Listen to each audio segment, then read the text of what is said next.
Ladies and gentlemen, the secret word tonight is door. D-O-O-R. Really? You bet your life. The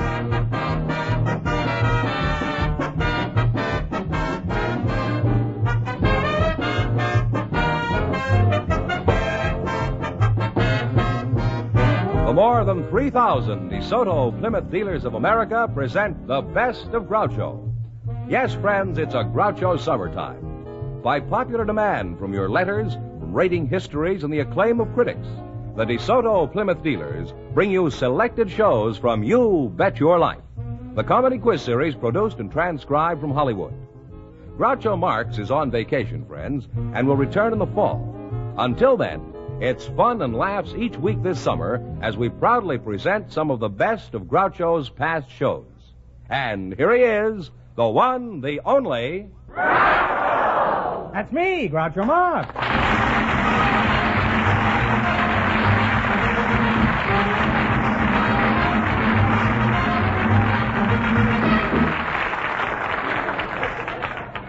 Well, here I am again with $2,500 for one of our couples.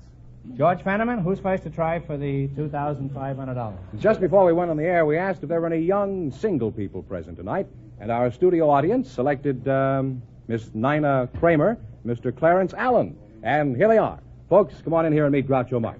Well, welcome for the DeSoto Plymouth dealers. And you say the secret word, you'll divide $100. It's a common word, something you'll find around the house. You're both single, eh? And would like to get married someday.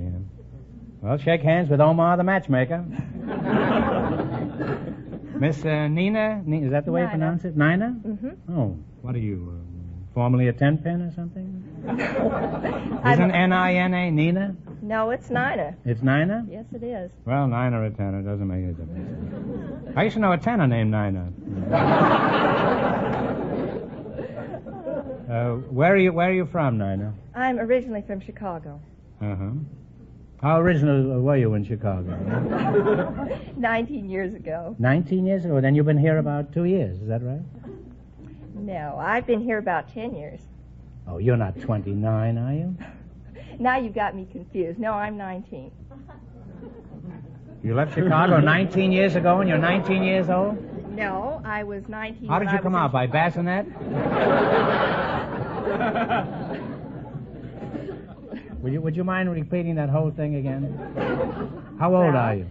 I'm 19. 19? Yes. How long since you left Chicago? Oh, about 10 years. Oh, I see. That would make you 14 years old. You could leave it at that. Okay, leave it. And what's your hometown, sonny boy? Clarence? I'm from Claremont, California. Claremont? Claremont. I thought that was in Oklahoma. Not the one in California. Probably not. And I guess the one in Oklahoma is not the same one that's in California. That's where Will Rogers comes from, you know. Oh, he does? Claremont. See, now you've learned something tonight. It'll cost you $3. What is your age, Clarence? I'm 25. 25. And how long since you left Chicago? How long since I left Chicago? Some time ago. Some time. And then you must be 19 years old, huh? What kind of work do you do, Clarence? I'm a geologist. Don't change the subject. I asked you what kind of work. Well, geologists are really doing a wonderful work these days. Now, what do they do? Oh, we study rocks, hunt for minerals, hunt for oil, hunt for anything valuable in the Earth's surface. You actually look for rocks, is that it? That's right. Just wanted to be sure on this program. We never take anything for granted, you know.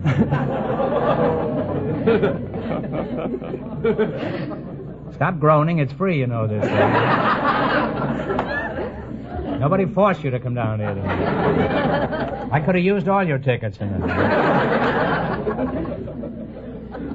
Now, as a mining engineer, what would you say is the most valuable mineral? I'd say coal. You would, huh? How about uranium? Do you ever look for that? Oh, yes, we look for uranium, although it's scarce enough around here, so normally it's only when we're looking for some other mineral as well. You mean if you want to find uranium, you have to look for something else? Well, that's what we do, yes. That's kind of ridiculous. Why don't you start out looking for uranium? And then maybe you'd find coal. What would happen if I said I know where you can find uranium? Well, if you actually did have uranium, send to Washington, you stand a chance of getting a $10,000 bonus from the government. There's a $50,000 reward for me out now from the government. Nina, what sort of work do you do? I'm a librarian. A librarian? Really? Is that so? I didn't realize librarians came this young. Oh, well, there are lots of young girls in libraries. Oh, is that so? I guess I'll have to start reading again. That's it. Now, what library do you work for? The Beverly Hills Public Library. Really? I live in Beverly Hills. I don't think I've been there. Where is it located? Well, it's in the city hall, right next to the police station. Well, I've been there, all right. On the other hand, maybe it was the library. As I recall it, they booked me at the time.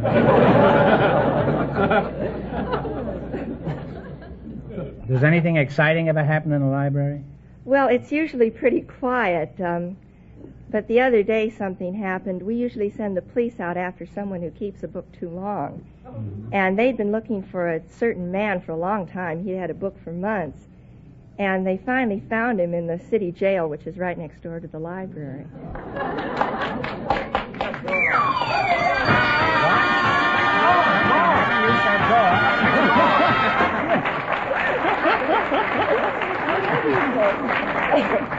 Well, Nina, you said door, and you and geology over here split $100 between you.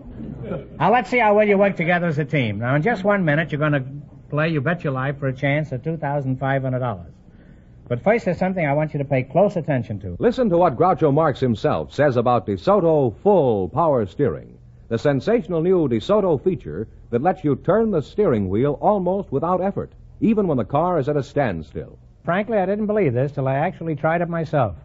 You can turn the wheel with just one finger. It's as easy as dialing a phone. Right, Groucho. And friends, if you haven't yet tried DeSoto Full Power Steering, do it now. DeSoto Full, not partial, but full power steering does the work of steering for you. And that's true whether your car is moving or at an absolute standstill. It makes parking a cinch. Gone is the pulling and tugging of other days. You can turn the steering wheel with one finger. And out on the highway, DeSoto Full Power Steering makes driving easier and safer and less tiring. Believe me, there's no other type of power steering to compare with it. Tomorrow, stop at your DeSoto Plymouth dealers and take the 5-mile trial in the DeSoto Fire Dome 8 with a 160-horsepower V8 engine or the handsome DeSoto PowerMaster 6. See for yourself how easy it is to drive and to park with DeSoto's full power steering. And remember, all dealers who sell DeSoto also sell Plymouth, the low-priced car most like high-priced cars.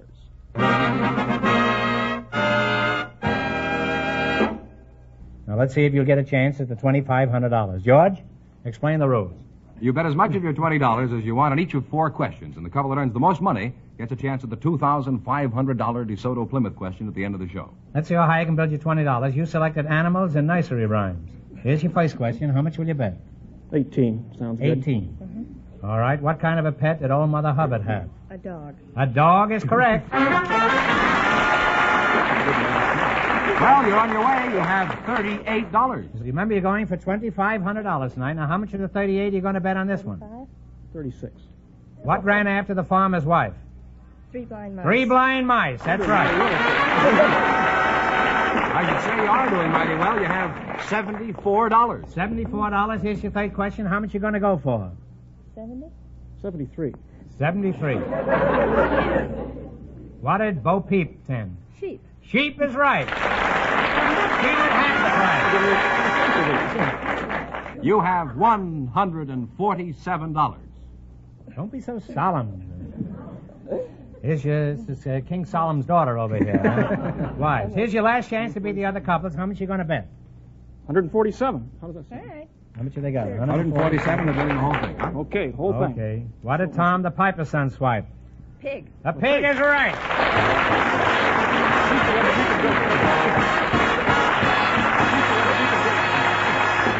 And you two wind up with a grand total of $294. And Major Ross Crosley, what is your hometown, Major? My home is Columbus, Ohio. Are you married, Maj? Yes, sir. Very much so. Did you volunteer or were you drafted? Sir, I volunteered. Should have married the Army. After 20 years, the Army gives you a pension. How long you been married, Sylvia? 4 months. 4 months, huh? First time out? Yes. That's what they say at the racetrack. It's good enough for me. Huh? You've been married 4 months, huh? Did you volunteer or were you drafted, Sylvia? Drafted. Now, how long you been married, Major? Groucho, I've been married for 13 years. 13 years. 13 years. And how long you been in the Army? 9 years. Which seems longer now. Be careful. Well, I guess the Army He's seems no a little fool, longer. this guy. If he insults the Army, all they can do is cut off his buttons, throw him in the guardhouse, and shoot him at sunrise. I never did understand that shooting at sunrise. Suppose it's raining, then they don't shoot you at all? Now, how did you meet your commanding officer? Groucho, I just don't remember, but I believe it was at a box social at a church. What is a box social? You eat one of these dinners and then you wind up in a box? Is that it? Everybody brings a box, and then whose ever name was in the box, of course, you had to eat with like them. like a raffle, huh? That's right. Now, which branch of the service are you in? I'm in the Quartermaster Corps. Now, what do you do as a quartermaster? Well, we supervise the procurement of perishable foods for the armed forces. Could you give us a sample shopping day? What did you buy for the Army today? Well, we bought about 35,000 pounds of beef. We bought, I think it was around 60,000 pounds of oranges, about 15,000 gallons of milk. And that's just 1 day shopping. Huh? Yes, sir. I don't see how you get it all in one of those little baskets.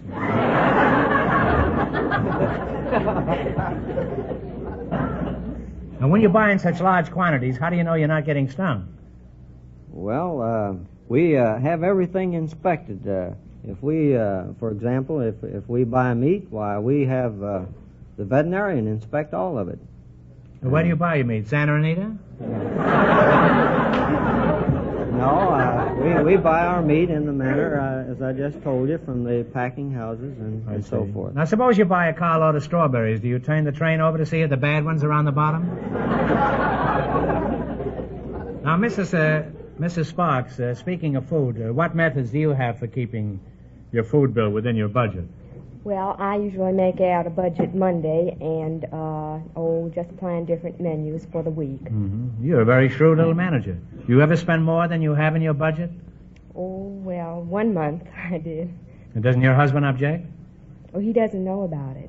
That's what I said. You're a very shrewd little manager. Well, I've learned a lot about shopping tonight. Now, let's see if you two can win a little grocery money. You might win $2,500.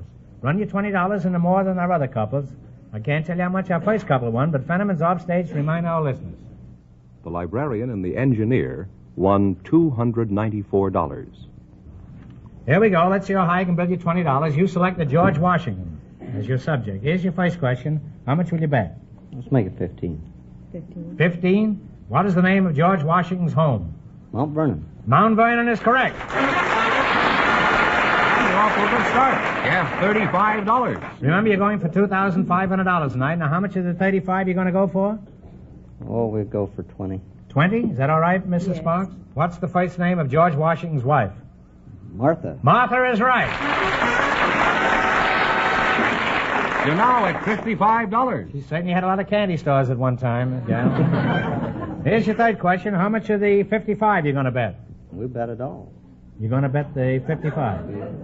All right, where did Washington's army spend the bitter winter of 1777? Valley Forge. Valley Forge, and you're right. Now you have $110. You got $110, and here's your last chance to beat the others. Now, how much you going to bet? 90. 90, is that all right, Sylvia? In what state was George Washington born? Virginia. Virginia is correct. Put it there, Major. Okay. Fine job. You learned to hold through this. You've end up with a grand total of $200, and thank you very much. Well, Groucho, the secret word is still the same. It's door. Talk slow, like it'll drag of this. All right. I was going to say that we invited some girl swimmers to the program tonight, and just before we went on the air, our studio audience selected Norma Welts. Her partner is a sculptor, Mr. Yuka Solomunik. And here they are. Folks, come in here and meet Groucho Marx. Welcome, folks, for the DeSoto Plymouth dealers. Say the secret word and divide $100. It's a common word, something you'll find around the house. A girl swimmer and a sculptor, eh? Norma Wells, is that? That's right. You're a very pretty girl, Norma, and I'm disappointed that you're not wearing a bathing suit. I'm sorry. Well, you're not half as sorry as I am. Yuka Solomunik? That's right. That's a very famous name. I've often seen it in the menu at the Brown Derby.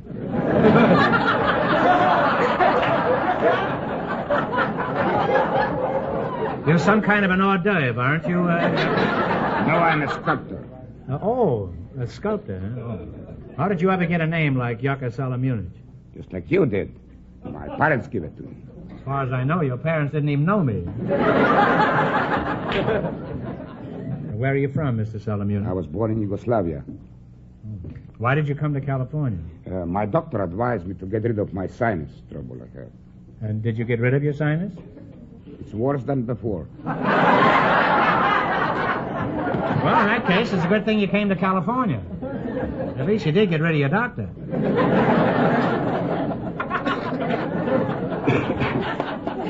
Could you sound off in Yugoslavian, Yuka? Sure. I speak it very well, you know. Go ahead, say something. Ti imaš veoma dobru glavu. Oh, you're a southern Yugoslavian. Okay, I give up. What did you say? You have very interesting head.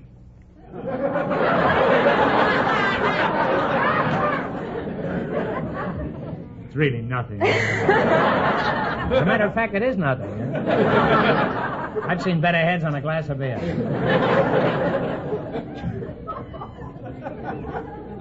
Are you married, Yuck? Yeah. I'll call you Yuck.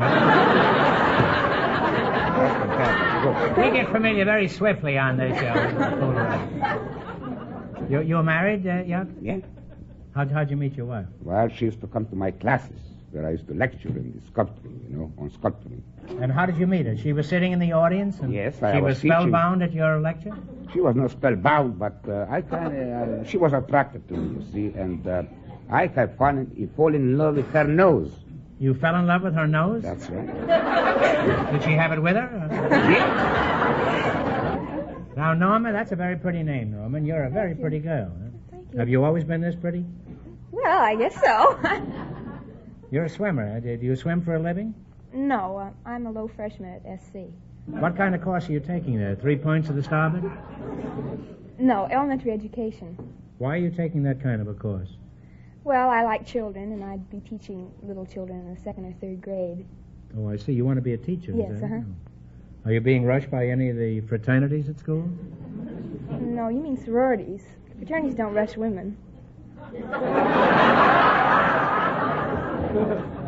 Things have certainly changed since I went to school. We used to rush anything.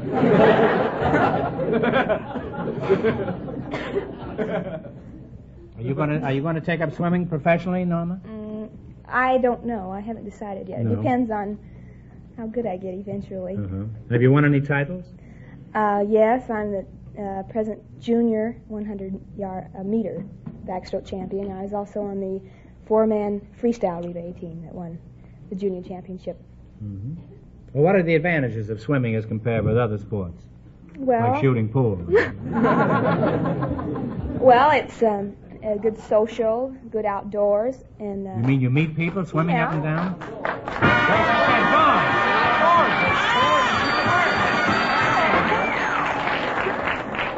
Oh, why don't I keep my mouth shut? You and your partner over here just split $100 between you. Now, what do you say to the advantages of swimming? And don't say doors again, because you've been paid. Huh? Well, one thing that, of course, I always look for is that most swimmers usually have a nice figure, and you just can't Nice. help it. You think swimming gives them a good figure, huh? Well, it isn't quite true. Have you ever taken a good look at a whale?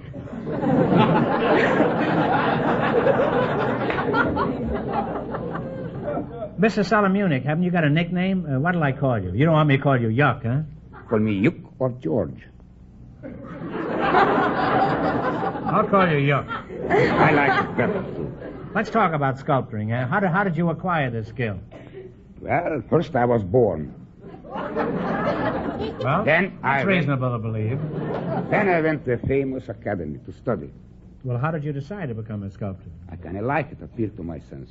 I study technical things about sculpture, history of art, and anatomy.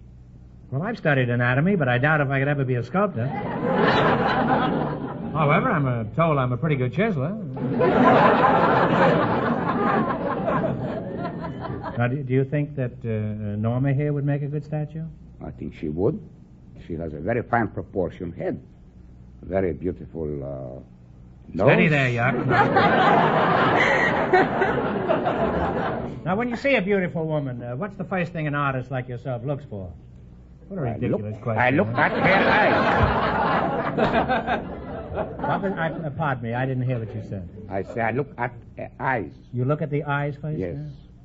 Well, I can see I'd be a total loss as a sculptor. Now, Yuck, look into Norma's eyes and tell me, what does she look like inside?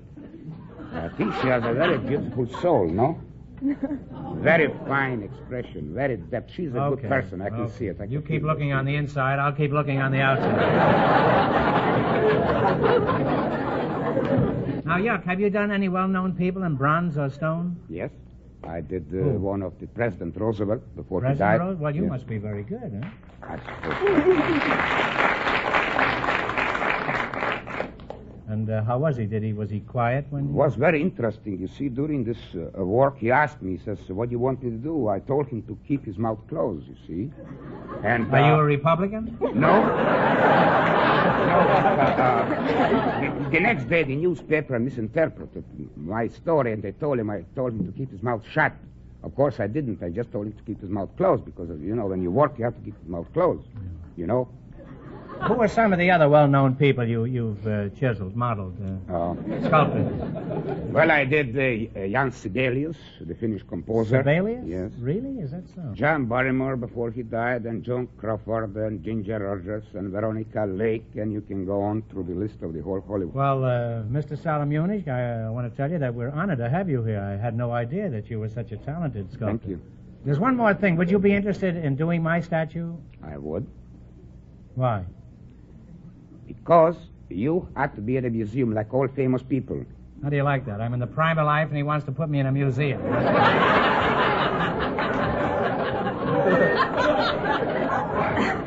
Well, thanks to you two, I know all about swimming and sculpting, and if I ever decide to have my statue carved, I'll go jump in the lake.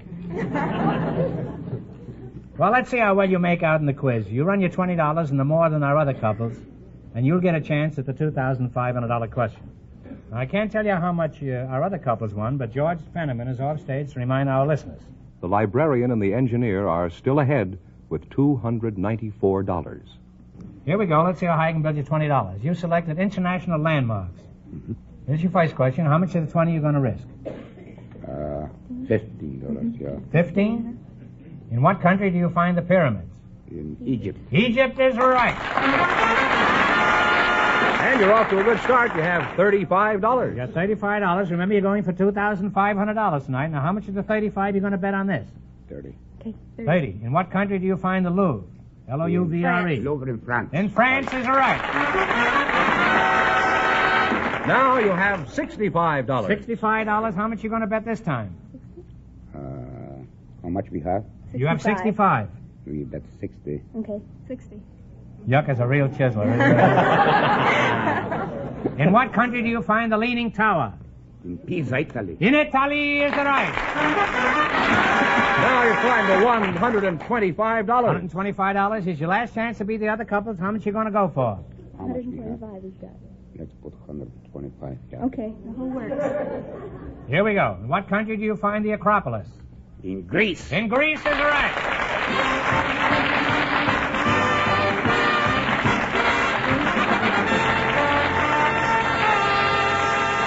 And you wind up with a grand total of $250.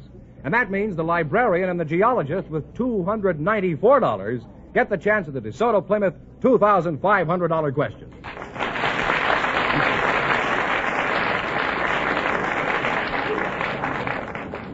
Fenneman, I'll ask him the question in 1 minute, but first, here's something of special interest.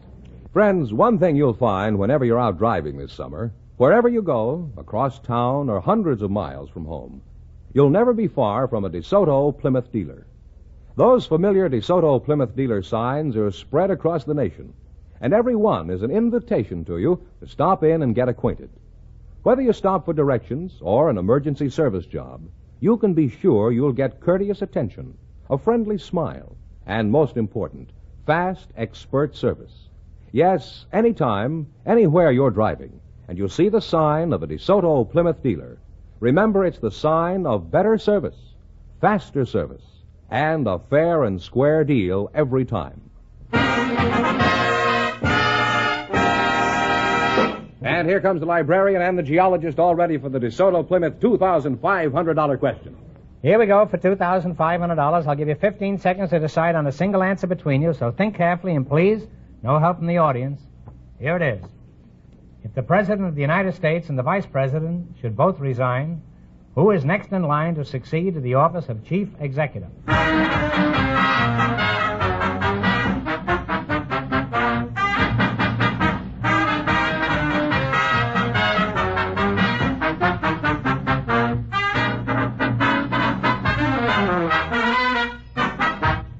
All right, what is the answer you two have decided upon? We'll say the Secretary of State. No, I'm sorry. According to law passed in 1947, the Speaker of the House of Representatives. Well, you lost the big money, but you won how much? $294. $294 in the quiz and $100 in the secret word. That's $394. Congratulations, and thanks to both of you and to all of our contestants on the show tonight.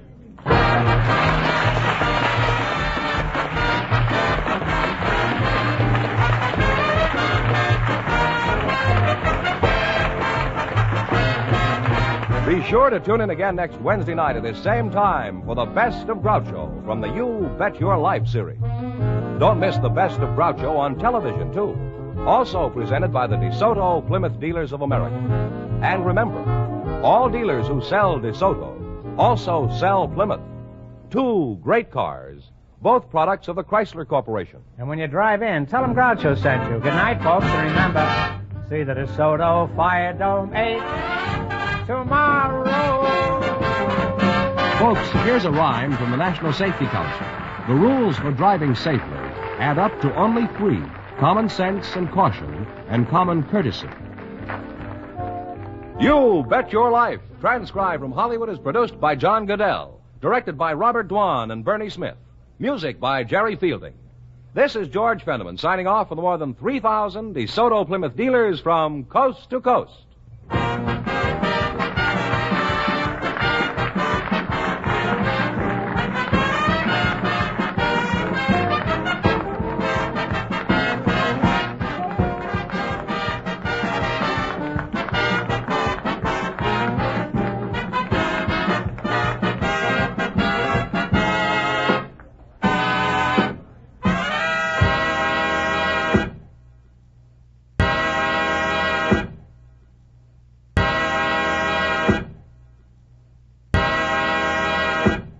Ladies and gentlemen, the secret word tonight is nose, N-O-S-E. Really? You bet your life.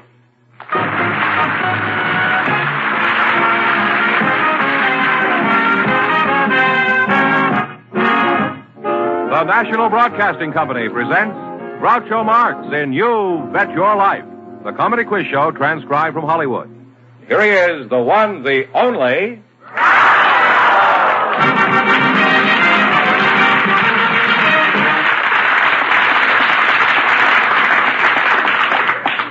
Thank you, folks. Thank you. Well, here I am again with a chance for each of our couples to win up to $10,000. And if any of them say the secret word, they'll win an extra 100 smackolas. And Groucho will meet our first couple in just a moment.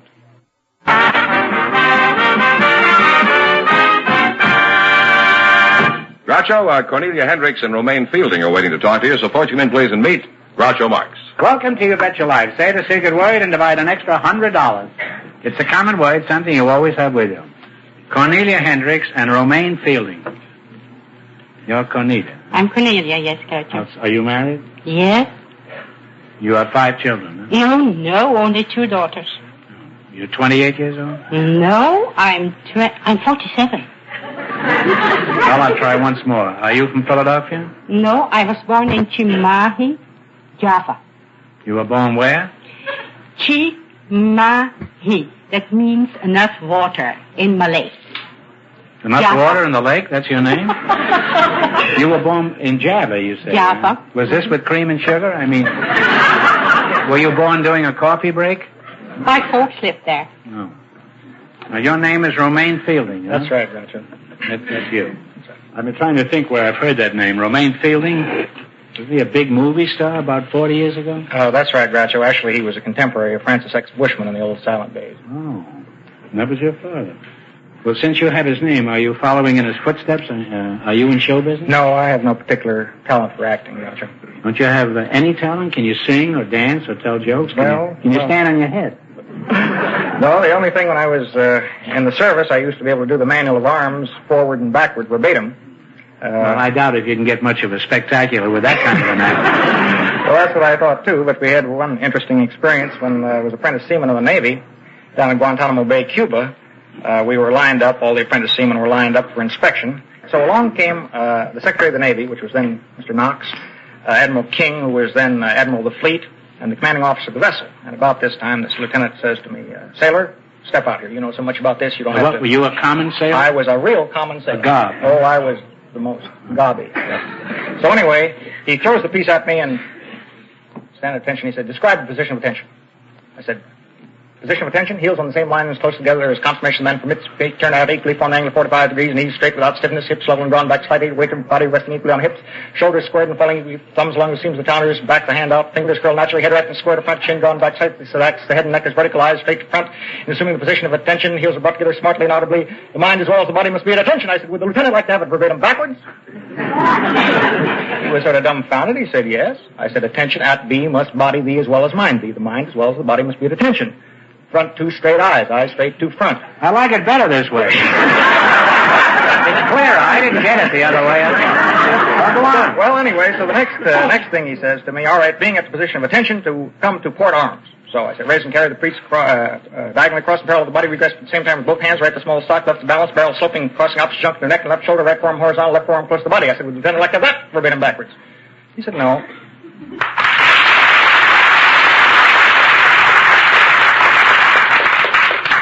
What do you do? Jump off the ship? Well, what do you do? Is this your living? You do make a living by just saying things backwards? No, actually. What is your profession? Actually, or racket, as we call it. I install a glamorous type of automatic laundry.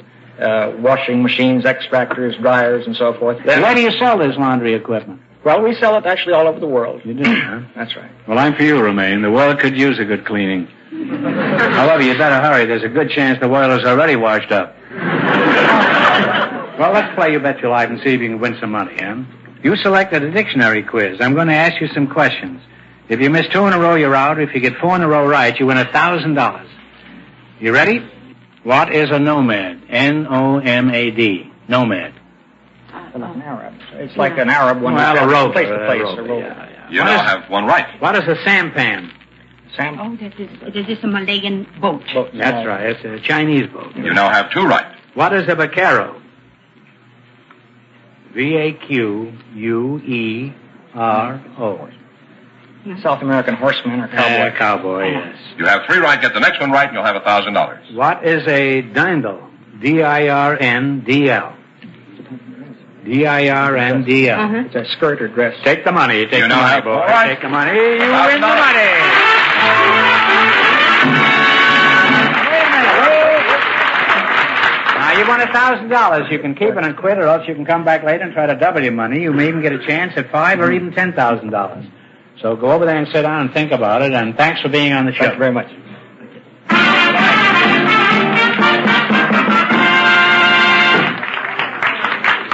In just a moment, our second couple will join Groucho to play You Bet Your Life.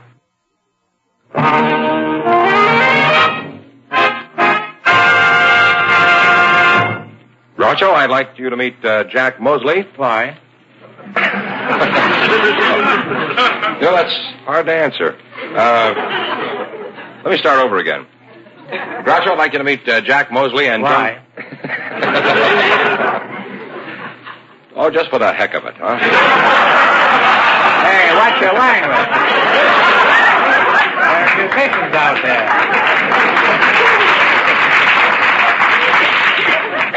Would you people come in? This is Junko Gordon and Jack Mosley. Groucho Marx. Here. Well, welcome to You Bet Your Life. Say the secret word and divide an extra $100. It's a common word, something you always have with you. Junko Gordon and Jack Mosley, huh? Which one is Junko Gordon? I am? You're Junko Gordon. Yes. Well, a lot of Junko there, I must say.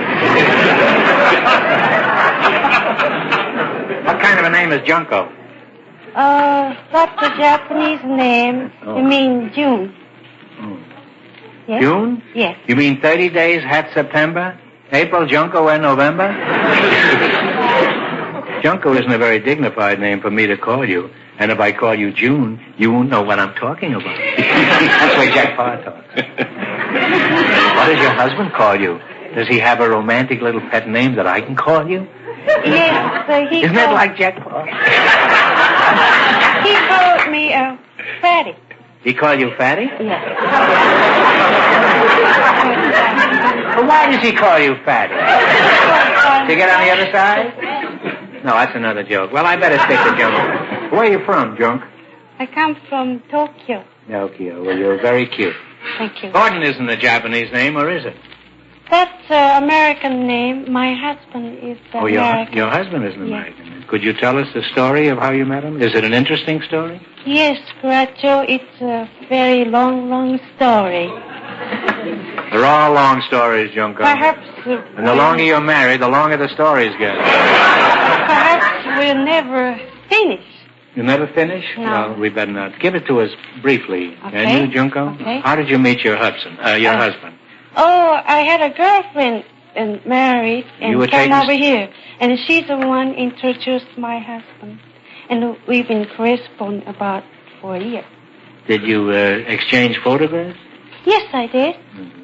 Did your husband propose by letter, or did he wait until he saw you? Oh, after he saw me, he said, you look much better in person. Well, you do. Thank you. And then what happened after he said this? And he What said, did you say when he said that you looked beautiful? I said, so you. What sort of work does this Romeo do? Certainly an impetuous fellow. Huh? He's a yellow cab driver. What about you, Jack? Are you married? Yes, I am, Groucho. Married 30 years.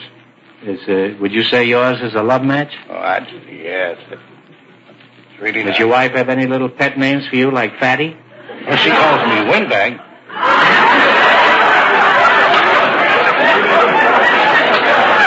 Well, that's not nice. I wouldn't call you a windbag. But then, of course, I don't know you as well as your wife does. How did you meet your your wife, Windbag? Well, I answered ad in a paper in Fort Smith, Arkansas. They wanted a dry cleaner. Then I made a trip to Fort Smith and answered the ad. But before I got there, somebody's already got the job, so that let You me went out. all the way. Where did you go from? From Tulsa, Oklahoma. You traveled from Tulsa to Fort Smith Yes. to get this job? Sure. Jobs is hard to get in them days. Well, what happened after that? Well, this Mr. Dobby, which was a brother-in-law to my wife now, but he taken a liking to me, and so he invited me home. I couldn't follow this. Well, A man Mr. named Dobby. Dobby. He's just come into the picture. Yeah, he came in. He's a brother-in-law of your wife to Yes. whom you weren't married at the That's time. right, yes. You understand this? Yeah. No, well, I don't. Well, anyway, neither of us understand it. Proceed with this All right. cock and bull story. Okay. And he invited me home to meet his sister-in-law, which was Pauline. And that started something. You went there to get a job as a dry cleaner, and you didn't get the job. But this fella immediately took you home to meet his That's sister-in-law? right. Mhm. Well, why was that? Was he supporting her? You want to get rid of her? Well, later on, I found out that was the reason why. Well, how many times did he have to run that ad before they found a sucker like you? Well, I don't know. All I know, when I went to Fort Smith, the job wasn't there, so I was left out in the cold. You arrived in Fort Smith empty-handed and left there with a wife. Huh? Yeah, I did get something out of the deal. You're one of the few fellas I ever heard of who got taken to the cleaners before he got married. Well, you seem very happy about it. Oh, yeah. You have any hobbies? I mean, do you do nothing else but just dry clean? A strong man. You're a strong man. Well, I used to be with Ripley, believe it or not. And I did 6 stunts, let 6 men choke me, drive a 40-penny nail through a 2x4 with 1 punch of my fist, break 3/4-inch ropes, pull 14-ton fire trucks with my teeth, let any 6 men choke me. Are there 6 men in the audience that would like to come up and strangle this chap? Do you still perform any of these feats of strength? What I'm getting is, could you do something for us? Yes, I could. I don't want anybody to throttle you up here, but could you do something? Yes, I could. Gotcha. What? I could blow up and bust a brand new automobile inner tube. Well, why would anybody want to blow up an inner tube? I don't know. I just like to blow them up. Is this why your wife calls you a windbag? That's right. Have you got an inner tube on you? You have one wrapped around here. No. That's solid. You say you have one? I have an inner tube with me. Well, could you roll it out here? Yes, I could. Could you get it? Would you like to see him blow it? Yes, I'd like to see it. Say, how long does it take to blow that thing up before you start? It'll take anywhere from 2 to 8 minutes. Well, that's a long time. I mean, we haven't got that much time. We got to get on with the quiz. We only have a half hour. You know, could you blow up the inner tube and still answer the quiz questions? Well, I don't think so. Simultaneously? I don't think I... Well, I might, but I'd rather have my wife come up here and... Your wife? Yeah. Yes, Mrs. Windbag is in the audience? Yes, she's in the audience. What's your wife's name? Pauline. Pauline! Would you mind hopping up here? Pauline. Now, Windbag, is there any danger of this inner tube blowing the audience out of the theater? Well, it's according to where I'm standing here, Groucho. Now, Pauline, can he really blow up an inner tube until it explodes? Yes, he can. I've seen him do it many times. Well, stand outside a little bit, huh? Stand outside on the corner around San Francisco.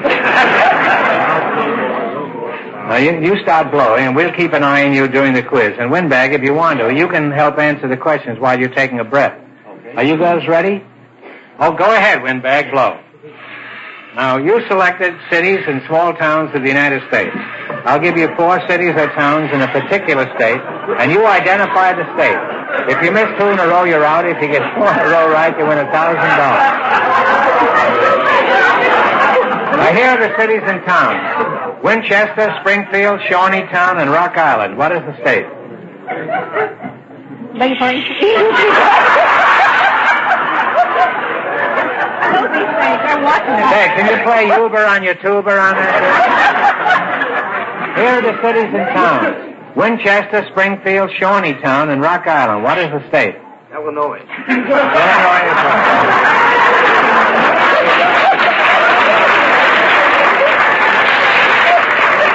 All right, and what state are these places? Batavia, Ithaca, Albany, and Penn Yan.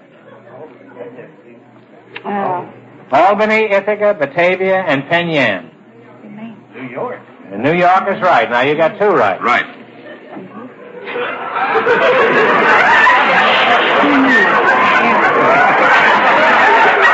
what state are Carrington, Bismarck, Beach, and Fessenden? North Dakota is right. Now, you got 3. One more right, you'll have $1,000. I can't think. He's scared me. Is he blowing or just standing there? Are you concentrating?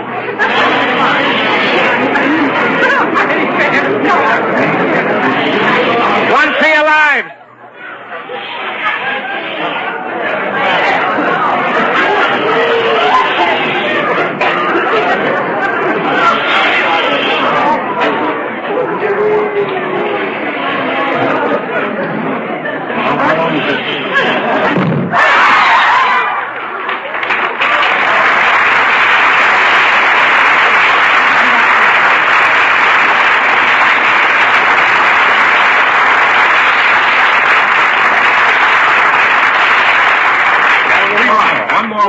won $1,000.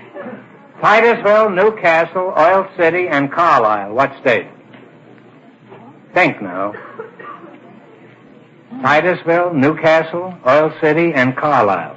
Carlisle. Now you should know that. No. Huh? Yeah. Pennsylvania. Pennsylvania. Pennsylvania's right. You got 4 in a row. You win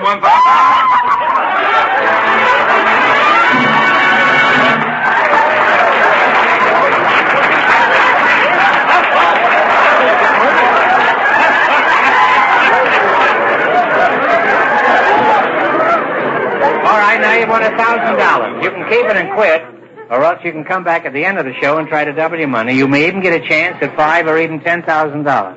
So go over there and sit down and think about it, and thanks for being on the show. Thank you so Goodbye. much.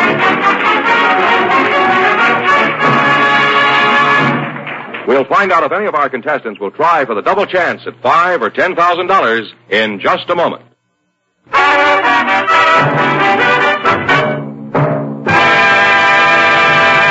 Groucho, only one of our contestants has decided to try for the big money tonight, and here is Romaine Fielding. You pick a number. On this side, if you win, it'll be $5,000, and this side, $2,500 because you're single. Now, we're going to give you 2 chances at the wheel, so think first of a number between 1 and 10. 6. 6. Now, wait a minute. That's for $5,000. Now, think of another number for $2,500. 2. Okay. 5, 6, and 2. Now, turn the wheel.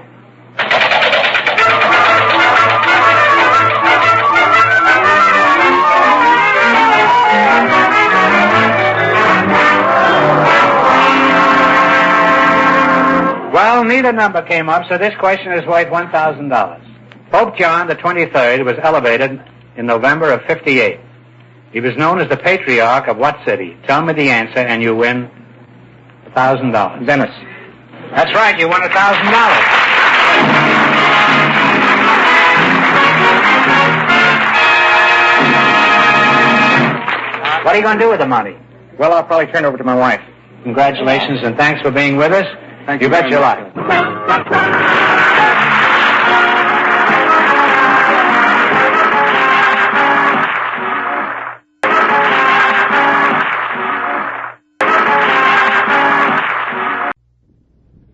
Ladies and gentlemen, the secret word tonight is cup. C-U-P. Really? You bet your life.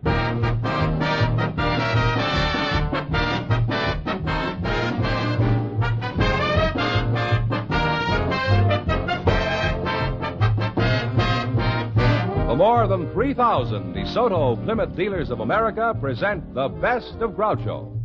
Yes, friends, it's a Groucho summertime. By popular demand from your letters, from rating histories, and the acclaim of critics, the DeSoto Plymouth dealers bring you selected shows from You Bet Your Life, the comedy quiz series produced and transcribed from Hollywood. Groucho Marx is on vacation, friends, and will return in the fall. Until then, it's fun and laughs each week this summer as we proudly present some of the best of Groucho's past shows. And here he is, the one, the only... Groucho! That's me, Groucho Marx.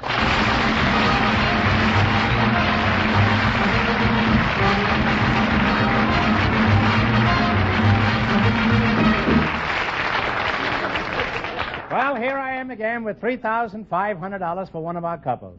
Okay, George, who's supposed to try for the $3,500? Well, we invited some students of economics and some men from the Internal Revenue Office to the program tonight.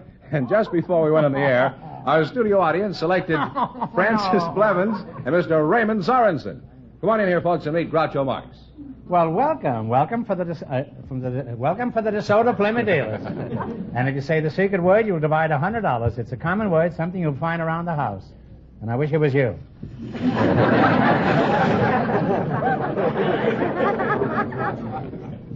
You're Francis Blevins, eh? You're a student? Yes, I am. Where are you from, Francis? Huntington Park, California. Oh. And you're with the income tax office, huh? That's right. Where are you from? Moorhead, Iowa. Cornhusker, eh? Yes, it's kind of a small town back there. That's all right. Some of the nicest towns in the small ones. Are you married? No, I'm not. Why not? Did you get a $500 exemption, you know?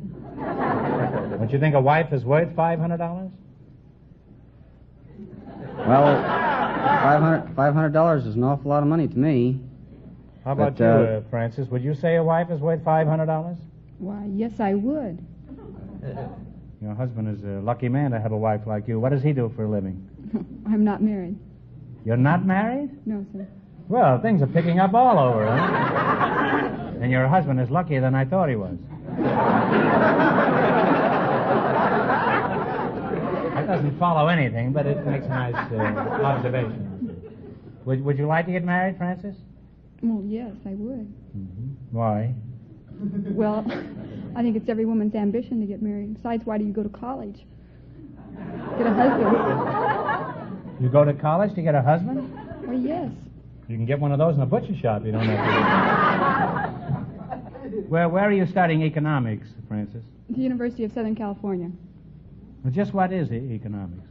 Well, it's a study of the principles that regulate the purposes and activities of human beings. No. That's certainly a long-winded way of saying you want to get married.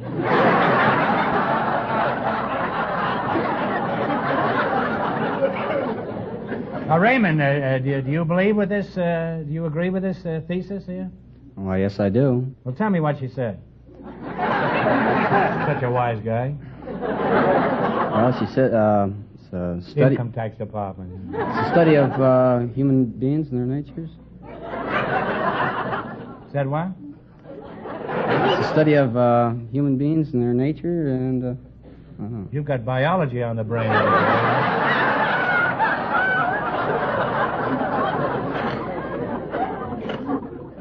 Is there any value to the study of economics aside from the fact that you need it to graduate? Oh, and yes. Hook a sucker? Oh, yes, I definitely think so. Hook a sucker sounds like a summer resort, doesn't it? Where'd you go last year? I went to Hook a sucker for 2 weeks.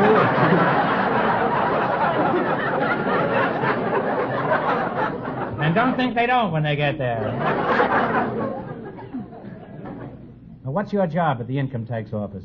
well, I'm Bound to you. I'm a floater with account section. You're a floater? They've even got you inflated, eh? What is a floater? Something with 2 scoops of ice cream? No, that's the one that works with in the credit department. Well, do you have any specific job? That's a kind of a nebulous description you just gave. Well, it's key punch. You what? Key punch. I keep punching, but I'm not getting anywhere. Right? You say you're a key puncher? That's right. Well, what is that? What do you do? Well, that's a machine that punches the holes in the card on your information. Key punching sounds like a summer resort, too, doesn't it? Where'd you go last year? I went to key punching for 2 weeks. I didn't like it. I went back to Hook a sucker.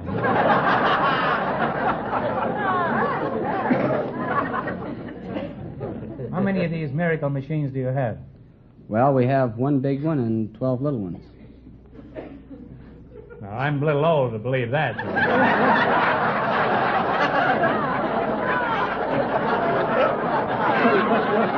I don't care how big the machine is, it would still take 2 of them.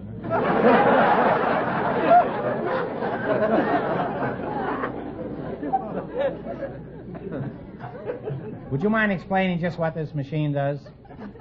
Well, Say there's one big one and it makes 12 little ones. no, you see it multiplies and adds, subtracts on your card. It takes care of your card within a second. Within a second? Well, that's a remarkable machine. Now, in other words, your machine can figure out exactly how much tax I owe in less than a second. Is that it? That's right. Well, its tubes are going to be old and gray before it figures out how to collect it.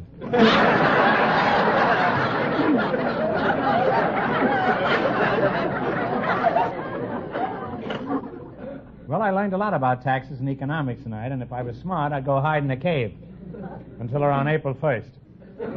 Now, let's see how well you work together as a team. Now, in just 1 minute, you're going to play You Bet Your Life for a chance at $3,500.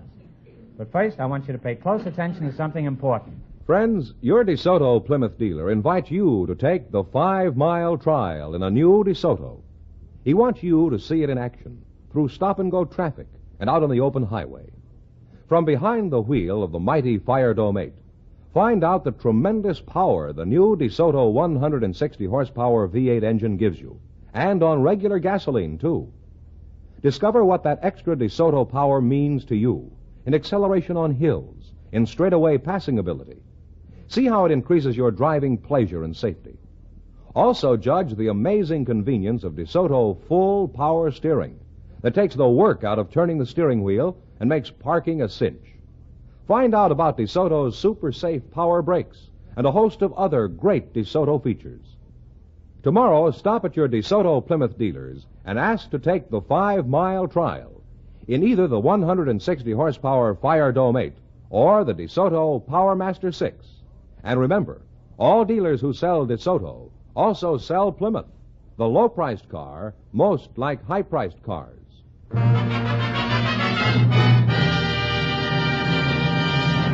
Well, let's see if you'll get the chance at the $3,500. George? I used to call him Fenneman. George, we're getting very chummy now. George, tell him the rules. All right. Each of our three couples has $20, and they bet as much of that 20 as they want on each of 4 questions. And the couple that earns the most money gets a chance at the $3,500 DeSoto Plymouth question at the end of the show. Here we go. Let's see how high I can build you $20. You select the duties of the cabinet members. Yes. Here's your first question. How much of the 20 are you going to risk? $10. $10. What member of the cabinet is in charge of the legal matters of our nation? The Attorney General. They have $30 now. You got $30. All right. Remember, you're going for $3,500. Now, how much of the 30 are you going to risk this time? $20. $20. What member of the cabinet is in charge of domestic trade?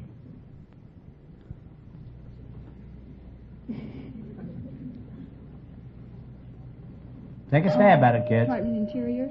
Secretary of Interior? No, I'm sorry. It's the Secretary of Commerce. They've dropped to $10 now. Well, that's too bad. Here's your third question. How much of the 10 are you going to bet? $5. $5. What cabinet member is in charge of the farm credit of our country? Department of Agriculture. Well, you're starting to get it back. You have $15 now. All right. Now you've got $15. Here's your last chance to beat the other couples. How much of the 15 you going to risk? 15. 15. What member of the cabinet is in charge of the safeguarding of national security? Secretary of Defense. The Secretary of Defense is right.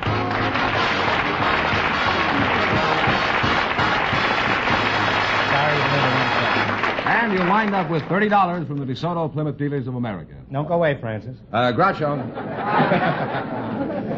Groucho, the secret word is still cup. Still Cup, eh? I used to know a man named Still Cup. He ran a pool hall in Savannah. No relation, though, I suppose. None. Who's next, Mr. Fenneman? Just before we went on the air, our studio audience selected a public stenographer. Her name is Miss Lou Laurie. Her partner is a married man from the studio audience, Mr. Earl Brown. Folks, come on in here and meet Groucho Marx. Welcome for the DeSoto Plymouth Dealers. You say the secret word and you divide $100. It's a common word, something you'll find around the house. A public stenographer and a husband, eh? Lou Laurie, you're the steno? Yes. Where are you from, Lou? It's a man's name, isn't it, Lou? It's not a man's name for me. Well, I shouldn't think so. No. I'm from Evanston, Illinois. You couldn't fool me by pretending you're a man. Because... People call up and ask for Mr. Lou all the time, though. Well, if I call up, I'll ask for Mrs. Lou. I won't ask. You're from where? Evanston, Illinois. Evanston, oh, that's where Northwestern University right. is. Huh? And Earl Brown, eh? That's right, sir. What's your hometown? Well, I was born right near Cubs Park in Chicago. Oh, on the infield or the outfield? Just a few blocks away. Uh-huh. Who do you work for, Earl? I work for Oshkosh B'gosh. Now, this is no time for facetiousness, Earl. I asked you a civil question. I expect a civil answer. Who do you work? These are serious days. These are grave times we're living in. And we just don't subscribe to those kind of answers, no. Who do you work for? Oshkosh B'gosh Overall Company, I should say. Out of Oshkosh, Wisconsin. B'gosh? That's right. That's the name of the firm. Well, what do you do for them? Are you the B'gosh or the Oshkosh? I'm a salesman. Salesman? Traveling on the road. Uh-huh. Now, you're a public stenographer, is that right? That's right. Lou? What are your duties as a public stenographer? Oh, I take dictation and transcribe notes and type and do mimeographing, and I'm a notary public. Oh. Suppose I came into your office. Would you take a letter from me? I sure would. Okay, let's see how good you are. Take a letter. Oh, well, I don't have any pencil or paper or anything. Oh, you don't, huh? George. Mr. Fenneman. Have you got a piece of... Oh. How did you anticipate this? Oh, this is my scorecard here. Oh, I see. Are you ready to take dictation, Lou? Yes. Oh, would you rather sit down and take it? Yes, I would. Well, so would I. Come here, babe. I think I can take it standing up, thank you. I can take it standing up. What's the matter? You're a secretary, aren't you? Yes. Now sit on my lap and let's get to work.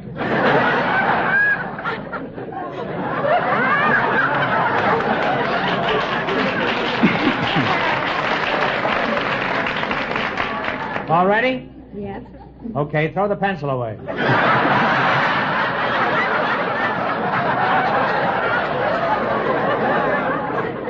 I'll tell you what you do. You sit down and I'll stand up and dictate. Now, let's go. I want this letter to go to Sam Gribelovich in St. Paul, Minnesota. How long is it going to take? Oh, it'll take about 2 days. 2 days? In that case, you better get back on my lap again.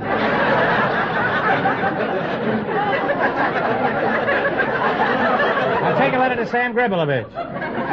Minneapolis, Minnesota. Got that? You said St. Paul. He moved. It was too cold in Minneapolis. Have you got that down? Yes. How do you spell the man's name? Sam Gribelovich. Sam is S-A-M. Let's forget the whole thing. If you can't spell it, I'll call him on the phone. Besides, he can't read anyway. Well, I've learned a lot about public stenographers tonight, but not the things I wanted to learn. Now, let's see if you can run your $20 into more than our other couples and get a chance at the $3,500 question. That's the DeSoto Plymouth question. Now, George is off stage to remind our listeners how much the first couple won. The student of economics and the Internal Revenue man won $30. Here we go. Let's see how high I can build you $20. You select the Dictionary Digest. Here's your first question. How much will you bet? 15. 50. All right, now you're going to give me a synonym. If you were inebriated, what would you be? Drunk. Drunk is right. Well, you're on your way. You folks have $35. $35. Remember, you're going for $3,500 tonight. Now, how much of the 35 you're going to try now? All but 5. Yes, that's fine. All right, if you were corpulent, what would you be? Fat. Fat is right. Fat is right. And you'll have $65. That's a very... Here's your third question. You have $65. How much will you bet? 60. 60. Now, if you were loquacious, what would you be? Talkative. Talkative is right. You're now trying to $125. You wouldn't call... You'd say Gabby Hayes. You wouldn't call him Talkative Hayes. Or loquacious Hayes. Nobody know what you were talking about. You have $125. Here's your last chance to be the other couples. How much of the 125 are you going to venture? 120. 120. If you were indolent, what would you be? INDOLENT. Lazy? Lazy, I guess. Lazy is right.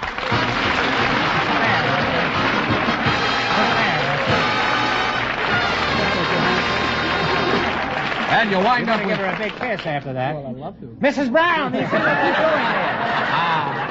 You folks have wound up with $245 from the DeSoto Plymouth dealers, and thank you very much. Who's next, Mr. Fenneman? We asked if there were any young single people present tonight who'd like to get married someday if they found the right partner. And just before we went on the air, our studio audience selected Miss Marilia de Locio y Silva. What's your language, Fenneman? And Mr. Bernard Johnson. Folks, meet Groucho Marx. Well, welcome for the DeSoto Plymouth dealers. You say the secret word, you'll divide $100. It's a common word, something you'll find around the house. A bachelor and an old maid, eh? Well, you're hardly an old maid. A bachelor and a young maid, I would say. Wouldn't you? It depends. I beg your pardon. You'll have to talk Spanish if you want me to understand. Marilia de Locio y Silva, is that right? Almost. Well, that's close for me. Eh? And Bernard Johnson. That's much easier for me to handle. That's right, Groucho. How old are you, Marilia? 21. 21, huh? Mm-hmm. And Bernard? 26. 26, huh? Well, you two have a lot in common already. You're a boy and she's a girl. How shrewd can you get? What sort of work do you do? I'm a stock and bond broker with Bateman Eichler and Company here in Los Angeles. Mm-hmm.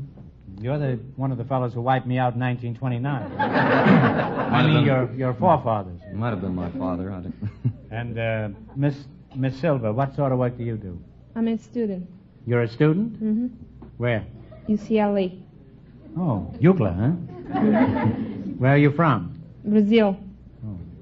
And you're one of our good neighbors, huh? Oh, yes. Are you a friendly neighbor? Oh, yes. Real friendly?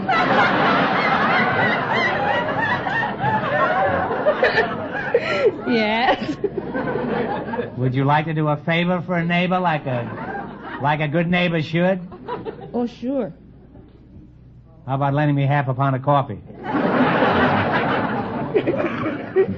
Where in Brazil are you from? São Paulo. Well, how long have you been at UCLA? 1 year and a half. Why did you choose UCLA in preference to any other university? Did you hear about it in Brazil? No, it's because they have the field that I'm interested in. Well, you're interesting in any field.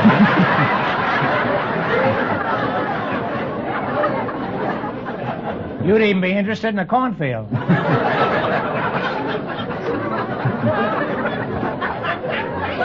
Or a wheat field. Let's not confine this to any particular field.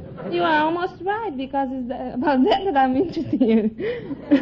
You're interested in a cornfield? Yes. Well, you see, I'm a pretty accurate prophet, that's all. Now, how long have you been up here? In the United States or in California? Yes, in the United States. Well... I'll thank you not to differentiate like that.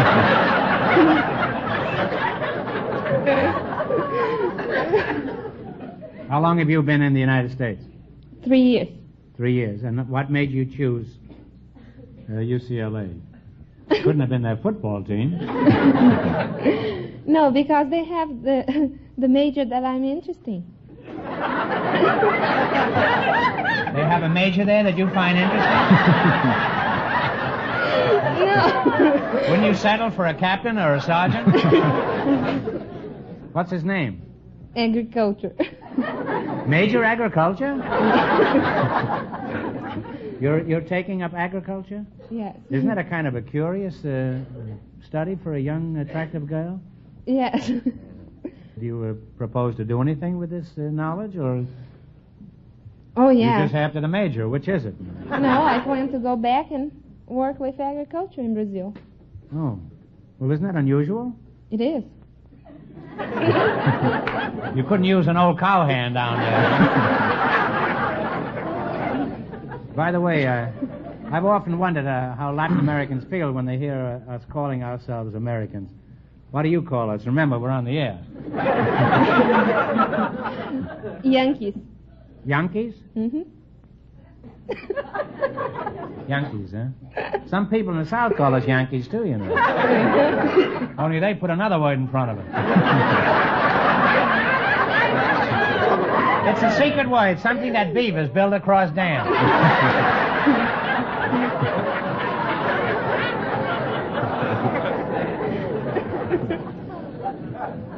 Now, what language do you speak in Brazil? Portuguese. Could you say something in Portuguese? Tell Bernard over here what you think of him so far. Now, go ahead. Você é rapaz muito alinhado. Well, that's probably true, but he'll lose it as he gets older. Now, you look intelligent and alert. What did she say about you, Bernard? I haven't any idea. A lovely girl, young, single, and Latin, and you haven't any ideas at all? You're not as alert as I thought you were, Bernard. Well, you make a charming and attractive and clever couple, and I hope you'll be very happy together. Now you're going to play You Bet Your Life. You beat our other two couples, and you'll get a chance at the $3,500 DeSoto Plymouth question. I can't tell you how much our other couples won, but George, Mr. Fenneman is off stage to remind our listeners. The public stenographer and the married man are leading with $245. Well, let's see how high I can build you $20. You selected famous painters as your category. Here's your first question. How much you going to bet? How much shall we bet? 10? Mm-hmm. Okay, 10. Okay. What famous artist painted The Last Supper? Leonardo da Vinci. Leonardo da Vinci is right. And you're on your way. You have $30. To be or not to be, whether 'tis noble in the mind to suffer the slings and arrows of outrageous fortune. 27. 27. Fine, I'm reciting Shakespeare, and they're haggling over $2 here.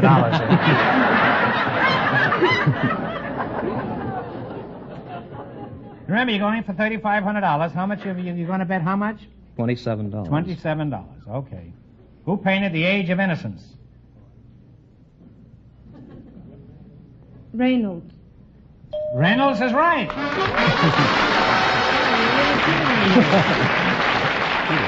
And you climbed to $57. You going to kiss me after the show for remembering that?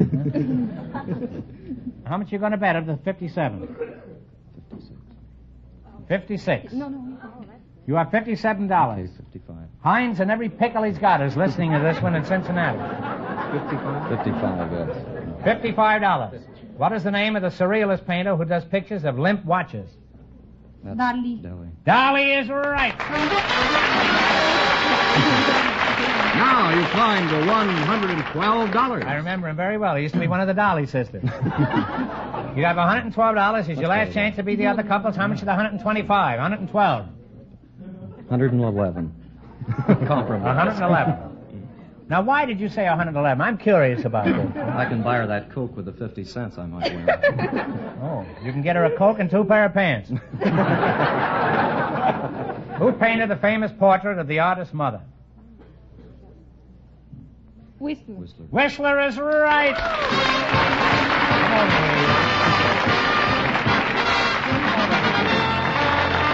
Put it there, kid. And you two wind up with $223. And that means the stenographer and the married man with $245 get the chance at the DeSoto Plymouth $3,500 question.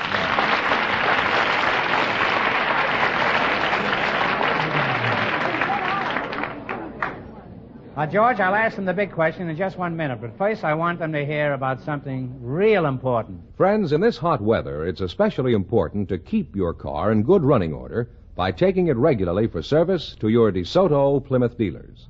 Now, more than ever, the cooling system should be checked. Oil filters and air cleaners should be examined to protect the engine.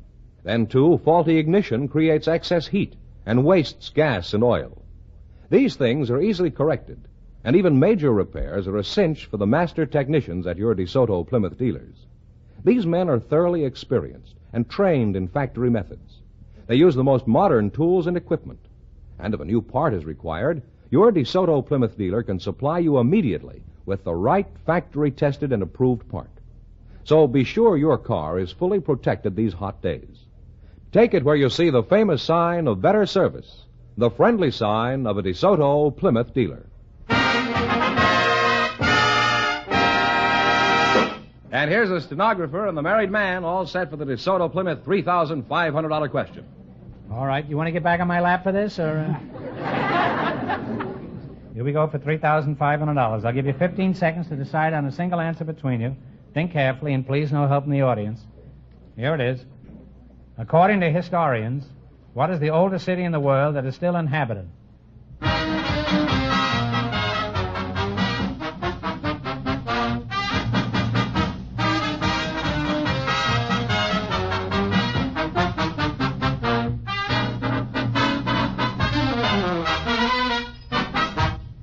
What is the answer you two have decided upon? Egypt. Oh, I'm sorry. The answer is Damascus. Well, you lost the big money, but you won how much? $245 in the quiz. Well, congratulations and thanks to both of you and to all of our contestants on the show tonight.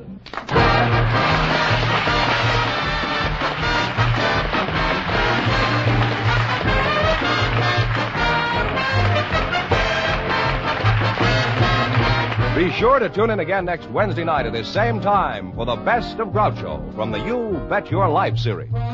Don't miss the Best of Groucho on television, too. Also presented by the DeSoto Plymouth Dealers of America. And remember, all dealers who sell DeSoto also sell Plymouth. Two great cars, both products of the Chrysler Corporation. And when you drive in, tell them Groucho sent you. Good night, folks, and remember, see the DeSoto Fire Dome 8 tomorrow. Folks, here's a reminder from the National Safety Council. Cross town or cross country. Slow down for blind intersections and be prepared to stop.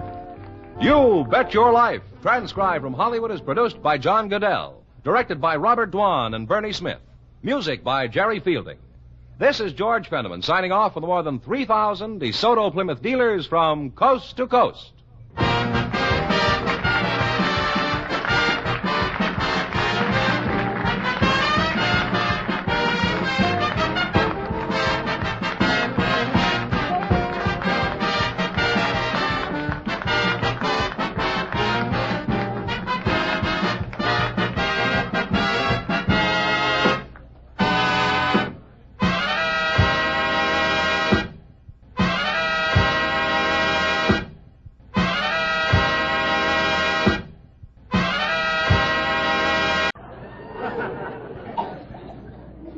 Ladies and gentlemen, the secret word tonight is tree. T-R-E-E.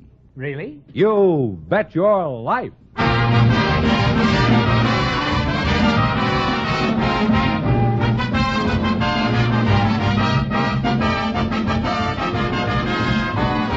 The more than 3,000 DeSoto Plymouth Dealers of America present Groucho Marx in You Bet Your Life, the comedy quiz series produced and transcribed from Hollywood.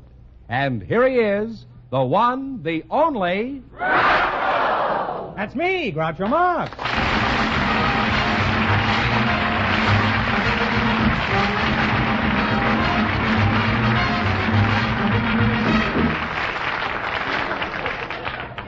Well, here I am again with a mountain of Mazuma.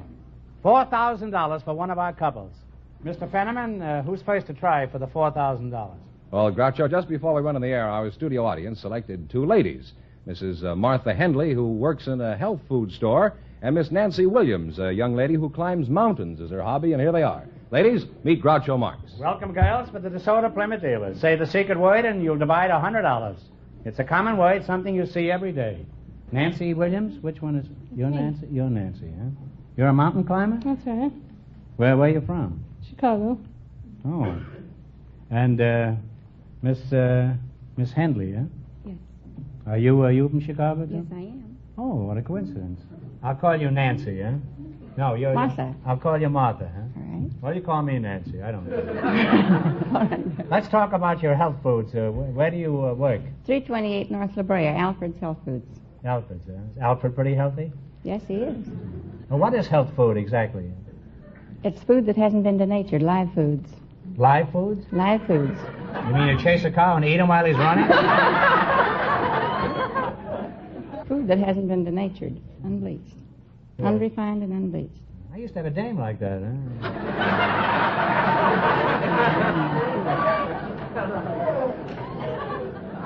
She finally did bleach, but she never did get refined. Could you give me a good reason why I should eat health foods? Yes. Well, don't stare at me that way. Why are they good? Full of vitamins and They're minerals. full of minerals? Minerals and vitamins. Mrs. Henley, I've been wondering exactly what is a vitamin? If you find it in your foods, What do these vitamins look like? you can't see them. Well, how do you know they're there? They're on the label. Well, in that case, I'll just eat the label. They don't taste very good, but they certainly stick with you. Well, how many minerals are there in the body? 90 in our bodies and 40 in the food. I see. Well, there's really 41 because last week I found a nail in my scrambled eggs. What happened to the other 50 minerals that are missing? The Department of Agriculture hasn't discovered Could you talk a little it. louder? The Department of Agriculture hasn't discovered the other 40. They haven't, huh? Well, how do they know there's 90 if they've only discovered 40? That's pretty ridiculous, isn't it? That's Washington for you, though. 50 minerals missing, and they don't even have an investigating committee.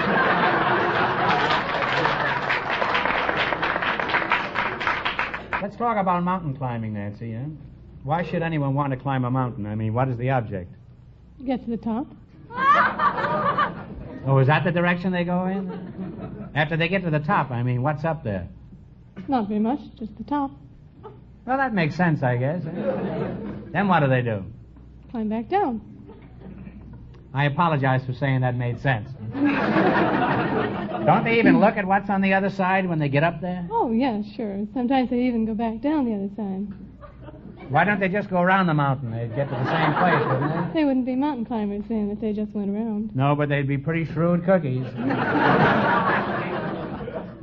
Are there many enthusiasts in Southern California? Well, yes, there are many enthusiasts all over California, as a matter of fact. I belong to the Sierra Club of California, which is devoted to mountain climbing and conservation. Is that all you're devoted to, just mountain climbing? Well, no. No. What else are you devoted to, Nancy? That's a leading question. Yes, it is, and I'd like a leading answer. What do you have to know to be a mountain climber? Oh, you should know a good deal of technique, particularly.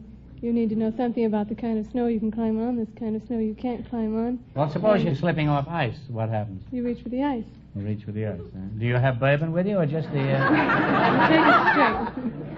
I suppose I'm climbing and my foot slips. What do? Pick a soft spot 3,000 feet below? Well, you're supposed to, the person who's climbing, you're supposed to yell out, fall, first. You holler fall before you're falling? How do you know if you're going to fall if you holler? Well, if you fall, you're falling. Then you call fall. Well, isn't that too late? Once you're falling, isn't that pretty late to holler? That warns your belayer that you're going to fall, and he can catch you. That warns who? The belayer. Oh, this is a new character. I haven't met him.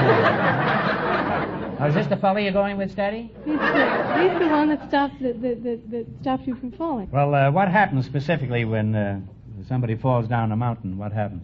Well, the person who's belaying, the climber, is in such a spot that the jerk won't pull him off.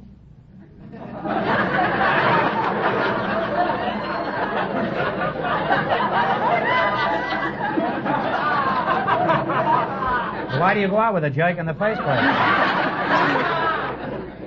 Well, it's been very interesting talking to you two. Of course, I still didn't know whether to get my health out of a bottle or hanging at the end of a rope. Neither one sounds very healthy. However, let's see how you make out in the battle for the $4,000. Now, in just 1 minute, you're going to play You Bet Your Life. But first, I want you to pay close attention to this. It's great. It's new. It's designed for you. DeSoto. DeSoto is the car that is new, completely new. DeSoto Plymouth dealers want to show this car to you. So see the new DeSoto. Drive the new DeSoto. No other car rides like a DeSoto.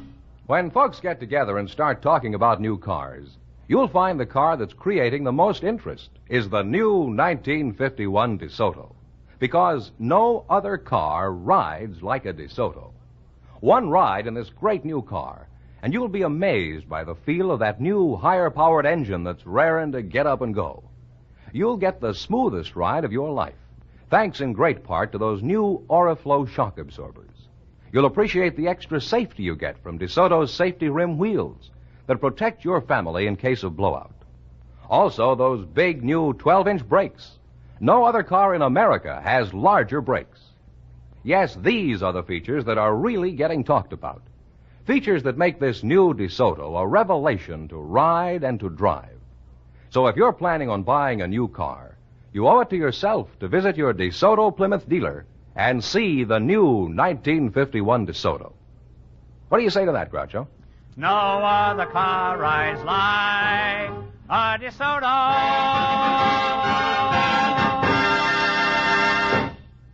Now, let's see if you'll get the chance at the $4,000. Mr. Fenneman. Yes, sir. Would you mind explaining the rules? You bet as much of your $20 as you want on each of 4 questions. That's and the couple that earns the most money gets a chance at the $4,000 DeSoto Plymouth question at the end of the show. Here we go. Let's see how high I can build you $20. You selected historical American sites. Now, here's your first question. How much of the 20 are you going to try? $10. Where did Lincoln make his most famous address? Gettysburg. Gettysburg is right on the nail. And you're off to a good start. You have $30. Remember, you're going for $4,000 tonight. Now, how much of your $30 you're going to bet this time? 20. Where was gold discovered in California in 1848? Not at Sutter's Mill, but... Sutter's Mill is right. You said it. We had to squeeze that out of her that time. You now have You were $50. halfway up the mountain that time, man. You have $60. Here's the $50. How much of the 50 are you going to try? 40. The Declaration of Independence was adopted by the Continental Congress in what city? Philadelphia. Philadelphia is correct. You now have $90. All right, you have $90. Here's your last chance to be the other couples. How much of the 90? Shoot the works. In what river did Robert Fulton launch his first steamboat? Come on, kids. The Hudson River. The Hudson River is right.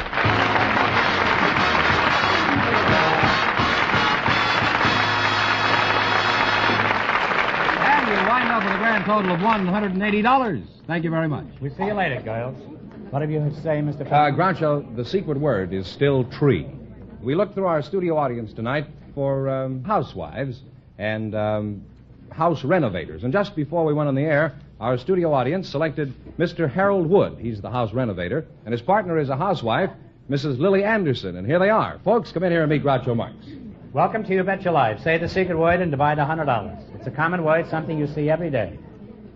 Mrs. Lily Anderson. What kind of a name is that, Lily? It's a Swedish name. Swedish, huh? What part of Italy are you from? County Cork, Ireland. You're from County Cork, Ireland, huh? Yeah. Why did you leave Ireland? Well, I couldn't take it, could I?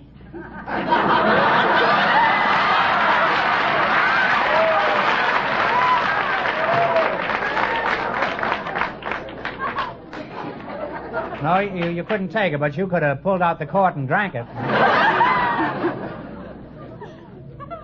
Mr. Harold Wood, where'd you come from? London, England. Oh. Why did you leave London? Because I liked it better here. You crossed me, didn't you? Huh? Mrs. Anderson, you're married, I presume. How'd you meet your husband? Well, I was coming home from work in an automobile factory, and I noticed he was tagging on behind me. What do you mean? He was hiding on the back of the car? No, I wasn't on a car. I was walking. I was on Shanksmere. So? You're on where? On Shanksmere. You're welcome. What is Shanksmere? That's your feet. Oh, What we use back in Ireland. it's my feet, huh? My feet. Well, my feet were never in Ireland, so I don't... Well, anyway, he was tagging on behind me, making it more American, and I left him. Tag You on. weren't even married to him, and you left him I already? left him tag on. Oh, you left him tag on. Oh, well, I got him home anyway, and he kept outside the house giving a little tap at the fence, and my mother said, "Get out and give that fella the brush off." So I went out and said I made a date. Where was this? In Cork. Why did you leave Ireland? I better answer it. I left Ireland because my husband came to California And you sent wanted to be... for you me, wanted and to I be- had to be with him. Well, I don't blame him for sending for you. And Mr. Wood, you're a house renovator? What kind of... Now, stop bowing. You're not Shank's mayor, you know. Just what is a house renovator, Mr. Wood? Well, we clean private homes. I see. I used to have a friend who cleaned private homes. He's now in jail. Don't look at me that way, Mr. Wood. I didn't mean it. I'd throw myself at your Shank's mare. Now, just what do you mean you clean private homes? Well, we clean ceilings, walls, woodwork, and things like that. How much do you get for a job like that? Well, according to the size of the home, maybe around $400 or $500. I don't know whether you clean the home, but you're saying you clean the customer. What are some of the hazards of your job, Harold? Well, Cleaning ceilings is a pretty hard job on planks. What else? Did you ever have any accidents while you were cleaning Well, the room? I got my head stuck between a stove and an icebox. I tried to get it out. Your head was stuck between a stove and an icebox? That's right. You must have blown hot and cold there. How about you, Mrs. Anderson? Anything embarrassing ever happened to you? Yeah, What? even last Monday night. What happened Well, last Monday? I think it was very embarrassing anyway. I went down to Newbury's to buy something, and, I went down to the basement. I suppose you know where the basement is. Yes, it's down below, Yeah. isn't it? Well, I made a purchase there, and Well, I after a should think while, so. I made my way to come up. Came over to the escalator, and I kept on going up, but I was still not getting up. And I thought, what the heck is wrong? Steady there, Mrs. And Anderson. I looked around. Steady, and there are sailors out front here tonight. We can't afford any loose talk here, Mrs. Anderson. Here you are, halfway up the basement. Now, what happened? Yeah, well, I was coming down again, you see, so there was a man next door. Now, when you went back again, did you have to make another purchase? I did not. I just looked at this man. He looked at me in amazement. He says, Madam, if you want to get up, go to the other side. That's an escalator coming down you're on. I think I was embarrassed enough. Well, you're accustomed to Shanks Mayor, and it's hard to get used to an escalator. Well, I had worse. That's one. I had many. Do you ever have any complaints against your customers, Mr. Wood? No. This is one of the densest woods I've ever been in.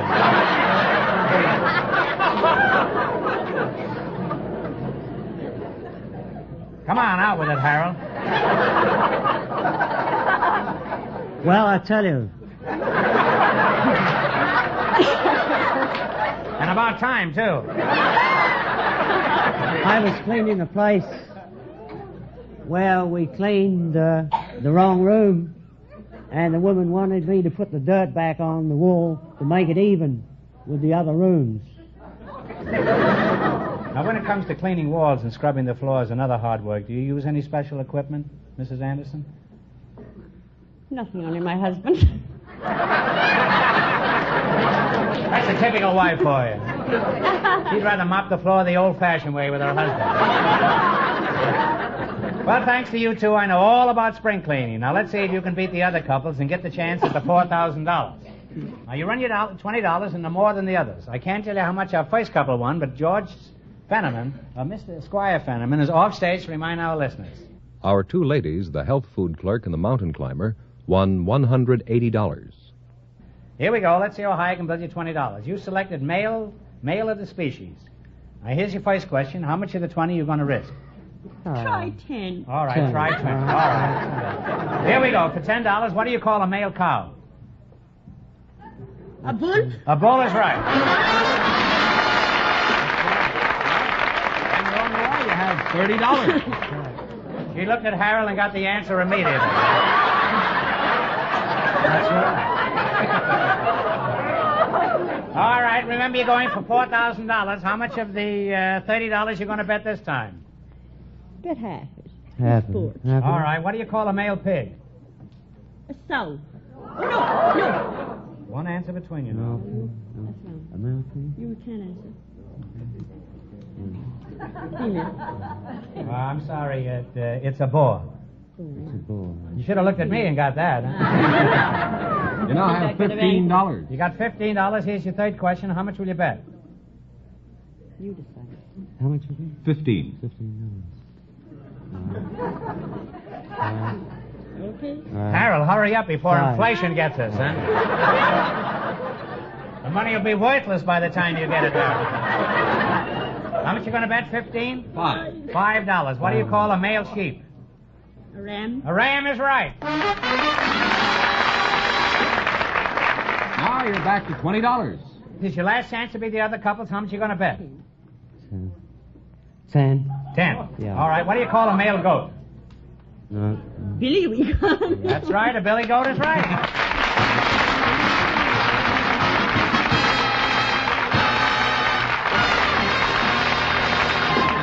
And you wind up with $30. Wind up with $30. Thank you very much. Goodbye, Harold. I'll see you as soon as you wake up. Huh? Groucho. Yes, Mr. Fenneman. The secret word is still tree. Who's next? I was going to say we looked through the studio audience for couples, married couples, who have unusual occupations. And just before we went on the air, Mr. and Mrs. E.R. Cross were chosen. Folks, come in here and meet Groucho Marx. Welcome, kids, for the DeSoto Plymouth dealers. And you say the secret word, and you'll win $100. It's a common word, something you see every day. Mr. and Mrs. E.R. Cross. Mr. Cross, what does the E.R. stand for besides Those are my initials. Those are your initials? What does what do the E.R. stand for? Ellis Royal, but I never use it. Well, you have my sympathy, Mr. Cross. What does your wife call you, Ellis? She calls me Cross. Why do you call him Cross? Well, that's his name. Excellent reason. What does your husband call you, Mrs. Cross? He calls me Jerry. Uh-huh. Now, you two were selected because of your unusual occupations. Ellis, what do you do? I'm a deep-sea diver. Oh. Well, most of us have a hard time keeping our heads above water these days. And what is your unusual occupation, Jerry? Well, I help him. You help your husband? Mm-hmm. Well, that's unusual for a wife these days. You mean you're a deep-sea diver, too? Yes, I am. You're awfully dry for a deep-sea diver. I feel very dry, too.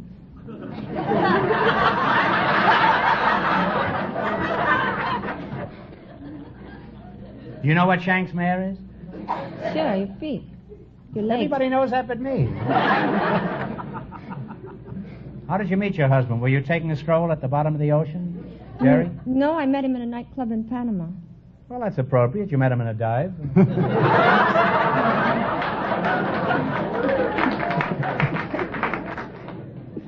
Now, how many times have you gone down in the water?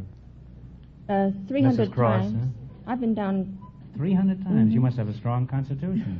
Most people get down 3 times and it's curtains. How does it feel to go deep under the water? Well, I always get very lightheaded and very giddy and also very happy. What you actually mean is the lower you get, the higher you get. Is that right? Aren't you afraid when you're walking around underwater? What worries you most down there? What worries me most underwater? When you're down deep. Well, I guess the thing that worries me the most is getting my air hose twisted. There's a woman for you. 50 feet underwater, and she's worrying about her hose being twisted. Vanity, vanity, all is vanity. Now, Mr. Cross, what are some of the hazards of deep-sea diving? How about sharks? Don't they bother you?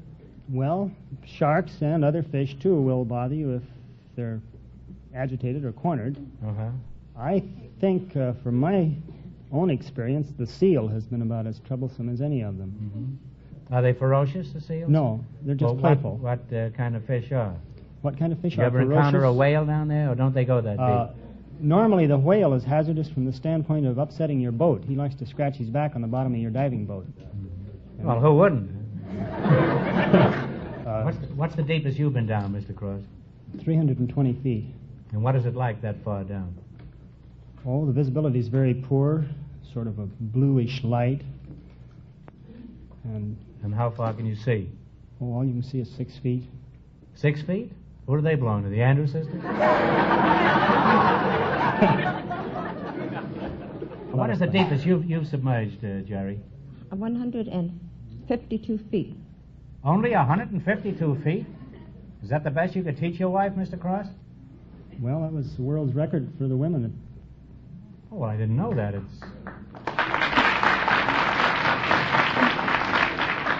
I want to tell you that it's an honor to meet the one woman who sunk lower than all the rest. I want to congratulate you, Mrs. Cross. And you too, Mr. Cross. Thank you. Well, you're an interesting couple, and I'm sorry I didn't learn more about diving, deep-sea diving. But the whole thing's too deep for me anyway. Now, in just a minute, you're going to play You Bet Your Life for a chance at $4,000. I can't tell you how much our other couples won, but Mr. Fenneman is going to remind our listeners. The health food clerk and the mountain climber are still leading with $180. Here we go. Let's see how high I can build you $20. Here's your first question. Now, how much of the $20 you're going to try?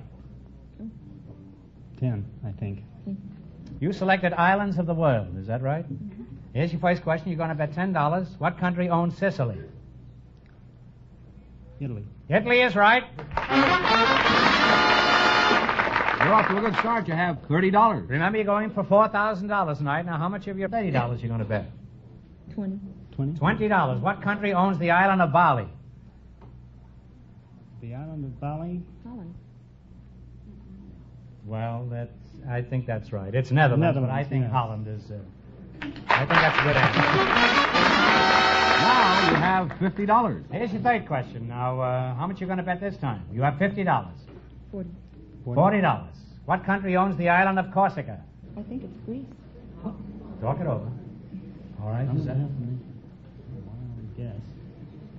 You'd say Spain. No? What are you going to say now? One answer. What are you going to No say? more countries left.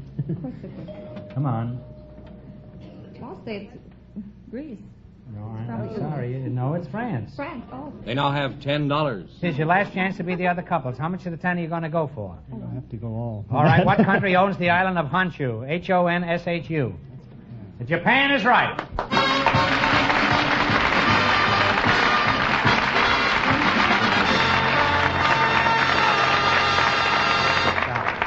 Well, you wind up with $20, and that means the health food lady and the mountain climber with $180 get the chance at the DeSoto Plymouth $4,000 question.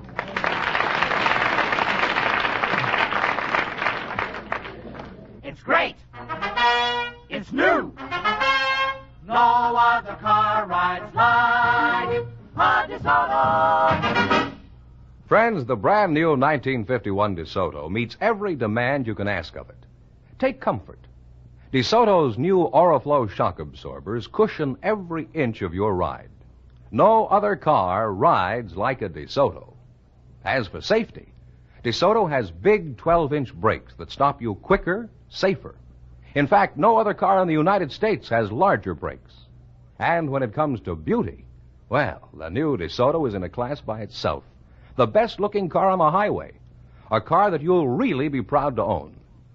Add to all these DeSoto's chair-high seats, completely waterproof ignition, increased visibility, and a host of other features, and you'll begin to realize just how much extra value DeSoto really gives you.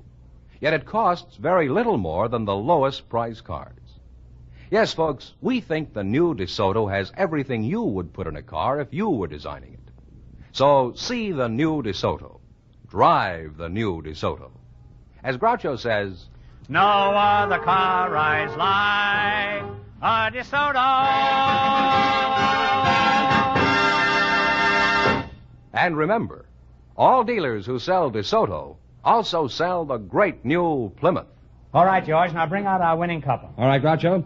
Here they come. The health food lady and the mountain climber, all set for their try at the $4,000 DeSoto Plymouth question. Here we go for $4,000. I'll give you 15 seconds to decide on a single answer between you, so think carefully, and no help from the audience. Here it is. 5 of our presidents had the same first name. For $4,000, tell me, what name was it?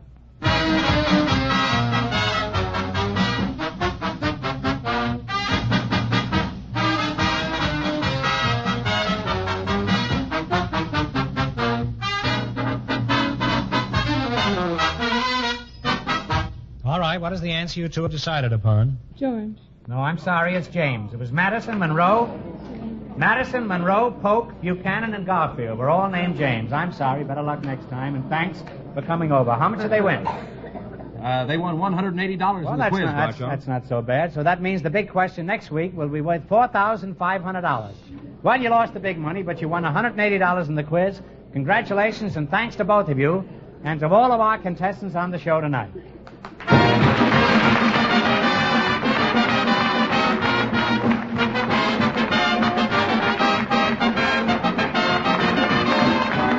Be sure to tune in again next Wednesday night at this time for the Groucho Marx Show, when the big question will be worth $4,500. And don't miss Groucho's television show, also presented by the DeSoto Plymouth Dealers of America. And remember, all dealers who sell DeSoto also sell Plymouth. 2 great cars, both products of the Chrysler Corporation. And when you drive in, tell them Groucho sent you. Good night, folks, and remember, just be sure to visit your DeSoto Plymouth dealer.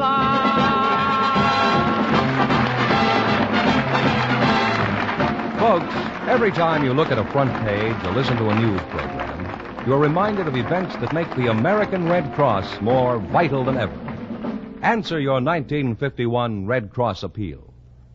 You Bet Your Life, transcribed from Hollywood, is produced by John Goodell, directed by Robert Dwan and Bernie Smith. Music by Jerry Fielding.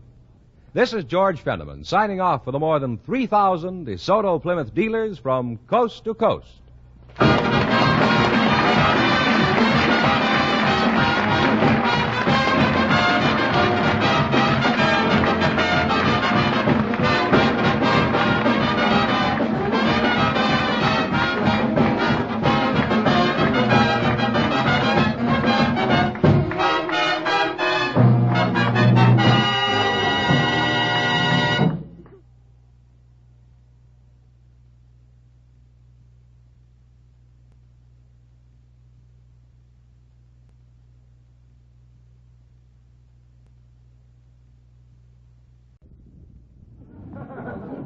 Ladies and gentlemen, the secret word tonight is coat. C-O-A-T. Really? You bet your life.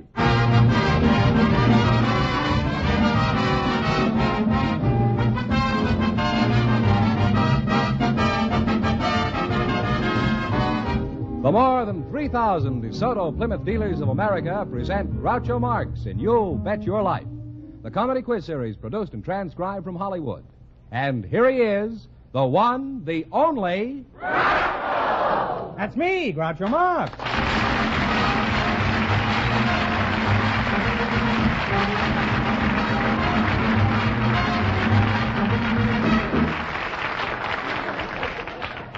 Well, here I am again, and tonight I've got $4,500.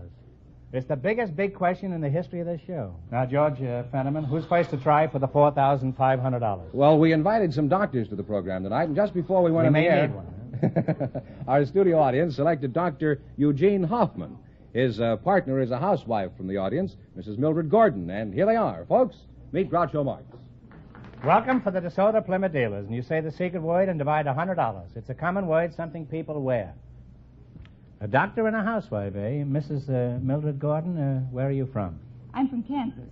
Kansas? That's right. Oh.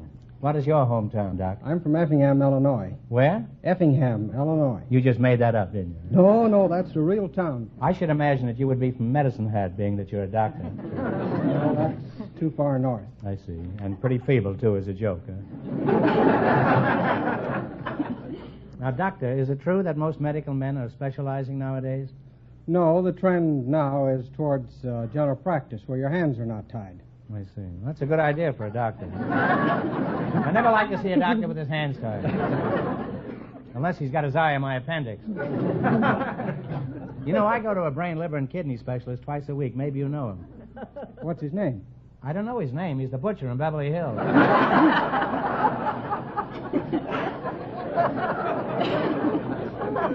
No, on the contrary. It's very interesting. Don't get too interested. He'll send you a bill. Why should you be interested? Well, You look like a fairly healthy specimen. I write mystery and suspense stories, so naturally I'm interested in the medical aspects of murder. Oh, I see. Well, what are some of the unusual ways you've used to murder people? I'm sure the doc here will be fascinated by. Well, are you asking out of curiosity, or do you have homicidal intentions? Well, I'd say it's about 50-50. There are people listening, you know. I hope. Well, I'm sure someone will be listening to this. Well, I'll tell you, you buy a copy of our book, Make Haste to Live. I've got a lot of ways to murder people in there, a whole long list of them. Can I get one wholesale? Doc, has anything embarrassing ever happened in your work? I mean, of someone who's still alive. Yes, I've had several embarrassing things happen to me in surgery, for instance. One time we were operating, and... What do you mean, we? There was two of you working on this victim at the same time? Oh, there was more than that. There was 5 of us. You must have cut him up good, huh? And he got 5 bills at the conclusion of this operation? No, only 1. Oh, I see. But what happened? Well, my assistant was tying... What part were you operating to begin with? We were taking out a kidney. Took 5 of you to take out one kidney. Yes. I took out a kidney the other night, and it was just me and she. That's not very grammatical, but authentic. Well, what happened? And as I took off the hemostat, why, his tie slipped. His tie slipped? Well, his suture, the cat gut that he was using to tie off the bleeder, you see. Well, if the tie fits you, it'll suit you all right.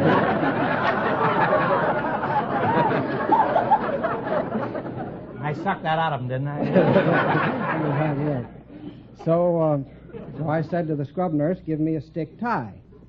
And nothing happened, and when Well, I should think not. How many scrub nurses have a stick tie? We usually wear a blouse and a skirt and let it go. So when nothing happened, I looked up, and everybody was laughing, and I suddenly found out that I didn't have any pants on. I'd lost my pants. So then the circulating nurse came along, and she said... Now, had this nurse been circulating before you lost your pants? Yes, That's what I'd like, a circulating nurse. Yes, that was part of her duties, to circulate. I see. So she came along and said, Doctor, may I pick up your pants? So I said thank you, and she did, and we went on with the operation. Now, was the victim still alive while all this was going on? He didn't know what was going on at all. No, Did you tell him later? No, I never told him. Well, Doc, I'm glad you're here. That was very interesting and kind of revealing. Now, let's see how well you can work together as a team. In just 1 minute, you're going to play your Bet Your Life for a chance at the $4,500 question. But first, here's something of importance.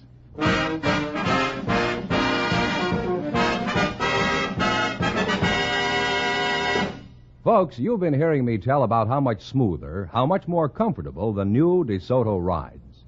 In fact, no other car rides like a DeSoto. And I've told you that the Oriflow shock absorbers are largely responsible for this remarkable ride. So I thought you might like to know more about these great new shock absorbers. Actually, they give maximum effectiveness on all kinds of roads, from a gently rolling road to a really rough one. That's because the new Oriflow shock absorbers are designed to adjust automatically for every type of road bump. But that's not all. DeSoto's longer wheelbase and full cradled ride also assure you of added comfort. And DeSoto's chair-high seats and big, wide doors give you living room comfort. And, of course, it's DeSoto that lets you drive without shifting. So, folks, visit your DeSoto Plymouth dealer and drive the new 1951 DeSoto. Yes, see for yourself why no other car rides like the new DeSoto.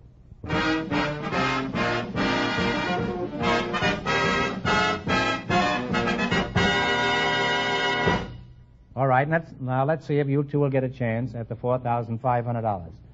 Squire, would you mind explaining the rules? Not at all. You bet as much of your $20 as you want on each of 4 questions. And the couple that earns the most money gets a chance at the $4,500 DeSoto Plymouth question at the end of the show. Here we go. Let's see how high I can build you $20. You selected places with presidents' names. Now, how much of the 20 are you going to try? 15? Yeah. 15. $15. All right. What's the name of the world's highest dam? It bears the name of one of our presidents. Hoover Dam. Hoover Dam is correct. And you're off to a good start. You have $35. Remember, you're going for $4,500 tonight. Now, how much of your $35 will you bet on your second question? 29. 29. The capital of Missouri bears the name of one of our most famous presidents. Which one? Jefferson City. Jefferson City is correct. You now have $64. $64 question. Here's your third question. How much will you bet on this one? $60. $60. Bob Burns comes from a town in Arkansas bearing a president's name. What is the name of this town?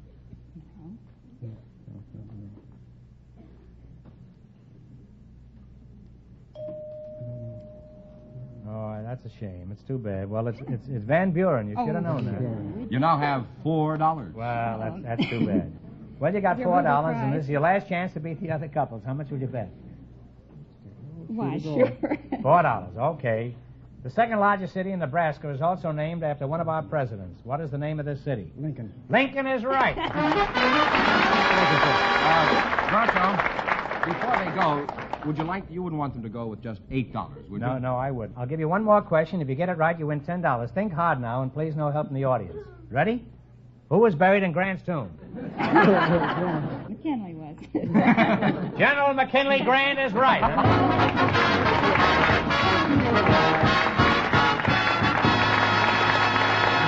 Well, thanks and good luck from the DeSoto Plymouth dealers. Thank you very much. Groucho, the secret word is still the same. It's coat. Just before we went on the air, our studio audience selected a door-to-door bakery salesman and a housewife. And here they are, Mrs. Amy Gaston and Mr. John Chua. Come on in here and meet Groucho Marx, folks.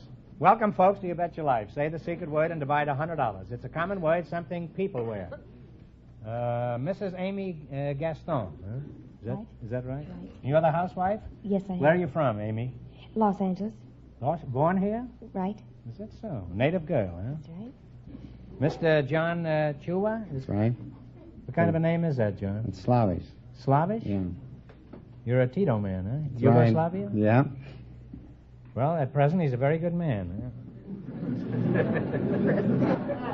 Huh? You're a door-to-door bakery man? That's right. I work for the Helms Bakery. Oh, I see. You go around from door to door with your bakery goods, is that right? That's right. I suppose your job is one long loaf, eh? One long loaf. I suppose you hear that quite often, don't you? Huh? Yeah, I sure do. Usually when I hear that, I always tell them I'm glad my bread isn't as stale as that joke.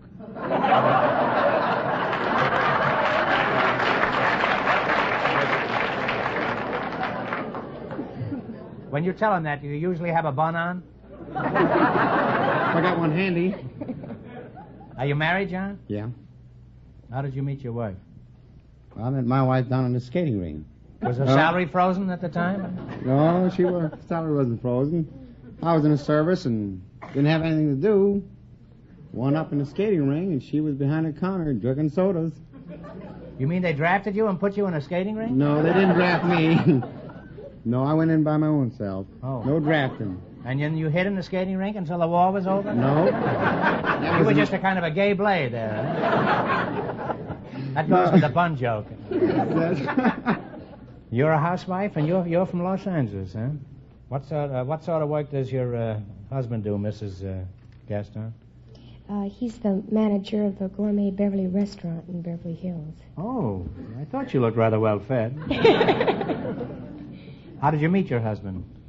Well, we were both working at Lockheed during the war, and finally one day I heard through the grapevine that he was going to be drafted in the Army Air Corps, so I had a chance to have him sign some papers. I was in the engineering department. But he came back that evening to get his coat. You said the secret word. You said coat. You said the secret word, coat, and you and your friend over here, Mr. Chua, here's $50 apiece. And then you got married? Well, then, of course, he did hit the Army Air Corps, and he was in a German internment camp, so it was about 2.5 years later. How long have you lived here in Los Angeles? 29 years.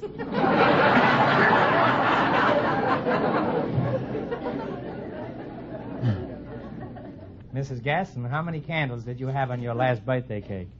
21. Oh, come now. When were you born? 1921. 1921. Let's see. 1921, the 1951, the 22, What happened to the other candles? Wouldn't they light? Well, the last time I had a birthday cake, it was on my 21st birthday. Pretty sly, aren't you? Well, you outfoxed me. Obviously, you weren't born yesterday. You're a door-to-door salesman. That's then. right. How do you operate? I should have asked the doctor that, I guess. Well, okay. How do you operate? Well, I load my truck with Helms merchandise every morning. Well, when it's loaded, do you have a bun on? Got quite a few buns on, yeah. Well, if you stay in your truck, how does the housewife know you're there? Do you throw a biscuit through the side of the house? No, she hears my whistle. That sounds like interesting work, huh? You mean you just whistle and women come bounding out of their houses? That's right. How much would you charge to teach me the Helms whistle? Let me hear you whistle, John. Go ahead. Pretend I'm a housewife, and I'm inside burning my husband's dinner. Now, exactly what do I hear? Oh, brother. That's about the best I can do. What kind of women do you get with that whistle? They better be wearing their hearing aids. Now, how does your bakery stuff compare with your wife's baking? Oh, brother, that's hard to answer. Of course, if you answer, you lose either your wife or your job. Answer me, John. Well, all I can say is our bakery goods are hard to beat. Congratulations, John. You just lost your wife. Now do you want to try for 2 wives? What's the most popular item your bakery turns out? Well, we got marble cakes, coconut cakes, jelly donuts, Tuesdays, Fridays. Jelly donuts Tuesdays and Fridays. That's right. Well, that's the way it should be. Jelly donuts Tuesdays and Friday, matinees Wednesdays and Saturdays.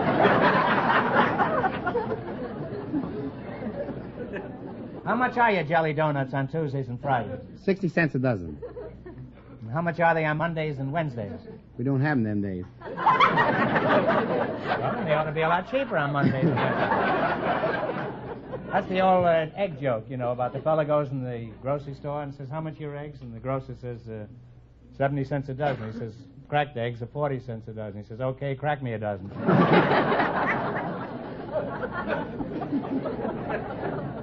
It was easier to crack those eggs than it was that joke, I assure you. Do you get many calls for wedding cakes? Oh, yeah, they're special order cakes. Well, could you describe a wedding cake? Do they all have Governor Dewey on top? No. We don't have any. How about birthday cakes? That's special order cake, too. Well, how do you sell them? Well, they come $2.50. Suppose I wanted candles on my cake. How much would that run? Well, that's cost extra, too. They're a penny a piece. A penny a candle? Penny a eh? candle. Well, I'd need 40 of them. The reason I only need 40 is because I always burn the candle at both ends. How do you get to know your customers, John? Well, they get out in the truck there and start to buy your merchandise. You get 2, 3 come around there, and you get to talking with them, and next thing you know, well, you're pretty friendly with them. You ever tell them jokes, John, like, I hope my bread is as fresh as you are? Oh, now and then, yeah. Could you tell us one of your jokes? One of your home-baked specials? Come on, let's hear a wheeze, huh? Oh, well, about the woman come out and asked the baker man if he had any good marble cake, and the baker man said, yeah. He says, you like to try a piece? She says, no. She says, I'll take it for granted.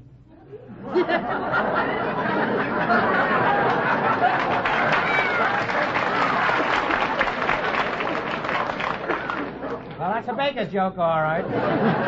You need a lot of crust to tell a joke like that. Did you have a bun on when you told that joke?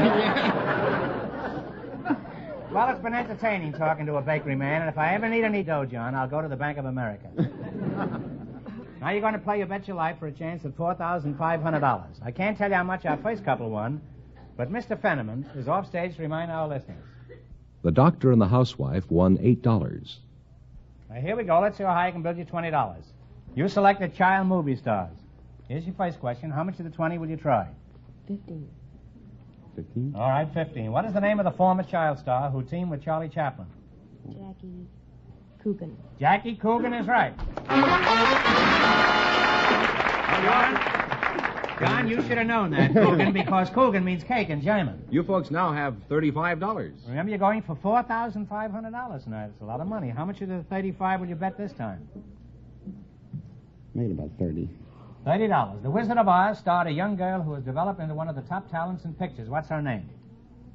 Judy Garland? Judy Garland is right.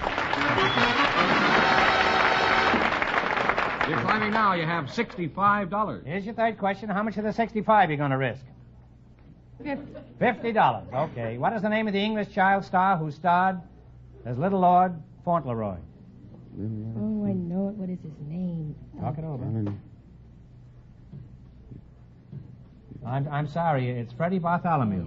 Should have known that. You now have $15. You now have $15. Here's your last chance to beat the other couples. How much are you going to bet? No worries. Get it over with. $15? Mm-hmm. An English picture elephant boy made a star out of a kid from the Far East. What's his name? Sabu. Sabu is right.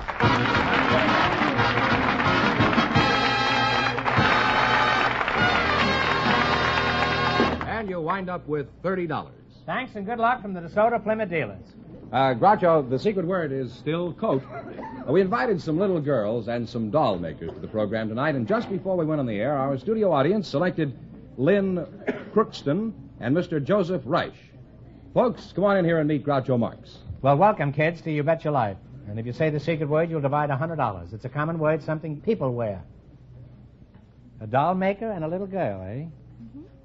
Mm-hmm. Miss, you're the little girl, huh? Yes. Well, you could be a doll maker, too, you know. How old are you, Lynn? 8. 8? Mm-hmm. Are you from the East? No. That's too bad. I could call you East Lynn if you were. You're 8 years old, huh? Yes. And you're the doll maker? Yes. How old? You're more than 8, huh? Oh, just about 48. 48? That's right. Where are you from? New York. Where were you born, Lynn? Los Angeles. Los Angeles? Mm-hmm. Right here. How come you were born in Los Angeles? Because that's where my father works.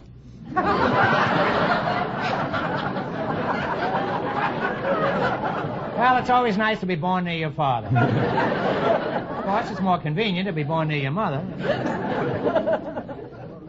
What sort of work does your father do, Lynn? He's a fireman. A fireman? Does he wear red suspenders?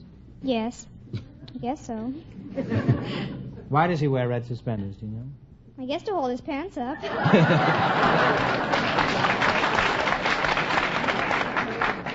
I don't understand how a girl 8 years old knows a joke that old. I hope she doesn't start with that bun-on joke before. Are you married, Mr. Rich? Reich? Yes, sir. How do you pronounce it, Rich or Reich. Reich, huh? You're not married? I am. Oh, you are married.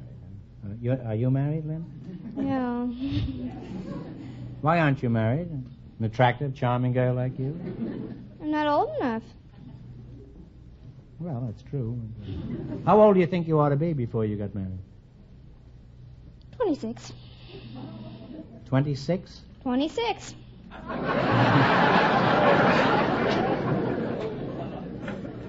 Why do you want to wait that long? Don't you think 18, 19 would be a nice age to get married?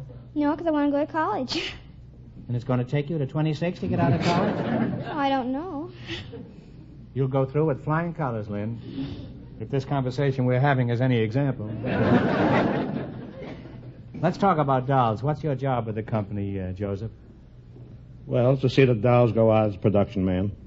Oh, you're a production man? Yes. What kind of dolls do you manufacture at your place? All kinds. Soft, hard dolls, skin dolls. What makes a doll hard? Some bitter experience? No, not exactly. It's the material content. Some are plastic. Isn't it wonderful how they make dolls these days? They even talk.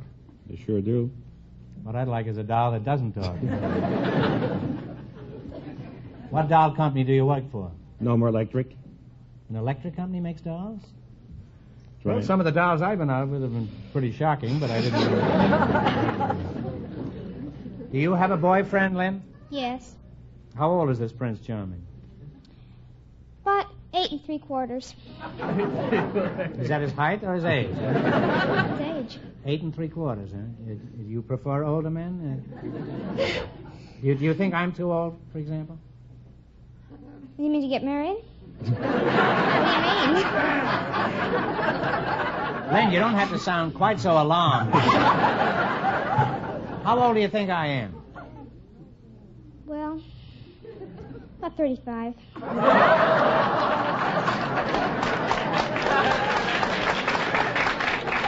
That's what I like about kids. They're not afraid to tell you the brutal truth.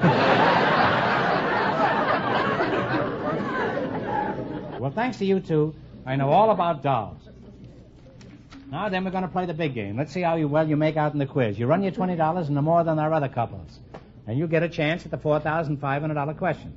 I can't tell you how much the other couples won, but George Fenneman is off stage to remind our listeners. The bakeryman and the housewife are leading with $30. Here we go. Let's see how high I can build you $20. You selected largest cities in the States. Here's your first question. Now, how much of the 20 are you going to bet? Well, how many do we want to bet?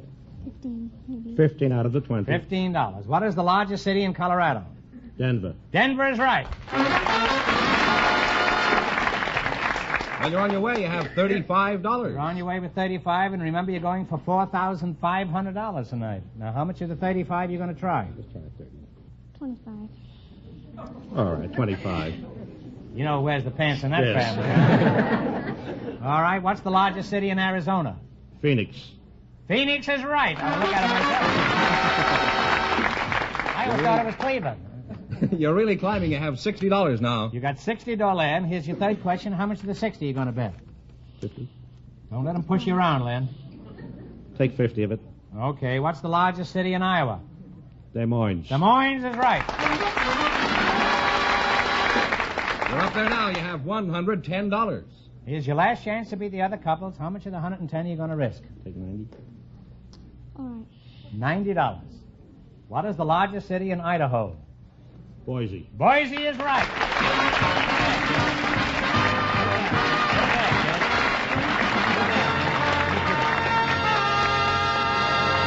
You wind up with $200, and that means that you, too, with your $200, get the chance of the DeSoto Plymouth $4,500 question. Now it's up to you. Now, in just 1 minute, I'll ask them the big question. But first, I want everybody to pay attention to a matter of great importance.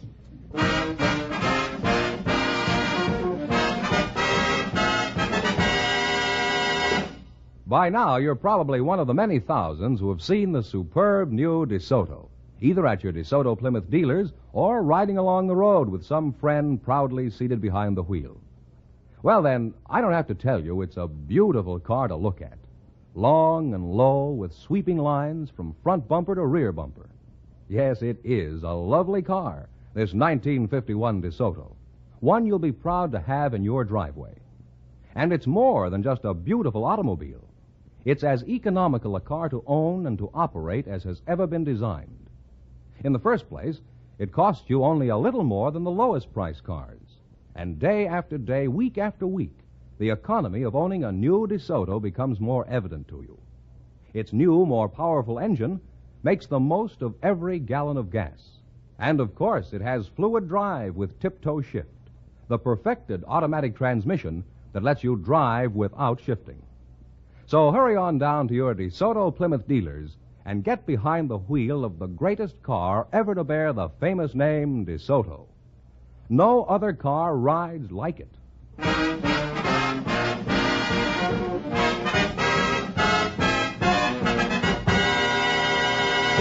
All right, here we go for $4,500. I'll give you 15 seconds to decide on a single answer between you, so think carefully, and please no help from the audience. The only known diamond mine in North America can be found in the Wonder State. For $4,500, tell me, what is the Wonder State?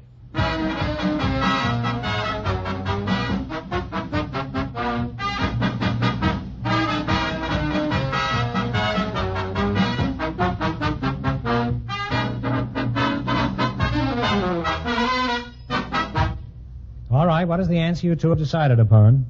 Alaska. No, I'm sorry. The answer is Arkansas. I'm close to it. Correct answer is Arkansas. That means the big question next week will be worth $5,000. Well, you lost the big money, but how much did they win in the quiz, George? Well, $200 in the quiz, Roger. Well, congratulations and thanks to both of you and to all of our contestants on the show tonight.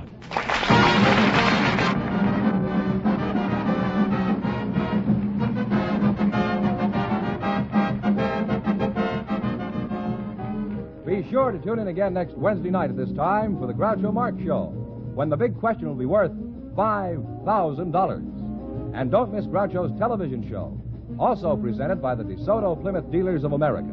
And remember, all dealers who sell DeSoto also sell Plymouth. Two great cars, both products of the Chrysler Corporation. And when you drive in, tell them Groucho sent you. Good night, folks, and remember, just be sure to visit your DeSoto Plymouth dealer.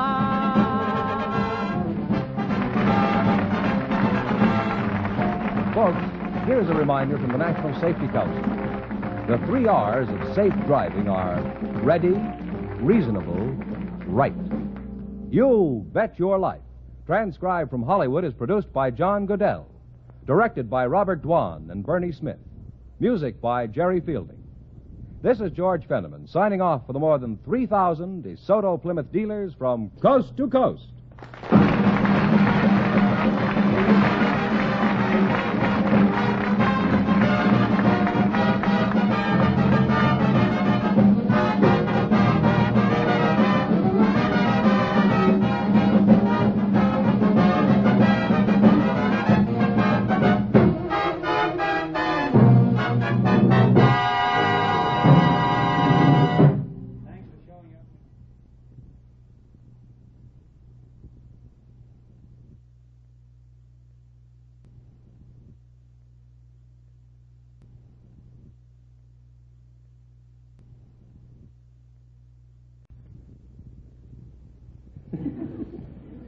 Ladies and gentlemen, the secret word tonight is street. S-T-R-E-E-T.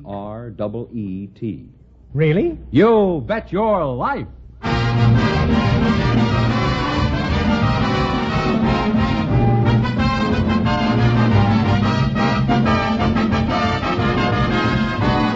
The more than 3,000 DeSoto Plymouth dealers of America present Groucho Marx in You Bet Your Life, the comedy quiz series produced and transcribed from Hollywood.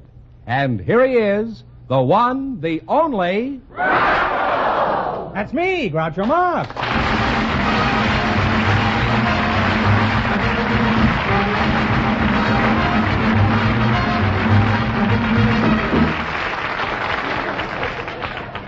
Well, here I am again, and tonight I've got $5,000 in cash.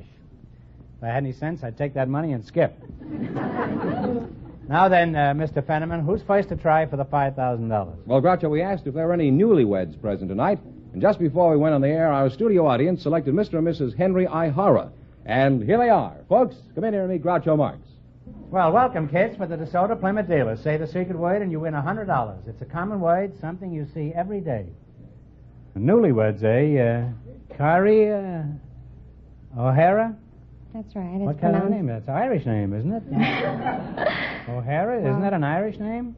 No, it's a Japanese name. Oh, Japanese name. Yes. Carrie was really my nickname. It was taken from my Japanese name, Kaoru. Kaoru? What does that mean? Oh, it means fragrance. Well, that seems to be quite appropriate in connection with you, Carrie. What does it mean in English? It means fragrance, eh? Guess so. Means the same in Japanese as it does in English, eh? Isn't that odd? And we're both on the same train. Where are you from, Carrie? I was born in Sacramento, and I've lived in Los Angeles. Oh. How long have you lived there? Oh, it's the balance of my so many years. Mm-hmm. Since I was born. And your name is Henry O'Hara? Ihara. Ihara, huh? Yes. What kind of a name is that? Japanese. Oh, well, you both Japanese, huh? Yes. Do you have a pet name for Henry here? Well, I call him Butchan sometimes. Call him what? Butchan. Butchan? Yes. What is that, like Butch? Oh, no. What is Butchan? Little boy. Oh. Little boy. Look who's talking. Little boy. What do you call Carrie when you're all alone, Henry? Well, I call her Oi sometimes. Oi? Just one Oi? Yes.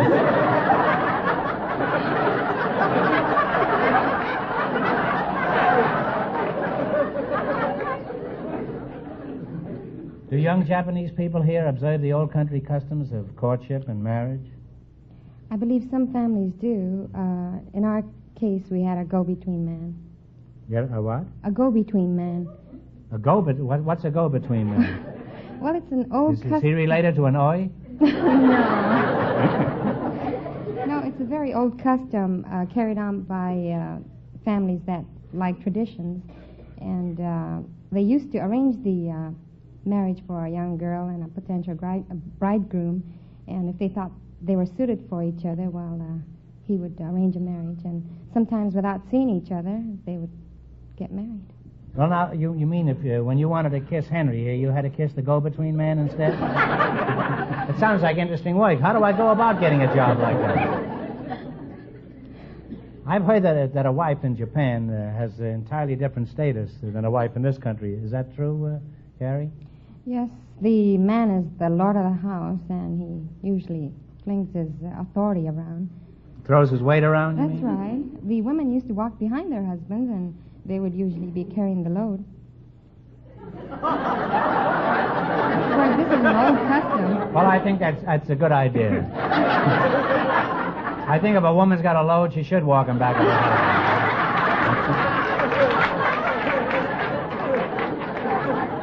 I like the American customs better, where the woman walks in front of the man. At least you know what you're chasing. Do you speak Japanese, Carrie? Yes, I do. Is that so? I speak it very well myself, you know. Could you say something in Japanese? Oh, I'd be very glad to. Oh, I understood that very well. That's a good deal like English. Well, say something else in Japanese. Tell me what you think of me, and be sure it's in Japanese. Now, go ahead. Groucho-san, あなた本当に可愛い方ですね。Is that so? I'm not sure I ought to have you translate what you just said. I'll hire a go-between. Henry, do you know what she just said? Well, she said that you're a very cute man. Oh, come now. Do you really think I'm cute? I'll have my father calling you tomorrow morning. We'll work something out. Well, you're a wonderful couple, and I've enjoyed talking. Look how cute they are, standing there holding hands. Now, in just 1 minute, you're going to play You Bet Your Life for a chance at the $5,000. That's the highest amount we've ever had on this show. Now, I want you to pay close attention to some important information.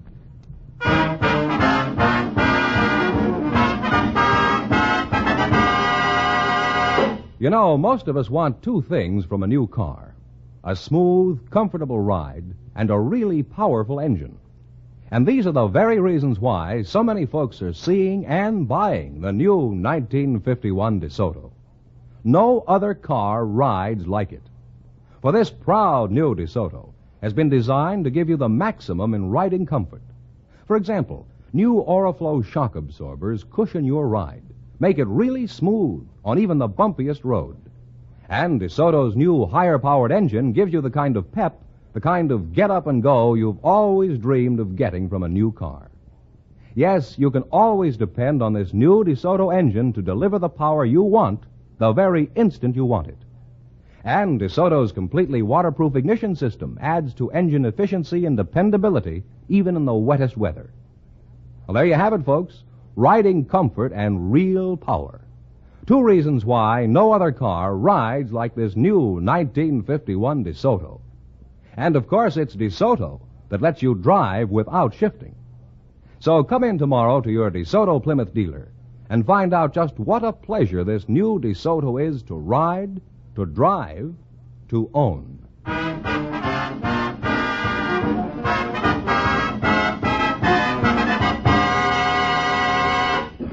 Now, here we go. Let's see how high I can build you $20. You selected fictional animals and birds. Now, have you met Mr. Panama? How do you do? How do you do? Glad to know you. Glad to know you. All right, now here's your first Want me question. to tell them the rules, Groucho? Yes, explain the rules, All if right. you remember them, that is. Let's see. You bet as much of your I've $20... got too much confidence in you. You bet as much of your $20 as you want on each of 4 questions. And the couple that earns the most money gets a chance at the $5,000 DeSoto Plymouth question at the end of the show. All right, now, you selected fictional animals and birds. Here's your first question. How much are you going to bet? You have $20. 19. $19. Okay. What kind of an animal is Dumbo? It's an elephant. An elephant is right.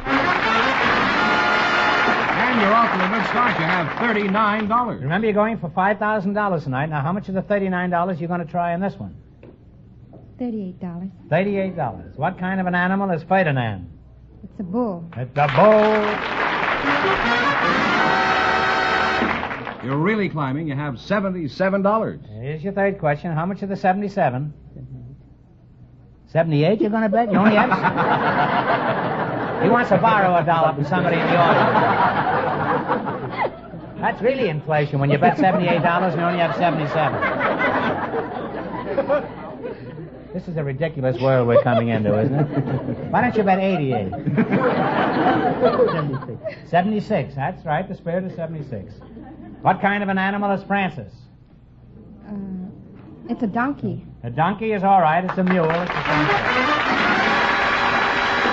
You have now climbed to $153. Well, you're $153, and here's your last chance to beat the other couples. How much are you going to bet? The whole thing. The works. What kind of an animal is Rudolph? It's a red-nosed reindeer. A red-nosed reindeer.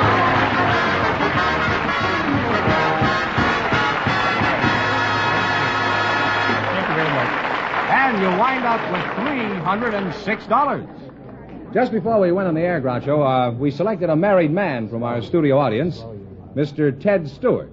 His partner is Carolyn Leonetti, who runs a charm school, and here they are. Folks, Come in here and meet Groucho Marx. Well, welcome, folks, for the DeSoto Plymouth dealers. Say the secret word and divide $100 in cash. It's a common word, something you see every day. Miss Caroline Leonetti, huh? That's right. You're from a charm school, eh? Yes, that's right. You're very charming. I'm charmed to meet you. Thank you. It's nothing at all. Tonight I happen to be dripping with charm. Oh, thank you. As long as you're from a charm school, I wanted you to know you're not dealing with any clodhopper here.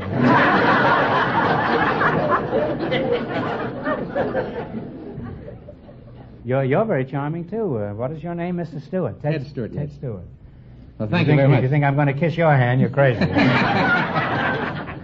Where are you from, Ted? That's such a short name for such a big man. Well, my full name is Theophilus Noel Newman Roosevelt Stewart, but they call me Ted for short. Oh. I was born in Georgia, spent most of my boyhood days in Chattanooga, Tennessee, and I've been out here since 1919, Los Angeles. You like it better up here, up north? I like it here, out here in the West, yes. Are you married, Caroline? No, I'm not. In that case, let me kiss your hand again. What kind of work do you do, Ted? I'm a retired police officer from Los Angeles Police Department. Oh. Does your wife work? Well, yes. No, she doesn't work. Not even around the house? Well, yes, she works around the house. How did you meet this parasite? Well, I was walking my beat in a military manor out here on the Miracle Mile back in 1939 on August the 2nd, and she jaywalked, and she ran across the street and to get a bus.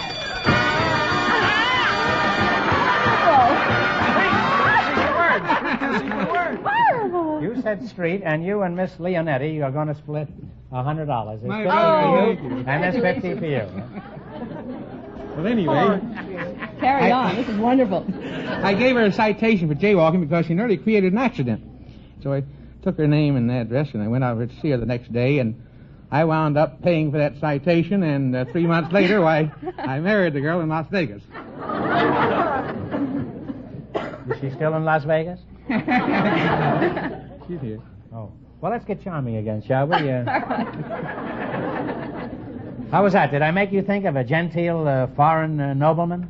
Well, in a way, yes. In that case, you better count your rings. Last time I counted my rings, I discovered I was the oldest living thing in California.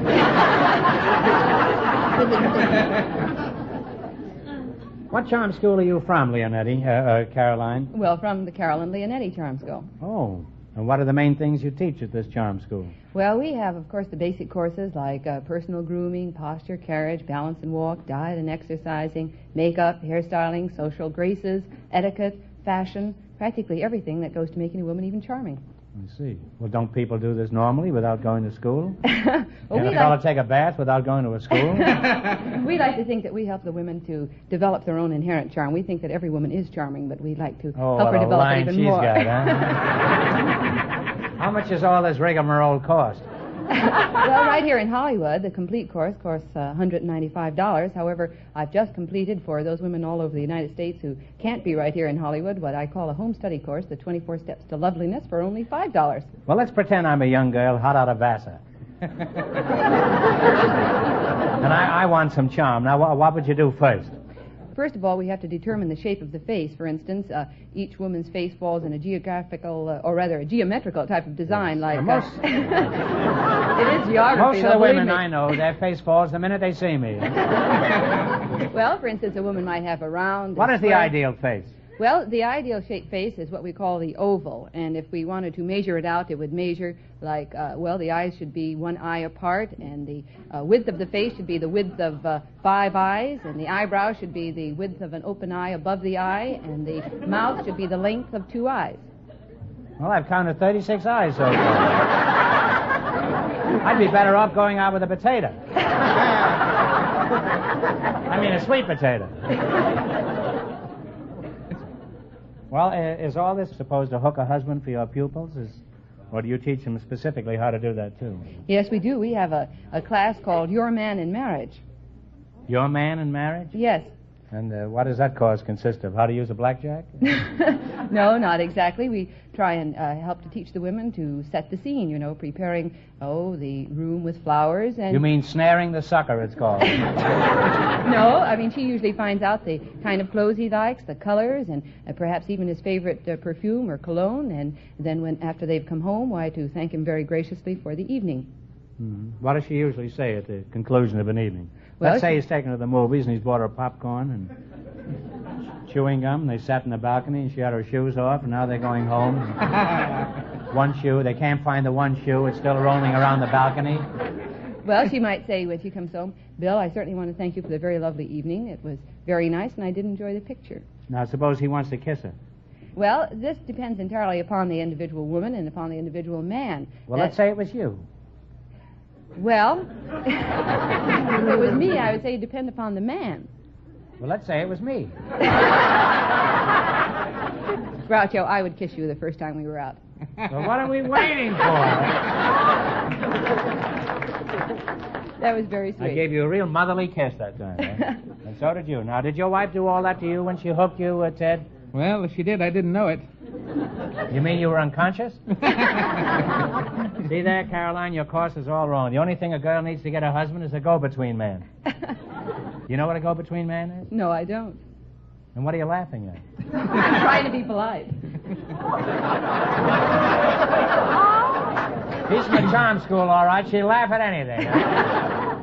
Well, you've both been very charming. In fact, all three of us have been charming. Now you're going to play You Bet Your Life. You beat our other two couples, you get a chance at the $5,000 question. I can't tell you how much the first couple won, but George Fenneman, or Squire as he's known in recent weeks, is going to remind our listeners. The Japanese newlyweds won $306. Here we go. Let's see how high I can build you $20. You selected blondes.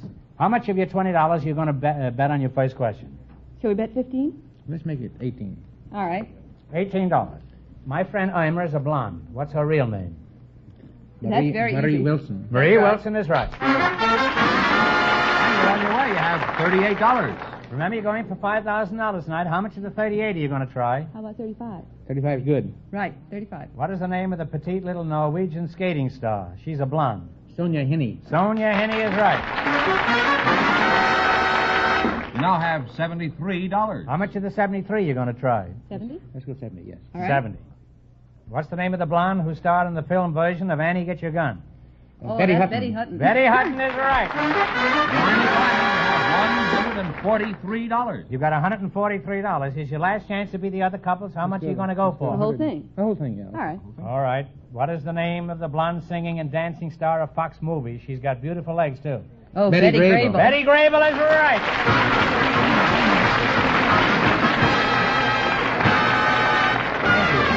Thanks and good luck from the DeSoto Plymouth dealers. You wind up with $286. Thanks and good luck from the DeSoto Plymouth dealers. They pull a string back here, and I say, thanks and good luck from the DeSoto Plymouth dealers.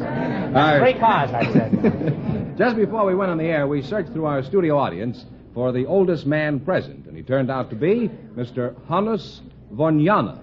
His partner is a nightclub cigarette girl selected by the studio audience, Miss Inga Borg. And here they are. Folks, come on in here and meet Groucho Marx. Welcome, kids, to You Bet Your Life.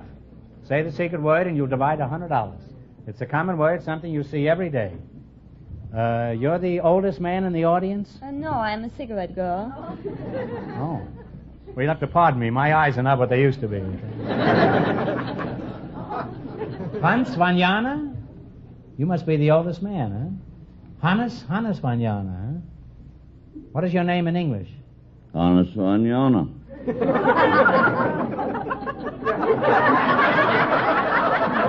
I think I know your brother, Hannes and Truly. Is that him?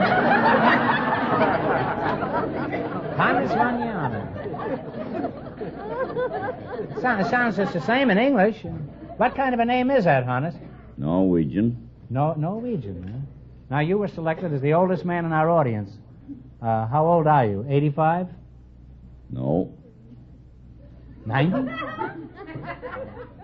older than that. I'll do my best, but I'm no kid either, you know. Are you 91? No. 95? Keep going. This is getting to sound like the price of coffee. Okay, I'll shoot the moon. Are you 100 years old? More than that. No. 200? That's as high as I'll go. I give up, Hannes. How old are you? 102. 102 years old.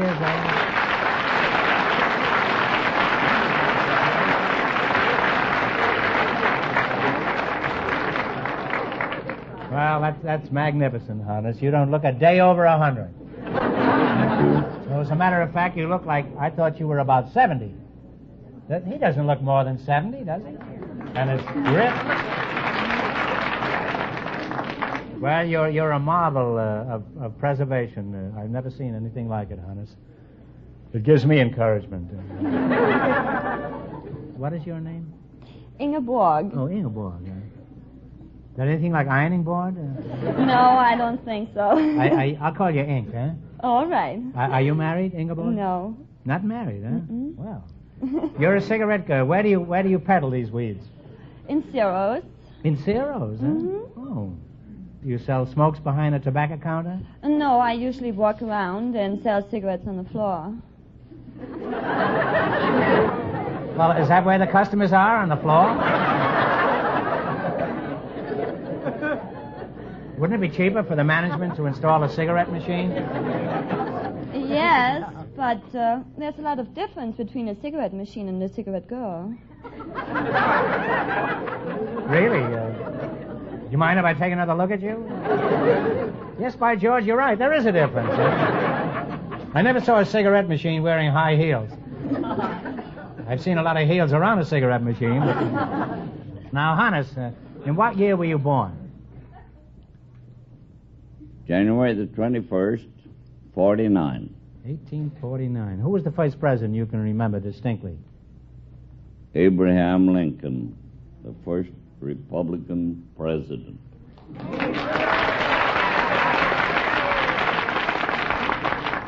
Well, a man has to be pretty old to remember a Republican president.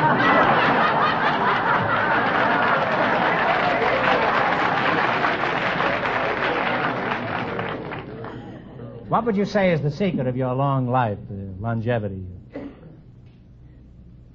I think the secret of longevity is to be happy. Mm-hmm. Every day, when a man wakes up, he has the choice whether he shall be unhappy or happy. I have chosen to be happy. That's a wonderful philosophy.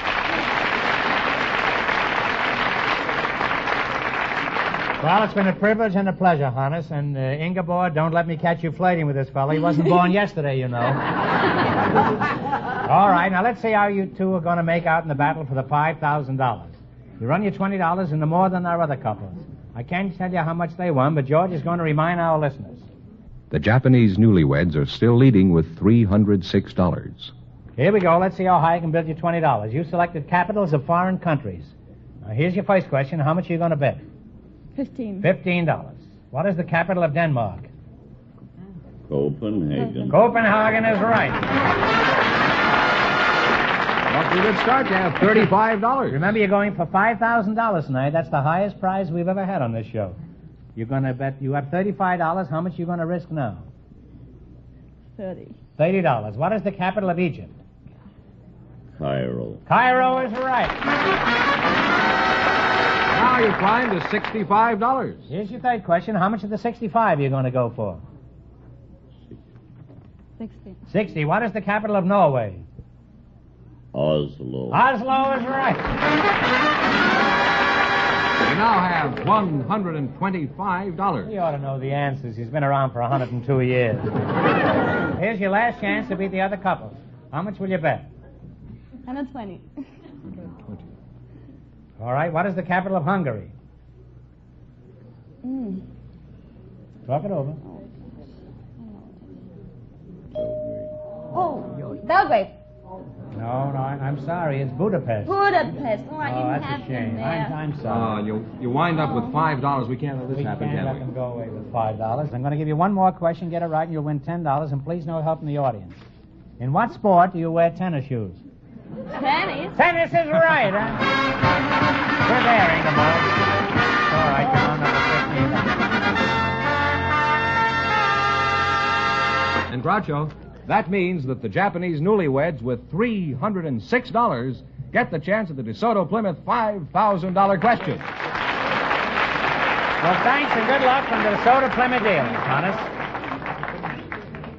Now, in just 1 minute, I'll ask them the question, but first, here's something of interest to everyone.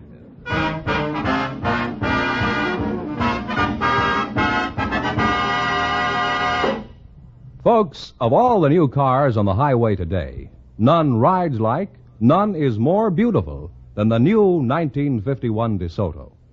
From its distinctive new front end to the graceful sweep of the rear fenders, this great new DeSoto is a car that not only commands attention, but admiration as well. Just open the door of this stunning car, and you'll discover the most beautiful interior you've ever laid eyes on. Look at the richly grained new instrument panel that goes right down to the floor. See how the controls and dials are conveniently grouped. It'll convince you of the extra thought, the extra care, and the style that went into the new DeSoto. Then sit in DeSoto's comfortable chair-high seats and inspect the smart, durable upholstery and all the distinctive interior details. Yes, folks, there's no doubt about it. The new 1951 DeSoto is the most stylish car on the highway today. And to enjoy a ride that's just as outstanding, visit your DeSoto Plymouth dealer tomorrow.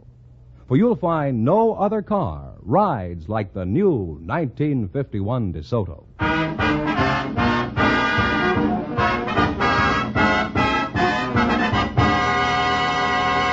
And Groucho, here are the Japanese newlyweds all set for the $5,000 question. All right, are you kids ready? You a little O'Hara's, you? Here we go for $5,000. I'll give you 15 seconds to decide on a single answer between you. Think carefully, and please no help from the audience. Here it is. You ready? According to popular legend, the island of Manhattan was purchased by the Dutch for $24. For $5,000, tell me, who was the Dutch governor who made this famous purchase?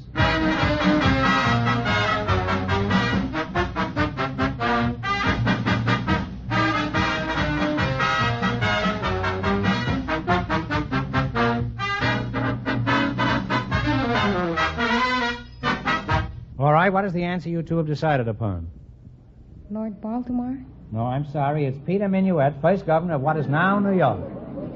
I'm sorry, that's the correct answer, so that means the big question next week will be worth $5,500. Well, you lost the big money, but how much did they win in the quiz, George? $306. Congratulations, and thanks to both of you, and to all of our contestants on the show tonight.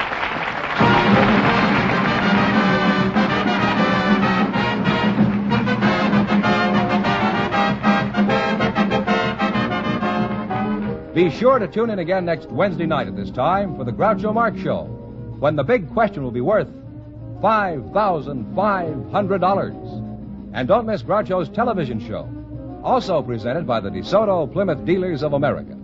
And remember, all dealers who sell DeSoto also sell Plymouth. Two great cars, both products of the Chrysler Corporation. And when you drive in, tell them Groucho sent you. Good night, folks, and remember, just be sure to visit your DeSoto Plymouth dealer.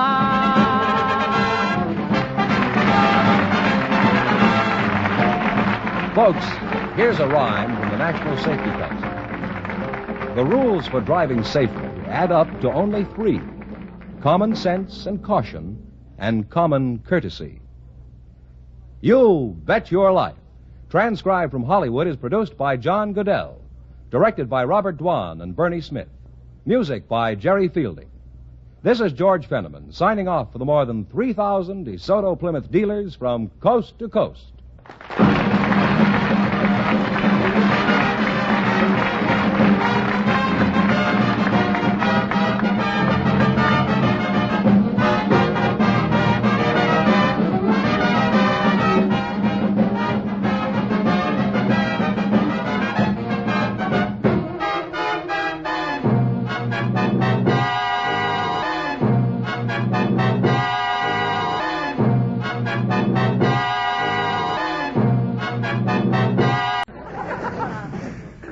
Ladies and gentlemen, the secret word tonight is hand. H-A-N-D. Really? You bet your life.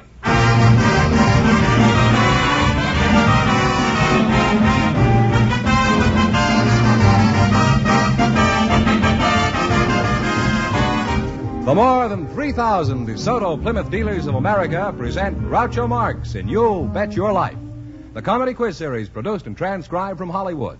And here he is, the one, the only... Groucho! That's me, Groucho Marx.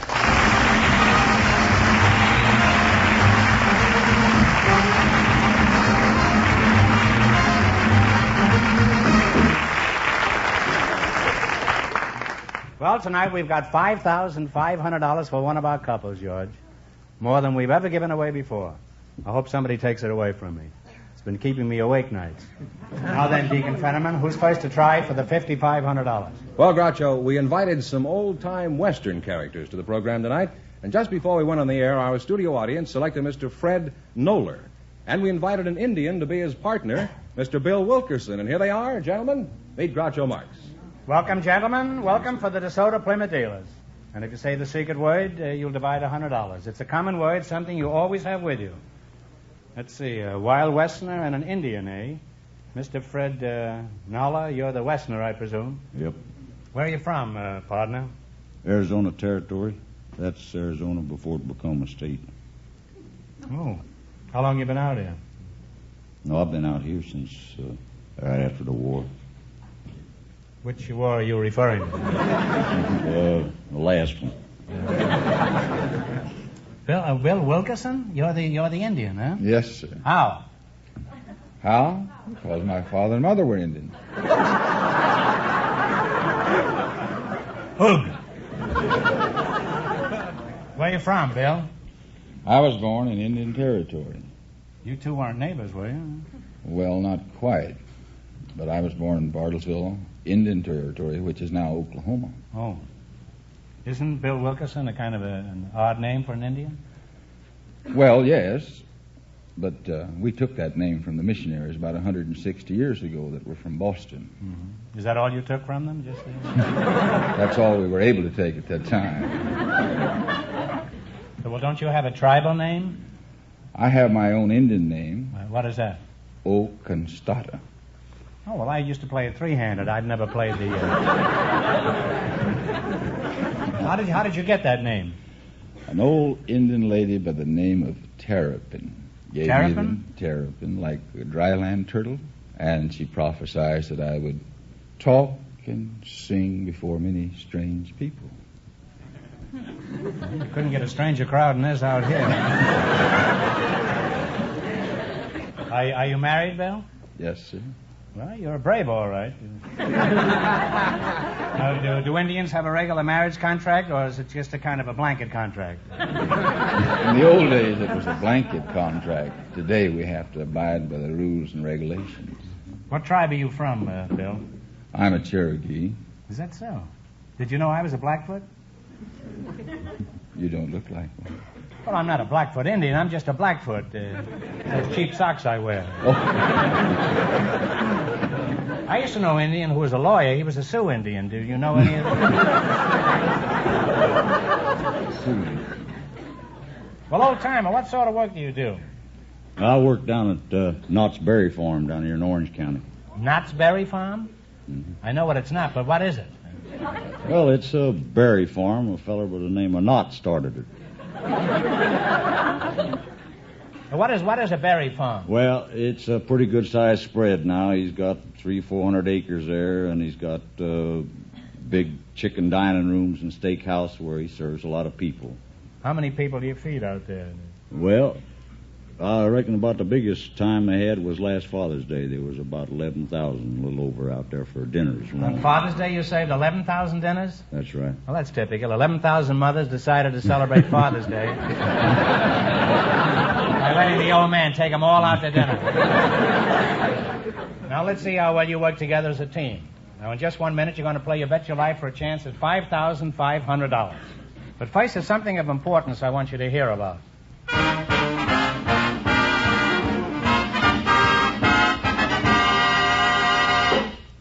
When you drive the new 1951 DeSoto, you'll enjoy added comfort and pleasure thanks to DeSoto's famous Oriflow shock absorbers, a longer wheelbase, and a full cradled ride.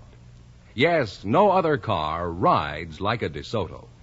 And DeSoto also gives you a wonderful feeling of safety and security. Just suppose you need to stop, and in a hurry. Well, DeSoto's big new 12-inch brakes will quickly bring you to a safe, smooth stop. No other car in America has larger brakes. And DeSoto's chair-high seats let you sit up comfortably with a full view of the road ahead. There's more visibility, too, with the new, wider, deeper windshield and rear window. And should a blowout occur, DeSoto's safety rim wheels help keep the car under control. Well, that, folks, should give you a pretty good idea of the new DeSoto's greater safety. And when you add to that its extra comfort, you'll discover why DeSoto is your best buy for the years ahead. So visit your DeSoto Plymouth dealer tomorrow and see this beautiful 1951 DeSoto for yourself.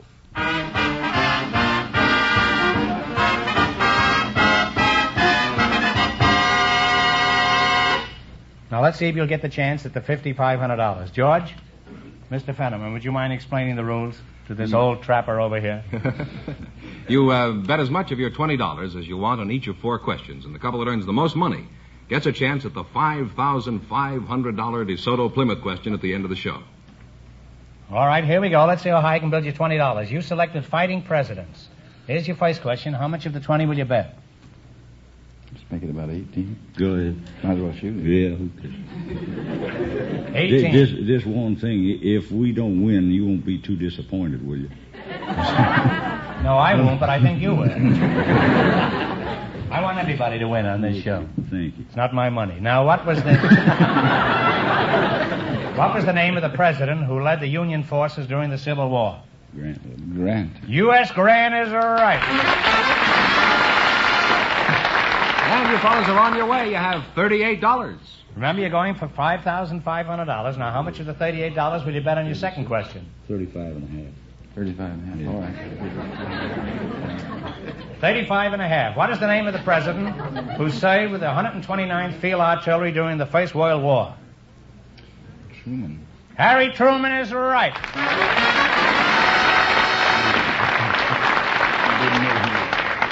If he's an Indian, I'm a monkey's uncle. And don't think that couldn't be true.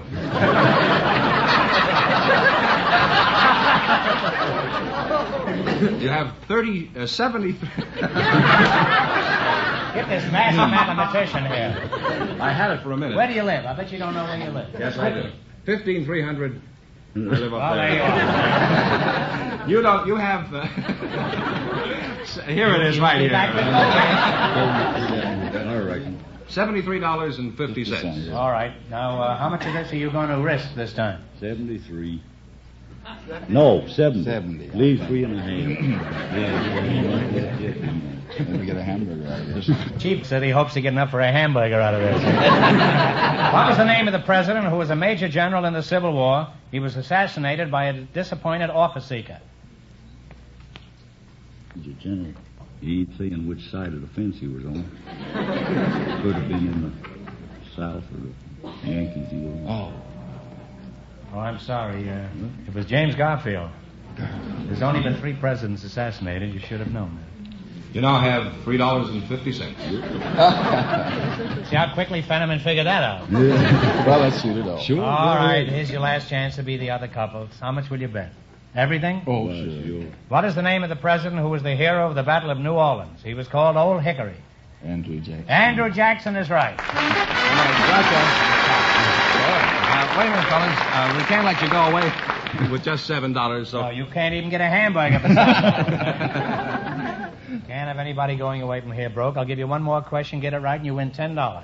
No help from the audience, please. In what sport do you wear tennis shoes? Tennis is right!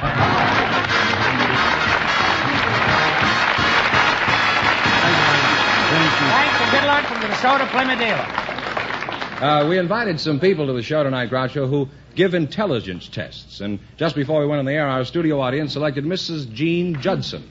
Her partner is a married man from the audience, Mr. William Scher, and here they are. Folks, come in here and meet Groucho Marx. Well, welcome to You Bet Your Life. Say the secret word and divide $100 between you. It's a common word, something you always have with you. Well, let's see. We have an intelligence tester here. If I was smart, I'd leave by the back door and quietly. Mrs. Jean Judson. You're the intelligence tester, eh? Where are you from, Jean? I'm from all over, Groucho. You're from all over Groucho? I wish you were.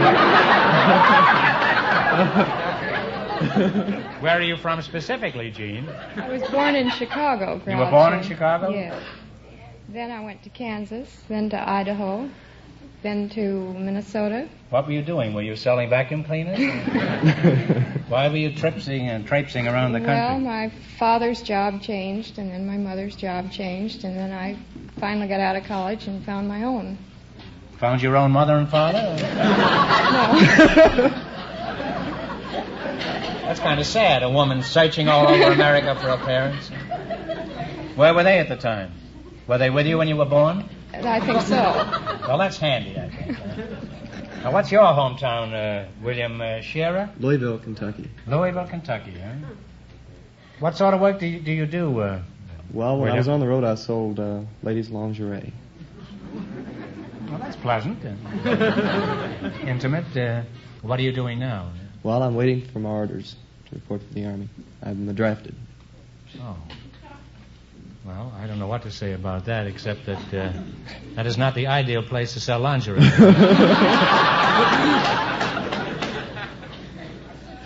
You're married, too, eh? Yes, I am. My You wife. said you don't look it. You look like you're enjoying yourself. William, are you sure you're married? Well, 5 years. Well, could you prove it? Could you let me see your marriage license? I don't have those with me. Slippery, aren't you? Huh? I'll bet you $10 right now I can prove you're not married. You want to bet? I haven't got $10. Well, I lose. If you don't have $10, you're married, all right. Yes, you do.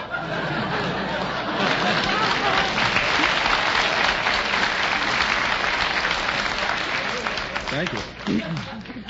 You ought to get acquainted with the Indian we had out here. He can lend you money. He's got a couple of bucks at home.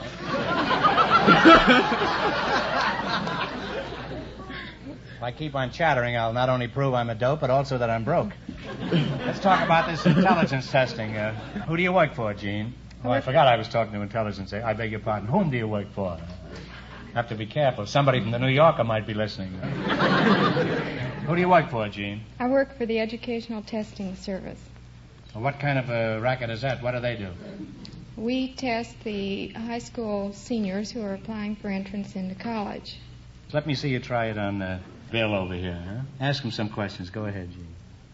Well, Bill, if it takes 3 men 6 days to finish a job, how many men can finish that same job in 12 days? I'd say 4. Well, why don't you? Now, Gene, what would you say? Would you say he's right? No, the right answer to that is 1.5 men. That may be the right answer, but where are you going to hire a half a man? Of course, you could hire one, but I won't be out of work until summer. Now, Gene, I don't think that was a fair question. Try another one where the answer is a whole man. Now, go ahead. What's another of your test questions?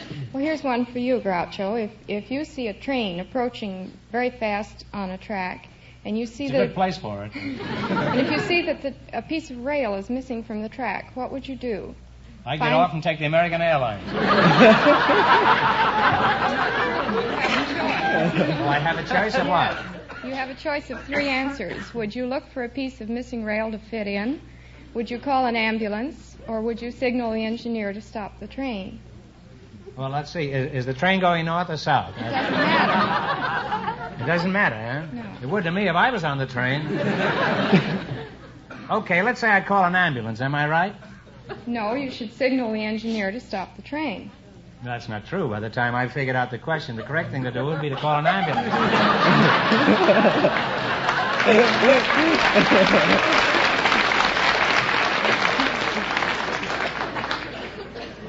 Well, I've learned a lot about intelligence quotients. Is that what you call it? That's right. Now, let's see if you two are smart enough to run you $20 into more than our other couples. And then you can take away the $5,500 from me. Now, Mr. Fenneman, that's George, is off stage to remind our listeners how much the first couple won. The Western character and the Indian won $7. All right, here we go. Let's see how high I can build you $20. You selected famous hotels. Here's your first question. How much will you bet? 18. He's an undercover man. He used to sell lingerie. In what city is the Palmer House Hotel? Chicago. Chicago. You're on your way. You have $38. Remember, you're going for $5,500 tonight. That's the most we ever had. How much of your $38 are you going to bet this time? Mm-hmm. How much? 35. 35. In what city is the Mark Hopkins Hotel?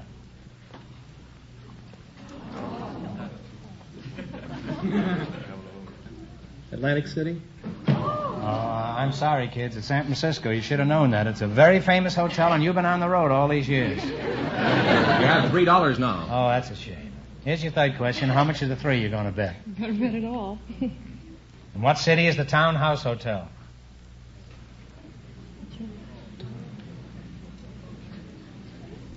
Boston? Los Angeles. It's right down here on Wilshire Boulevard. They've gone. Another question. This is for $10. If you get this right, I'll give you $10. And please, no coaching. Now, think carefully. This is a toughie. Who is Grant's tomb? Grant. General Grant is right.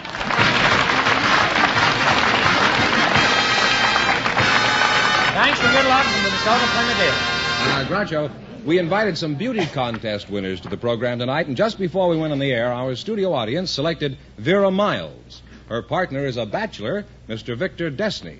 Folks, come in here and meet Groucho Marx. Well, welcome for the DeSoto Plymouth Dealer. Say the secret word and you will divide $100. It's a common word, something you always have with you. A beauty contest winner. Now you're talking. This calls for a little closer inspection. Well, your name is Vera Miles? Yes, that's right. That's a very pretty name, and you're a very beautiful girl. Where are you from? I'm originally from Kansas. From Kansas? Mm-hmm. May I ask how old you are? 20. 20. Well, I'm a man of very few words, Vera. How about joining me at a big party after the show? Would you like that? It sounds like a lot of fun. How do you know it'll be a lot of fun? You don't even know who's going to be there. You want to know, Vera? Yes, who's going to be there? Just you and I. Does that still sound like fun? Answer yes or no, Vera. No. You don't have to answer quite so quickly. Couldn't you at least cogitate about this thing a little bit? Why wouldn't you like to go out with me after the show? Well, I'm married. Well, for a man of few words, I certainly can talk myself out on a limb.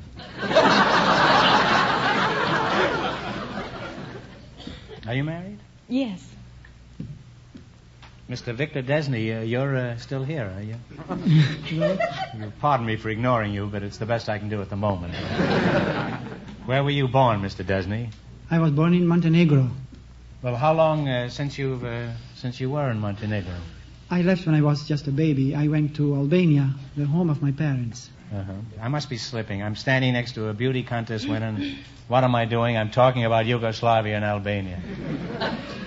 What are some of the beauty titles you've held? I was first Miss Chamber of Commerce, and then Miss Wichita, and then Miss Kansas, and Miss Texas Grapefruit. Were you what, sir? Miss Texas Grapefruit? Yes. Was your father a squirt, or? And recently I've been chosen Miss New Maid Margarine, and I had the honor to represent Kansas in the Miss America pageant. Uh-huh. Tell us something about the Miss America contest. How long does it take to select a Miss America?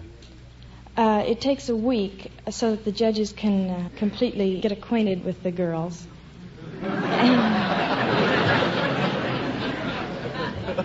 Those fools that go out for the Supreme Court, eh? Well, Victor, old boy, I'm sorry I'm neglecting you. It's not that I'm forgetting you exactly. It's just that I'm not thinking of you, that's all. Victor, suppose Vera wasn't married and you saw her walking along the street in Albania. How would you approach her and make a date with her? Oh, I wouldn't do that. You wouldn't, huh? No. Well, you can go back behind the Iron Curtain, you know. Well, it is not allowed for a man in Albania to talk to a girl on the street. If it's absolutely necessary, for instance, like to ask for a direction, he has to go across the street and then holler at her. He has to cross the street and holler at her if he wants a direction? That's right. Suppose that isn't the question he wants to ask.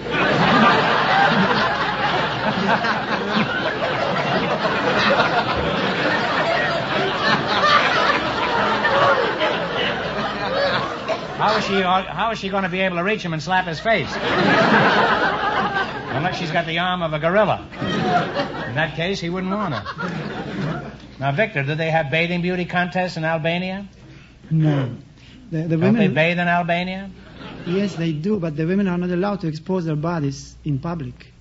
If they want to go to the beach, they have to go to a separate beach where the men can't see them.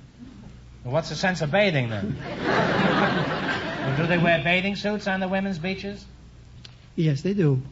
What kind? French bathing suits? Oh, no. They are much longer and they cover much more. How do you know? I thought men couldn't see them. Victor, you would fit right in down at Muscle Beach down in Santa Monica. Well, Vic, you've learned something of American women tonight. Do you think you'd prefer to marry an Albanian or an American woman? Now, think carefully now. Well, Mr. Marx, that's very difficult to answer. The American women have charm, personality, and they are good companions. But the Albanian women are more humble and devoted to their husbands, especially have lovely hands.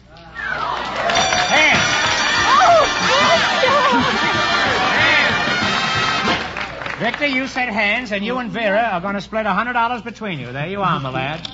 There's 50 for you and 50 for you, Vera. Thank you. Now, what were you saying about the girls over there? You say they work harder and they're more devoted to their husbands? Yes, they... I see. Well, what I would do if I was you is to marry an American girl, and if you want devotion, get yourself a St. Bernard dog.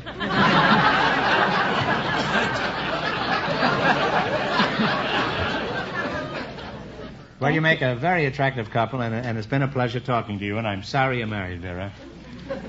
But as happens to all men. Now, you're going to play your bet your life for... You beat our other two couples, and you'll get a chance at the $5,500 DeSoto Plymouth question. I can't tell you how much the other couples won, but George is offstage to remind our listeners. The Western character and the Indian are still leading with $7. Here we go. Let's see how high I can build you $20. You selected songs by Groucho Marx. Is that right? Mm-hmm. We bet How much? 19. You're betting $19. Mm-hmm. Okay. Once I was happy, but now I'm forlorn, like an old coat that is tattered and torn. I'm left in this wide world to fret and to mourn, betrayed by a girl in her teens. Oh, no.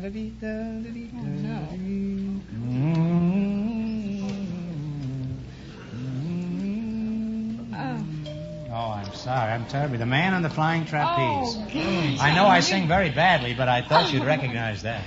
You now have $1. Okay, here's the second one now. How much of the dollar you going to bet? $1. $1.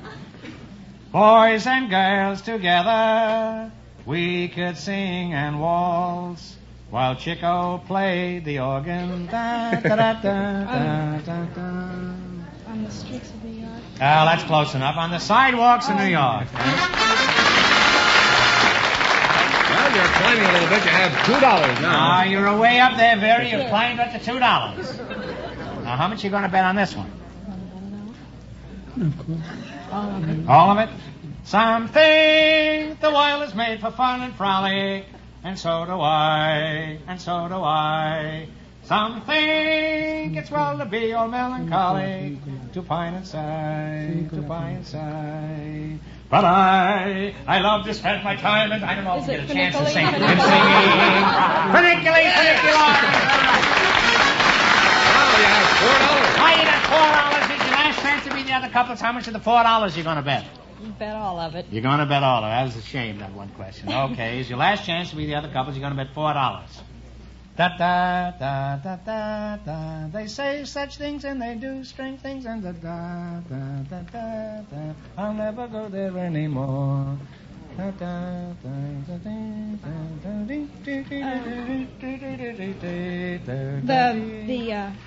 The Bowery. The Bowery is right. Yeah, you came through like a winner that time.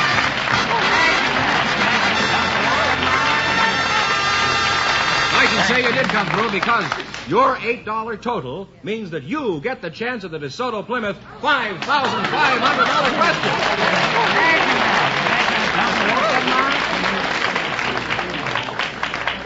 Well, I'll ask them the big question in just 1 minute.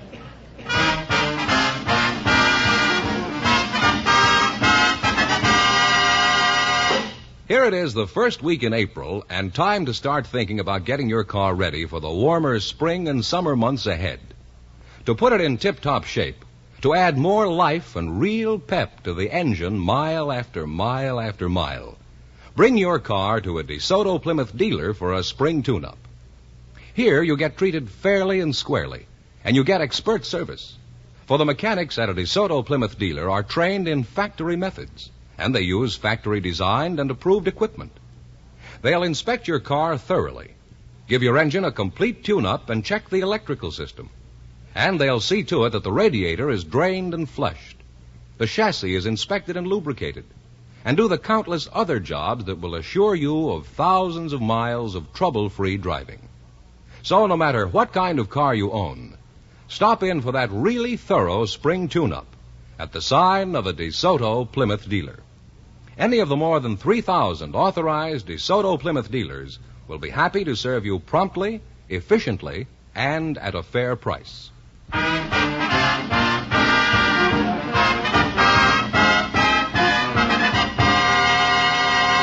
All right, Groucho, and here's the beauty contest winner and the bachelor. Would you come over here, please? The winning couple, all ready for the DeSoto Plymouth $5,500 question. All right, here we go. For $5,500, I'll give you 15 seconds to decide on a single answer between you. Think carefully, and of course, no help from the audience. Here it is. One of our greatest men isn't as well known as he should be. See if you can tell me who he is for $5,500. He was our first Chief Justice of the Supreme Court. Who was he?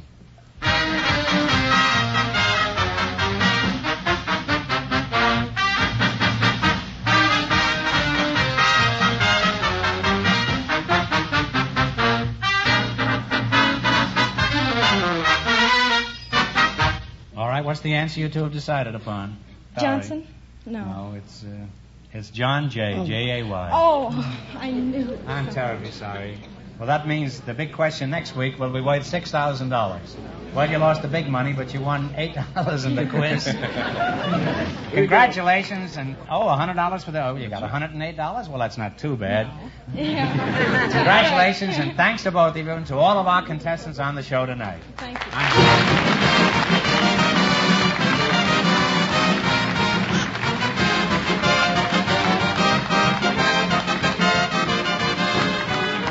Be sure to tune in again next Wednesday night at this time for the Groucho Marx Show, when the big question will be worth $6,000. And don't miss Groucho's television show, also presented by the DeSoto Plymouth Dealers of America. And remember, all dealers who sell DeSoto also sell Plymouth. Two great cars, both products of the Chrysler Corporation. And when you drive in, tell them Groucho sent you. Good night, folks, and remember, just be sure to visit your DeSoto Plymouth dealer.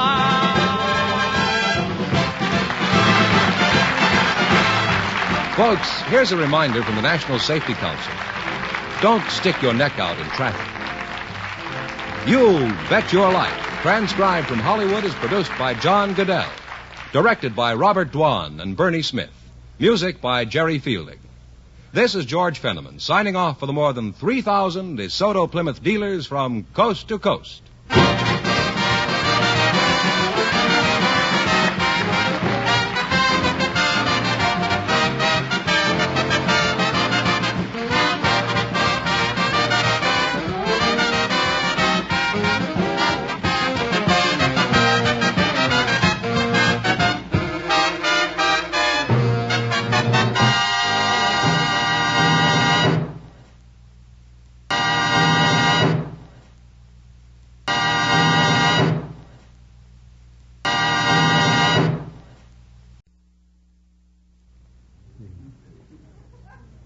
Ladies and gentlemen, the secret word tonight is room. R-O-O-M. Really? You bet your life.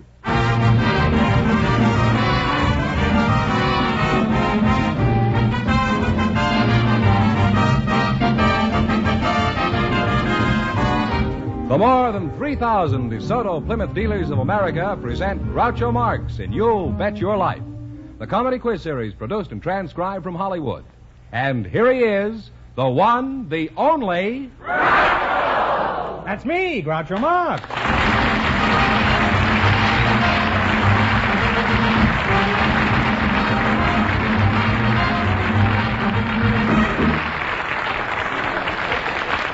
Well, here I am again tonight when one of our couples might take $6,000 away from me. George, that's a lot of money. An all-time record for You Bet Your Life. Now, Mr. Fenneman, who's first to try for the $6,000? We invited some people from the Coast Guard to the show tonight, and also some daughters of the Army. And just before we went on the air, our studio audience selected Miss Nancy Dunn and Yeoman Gene Scarcliffe. And here they are. Folks, meet Groucho Marx. Welcome, youngsters, for the DeSoto Plymouth dealers. Say the secret word and divide $100. It's a common word, something you'll find around the house. You're Nancy Dunn. You're an Army daughter? Yes. I didn't know the Army had any daughters. Those new secret weapons, I suppose. Where are you from, Nance? I was born in Fort Bragg, North Carolina. And you're from the Coast Guard? Yes, sir. Gene Scarlett, huh? Yes, sir. Where are you from, Gene? Los Angeles. Uh-huh. How old are you? 23. 20, and why are you 23? Well... You don't know why you're 23? Couldn't you say that was because you were born 23 years ago? I hope you're more alert when you're on the coast looking for shits. Are you married, Gene? No. You know, you answered that pretty quick. You're an Army daughter? Yes. Mm-hmm. Just what is an Army daughter? It's a daughter of an Army officer that was born and raised in the Army. I see. In other words, you've been in the Army since your early infantry, is that right? That's right. Jokes like that will bring back the cavalry. What does your father do in the Army, Nancy? What's his rank? He's a colonel. Oh, he doesn't do anything, huh? Where's your old man stationed? Fort McGraw? What happened? Did he get his pants stuck on a nail? What does he do there? He's a post commander, and he's the district commander of the Southern California Military District. Are you married, Nancy? No, I'm not. You're not married. Why not? Aren't there any young men in the Army? Oh, there are lots of them. I just haven't found the right one. You haven't found the right one, huh? Where are you stationed, Gene? Coast Guard recruiting station in Los Angeles. Mm-hmm. And what do you do there mostly? Recruiting. Really? That's odd, isn't it? Is that a recruiting station? He does recruiting. Tell me something about the Coast Guard. Is it a branch of the Navy? No, it's under the Secretary of the Treasury. Well, that's a nice warm place to be in times like these. How is it you're under the Secretary of the Treasury? Don't sailors belong in the Navy? No, well, the Coast Guard was founded in 1790. Who founded it? Alexander Hamilton. Oh. Well, that floored me, all right. I always thought that was a shoe company. And why don't sailors belong in the Navy? Well, the Coast Guard... Hamilton wouldn't know anything about it nowadays. The Coast Guard was formed before there was a Navy. It was originally the Revenue Cutter Service. I see. Well, I think we'd all be interested, Nancy, to hear the difference between being brought up in the Army and being brought up as a civilian. Could you give us some idea? Well, when you live on a post, your life is more or less regulated by bugle calls. You live on a post, you say? That's rather uncomfortable, isn't it? How do you mean your life is regulated by a bugle call? Oh, the bugle gets you up in the morning and feeds you and puts you to bed at night and more or less runs your life in between. That's quite a remarkable bugle, isn't it? If you ever meet one of those bugles single, my advice is marry it, Nancy. How about your private life in the Army? Do you ever go out with second lieutenants? Oh, yes. You also go out with officers? A second lieutenant is an officer and is supposed to be a gentleman. Wasn't that way at Gettysburg. Now, how long have you been in that uniform, Gene? 4 years. Has anything exciting happened to you in the service? Not while I was actually on active duty. Well, I understand that, but what happened when you were on inactive duty? Well, Apparently that's where most of the warfare is in the Coast Guard. when I was in New York Christmas shopping once, I went to a department store to... You were Christmas shopping in New York while you were in the Coast Guard? Yes. That's a pretty cushy job you've got. How come? Well, You wound up in Saks Fifth Avenue. No, I didn't go there. Where'd you go? The Army and Navy store? Where were you shopping, Gene? Macy's. Macy's. Upstairs or down? Downstairs. And what happened? Well, I went into another store, and when I was coming out, they had a revolving door, and I dropped my packages in the middle of it, and while I was picking them up, some big lady came in the other way, and I went out on the sidewalks on my hands and knees, and there's a police officer there. He thought I was drunk. He was going to arrest me. Well, let's find out something about the Coast Guard, Gene. What's the job of that branch of the service? Well, we're known as the Police Force of the Sea. Our main function is to protect life and property at sea and ashore. Mm-hmm. Well, suppose I'm out yachting between here and Catalina, and I'm having trouble now. What would you do? Well, we'd go out and bring you back. You're a big help. The trouble I'm having is with a blonde, and the trouble is she's heading for shore.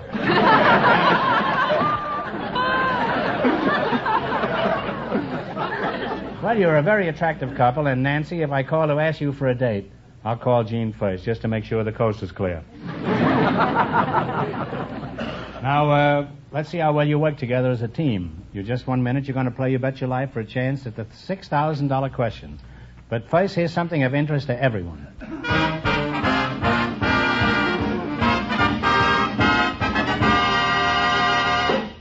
Folks, one of the most important things you look for in a new car is real honest-to-goodness comfort. Well, you can stop looking right now, because you'll find that the new 1951 DeSoto is the most comfortable car on the road today. For when you slip behind the wheel of this proud new car, you'll be sitting on comfortable chair-high seats that give you a good, clear view of the road, and more real leg room and head and hat room as well. And when you get the new DeSoto actually on the highway, you'll feel DeSoto's new advanced design Oriflow shock absorbers go to work. No matter what kind of highway you're on, from a gentle rolling road to one with plenty of bumps and holes, you'll enjoy the comfort that comes from a really smooth ride. Yes, these are a few of the reasons why we say no other car rides like the beautiful new 1951 DeSoto. And, of course, it's DeSoto that lets you drive without shifting. So, folks, see the new DeSoto. Buy the new DeSoto. No other car rides like a DeSoto.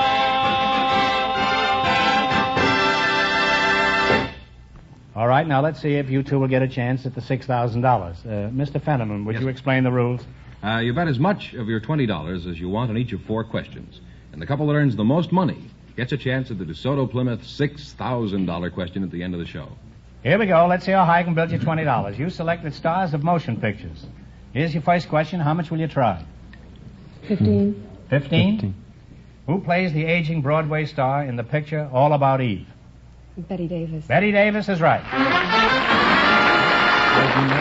You're off to a good start. You have $35. Remember, you're going for $6,000 tonight. Now, how much of the 35 are you going to try?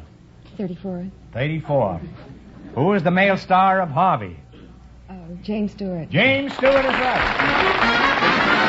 You're declining. You have $69. $69. Here's your third question. How much of the 69? 68. 68. What singing star is the lead in Mr. Music? Bing Crosby. Bing Crosby. You climbed to $137. You know, I'm quite offended at that answer. I was in that picture, too, you know. What did you say? I sang a little with Bing, yes. I drowned him out. That's why the picture did so well. How much have they got? $137. All right, now here's your last chance to beat the other. Next time anybody asks you about Mr. Music, just say that I was the singing star. How much are you going to bet of your $137? All of it. All of it. What comedian played the lead in Watch the Birdie? Red Skelton. Red Skelton is right.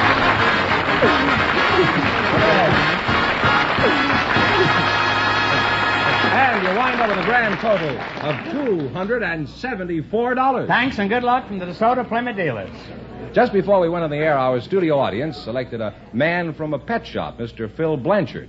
His partner is a housewife from our audience, Mrs. Leah Ray Ross. Folks, meet Groucho Marx. Welcome to You Bet Your Life. Say the secret word and divide $100.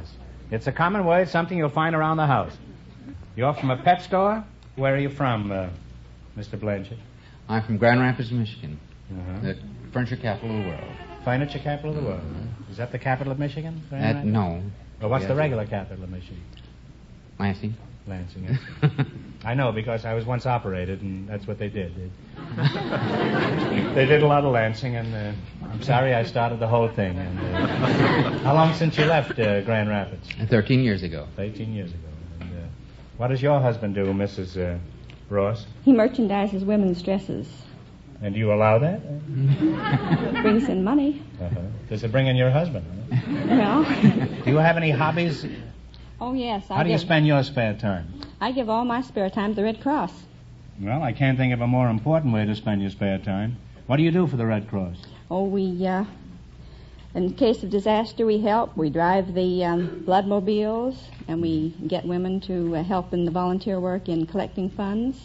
Well, what other kind of jobs are there for Red Cross volunteers? Oh, there are gray ladies and... Gray lady? Mm-hmm. What does a gray lady do? Take care of Confederate soldiers? No, she goes into hospitals and reads to the boys and writes letters for them, entertains them. Mm-hmm. This may be bold of me, but wouldn't the boys find it even more entertaining if you mixed up a few blondes and redheads with the gray ladies? Oh, well, there are gray ladies are blondes and redheads.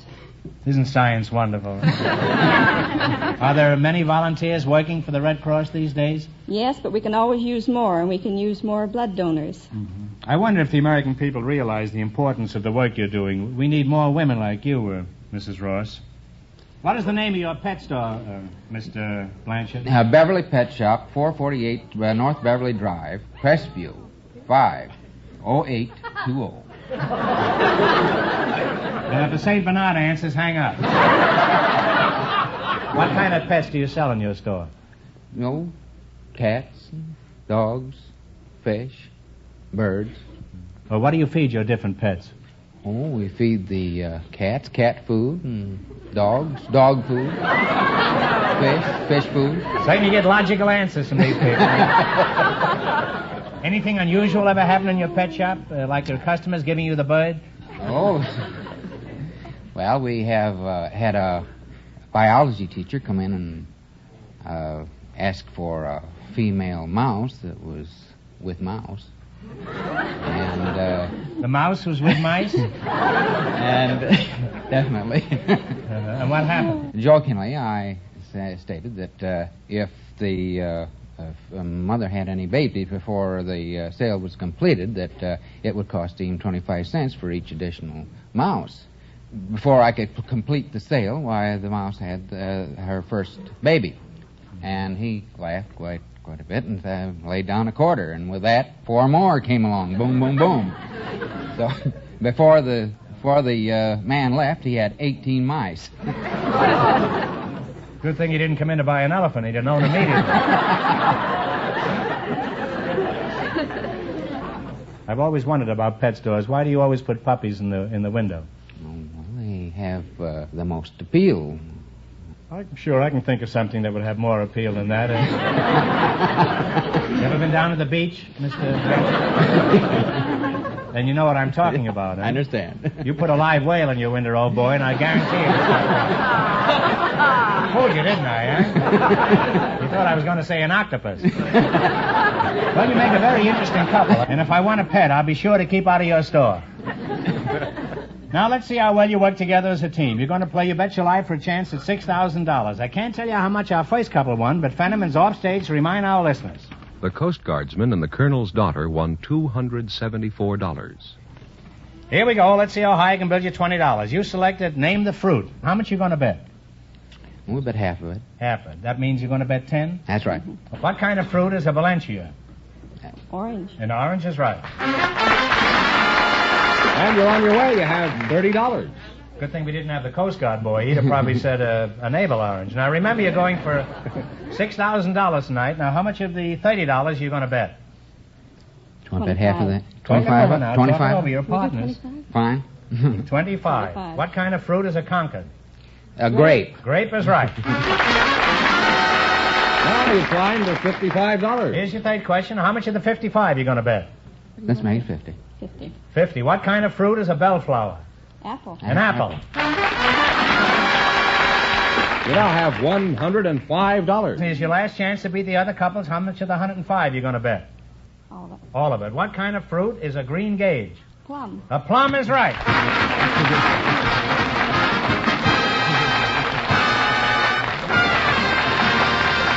And you'll wind up with $210. Thanks and good luck from the DeSoto Plymouth dealers.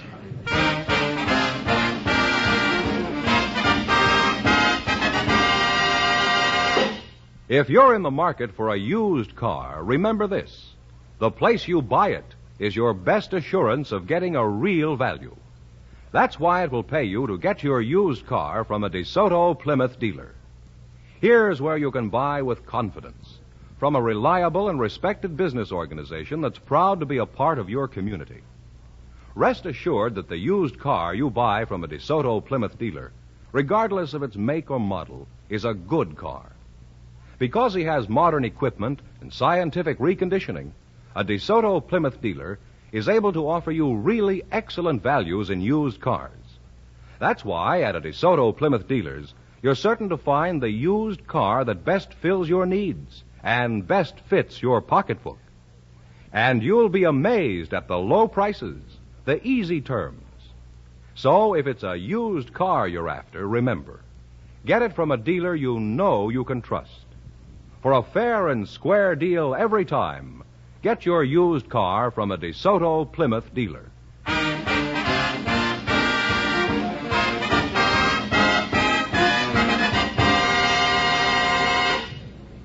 Groucho, we asked for married couples with unusual occupations who were present tonight.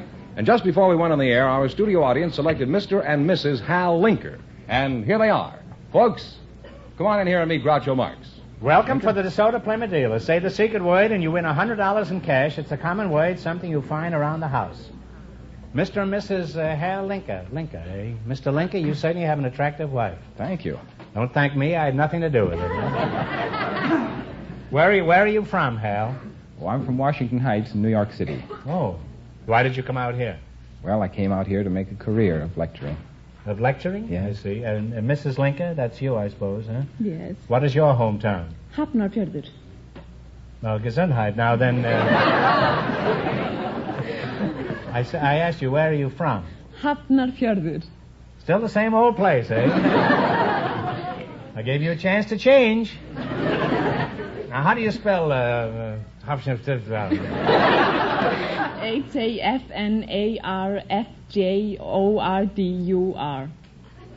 Are you sure you're not reading the eye test at the Department of Motor Vehicles? Now, just what is Hafnarfjörður? It's a suburb of Reykjavik. Oh, well, you should have said so in the first place. Now, where is, what was that you said? It's a suburb of Reykjavik. Yeah, well, where is Reykjavik? It's the capital of Iceland. Oh, you're from Iceland, eh? Then you must be cold. Here, let me rub your hands. There, do you notice any difference? Oh, my hands are still the same. I'm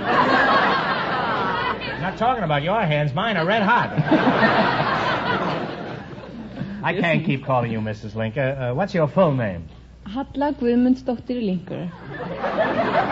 Is that on the Rilla-Ra?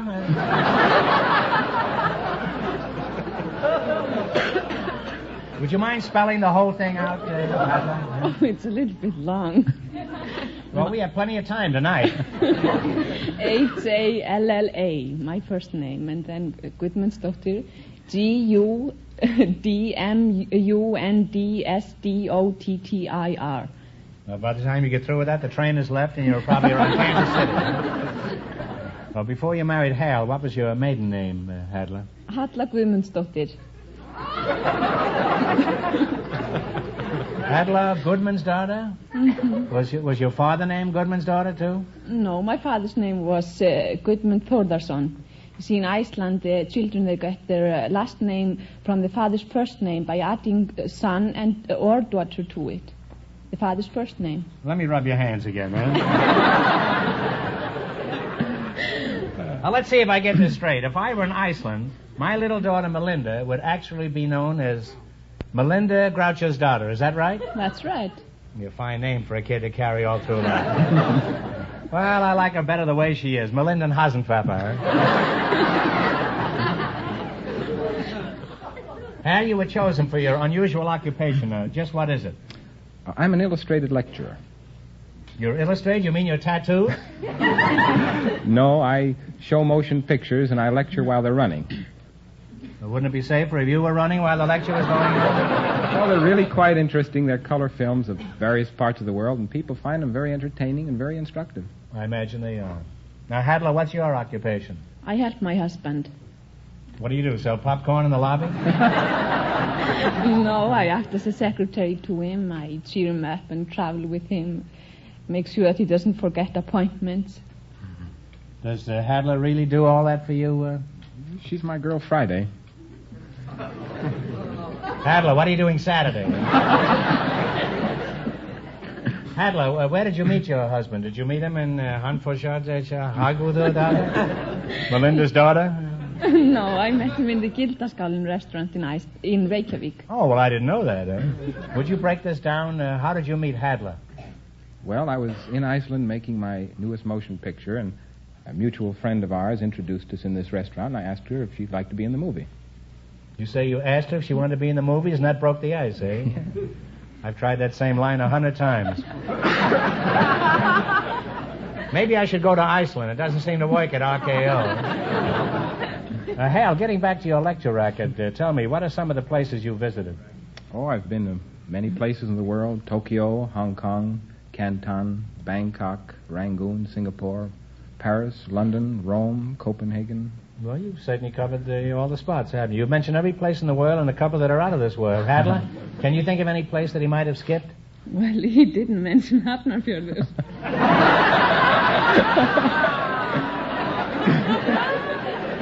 No, he didn't, and we're all very grateful to him, too. Well, it's nice meeting you two from Iceland, and as the sun slowly sinks in the west, we leave this beautiful conversation. Now, let's see how well you make out in the battle for the $6,000. You run your $20 into more than our other couples, and you'll get a chance at the big question.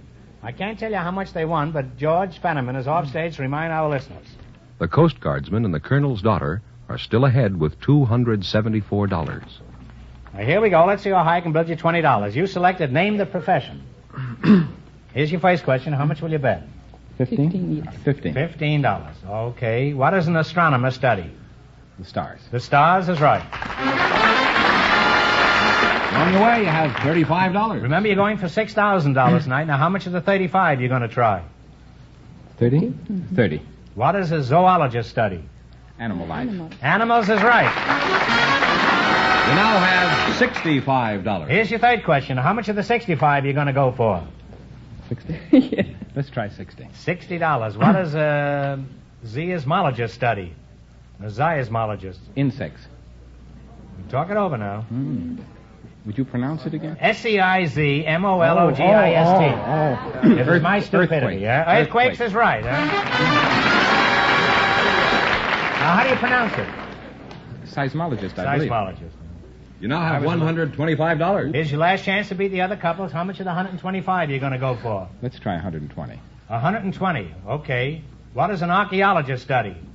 Ancient history. He studies the remains of ancient civilizations. That's true enough. Ancient things is right.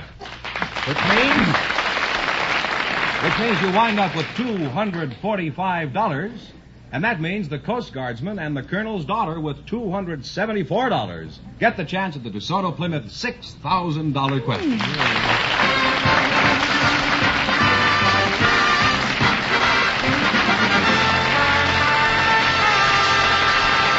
Thanks and good luck from the DeSoto Plymouth dealers. Thank you. Now, I'll ask them the big question in just 1 minute. But first, George, I want to have a serious talk with you. Fenneman, what do you know about your DeSoto Plymouth dealer? Well, Groucho, I know that he has a beautiful showroom. He has... Did you know that every DeSoto Plymouth dealer really tries to do his best for a customer? Well, I was going to say, Groucho... You were going to say Groucho. Why weren't you going to say that DeSoto Plymouth dealers are interested in seeing folks treated fairly and squarely? And in addition, Groucho... I never was very good at addition. Now, look, Fenneman, I've been all over the country, and that's the way DeSoto Plymouth dealers are. Friendly, fair, and square. So no matter why you come in, whether it's to buy a new car, a used car, or a simple repair job, the best place to go... is to a DeSoto Plymouth dealer. You're so right. Now, let's get on with the big question. All right. Here's the Coast Guardman and the Colonel's daughter, the winning couple, all ready for the DeSoto Plymouth $6,000 question. Well, if you win $6,000 here tonight, you can buy Macy's. And you can buy yourself a General, Nancy. Isn't that right, Nancy? Yes. See what a memory I have, eh? All right, here we go for $6,000. I'll give you 15 seconds to decide on a single answer between you. Think carefully, and of course, no help from the audience. Here it is. William H. Bonney was shot and killed by Sheriff Pat Garrett. Who was William H. Bonney? A famous outlaw.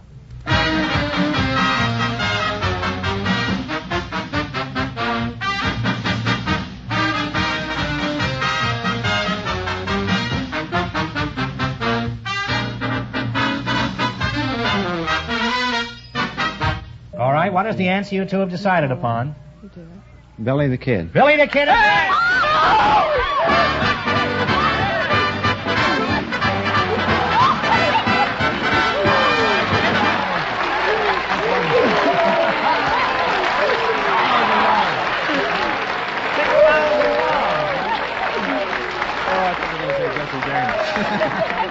Well, Sailor Boy, that was wonderful. Which one had the answer, huh? You did, huh? What are you going to do with all that money? Oh, goodness. Buy a new army, huh?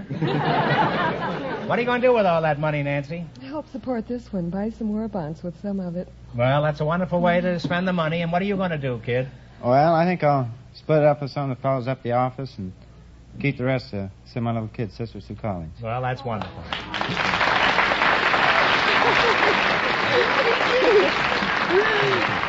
Well, let's see. Now, you won $6,000 in the quiz, and plus how much in the quiz? $274. $6,247. $74. $74. You really cleaned up tonight. Congratulations. From the more than 3,000 DeSoto Plymouth dealers from coast to coast, you bet your life. Thank you.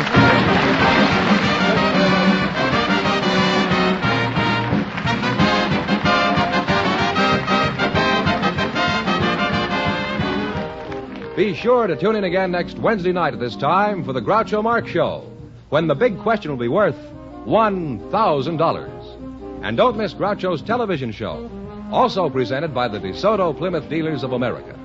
And remember, all dealers who sell DeSoto also sell Plymouth. Two great cars, both products of the Chrysler Corporation. And when you drive in, tell them Groucho sent you. Good night, folks, and remember... just be sure to visit your DeSoto Plymouth dealer.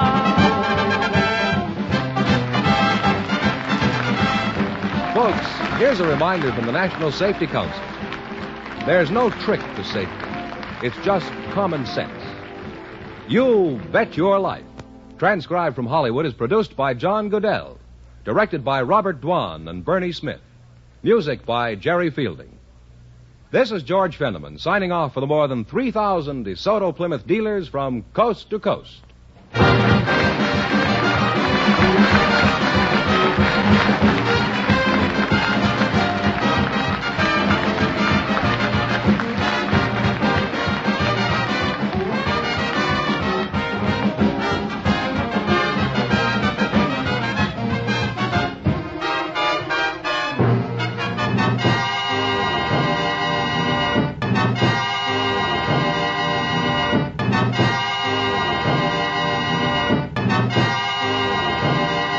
Ladies and gentlemen, the secret word tonight is light.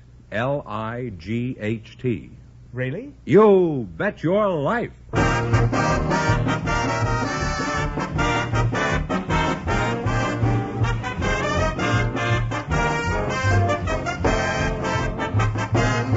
For more than 3,000 DeSoto Plymouth Dealers of America present the best of Groucho. Yes, friends, it's a Groucho summertime.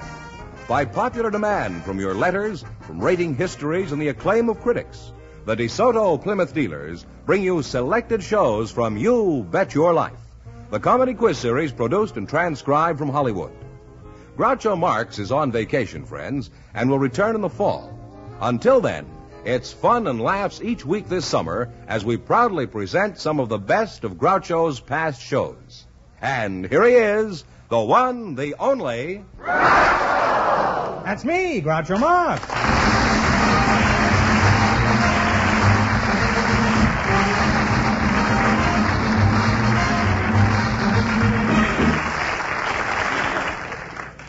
Well, here I am again with a paltry $1,000. A sailor from the Coast Guard and his partner, an Army officer's daughter, clipped me last week for $6,000. So tonight we're starting over poor but happy. Who's first to try in this harlequinade tonight, Mr. Fenneman? Well, we invited some airline pilots to the program tonight, Groucho, and just before we went on the air, our studio audience selected Mr. Boyd O'Donnell. His partner, selected from the audience, is Miss Irene Merlin, the ship's nurse, and here they are. Folks, meet Groucho Marx. Well, welcome for the DeSoto Plymouth dealers. Say the secret word and you'll divide $100. It's a common word, something you see every day. Irene Merlin, is that right? That's right, Groucho. That's a lovely name. Where are you from, Irene? Well, I was born in Proctor, Minnesota. Uh-huh. You're the pilot, Mr. Boyd O'Donnell, huh? That's right. Where are you from, Boyd? I'm from originally Cedar Rapids, Iowa. Uh-huh. Are you married? No. It's the kind of a pilot I like to meet. He's got his feet on the ground. Irene, you're not married either? No. Just checking, you know. You think you could get interested in a fellow like me? Well, I think you're rather premature, Groucho. No, I was born in the regulation time. Mighty kind of you. You mean there's no chance for me at all, Irene? Oh, no. Well, good night, Irene. Boyd is casting sheep's eyes at Irene. Who do you work for, Boyd? I work for the Flying Tiger Line. Well, make up your mind. Which is it, a lion or a tiger? No, it's Flying Tiger Line, L-I-N-E. Oh. That's what I like to see in a pilot. Good spelling. What is it you do, Irene? You say you're a nurse? Well, I'm a ship's nurse, Groucho. What's the matter with the old tub? Is she seasick? What's the name of your patient? SS President Cleveland. Why do they always call a ship a she, don't they? Why is that? Well, Why do they? I guess... Why are they, I mean? Can I speak now? Yeah, I'll shut up for a while. Every skipper, every captain is a male, and whether a ship is called a he, a she, or an it has to take the place of a captain's affections.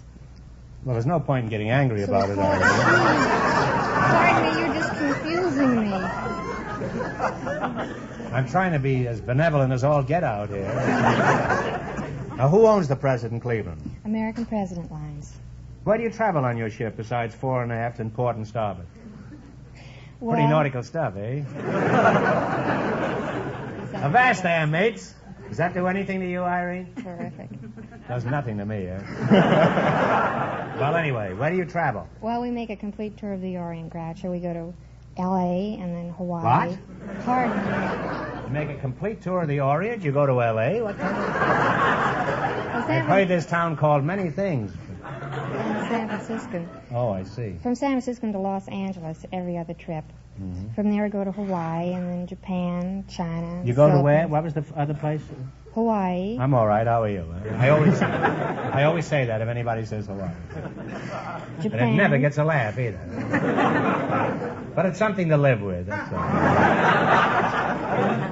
Irene, you're not married, and neither is Hotshot Charlie over here, right? No. Would you be interested in a flying tiger? Well, it would be a change. I won't ask you what it's a change from. We'll just let it go at that. Thank you. Well, maybe I can arrange it. Do you like to fly? Well, frankly, Groucho, I've never been off the ground.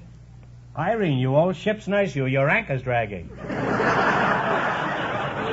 Why didn't you tell me? How would you like to ride in Boyd's plane? I think I'd like it. Boyd, would you like to have a passenger like Irene on your next trip? couldn't take her. Well, it's possible she couldn't take very much of you either, boy.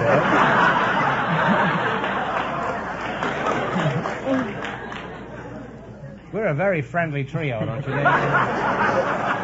Couldn't take her. That's what I like in a pilot, romance. I assume you mean you don't want her on your plane, and as a representative of American womanhood, I demand an explanation. Groucho, it isn't that. It's that... It isn't what? Well, it isn't that we can't take her. I mean, we're not allowed by the CAA to fly. What's the CAA? That's the Civil Aeronautics Administration. How would they know about it? Well, we only fly freight, you see, domestically, and we're not allowed. Some pretty fair freight there, I'd say. Well, you two make a wonderful couple, and I hope you have many happy little seaplanes. Now, in just 1 minute, you're going to play your bet your life for a chance at the $1,000 question. But first, I want you to pay close attention to something of great importance. Friends, the new DeSoto Fire Dome 8 gives you power with smoothness never before achieved. And you can prove it yourself. How about it, Groucho? To be really convinced, the thing to do is to go to your DeSoto Plymouth dealer and see and drive the new DeSoto Fire Dome 8 yourself. That's right. And that's why your DeSoto Plymouth dealer invites you to take the 5-mile trial. Take the 5-mile trial. Yes, take the 5-mile trial in either the DeSoto Fire Dome 8 or the DeSoto Powermaster 6. Drive up hills and through stop-and-go traffic. In the DeSoto Fire Dome 8, test the acceleration on a straightaway road. You'll be amazed at the power and pickup of that new 160-horsepower DeSoto Fire Dome V8 engine. It gives you more power from every drop of gas, and on regular gasoline at that. All this, plus DeSoto full power steering that makes turning the steering wheel as easy as dialing a phone. Power brakes, and a host of other exciting features. So take a trial drive yourself. Go to your DeSoto Plymouth dealers and ask to take the 5-mile trial in either the mighty DeSoto Fire Dome 8 or the handsome Powermaster 6. And remember, all dealers who sell DeSoto also sell Plymouth, the low-priced car most like high-priced cars.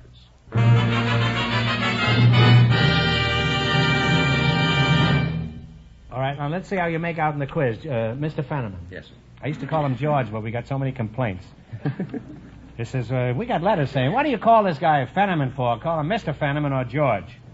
So that accounts for the kind of dignity that we now have in the show.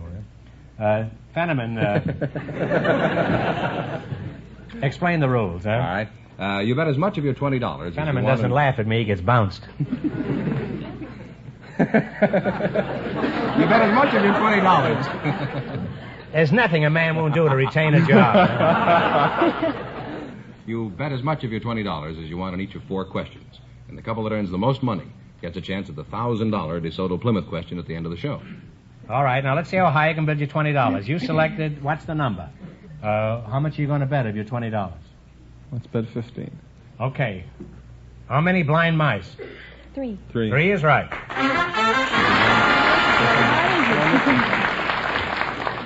Some rat out there started the applause. You're on your way with $35. Remember, you're going for $1,000 tonight. Now, how much of your 35 are you going to risk? $34.50. Girl's a spender. $34.50, huh? You're betting, okay. How many leagues under the sea? 7. 12. 12. Think it over. 12. Talk it over. Let's discuss it. Let's tell. How many leagues are there? 12. 7. 14. I'm sorry, it's 20,000. You have 50 cents.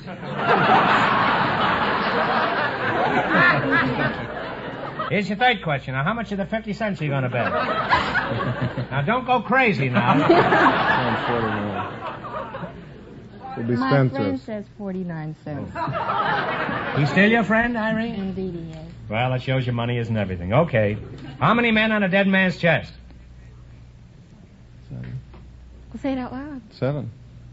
No, I'm sorry. It's 15. You've got 1 cent left. All right, now here's your last chance to beat the other couple. Now, take it easy now. Who knows? Now, talk it over. I don't want you to ruin yourself here. Now, how much of the 1 cent are you going to bet this time? We'll go completely all You going out. the whole penny? Go the whole out. We'll go completely. Here's your last chance to beat the other couples now. You're betting a whole cent. How many horsemen of the apocalypse? 3. No, I'm sorry, 4. Say, Groucho, let's give him another question, huh? We can't let you go away flat broke like that. I'm going to give you one more question. If you get it right, you win $10. So think hard and no help from the audience. Who was buried in Grant's tomb? General Grant.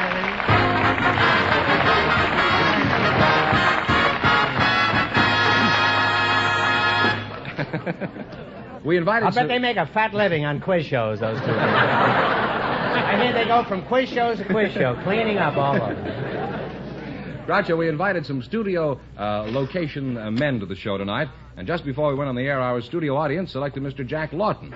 His partner is a housewife from the audience, Mrs. Elsa Hansen. Folks, meet Groucho Marx. How do you do? How do you do? Welcome, kids. Welcome to You Bet Your Life. Say the secret word and divide $100. It's a common word, something you see every day. You're a housewife, Elsa?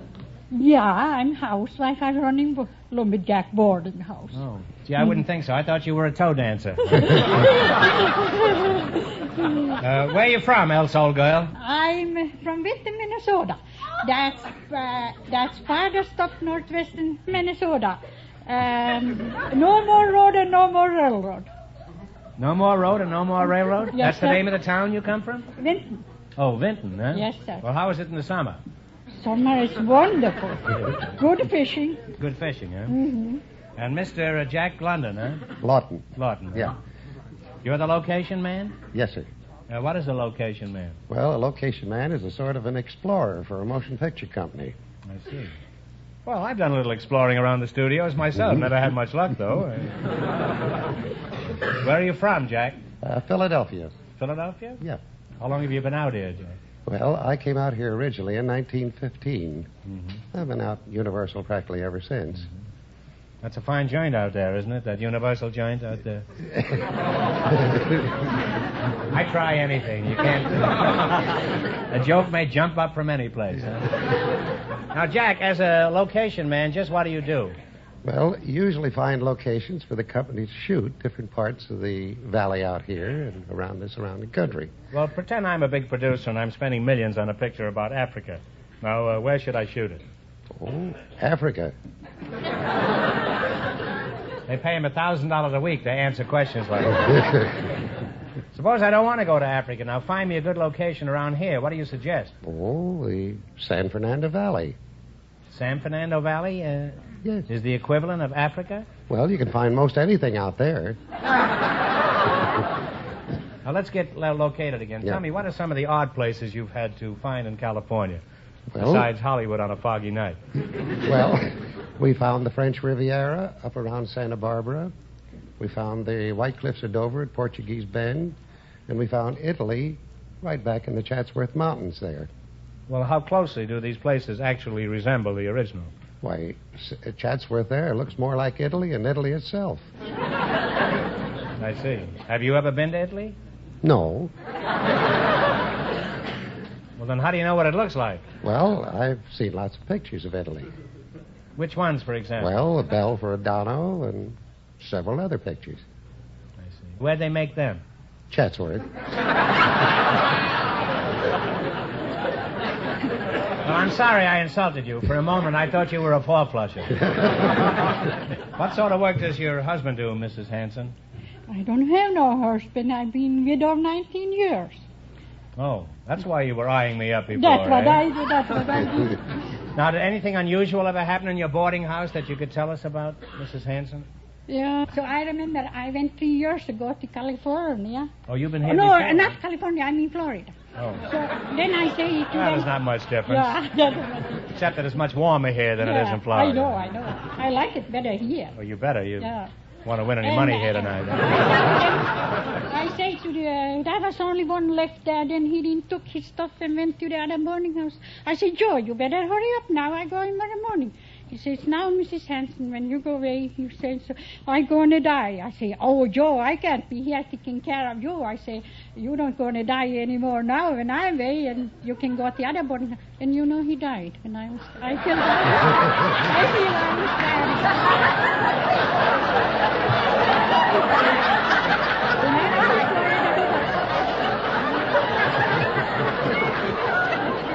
Well, it certainly was a dirty trick to play on the boarding house. Now, you're going to play You Bet Your Life. You beat our other two couples, you'll get a chance at the $1,000 question. I can't tell you how much the first couple won, but...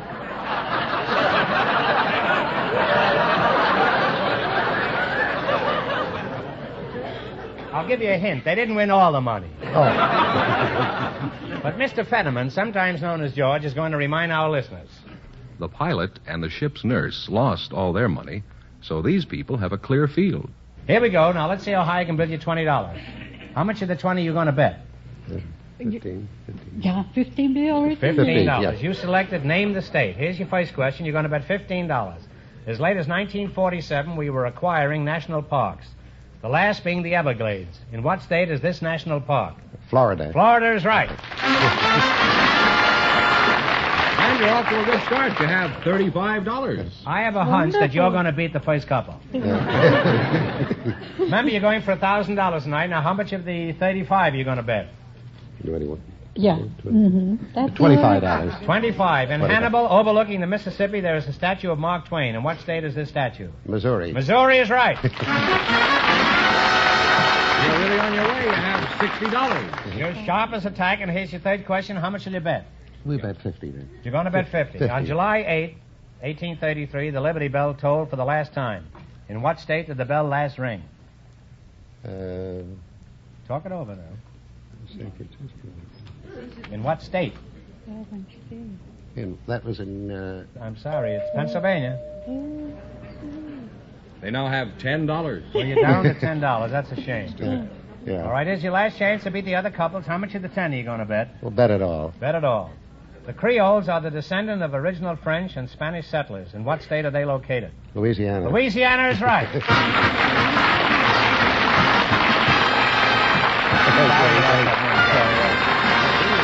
And you wind up with a grand total of $20. Oh, Thanks and good luck from the DeSoto Plymouth dealers. Just before we went on the air, Groucho, we found a member of a garden club and a married man in our audience. And here they are, Mrs. Maria Wilkes and Mr. Ian Batchelor. Meet Groucho Marx. Welcome for the DeSoto Plymouth dealers. Say the secret word and divide $100. It's a common word, something you see every day.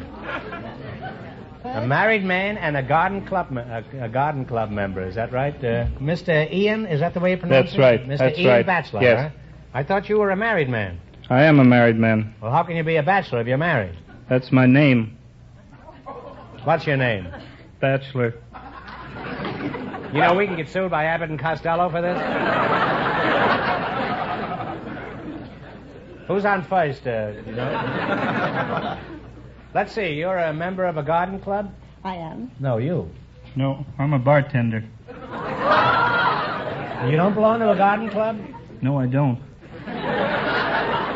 Well, you sure that's a prize-winning crop of spinach you've got on your lip there?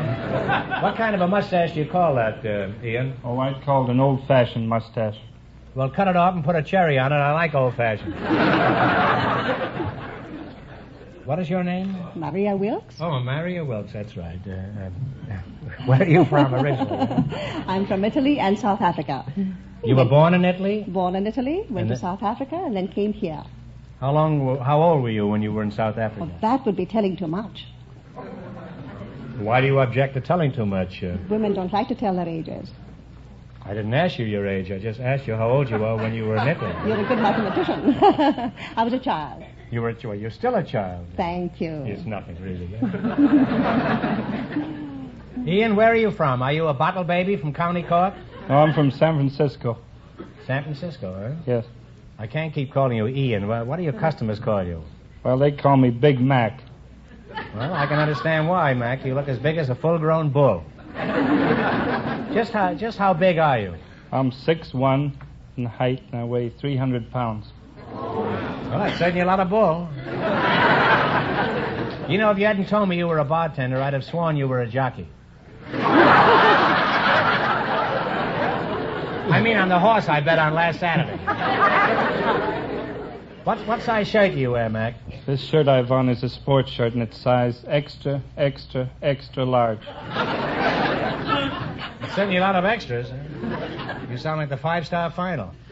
He's probably equipped with a radio, heater, and white sidewall tires. How large are your suits, Mac? They're size 54. Well, that's just the size I buy. That is when I want something to cover my new DeSoto. Where do you do your bartending, Mac? At the Coach and Horses. Are you one of the horses or the coach, eh? Now, Mac, how about food? Are you a big eater? Yes, I'm a heavy eater. For breakfast, I often have 2 ham steaks, a side of hashed brown potatoes, a quart of milk, and a dozen eggs. Doesn't anybody ever send you a care package?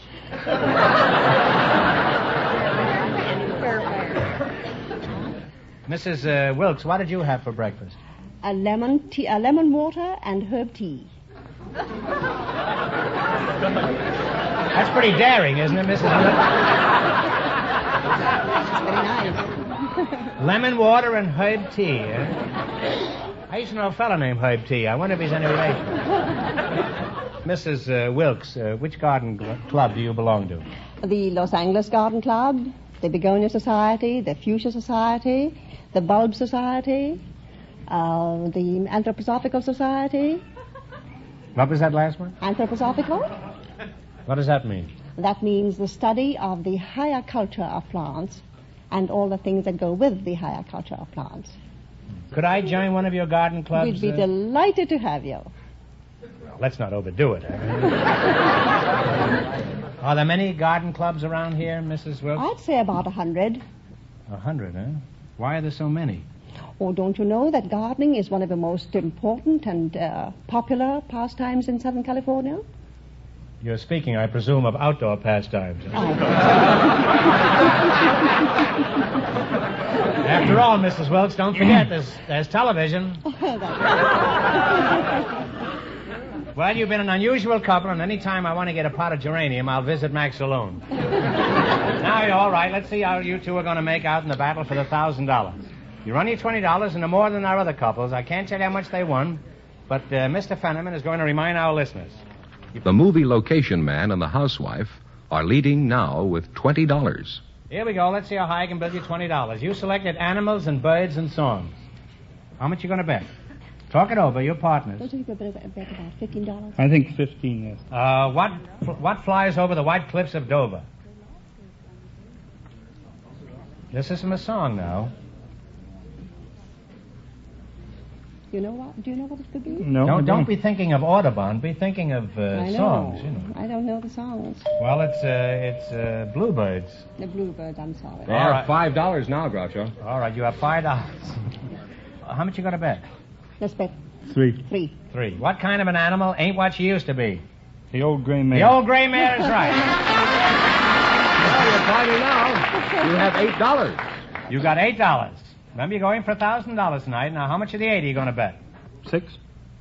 $6. What sings in Berkeley Square? It's from a song. Don't you know the song? It's Well, it's a nightingale. Nightingale, I'm sorry. A nightingale sang in Berkeley Square. See, if I can only get a chance to sing on this. They have $2 I sing now. so beautifully. They have $2 now. Oh, they have $2. All right. Here's your last chance to beat the other couples. How much of the $2 are you going to bet? We'll bet the 2, of course. The $2. What came over the mountain to see what he could see? The bear. The bear is right. Look at that. Here's one more chance to win some money. Get this one right, and I'll give you $10. No help in the audience, please. What kind of birds do you find on the Canary Islands? Canaries. Canaries is right.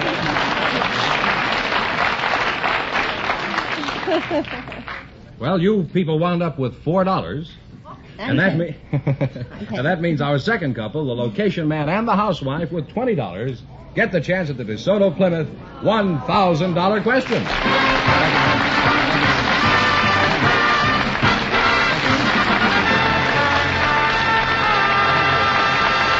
Thanks and good luck from the DeSoto Plymouth dealers. Well, in just 1 minute, I'll ask them the big question. But first, here's something of interest to everyone. You know, friends, it stands to reason that skilled hands, expert mechanics, using the latest scientific equipment, can do a far better service job on your car. That's why you should take your car for service to a DeSoto Plymouth dealers. There you'll find master technicians, men with the experience to cope with any automotive job. And consider this, too. DeSoto Plymouth dealer mechanics are kept up to the minute on the latest factory methods and new money-saving techniques. Recently, for example, more than 6,000 of them attended schools across the nation, conducted by factory service executives. DeSoto Plymouth dealer mechanics work with the most modern tools and equipment to give you a better job in a shorter time. So, for the skilled attention that will keep your car on the road for many, many miles of carefree driving, for courteous, prompt attention at a price that's fair, drive in where you'll see the famous sign of better service, the friendly sign of a DeSoto Plymouth dealer.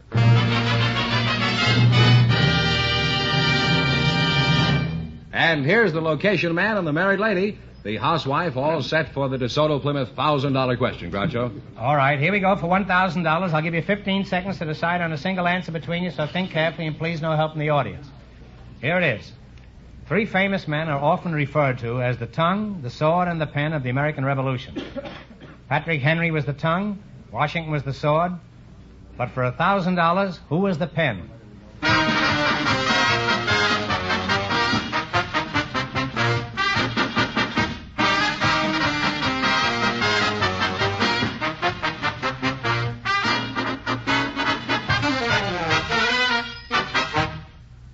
All right, what is the answer you two have decided upon? Franklin. No. I'm sorry. It's Thomas Jefferson. So that means the big question next week will be worth $1,500. Well, you lost the big money, but you cleaned up, didn't you? How much did they win in the quiz, George? $20 in the quiz. $20 in the quiz. Congratulations and thanks to both of you and to all of our contestants on the show tonight.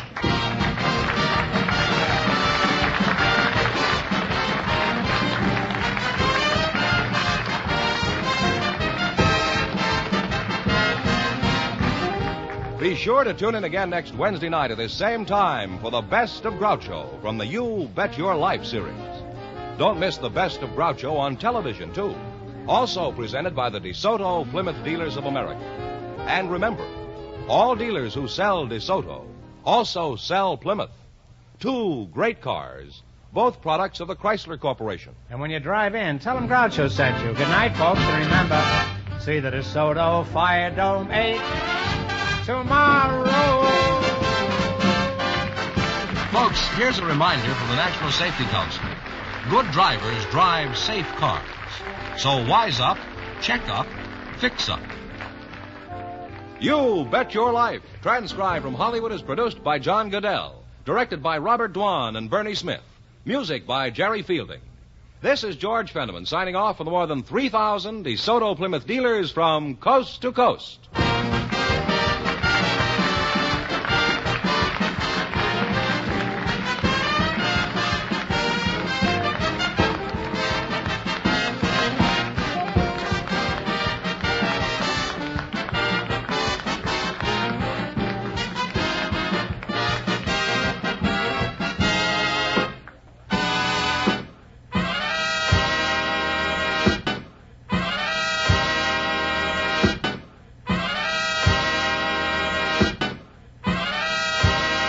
Ladies and gentlemen, the secret word tonight is wall.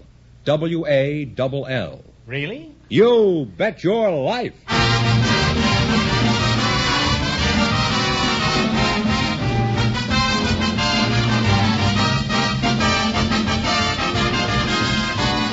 The more than 3,000 DeSoto Plymouth Dealers of America present Groucho Marx in You Bet Your Life, the comedy quiz series produced and transcribed from Hollywood.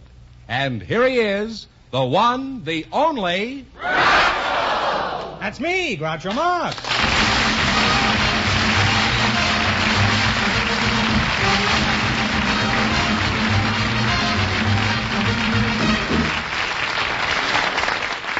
Well, here I am again with $1,500 for one of our couples tonight.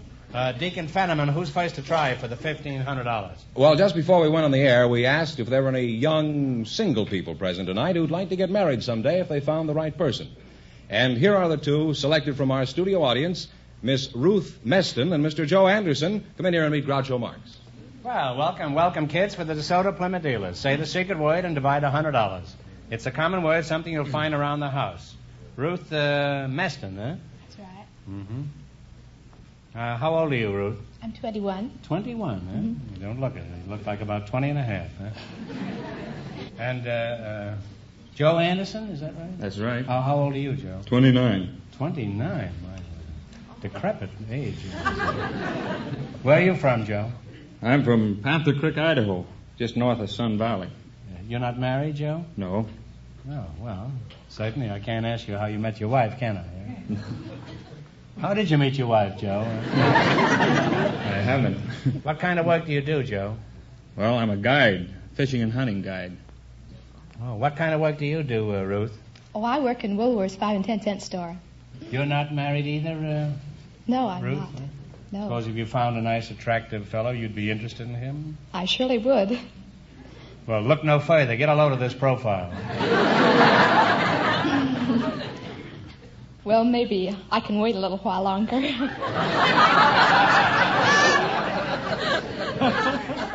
These women are all alike. I got the same answer from Grandma Moses. How about Joe here? Would you say he's a likely candidate? He looks very nice. You're in more of a hurry to get married now than you were a minute ago, eh? You women are all alike. You all prefer dashing young men. Fortunately, there are women who still prefer refined elderly men. Oh, they have their good qualities, too. They often have money. They're dignified. They sleep a lot during the day. And if you hide their eyeglasses, you always know where they are. Joe, would you like to get married? Oh, sure. Why? Well, they say you live longer. It just seems longer, Joe.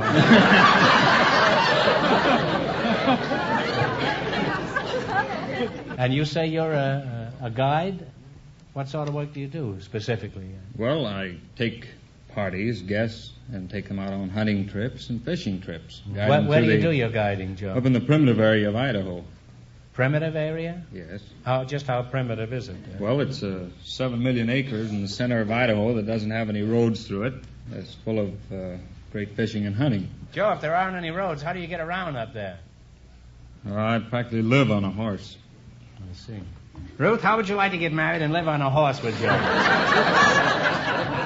nice 3-room horse with that. I'll get these two together even if they loathe each other. Joe, as a guide in the primitive area, what's the biggest thrill you ever had? Well, I think the first time I went down through the impassable canyon of the River of No Return in a rubber boat. He sounds like Cukil, Fran, and Ollie. Joe, I'm afraid you've spent too much time alone in the forest. What are you... Just what are you talking about? Well, the middle fork of the Salmon River is in this Now, primitive... what kind of... Is that smoked salmon, or is that... fresh salmon. Oh. The salmon swim upstream? That's right. Well, how do they swim upstream in those little cans? I never did. Well, tell me about this River of No Return. Eh? Well, we take boat trips down through it, and the reason it's called the River of No Return is because no one has ever made a return trip up the river. Well, then there must be millions of people up there, huh? You take people up there, and that's the last you ever see them? Well, we take them down the river. And they don't take go them down back the up. river, huh? They don't go back up. Now, Ruth, do you get a vacation on your job? Yes, once a year. I see. And, Joe, what attractions does the primitive area have for honeymooners? Oh, great hunting and fishing. Well, that sounds wonderful for a couple of newly married rainbow trout. Well, it was a pleasure to have you two on the program. And, Joe, if I ever want to go hunting, I'll drop into the 5 and 10 and hunt for Ruth here. Now, in just 1 minute, you're going to play You Bet Your Life for a chance at the $1,500 question. But right now, I want you to pay attention to a matter of great importance.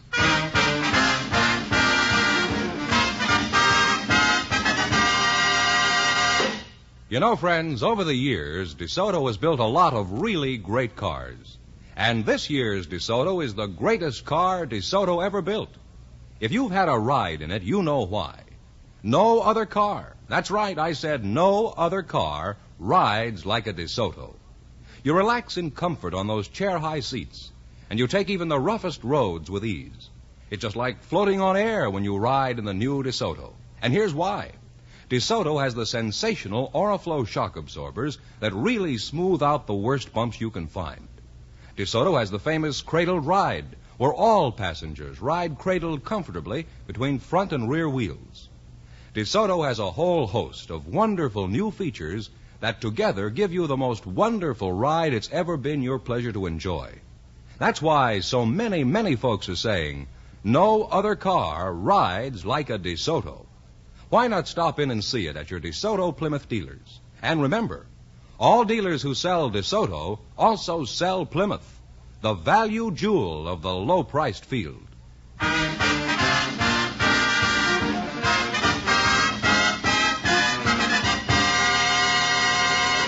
All right, now let's see how you make out in the quiz. George? Mr. Fenneman, would you mind explaining the rules? You bet as much of your $20 as you want on each of 4 questions, and the couple that earns the most money gets a chance at the $1,500 DeSoto Plymouth question at the end of the show. Let's see how high I can build you $20. You selected stars of hit pictures of 1950. Here's your first question. How much of the 20 will you try? 15. One of our finest actors had the title role in Father of the Bride. What is his name? Spencer Tracy. Spencer Tracy is right. Well, you're off to a good start. You have $35. Remember, you're going for $1,500 tonight. Now, how much of the 35 are you going to risk? 30. $30. What great Broadway star played the title role in Cyrano de Bergerac? Oh, Jose Ferrer. Jose Ferrer. You now have $65. Here's your third question. How much of the 65? 60. Okay, 60. $60. Who starred in Harvey? James Stewart. Jimmy Stewart is right. Really on your way, you have $125. And here's your last chance to beat the other couples. How much of the 125? Okay, Bet 'em 125. You're going to bet it all? Sure. Joe, you may have to go back to Idaho on a salmon. What English actress starred opposite Stuart Granger in King Solomon's Mines? Deborah Kerr. Deborah Carr.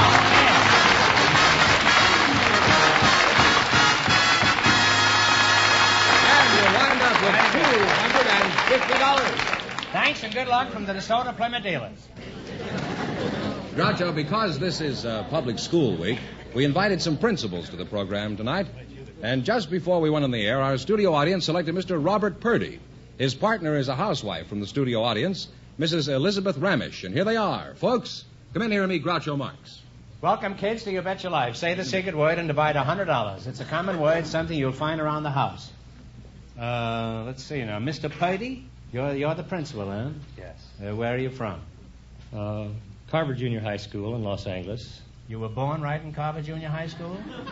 Were you afraid you'd be late for school? No, my hometown is Whitefish, Montana. Whitefish, Montana? This show sounds like an aquarium tonight. Where are you from, Mrs. Ramish? Oh, I come from Dresden, Germany. From Dresden, Germany? That's right. Oh, I used to live on the outskirts of Dresden, Germany. I was half Dresden, Germany. How long have you been away from Dresden? Oh, since 1923. And what sort of work does your husband do? He's a hairdresser. A hairdresser? Mm-hmm. That sounds like a German name, hairdresser. Huh? That's possible. Well, how did you meet him? Did you pull the wool over his eyes?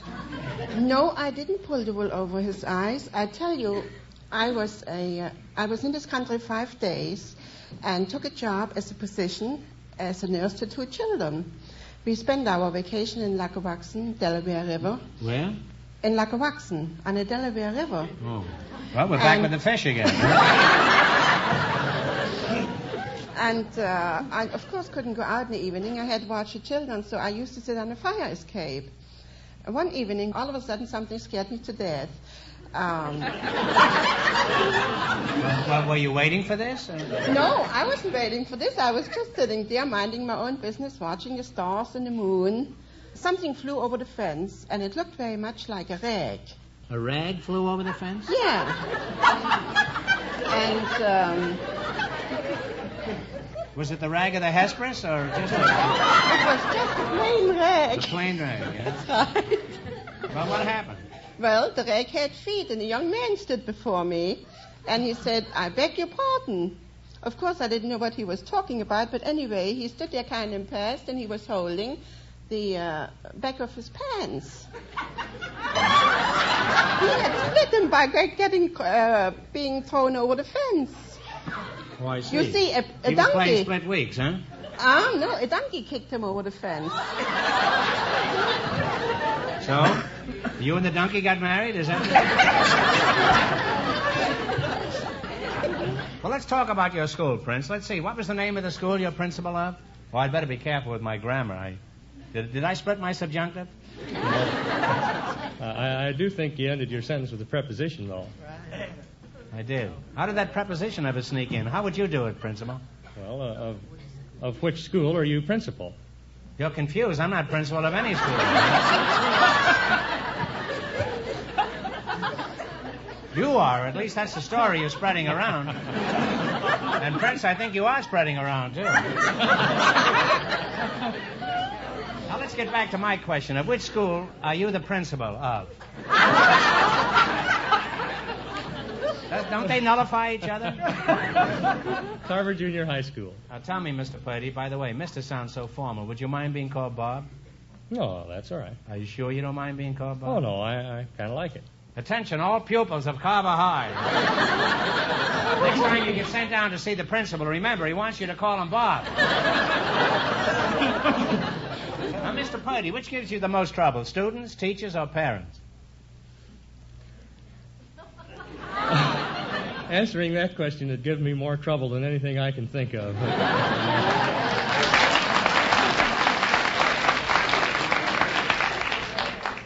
You realize, of course, that you just split an infinitive.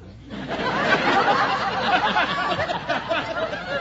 said you didn't expect that from you. Aren't you a little embarrassed? Yeah, well, I could say that that's becoming common English usage. Well, perhaps, Mr. Purdy, but on this show we'd prefer that you didn't split your infinitive. You see, we have many impressionable children listening, and you're setting an unforgivably poor example. Now, I want you to stay after the program and write 100 times on the blackboard, "I am a schlemiel."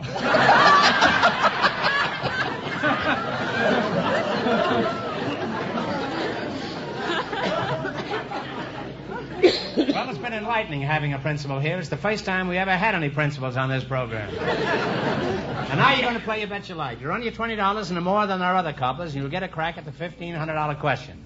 Mr. Fenneman is off stage to remind our listeners how much the first couple won. The girl from the 5 and 10 and the guide from Idaho won $250. Here we go. Let's see how high I can build you $20. You selected North American rivers. You ought to be pretty good at this, Bob. Here's your first question. How much of the 20 will you bet? 15. Okay, 15. $15, huh? What is the name of the river that Mark Twain wrote about? Mississippi. Mississippi is right. And you're off to a good start. You have $35. Remember, you're going for $1,500 tonight. Now, how much of the 35 are you going to try? 30. He says 30. $30. What is the name of the Alaskan river that served as a highway for the gold miners? Yukon. Yukon is right. Now you climb to $65. How much will you bet? You have $60 to $65. Okay. She's a gambler. She says 60. What is the name of the river that separates the United States from Mexico? Rio Grande. Rio Grande is correct. Now you climb to $125. Hey, they must really teach you something in that school you go to. Huh? She said 120. Mrs. Ramesh, if you don't let go of him, I'm going to tell that raggedy husband on you. All right, here we go. 120? Boulder Dam forms Lake Mead, the largest man-made lake in the world. What is the name of the river that supplies the water to this lake? Colorado River. The Colorado River is right.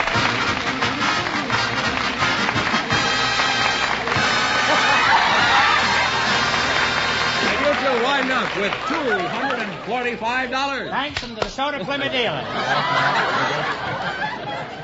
Well, Groucho, we invited some girls who work for the telephone company to our program tonight. And just before we went on the air, our studio audience selected Miss Gretchen Adam. Her partner is a man who answered our newspaper advertisement for people with unusual stories to tell. He's Mr. Al Jennings. Folks, meet Groucho Marx. Well, howdy do and welcome for the DeSoto Plymouth dealers. Say the secret word and divide $100. It's a common word, something you'll find around the house. You work for the telephone company, Miss Adam? Yes. Where are you from, Gretchen? Santa Monica. And how old are you? 24. 24. Well, you don't look it. You look like 23 and a half. Mr. Al Jennings, when were you born? I arrived in the middle of the Civil War. You mean you were shot out of a cannon? You're not General Grant, are you? No, I'm Stonewall Jackson. Oh. Okay. How old are you, Mr. Jennings? 87 years. Well, you don't look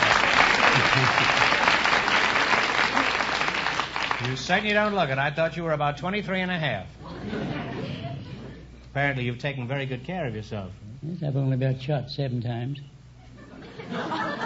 You've been shot 7 times? And half shot once in a while. Well, that makes 14 times. Where are you from, Al? I was born in Virginia. Oh, you're a son of Dixie, eh? Yes, sir. Well, the next time you see Dixie, tell her one of her old beaux was asking about her. Mr. Jennings, you were chosen because you have an unusual story to tell us. Just what is your occupation? Train robber. Really? What's unusual about that? Some of my best friends. You're a train robber? You're not serious, are you? Really a train robber? One of the best. Al, I don't want to seem nosy, but are you still robbing trains? No, I retired. Did the trains get too fast for you? The law. By the way, that doesn't happen to be a reward out for you, does it? At one time, there was $15,000 on my head. That's certainly a curious place to keep $15,000. Somebody might have stolen it. There are a lot of crooks around, you know, Al. Come to think of it, Al, your face does look familiar. Haven't I seen it hanging in the post office? Not for 47 years. Well, that shows you how often I go to the post office. Well, let's change the conversation to a comparatively honest subject like the phone company.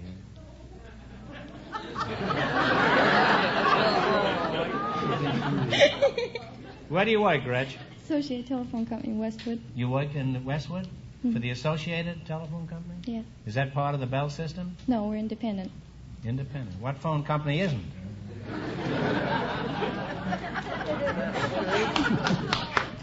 Have you tried to get your bill chopped down lately? What do you do for this outfit? Oh, we take new service and complaints and change of service. I heard the phone company was broke. Somebody told me it was in the hands of the receiver. Is that right? Al, let's hear your story. Why did you start robbing trains? Well, it's easier than robbing banks. Ask a crooked question, you get a crooked answer. Let's put it this way. What made you decide to become an outlaw? They murdered my brother. They murdered your brother? Yes, they shot him in the back. What line of work were you doing before you were a bank robber? I just served as county attorney of Canadian County, Oklahoma. Oh, you were a lawyer, too? Yes, right? sir. And that's why you decided to become a bandit? You wanted to go straight? Is that it? That's different from the two professions. Well, what was your biggest holdup? About $75,000. And how did that happen? Well, I had an inside information, and the money was there. From who? An honest citizen. Well, how did they finally catch you? Did you forget to file an income tax return? No, I was betrayed. Shut up quite a bit. Well, who betrayed you? This fellow who had tipped you off? A horse thief that we used to stay with occasionally.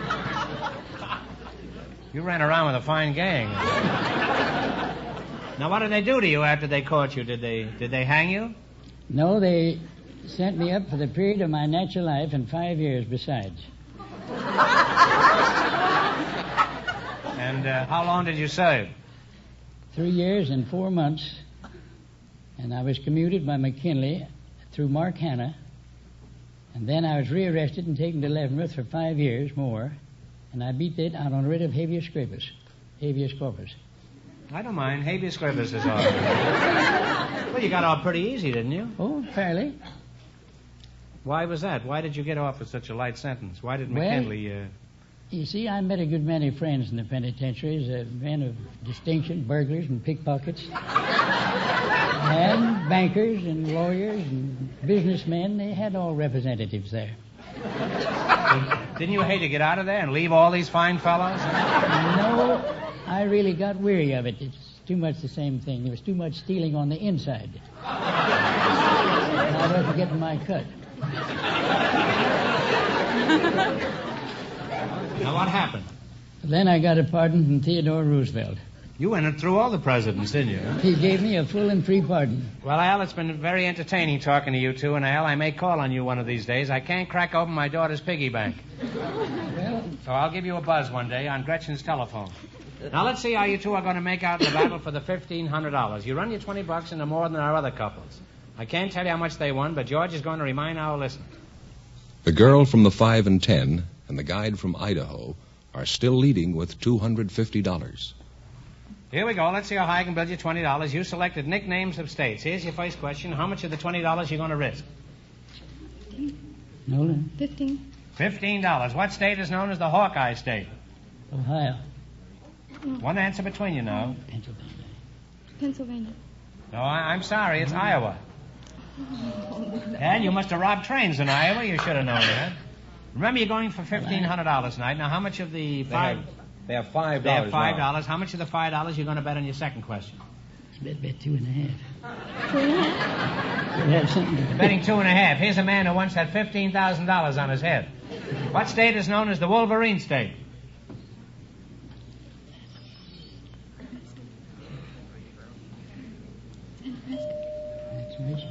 Michigan is right, Al. You got in just under the wire. You now have $7.50. Here's your third question. How much of the $7.50 you going to try? $5. $5. What state is known as the Sooner State? Oklahoma. Oklahoma. Well, you're on your way again. You have $12.50. You're climbing, Al. Here's your last chance to beat the other couples. How much of the 12.5 are you going to go for? All of it? All of it. Okay. What state is known as the Cornhusker State? Talk it over. It's over. Well, I'm sorry. It's Nebraska. But we can't let you go away from here flat broke, Al. Have you got anything on you? First, I want to frisk you. All right, we can't have anybody going away broke. I'll give you one more question, get it right, and you will win $10. Now, no help from the audience now. You ready? From what state do we get Washington apples? Washington is right. Thanks and good luck from the DeSoto Plymouth dealers. And Groucho, that means that the girl from the 5 and 10 and the hunting guide with $250 get the chance at the DeSoto Plymouth $1,500 question.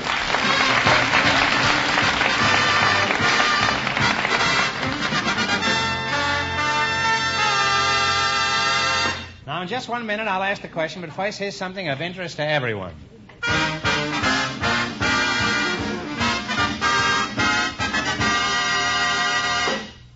It's nice to look ahead to a summer of pleasant driving.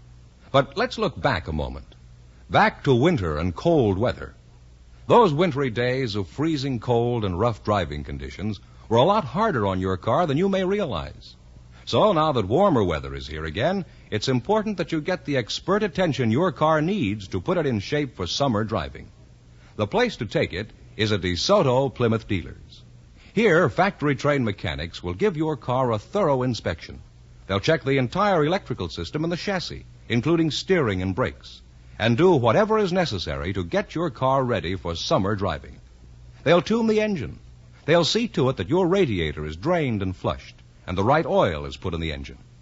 Yes, these DeSoto Plymouth dealer mechanics will do all the things that should be done to put your car in shape for thousands of miles of trouble-free, economical operation. Well, not only that, at a DeSoto Plymouth dealers, the service is prompt. The price is fair. So take your car for a spring tune-up tomorrow. Stop in where you see the familiar sign of better service, the sign of a DeSoto Plymouth dealer.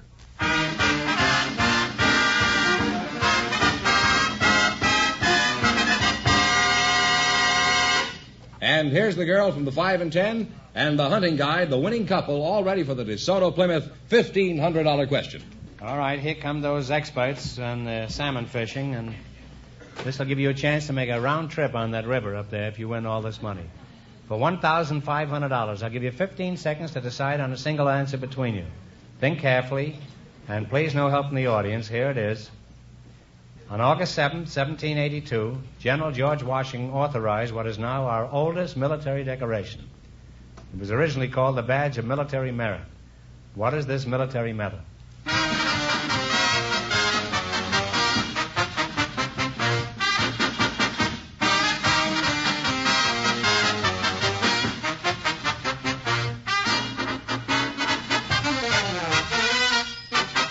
All right, what is the answer you two have decided upon? The Purple Heart is right.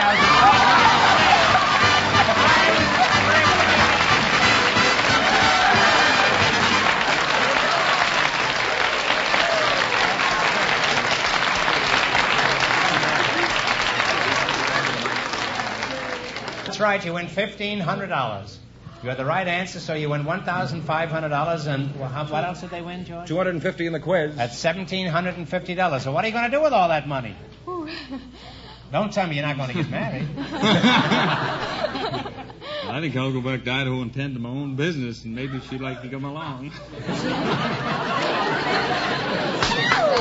Well, you really cleaned up tonight. Congratulations from the more than 3,000 DeSoto Plymouth dealers from coast to coast. You bet your life.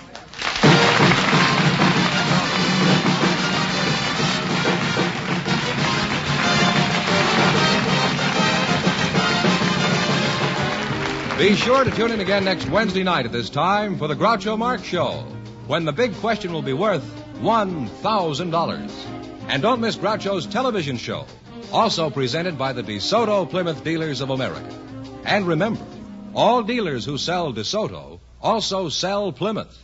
Two great cars, both products of the Chrysler Corporation. And when you drive in, tell them Groucho sent you. Good night, folks, and remember, just be sure to visit your DeSoto Plymouth dealer.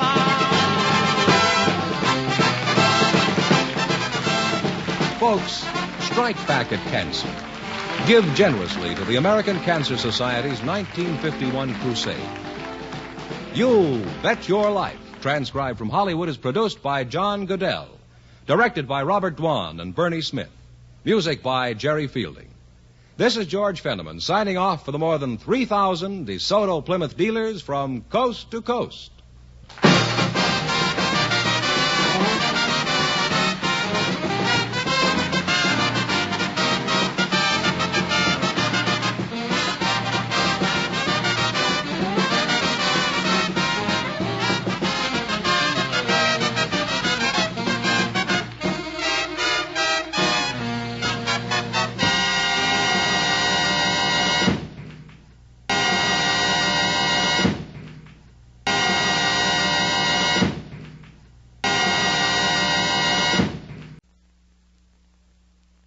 Best of Groucho.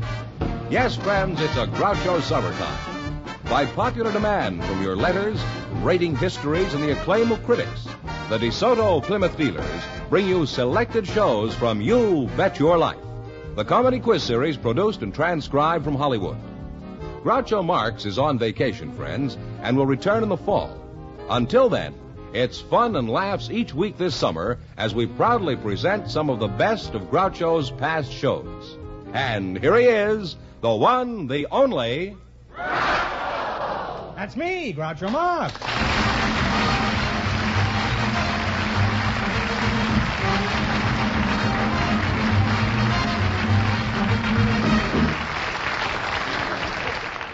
Well, here I am again with $1,000 for one of our couples. Now, Mr. Fenneman, who's first to try for the $1,000? Well, just before we went on the air, our studio audience selected a student nurse, Gwen Lonsome, and a college gymnast, Aura Herabedian. Folks, come in here and meet Groucho Marx.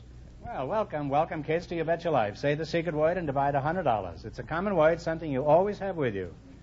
Gwen Lompson, huh? Is that right? Lamason. Oh, well, you won't be Lompson very often. And you're a student, nice? That's right. A very pretty one, huh? Thank you. Where are you from, New Bedford? No, I'm from Minnesota, born in Rochester, but I lived all over the state. Oh. You must have been fairly active then. And Harabedian? You just made that up, didn't you? I carried it with me now for a few years. You're a college gymnast? Yes. Where are you from? The University of Southern California. Oh. How old are you, Harabedian? I'm 23. Are you very Harabedian in school? You're 23? Yes. And you, Gwen? I'm 20. 20, huh? What a lovely age. Are you married? No. How about, have you been trapped? No, I'm single. Single. Neither one married, huh? Well, the program isn't over yet, you know. Let's see what we can do here. You're a gymnast? Yes. Do you think you could fall for Gwen here? That would be easy. Well, don't fall too hard. She'll put you in splints. Of course, you're a gymnast. You'll probably marry a dumbbell.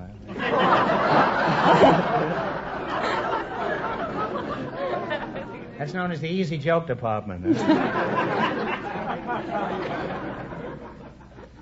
Are you a registered nurse, Gwen? No, I'm still a student. I see. Well, I'd say you've registered with Arrow over here. Do you nurse anybody besides students, Gwen? We nurse anyone. You don't care whether they're sick or not, huh? You nurse them anyway? We prefer that they're sick. That's nice. She goes around hoping people are sick, huh? You must have Frankenstein blood in you, or Charles Adams. Just what is a student nurse? Well, it's someone who's studying to become a graduate registered nurse. Mm-hmm. Well, where are you doing this? Well, I'm studying at the Bishop Johnson's College of Nursing at the Hospital of the Good Samaritan. Oh. You have to say that whole thing every time anybody asks you? Can't you just say you're studying Bishop Johnson and let it go at that? What are your school's requirements? Could I become a student nurse? Well, first you have to be between the ages of 18 and 35.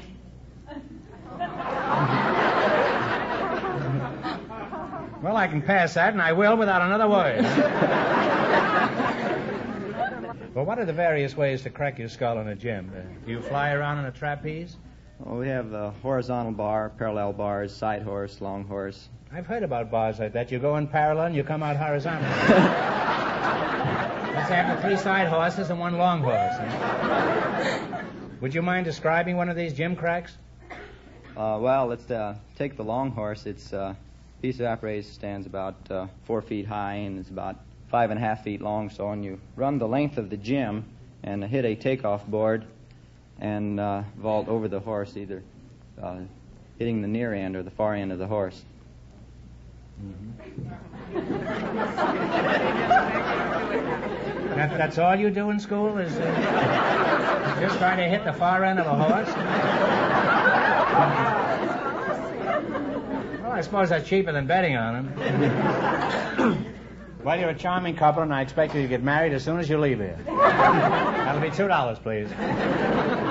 Now, let's see how well you work together as a team. In just 1 minute, you're going to play You Bet Your Life for a chance at the $1,000 question. But first, here's something of importance. Imagine being able to turn the steering wheel of your car with 1 finger, even when your car is at an absolute standstill. You can with famous DeSoto full power steering. Why not try it? Go to your DeSoto Plymouth dealer and take the 5-mile trial. Take the 5-mile trial. Drive 5 miles behind the wheel of a new DeSoto Fire Dome 8 or a DeSoto Power Master 6 and discover the amazing ease and convenience of DeSoto full power steering. Going around sharp curves and over bumpy roads, you'll have firmer control than you've ever known before. DeSoto full power steering makes driving safer and easier and far less tiring.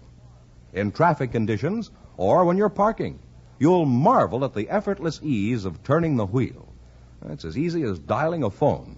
You see, DeSoto Full Power Steering works for you not some of the time, but all of the time.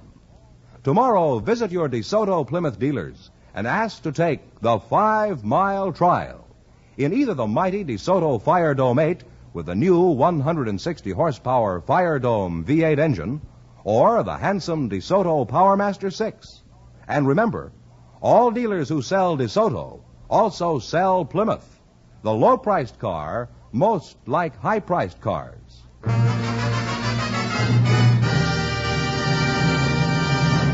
All right, now let's see if you'll get a chance at the $1,000. Mr. Fenneman. Yes, sir. Would you mind explaining the rules to these kids? All right. You bet as much of your $20 as you want on each of 4 questions. And the couple that earns the most money gets a chance at the $1,000 DeSoto Plymouth question at the end of the show. Here we go. Let's see how high I can build you $20. You selected popular singers, past and present. Here's your first question. How much will you bet? 15. 15. What was the name of the vagabond lover of the 20s who sang his songs through a megaphone? Rudy, Talk it over now. One answer. Rudy Valley. No. Rudy Valley is right. One answer between you. Well, you're on your way. You have $35. Now, remember, you're going for $1,000 tonight. How much of the 35 are you going to risk? 30. 30. What is the name of the versatile vocalist on the Jack Benny Show? Dennis Day. Dennis Day is right. You're really climbing now. You have $65. 65. How much of the 65 are you going to bet on your third question? 60. $60. What is the name of Tommy Dorsey's former vocalist who swept the nation's Bobby Soxers off their feet? Frank Sinatra. Frank Sinatra. Now you've climbed up to $125. And how much of this 125 are you going to risk? Shoot the works. Okay, that works. 125. After trying for years, one song, That's My Desire, made an overnight sensation of this singer. What's his name? Frankie Lane. Frankie Lane is right.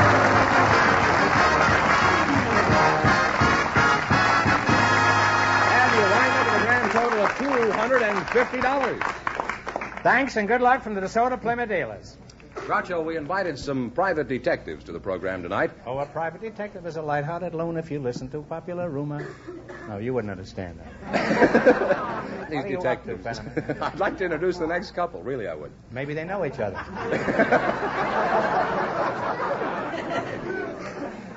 The studio audience selected one of those that we invited, and his name is Mr. Alan Rice. His partner is a spinster, Miss Etta Rue, and here they are. Folks, come in here and meet Groucho Marx. Welcome, kids, to the DeSoto Plymouth dealers. Right up there, Etta. Say the secret word, and you'll divide $100. It's a common word, something you always have with you. Now, let's see. A spinster and a private eye, huh? Well, this ought to be interesting. If he can't find her a man, nobody can. Where are you from, Etta? Minneapolis, Minnesota. Oh. How do you feel about St. Paul? Oh, well, St. Paul's all right, too. A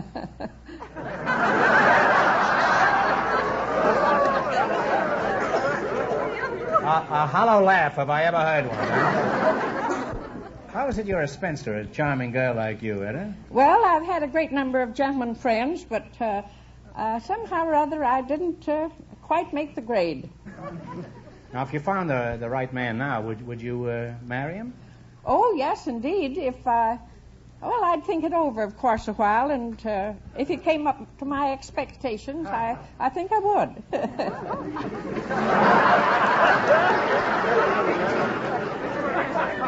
You feel the same way about him as you do about St. Paul, I think.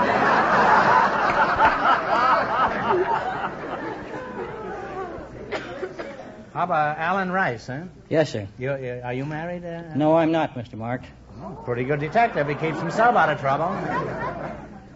Etta, are you casting sheep's eyes over there? Oh, no, I was kind of looking at you.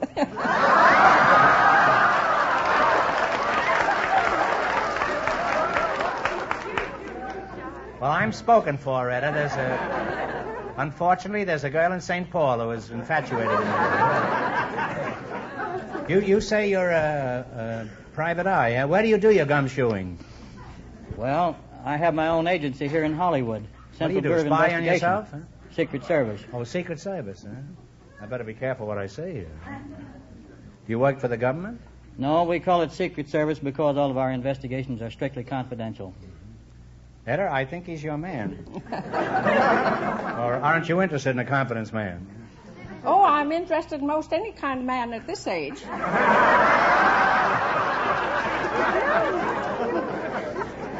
Eder, you're really on the prowl, aren't you, huh? Eder, a gentleman never asks a woman her age, so tell me, how many years ago were you born? Oh, well, 66 and maybe a little bit more. 66 years ago. Let's see, that makes you about 47, huh? Perhaps you would explain something to me. Exactly what age does a woman become a spinster? Oh, a woman never becomes a spinster if she keeps young and keeps a young mind and goes around with the fellas and all this and that. She never becomes a spinster. Just what do you mean by all this and that? Well, tries to act young and look young and keep up appearances and go dancing, the square dancing and rumba and all this and that, you know. Eder, I think you've evaded that very well. Hey, Eagle Eye, wake up. This guy's in a trance over here. I'm only kidding, Alan. Actually, you're wide awake, alert, and every inch the private detective. Now stay awake. Now, what's the most common kind of a job you fellows get? Well, the most common jobs we get is department store work for mysterious disappearance of merchandise. Suppose somebody's trying to steal a thimble. Could you detect that instantly? Well, if he was a professional thimble thief, yes. Are there people who would just go around and steal nothing but thimbles? Yes. Now, how can you spot a shoplifter? Do they look like crooks? They look just like you and me.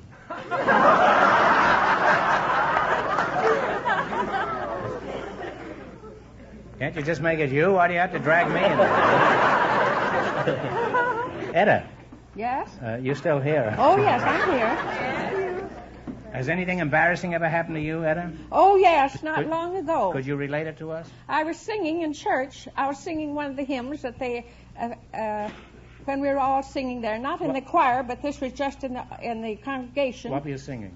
We were singing Near My God to Thee. Mm-hmm. And all of a sudden, I opened my mouth pretty wide, I guess wider than I should have. And lo and behold, my upper plate fell right down on the floor.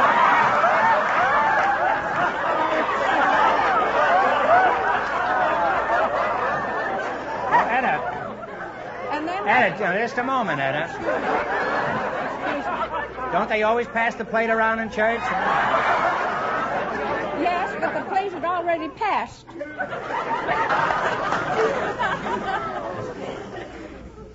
I must say you two have been unusual. I must say that because you really are. However, a few days in bed and I'll be as good as new.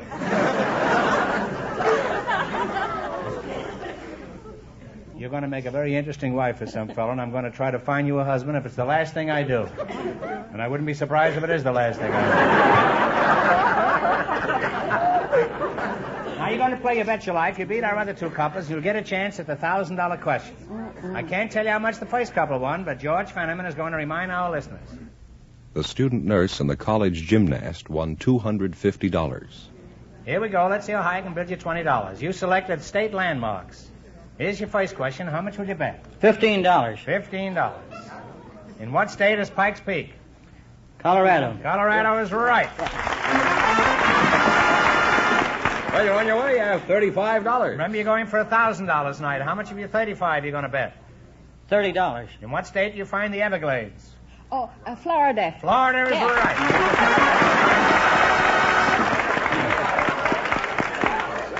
You now have $65. Oh.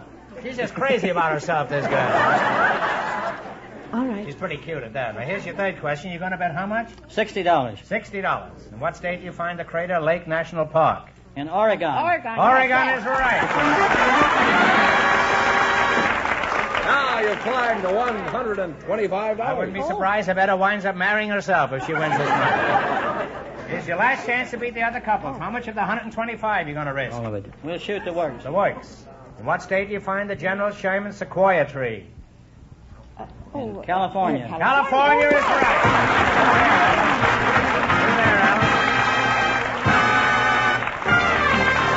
And you wind up with $250. Oh. Thanks and good luck from the DeSoto Plymouth dealer. Well, Groucho, we invited some high school students to our program tonight. Yes. I suppose we all realize it so far. No, I didn't. What is it? We have a tie in our score here, I suppose you know. I can't tell you how much because the other couple's probably waiting out here by now, huh? And in addition to that, he doesn't know.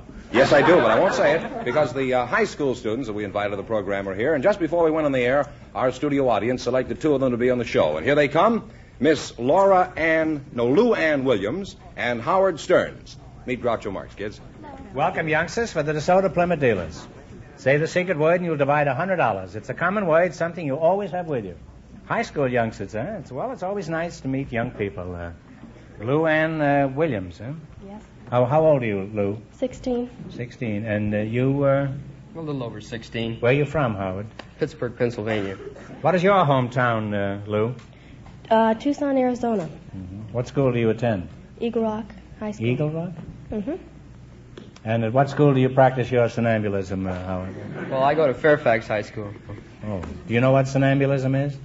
That means you walk in your sleep. That's not true. I always trap myself in it. What are you learning in school, Howard? Well, I take chemistry, algebra. Do you do anything else in school, like playing with the girls' basketball team? Oh, no, I play with a band. Oh, musician, eh? What instrument do you massacre? I play trombone. Are you interested in the band, too, Lou? No. No, you just don't give a toot, eh? Do you belong to any school organizations? Yes, the GAA. GAA, what's that? GA. Is that like the AAA? No, that's the Girls Athletic Association. Girls Athletic Association. Well, count me out. I'll have no association with any girl who's athletic. But before I break off the association, what is the purpose of it, Lou? To make sports more popular with girls. I'm back in the association. I'm one sport that's just dying to be popular with girls. Now, which team are you on, Lou? I'm not on any team. I'm a cheerleader. A cheerleader? Yes. Oh, glad you're here. I need something to cheer me up. Can you give us a cheer? Go ahead, something that'll rouse the rooters. You mean right now? Yeah, give us a cheer. Okay. Snickerty, rickerty, rickerty, rack. We're the GA that never falls back. We're the people, we're the stuff. We're from Eagle Rock. That's enough.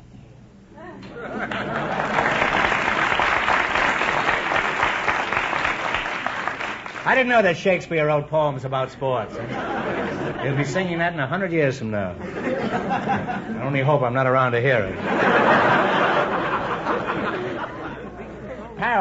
Howard, is that it, Howard? Yeah. Let's find out something about your band. Is it a dance band or is it just for football games? Well, we play for football games and also other school activities that need the band to play. Like well, Football.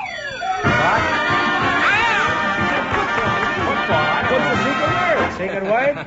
Well, you and your partner split $100 between you. Here's 50 for you, and here's 50 for you. Thank you. Didn't say it? You say you just play for football games? Well, we play for school assemblies and rallies. Uh-huh. Do you march in the parades? Yes.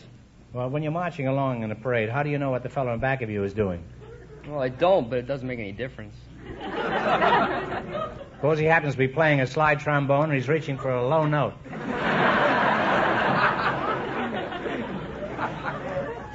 Now, Lou, when your band is playing, your school band is playing at a football game, do you wave pom-poms like I've seen on television? Yes.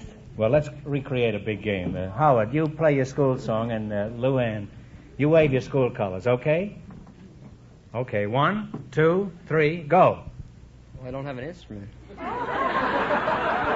That's right. It's hard to play a slide trombone unless you have a... Well, we could borrow one. Hey, trombonist out there, could we have the trombone for a minute?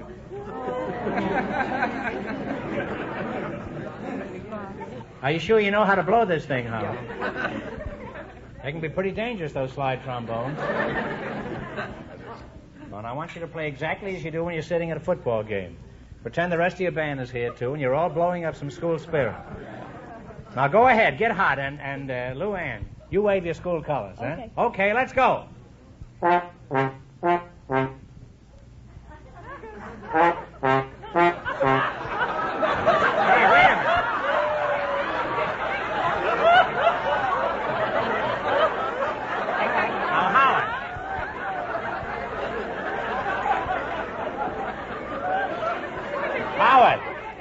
let's be sensible about this. You mean that's your school song?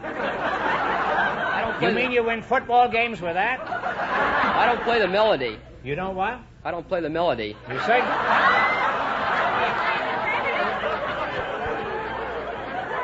Howard, when you say you don't play the melody, that's the understatement of the year. Are you sure you can play that bugle? Yes. Well, let's try it again. Only this time, forget what you play and give us the old fight song now. Go ahead. Come on.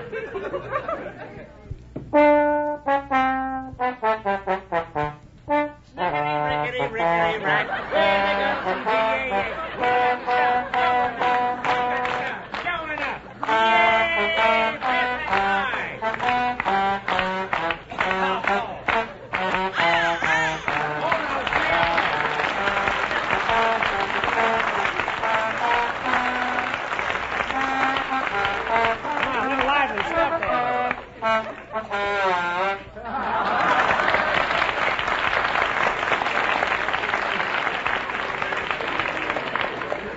Howard, that was magnificent.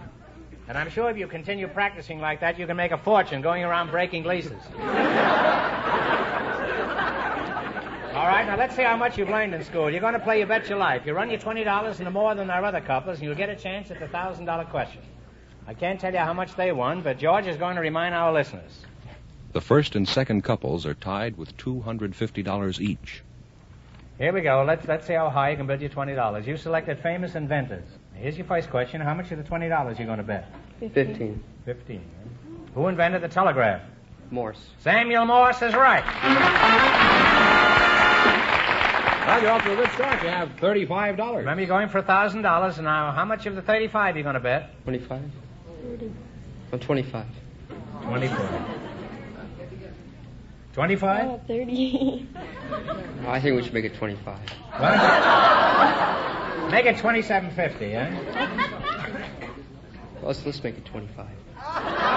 Save a little bit for dinner. We're going to find out now who's the boss of this team. All right, what is it, kids? 25. Okay, 25. Who invented the cotton gin? Eli Whitney. Eli Whitney is right. And now you have $60. Here's your third question. How much of the 60 are you going to bet? 55. 55. 55. Who invented the lightning rod? Benjamin Franklin. Benjamin Franklin. $115. Now, how much is your last chance to beat the other couples? How much are you going to bet? Bet it all. Bet it all? Yes. Who invented the incandescent lamp like you use at home? Thomas Edison. Thomas Edison is right. All right, you came through. Huh? And you two kids wind up with $230, and that means that our first two couples, who both won $250, get a chance at the big question together.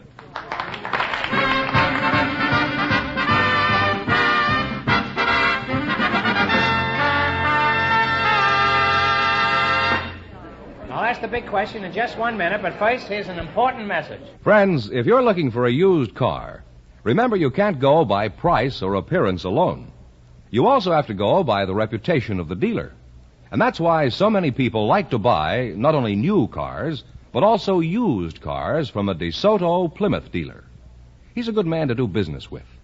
When you buy from a DeSoto Plymouth dealer, you know you'll get satisfaction. You'll get a used car that's a real value, whether you're buying the latest model or just dependable transportation. Your DeSoto Plymouth dealer has many different makes and models of good used cars on his lot. Some of them are DeSotos and Plymouths he sold when they were brand new and has serviced in his shop ever since. So, before you decide on any used car, drop around and see what your DeSoto Plymouth dealer has to offer. You'll find he has the best used car values in town.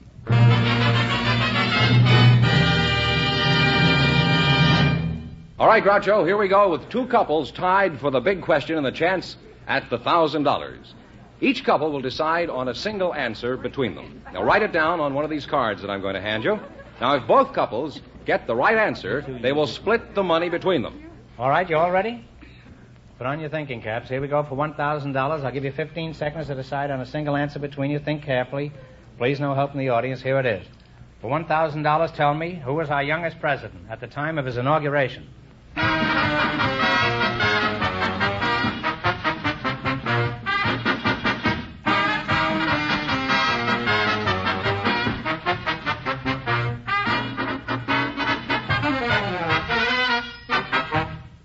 see the card. No, I'm sorry. This couple wins with Theodore Roosevelt. He was just 43 at the time he...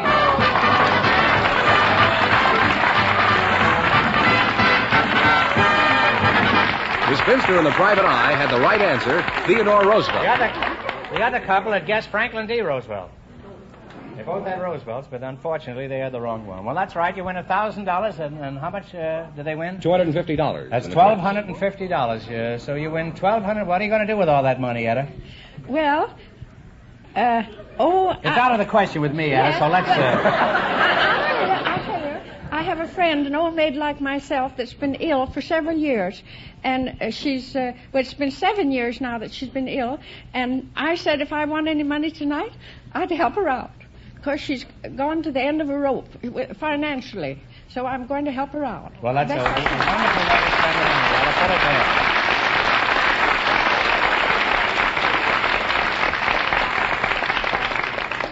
Well, you really cleaned up tonight. Congratulations from the more than 3,000 DeSoto Plymouth dealers from coast to coast. You bet your life. Put it there.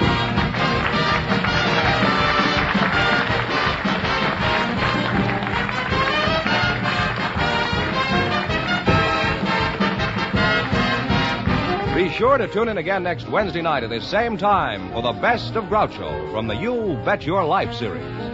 Don't miss the Best of Groucho on television, too. Also presented by the DeSoto Plymouth Dealers of America. And remember, all dealers who sell DeSoto also sell Plymouth. Two great cars, both products of the Chrysler Corporation. And when you drive in, tell them Groucho sent you. Good night, folks, and remember, see the DeSoto Fire Dome 8 tomorrow. Folks, here's a reminder from the National Safety Council. The 3 R's of safe driving are ready, reasonable, and right. You Bet Your Life, transcribed from Hollywood, is produced by John Goodell, directed by Robert Dwan and Bernie Smith, music by Jerry Fielding. This is George Fenneman signing off for the more than 3,000 DeSoto Plymouth dealers from coast to coast.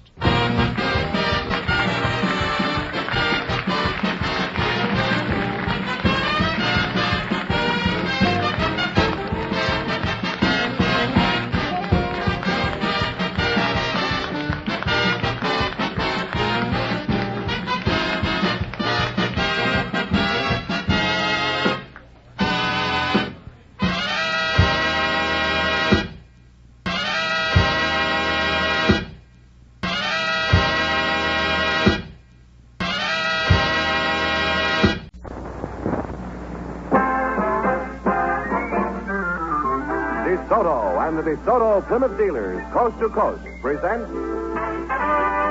Groucho Marx in You Bet Your Life.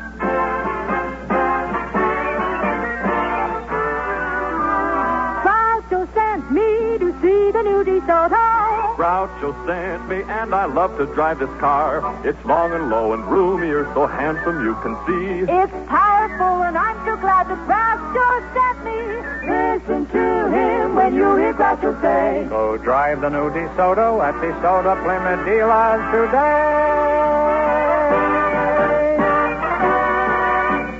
And now, here he is, the one, the only... That old fogey. Oh, that's me, Groucho Marx.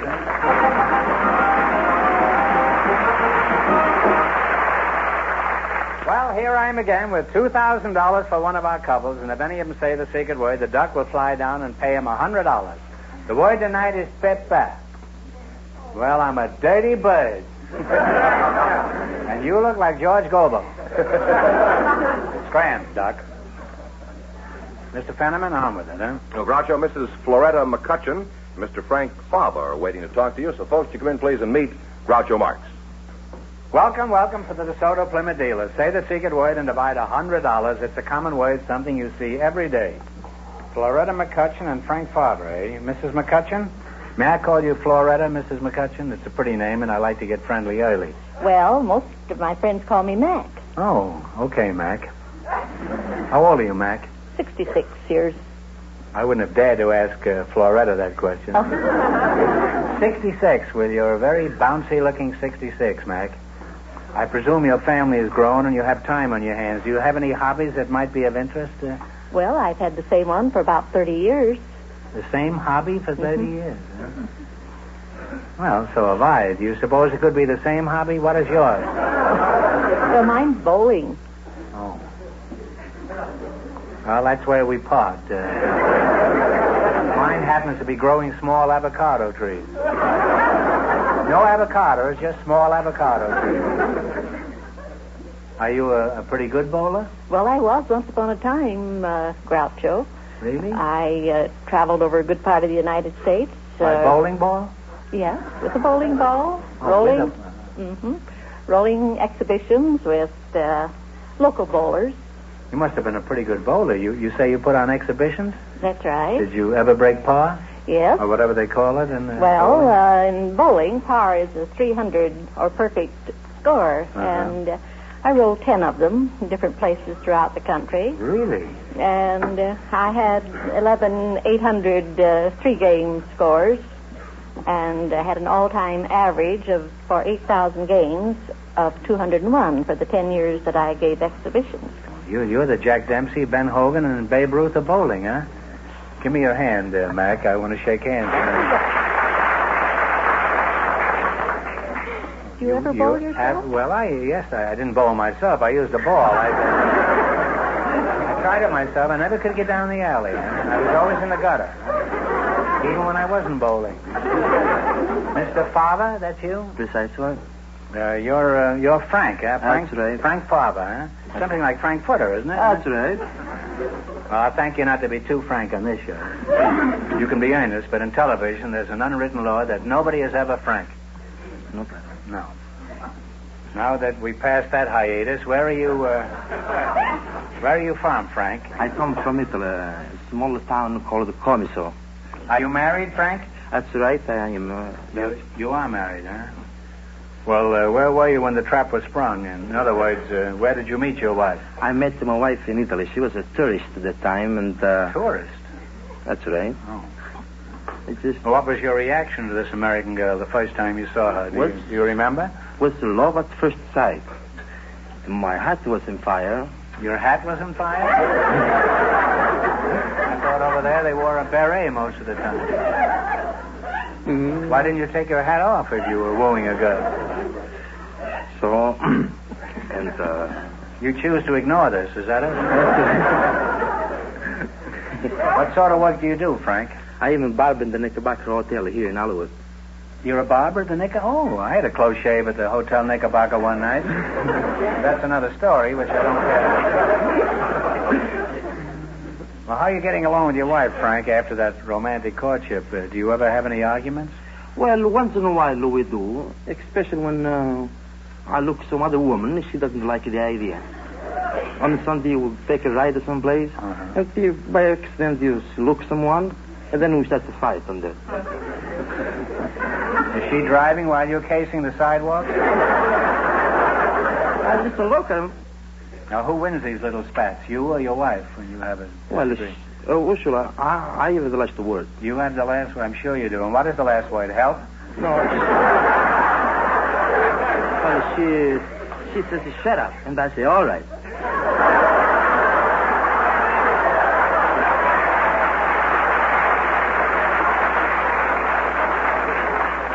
Well, normally, I don't approve of a woman telling her husband to shut up, but after an old joke like that, I think she's perfectly justified.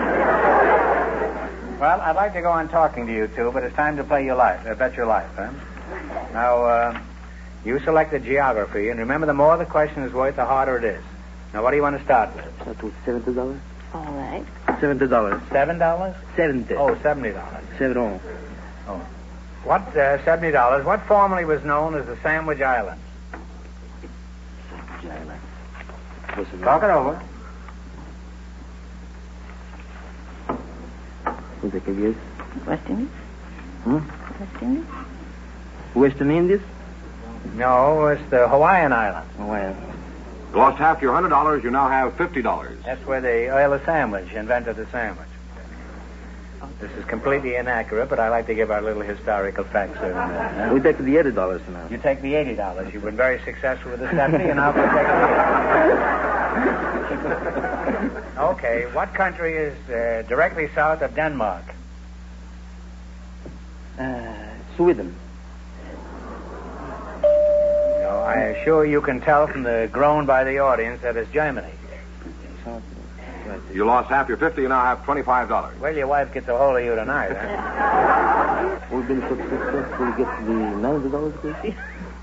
We take the $90. Now, you might as well. You're riding high. Huh? You're just shooting along here. In what river do you find the Thousand Islands? What is it then? The Amazon? Give us an answer. Huh? Niagara. The Niagara? The St. Lawrence. You now have $12.50. We'll shoot it for $100. All right, for $100, San Jose is the capital and only large city of what Central American country? San Jose is the capital of San Jose. I know that.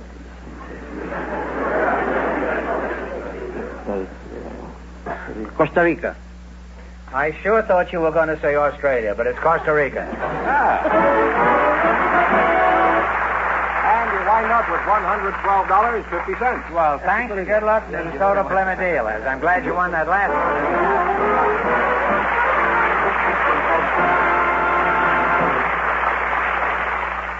one. Since you are watching this program, you are obviously a discriminating person. Now then, what's some other discriminating people? This is the Beverly Hills Hotel, one of the smartest of America's smart gathering places. And this is the smartest of the smart cars, the new 1955 DeSoto Firefly Sportsman. DeSoto symbolizes the exciting forward look, with motion expressed in every line. And notice the dramatic color sweep that accents its beauty. The new DeSoto's beautiful inside, too. Rich matelassé, genuine leather, and luxurious nylon woven with silver metallic threads. But to really know this car, you must drive it. So flip the flight control lever and go. Then you'll really appreciate the new DeSoto. You'll love DeSoto's big wraparound full vision windshield. It gives you the best front and side visibility of any windshield. You'll like DeSoto's new Power Flight Takeoff, a smooth surge of instant power.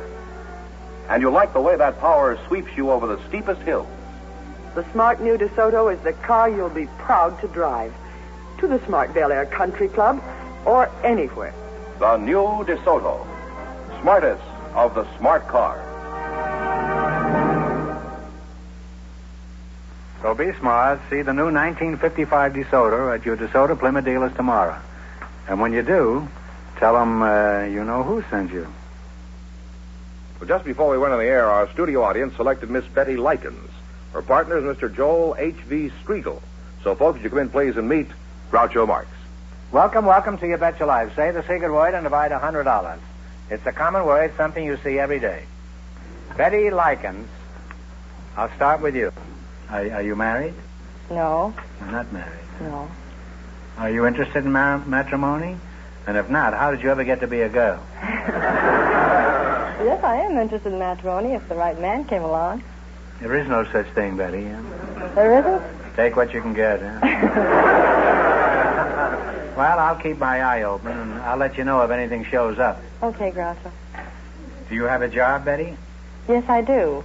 I'm a ground hostess with Airport Transit at both Lockheed and International Terminal. Depending on the smog, huh? Yes. Your name is Joel Mr. Strudel, huh? No, Striegel. Joel H.V. Striegel. Striegel, huh? How did you meet Mrs. Strudel? I haven't met Mrs. Striegel yet. Well, have you met Mrs. Strudel? No, Groucho, I haven't met her either. You're not married, huh? No, I'm not married yet. Have you ever been married? Never, Groucho. What is the secret? I mean the secret of your single blessedness. Well, perhaps it's because I'm looking for the perfect girl. Betty, take a bow. Is there any specific thing you're looking for? Young, beautiful, rich? Yes, there's one requirement that I'd insist upon, and that is that she be a vegetarian. Well, and how would you meet her? I beg your pardon. What was that? I said vegetarian. You mean you want a horse doctor? No, I said vegetarian.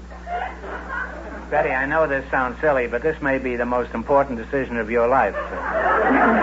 Do you like carrots? Yes. String beans? Yes. Well, if you got married, would you be willing to spend your honeymoon at the farmer's market? No. Very not. Well, let's take a big holiday. For example, how did you observe Thanksgiving? You shoot off fireworks?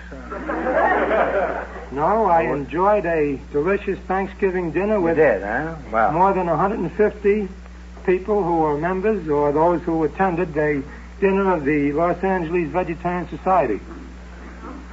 Well, what did you have to eat? Balto? No, we had a Bosco? delicious roast of raw nuts and some vegetables. And we also had a salad with several different kinds of dressings. And we had something that tasted like cranberries but wasn't. And what was it? I still have to find that out. Well, you say you had... And then I almost forgot, Groucho, the previous Thanksgiving, and of course we have a different meal at each Thanksgiving. Well, I should think so. I don't... We had a delicious soybean roast at the previous Thanksgiving dinner. Soybean roast instead of turkey, huh? That's right. I wonder which part of a soybean roast goes over the fence ladder. Oh, Joel, I've kidded you, but I really didn't mean it. I know there's a whole lot to be said for your philosophy. And right after the show, Betty and I will have a big steak at the House of Murphy. Is that all right with you, Betty? Oh, fine. Now let's play You Bet Your Life, huh? In the race for the $2,000, the first couple won $112.50. And the secret word is paper. Now, you chose as your category familiar expressions using the name of animals or birds. Right. Now, one answer between you, your partners. Now, what are you going to start with? The $50 question. $50. What is the expression using the name of an animal or bird that means a compartment in a desk used for the storing of papers? Pigeonhole, wouldn't it be? Yeah. Pigeonhole. Pigeonhole is right, yeah. You now have $150. Now, what do you want to try? 70. 70, all right. What is the expression using the name of an animal or bird that means a large barrel or cask? What is a large barrel or cask?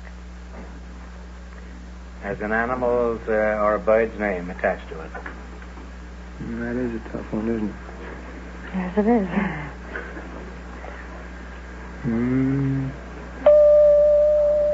Well, you'll know it when you hear it. It's hogshead. Oh, no. That's right. You lost half your $150. You now have $75. All right, now what are you going to go for?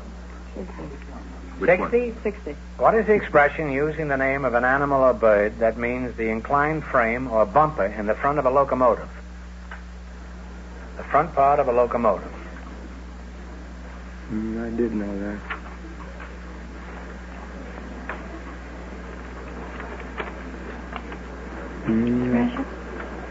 The which? No, it's not that. See, if you weren't a vegetarian, you would know it was cowcatcher. Cowcatcher, Cowcatcher. Well, here's your last chance to beat the other couples. Now, don't get discouraged. You have $37.50. Now, what are you going to go for? Big one or a little one? Let's go for the little one. All right. Make it the... 40? 40. All right. What is the expression using the name of an animal or bird that means that the feet turn inward? Pigeon-toed, isn't it? Pigeon-toed is right. Pigeon-toed is right. Wind up with $77.50. Thanks and good luck from the DeSoto Plymouth dealers. Sorry you didn't win more. Thank you.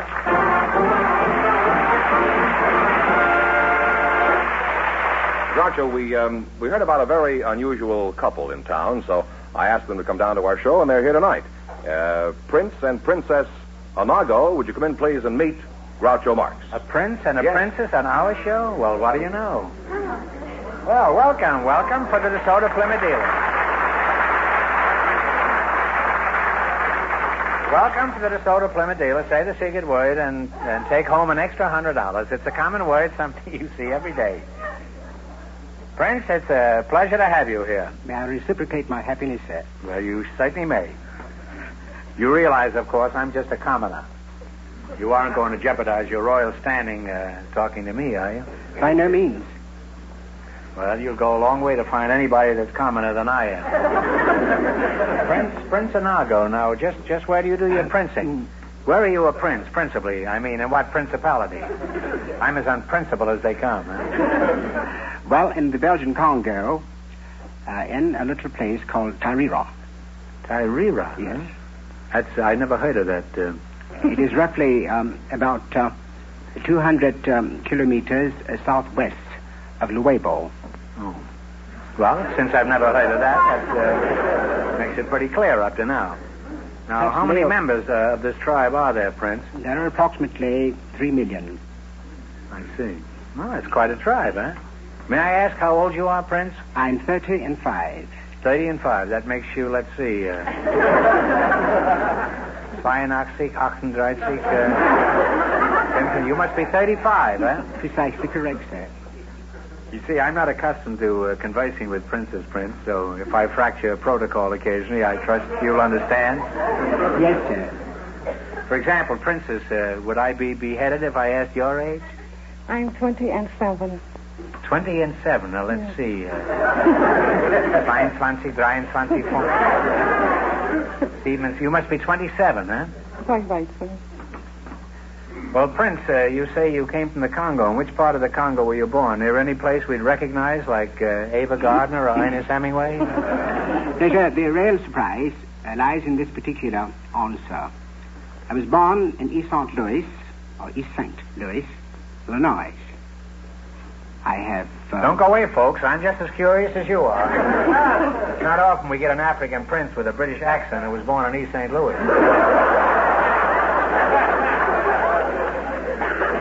Well, Prince, it's quite obvious that you weren't born to the royal purple in East St. Louis. Suppose you tell us your story, huh? I should be most happy to do so, sir. I was born an undistinguished commoner. So I ran away from home. I went to New York City. I went into Horn and Horted and applied for the job as a bus boy. About 6 months thereafter, I met a Britisher, and for 3 years he taught me Latin, Greek, and Shakespeare. This was in the automat? Yes, sir. At his home on 72nd Street. Oh. And I read quite a few books, some 200, and to rouse my interest about Africa. I may say at this particular juncture, Mr. Marx, that I sort of hitchhiked, so to speak, into Africa. That is, I was a stowaway, both of us. It's a most unusual story, but a very true one. I see. Now, Prince, what are your plans for the future? Do you and the princess intend to stay here, or do you plan to return to the to Africa? Well, I propose through our native rhythm dancing to, with the help of cafes, theaters, and television, nightclubs, and possibly one of your extraordinary parties. You might one time have the need of us. We have 5 Congo drummers in orchestra. It's a most fascinating thing to see and hear. To get enough money to go back. Oh, well, could you show us a few steps, Princess? Just enough for us to get the idea? I should be most happy to do so. However, my dignity is displaced somewhat here, and that I do not have my drum with me. Oh, you need a drum? But any tool would do to beat on, since in Africa a drum. What about a screwdriver? Would that be any good? Yes. Have we got a stool or something around here that the prince could use, huh? Will you knock that stool pigeon off there and bring the stool out? Put it over there, George, huh? Sure. Now, do you need any music with this, Prince? No, the music comes from my hand, sir. Oh.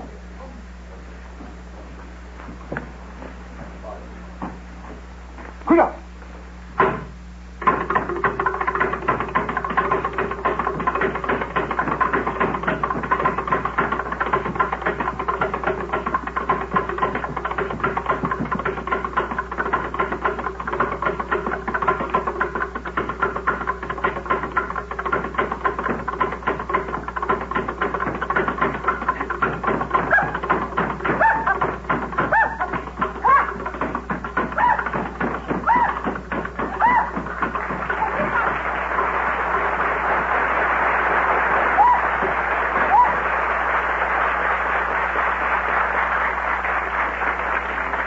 Princess, that was wonderful, and the Prince is no slouch with the flamadiddles either, huh? Well, Prince, since you're interested in raising money, perhaps we'd better get down to business.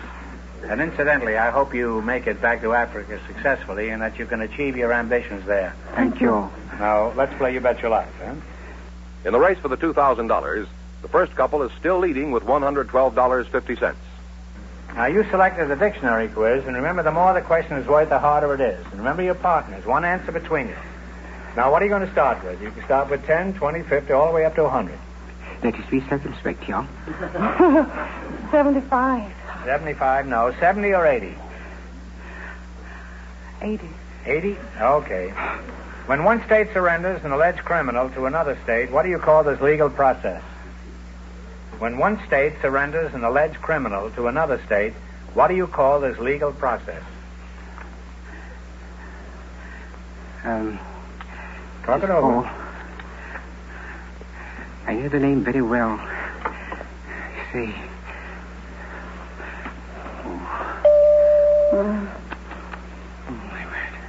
Well, I'm sorry. It's extradition. Extradition. You know, to extradite someone. Well, you still have $50. Now, don't get discouraged. You got a long ways to go. Now, what are you going to try this time? 50. 50? All right. What is a cudgel? A cudgel can be a bat. That's good enough. It's a club or a stick, but we'll give you the bat, huh? Well, you now have $100. Small ones are easy, the big ones are hard. 40. 40. 40? What is the Latin expression that means and so forth, and so forth, and so forth? Ad infinitum or et cetera. Et cetera, et cetera. You now have $140. Here's your last chance to beat the other couples. Now, what are you going to go for? Easy ones? Little money? Odd ones? Big money? What? 60. 60? All right. What is the word for an open excavation where building stone, limestone, slate, or granite is obtained? Where you dig it out of the ground. What is the word for an open excavation where building stone, limestone, slate, or granite is obtained? Where do you get these stones from? Where do you dig them from? An open excavation. A tomb. Of course. Oh, it's a quarry. Quarry, yes. And you wind up with $70. Well, thanks and good luck from the DeSoto Plymouth dealer. Sorry you blew the last one, huh?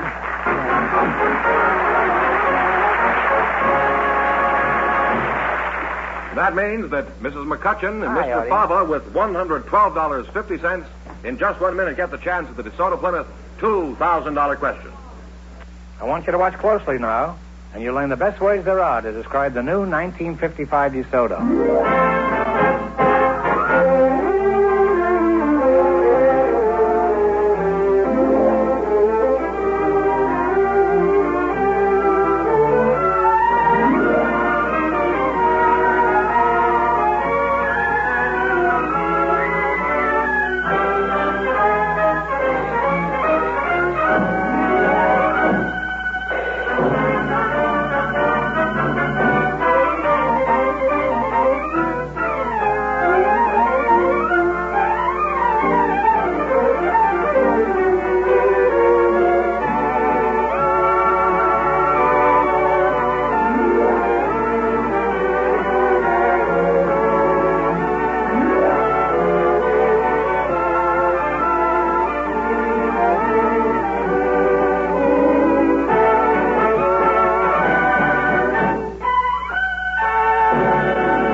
That's the story in a few well-chosen words, friends.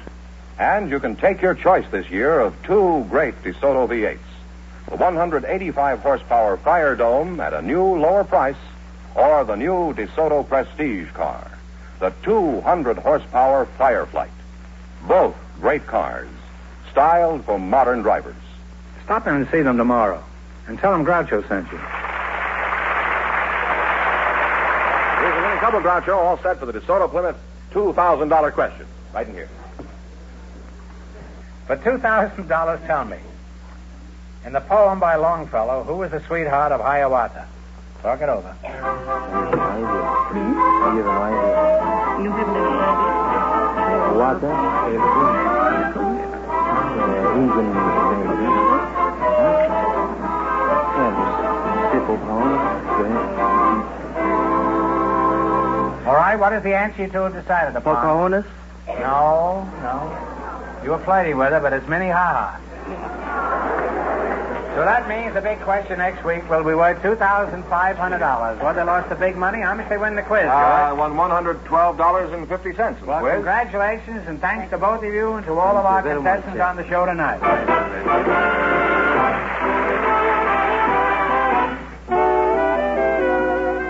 Friends, go in to see your DeSoto Plymouth dealer tomorrow. And when you do, tell him Groucho sent you.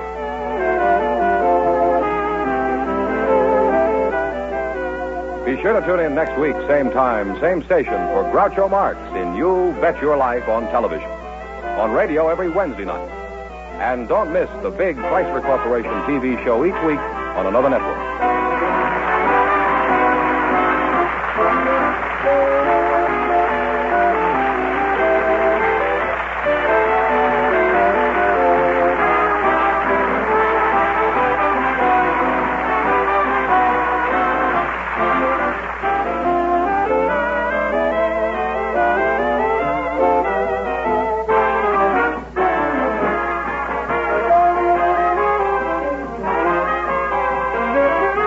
This is George Fenneman signing off with a message from the National Safety Council.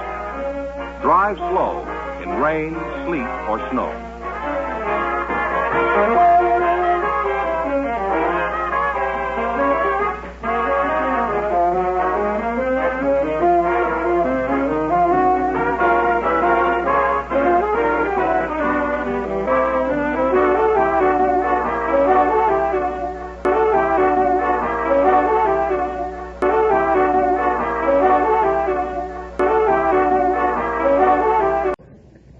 Ladies and gentlemen, the secret word tonight is sky. S-K-Y. Really? You bet your life.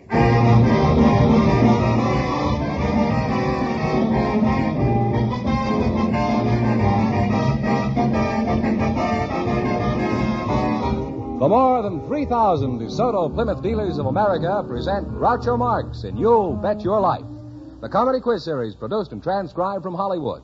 And here he is, the one, the only... That's me, Groucho Marx.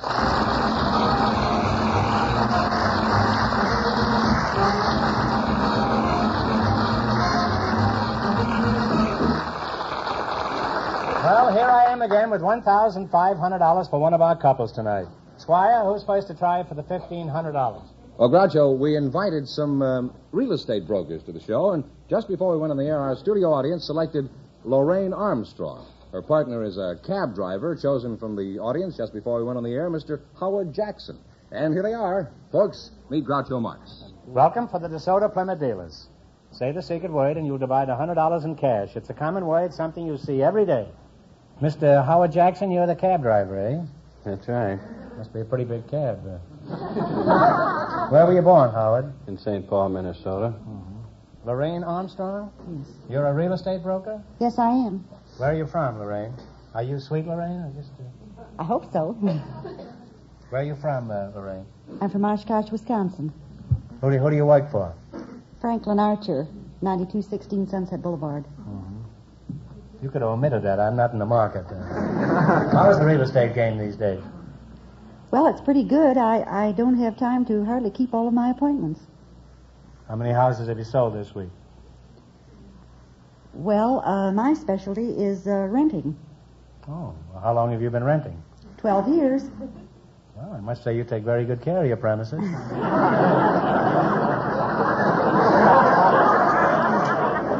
You look like you have very good weather stripping.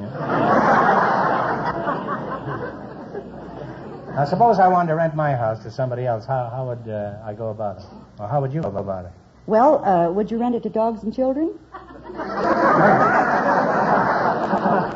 If the dog had money, I'd rent him.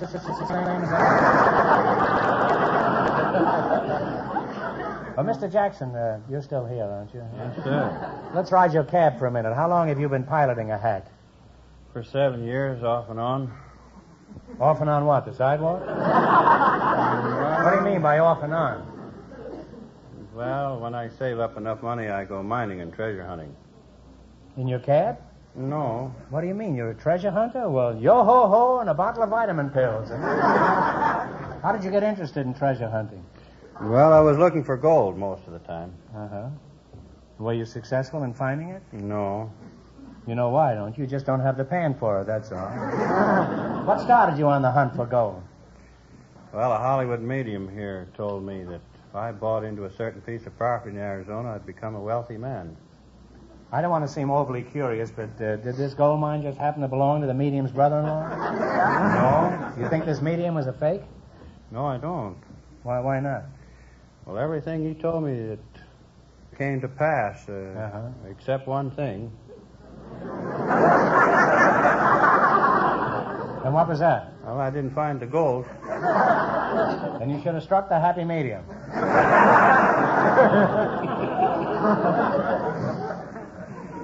Well, what happened? Why didn't you find any gold?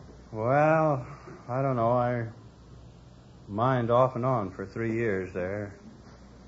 Finally, I met a man that was a German scientist from Patagonia, South America. What part of Patagonia, do you remember?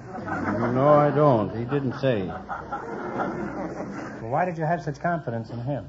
Well, he had a set of Mexican needles that he took out of his glove compartment, and they pointed to my mine, which was then a mile away. And what happened? Well, we went up there, and those needles dropped at our shoelaces right straight down into the ground. And you found shoelaces instead of gold? No, I went down 100 feet. You did? Yes. And this fellow was down there all the time? Oh, no, he left me that same afternoon. Oh, he went back to Patagonia. Have your needles ever located a mine that had any gold in it? Yes, it has. The Congress mine in Arizona. How come you driving cab? Why aren't you rich? Well, that mine's been operating for 40 years before my needles discovered it. Could you use some needles like that in your work, Lorraine? No, I don't think so. Oh, I forgot. You're a rental agent. You don't have to look for treasure. You can stick them without needles. Well, it's been very revealing and exciting talking about buried treasure, and if these needles really work, right now they're pointing toward the big question. Because in just 1 minute, you two will have a chance to win $1,500. But right now, I want you to pay attention to a matter of great importance.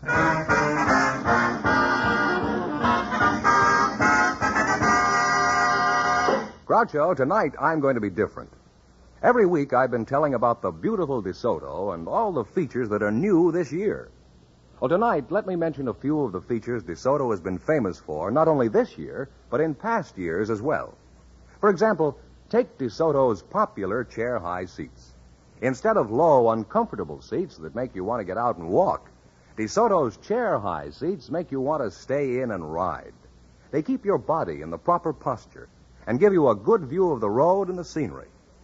Again this year, DeSoto has the famous tiptoe shift with fluid drive. Yes, DeSoto is the car that lets you drive without shifting. Again this year, DeSoto has big, safe 12-inch brakes. No car in America has bigger brakes. Add to these the whole host of brand new features in this year's car, like the amazing new Oriflow shock absorbers, and you have the greatest DeSoto ever built. See it. Drive it. It's now at your DeSoto Plymouth dealers. And remember, all dealers who sell DeSoto also sell Plymouth, the value jewel of the low-priced field.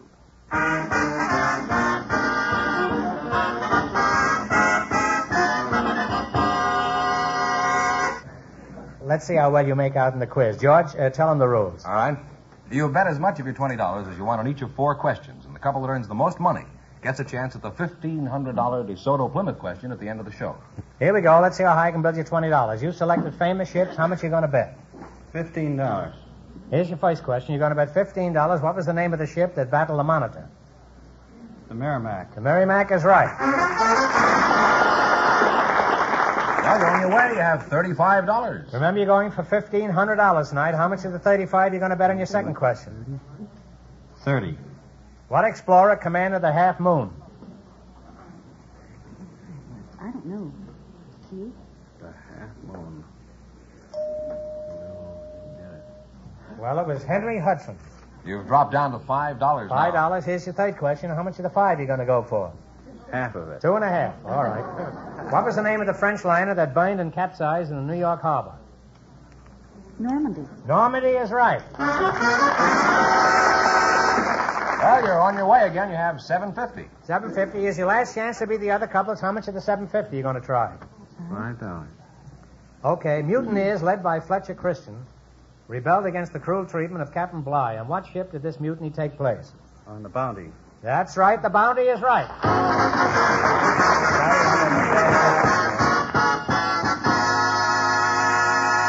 And you wind up with $12.50. Thanks and good luck from the DeSoto Plymouth dealers. Here's our next couple, Groucho. A girl from a supermarket and a married man, selected from our audience just before we went on the air. Well, drag him in. All right, I'll do that. Pauline Hill and Mr. Lewis Rich, come in here and meet Groucho Marx. Well, welcome, folks, to You Bet Your Life. Say the secret word and you'll divide $100. It's a common word, something you see every day. Miss Pauline Hill, is that right? That's right. Where are you from, Pauline? From Bakersfield, California. Uh-huh. And Mr. Lewis Rich, eh? How rich are you, Lewis? Oh, rich in name only.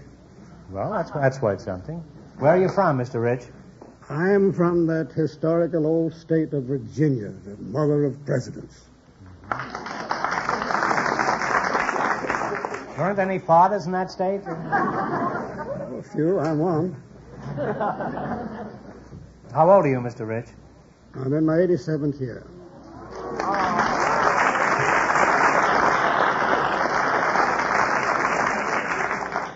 Well, I would take you for about 60, Mr. Rich. You're a very young-looking man.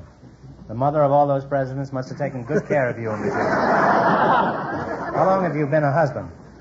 55 happy years. You're really happy, huh? 55 years. Do you have any children, Louis? One daughter. Any grandchildren? 2. Great-grandchildren? 4. Well, you're improving with age. Any great-great-grandchildren? Not yet. Well, don't despair. Rome wasn't built in a day, you know. What sort of work do you do? Well, I'm semi-retired. You mean you're half asleep? No. No, I mean, what kind of work do you do? Well, I publish a little pamphlet with about several hundred of Benjamin Franklin's sayings called Poor Richard Almanac, which he published about 250 years ago and still has a large sale throughout the world today. Well, he was a great philosopher. I remember when he walked down Chestnut Street with a bun on. Or he was... Can you slip us an appropriate quotation from the wise old philosopher? Oh, I know hundreds of them, but let me see. The old man speaks his nonsense with a glib tongue, but still it's nonsense.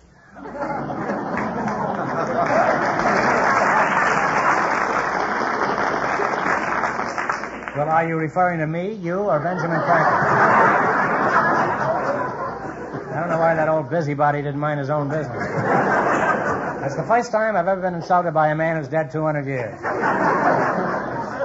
Now, let's see now. I've forgotten. Where are you from? I'm from the market. Oh, well, I'll take a pound of cottage cheese, then. What market are you from? Vaughn's Supermarket, Santa Barbara and Crenshaw. Oh, and what do you do at this market? I'm a checker. A checker? Yes. What do you mean? What is a checker? Oh, a checker. Checker is something you move around on a board, isn't it? Oh, no. I'm someone that checks out your groceries and your produce, takes your money. Why is the prices so high, Pauline?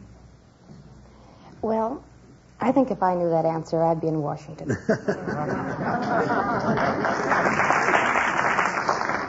You don't have to know any of the right answers to be in Washington, Pauline.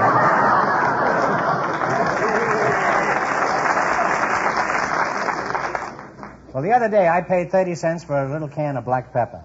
It used to cost a nickel. Mr. Rich, what would your pal, Ben Franklin, have to say about that? Oh, a fool and his money is soon parted.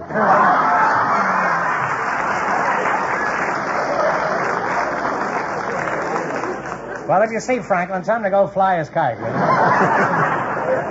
Maybe lightning will strike twice in the same place.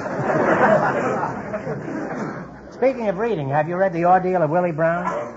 No, I haven't. You haven't read The Ordeal of Willie Brown? Well, I happen to think it's the greatest novel ever written. Of course, it was written by Arthur Marx, who by a strange coincidence happens to be my son. Anyway, it'll be on the bookstands next week, and I trust you'll go out and buy 3 or 4 copies. Now, in your 87 years, I imagine you've had a number of different jobs, Louis.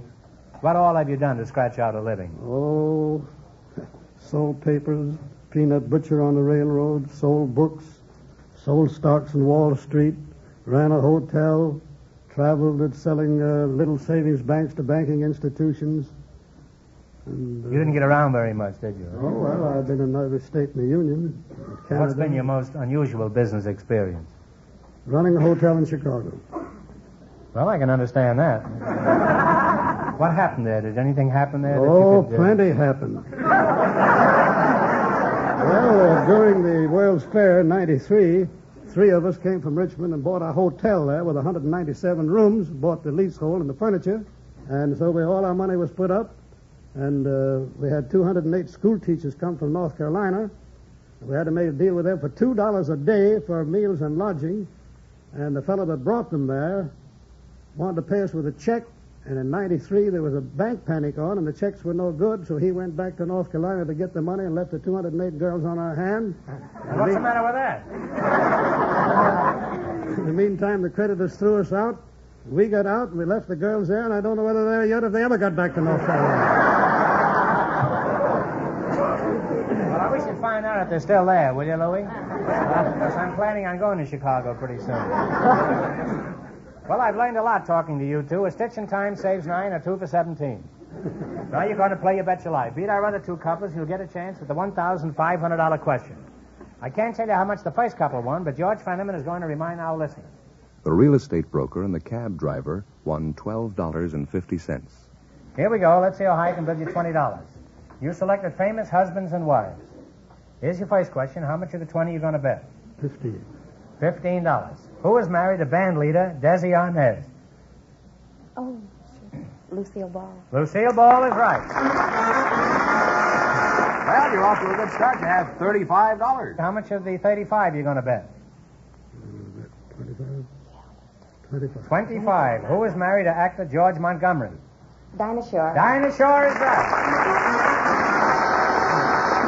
Climbing, you have $60. That's a prehistoric animal, a dinosaur. I remember I saw one. You have $60. Here's your third question. How much of the 60 are you going to bet? $50. Who is married to musician Andre Castellanos? Lily Pond. Lily Pond is right. You now have $110. You've almost got enough money to buy that market, Pauline. Here's your last chance to be the other couples. You have $110. What are you going to go for? Shall we? Yeah. $100. $100. Who is married to actress Elsa Lanchester? Charles Lawton. Charles Lawton is right.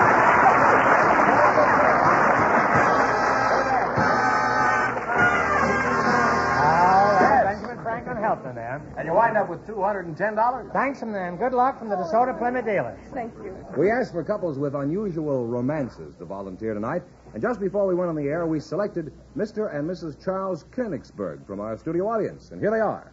Folks, come in here and meet Groucho Marx. Welcome, youngsters, for the DeSoto Plymouth dealers. Say the secret word and you win $100. It's a common word, something you see every day. Mr. and Mrs. Charles Koenigsberg, eh? Charlie, my boy, where are you from? Cleveland, Ohio, the east side. Mrs. Koenigsberg? I can't keep calling you Mrs. Koenigsberg, a beautiful girl like you. What shall I call you? Call me Francis.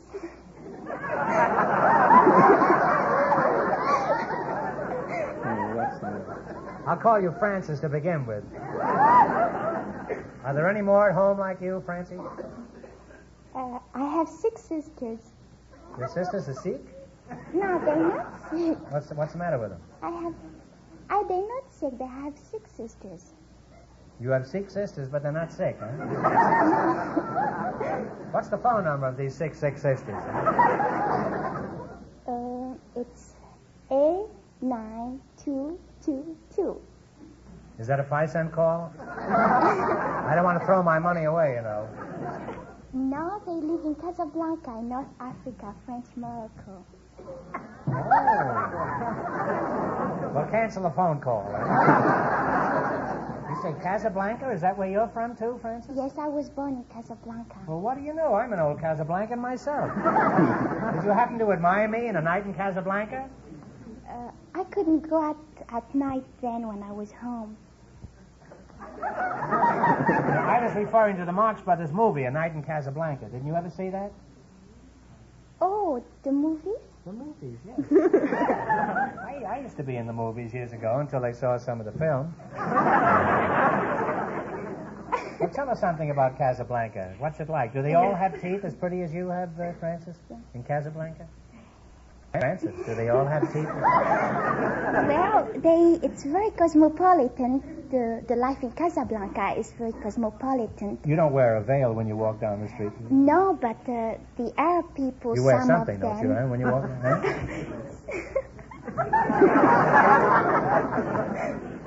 What do you wear, Francis? Huh? I wear clothes. Well, that kills the whole trip now. Do they have the Casbah there? Yes, they have the Casbah there, but Did you ever see Humphrey Bogart over there? No, I never went there. Charlie, how did you meet this queen of the Casbah? Well, I stopped in Casablanca on my way home from India, where I'd been flying the hump during the war. Uh-huh. Oh, you were a pilot in the Yes. American Army, Air Force? And what happened? One of my friends told me I should go down to PX in a hurry and see that beautiful blonde. And I did. And I saw her, and, well, I guess it was love at first sight. But wait a minute, you say you fell in love with a blonde. How did you meet Frances? She's a brunette. Oh, she was a blonde then. Francis, is this true? Did you use chemical warfare on Charlie, my boy? Well, Groucho, when I was 14, my sister wanted to be a blonde, but she wanted to see how it looked on me first before taking any chances. And I kept on being blonde after that, and she never did. You say your sister felt like dyeing her hair, so she dyed yours instead? That's right. You're very fortunate. Your sister never felt like jumping off a building. Francis, did Charlie tell us the whole story of how you met him? What did you do the first time you saw him? Did you like him? Oh, yes, I like him very much. Why? What was his approach? Well, I liked him, and I remember I said, hi, baby, and I punched his cheek. Why don't things like that happen to me? Now, what were Charlie's reactions to this innocent little pinch on the cheek? Well, I married him, and I came to the America, and I have 2 wonderful boys. Francis, you say you have 2 children. Well, when you sing them to sleep, do you sing in English or Arabic? In French, I sing them You to sing sleep. them Yes. lullaby? Could you give us a French lullaby? Right now?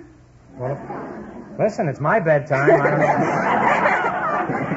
I'm usually knocked off long before this. Huh?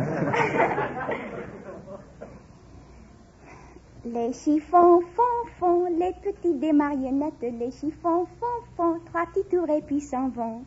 And now, go to sleep.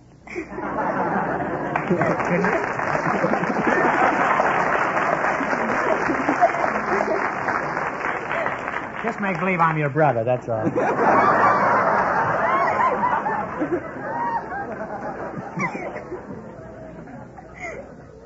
My brother. Yes. Now, where are the kids right now? Are they sleeping? Yes, they are. Are they in good shape? No. What's the trouble with them? They're sick. What's the matter with them? They have the flu.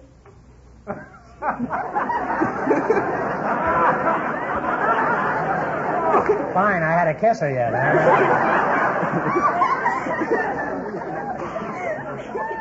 Well, I'll see you at the clinic in the morning, friend.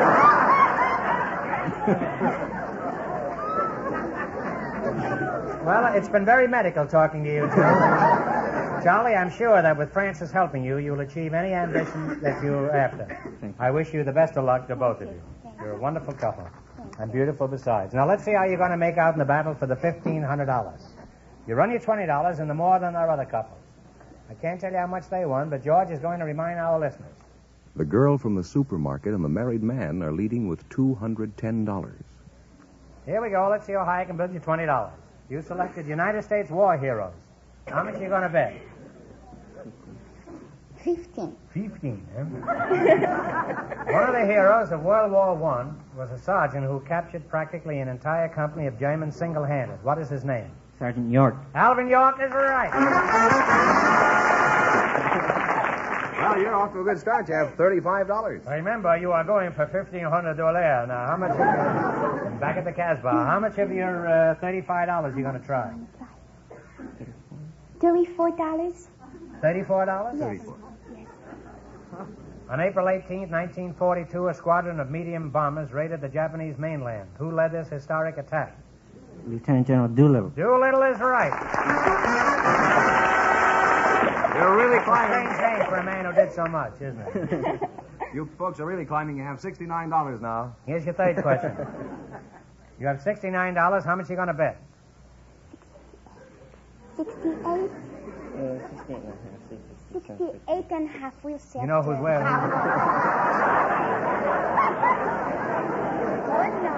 You know who wears the veil in that family. One of our generals in World War II was captured by the Japanese on Corregidor. What is his name? Lieutenant General Wainwright. Wainwright is right. Well, you have $137.50. Fenneman must have been going to school the last couple of weeks. Here's your last chance to beat the other couples. How much are you going to go for? The whole thing. Shoot the works. What was the name of the Baltimore lawyer who was being held aboard a British man-of-war when he wrote the Star-Spangled Banner? Talk it over. I don't know much. Francis Scott Keys. That's right, Francis Scott Keys. Give me a big kiss.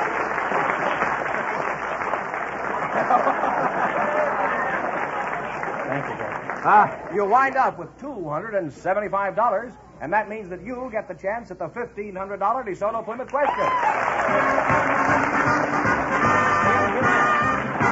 and good luck from the DeSoto Plymouth dealer. Thanks and good luck from the DeSoto Plymouth dealer. Now, in just 1 minute, I'll ask the big question, but first, here's something of interest to everyone.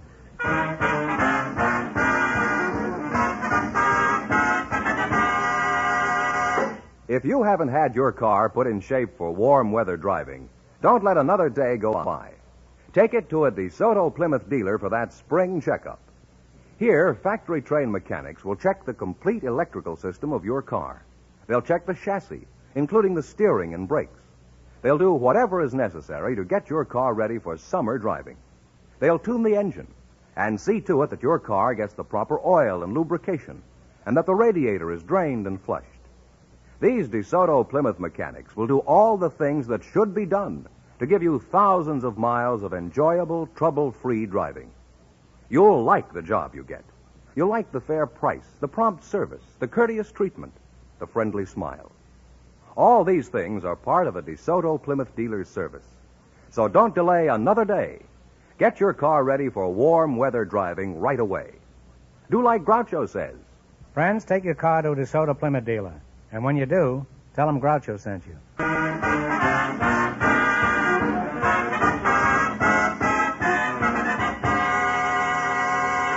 And here's the winning couple, Groucho. The married couple, all set for the $1,500 DeSoto Plymouth question. Here's where French Morocco gets a chance at $1,500.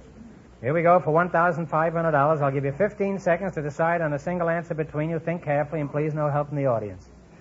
The last European army to invade the United States was badly defeated a few days after it landed.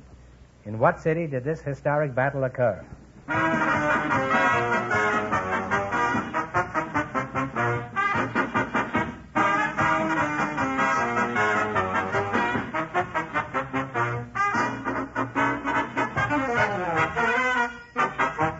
The British in Washington? No, I'm sorry. It was New Orleans in 1815 when Andrew Jackson's men defeated the British.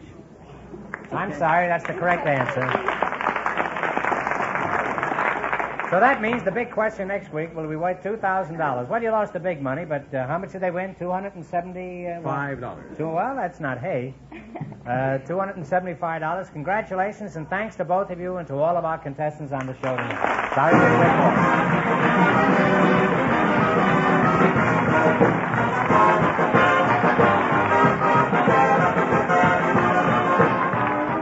Be sure to tune in again next Wednesday night at this time for the Groucho Marx Show, when the big question will be worth $2,000. And don't miss Groucho's television show, also presented by the DeSoto Plymouth Dealers of America.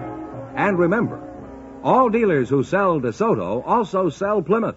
Two great cars, both products of the Chrysler Corporation. And when you drive in, tell them Groucho sent you. Good night, folks, and remember, just be sure to visit your DeSoto Plymouth dealer.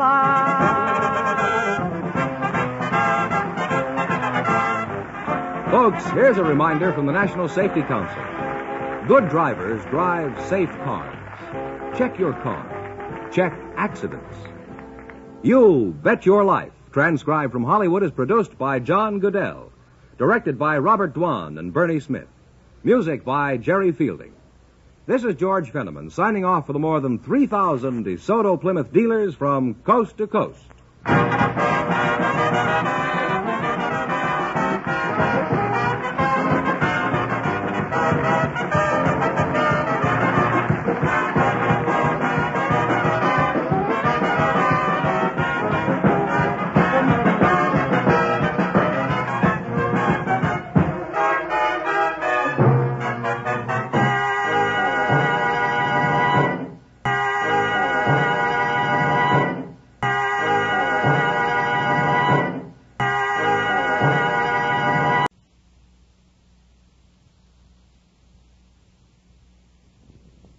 Ladies and gentlemen, the secret word tonight is smile. S-M-I-L-E. Really? You bet your life.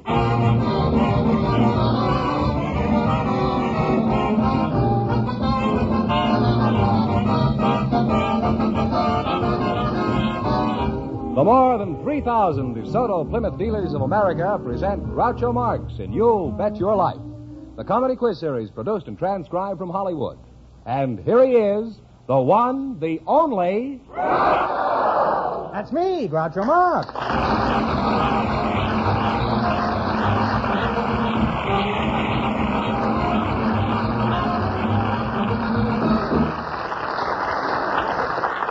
Well, here I am again with $2,000 for one of our couples tonight.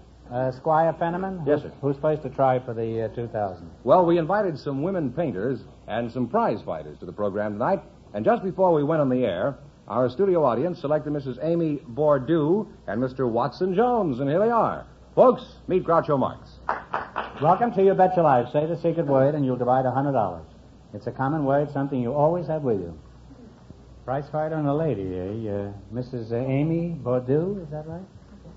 Kind of name. Is that a French name? That is. Let me see. Watson Jones, is that right? Yes, That's your name? Mr. yes. Jones? Mr. Jones, eh? Yes. What's your hometown, Watson? Los Angeles. Los Angeles? Born Yes, here? Born here. Where? Wrigley Field? No, Mission Road, General Hospital. Oh, you...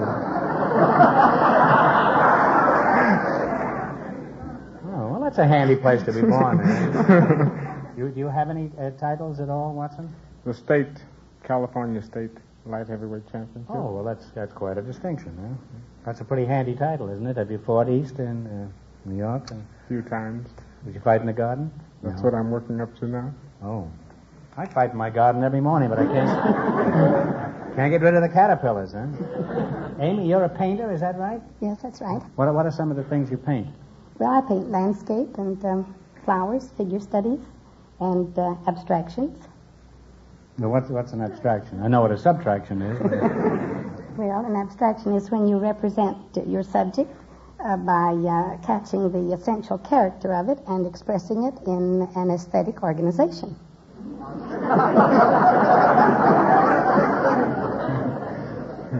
Watson, what's your attitude on that speech? You think you ought to take a poke at her now, or just wait a while? I'll wait until you ask her attitude about prize fighters. Amy, I've often wondered, do you have to have any special talent to paint? Well, you would have to have a knowledge of form and distance. Well, I have a pretty good knowledge of form, all right. And if there's one around, I'll find some way to shorten the distance. Suppose I don't even know how to draw a straight line, then what? Well, straight lines aren't always desirable in art. Nor in any place else. The curve has great beauty, you know. Oh, Amy, you can say... Amy, I'm just curved happy, that's all. Mina, what are you smiling at, huh? Did that curve get you too? Huh? I love the way you do your eyes.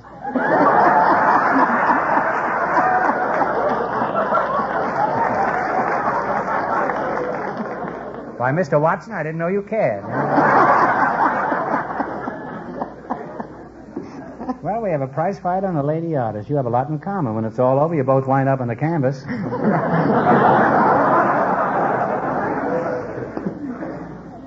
Where do you do most of your mayhem? Oh, in Los this is only Angeles. April. Where do you do your fighting? Huh? At the Olympic, Hollywood Legion, and Ocean Park, San Francisco, Oakland.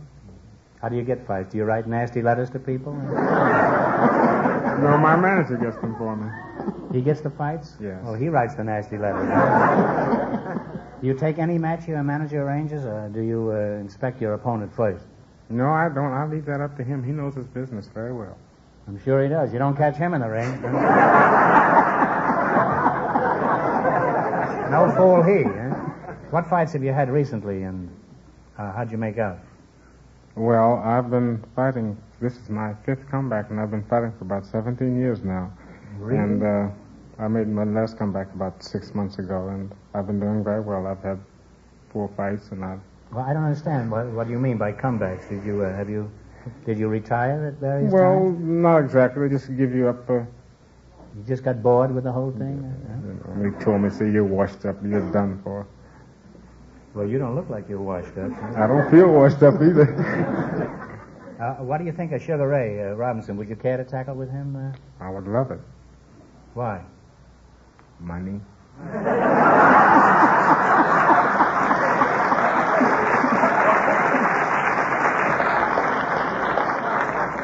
Well, you fooled me. I thought you were just a dreamer, that's all.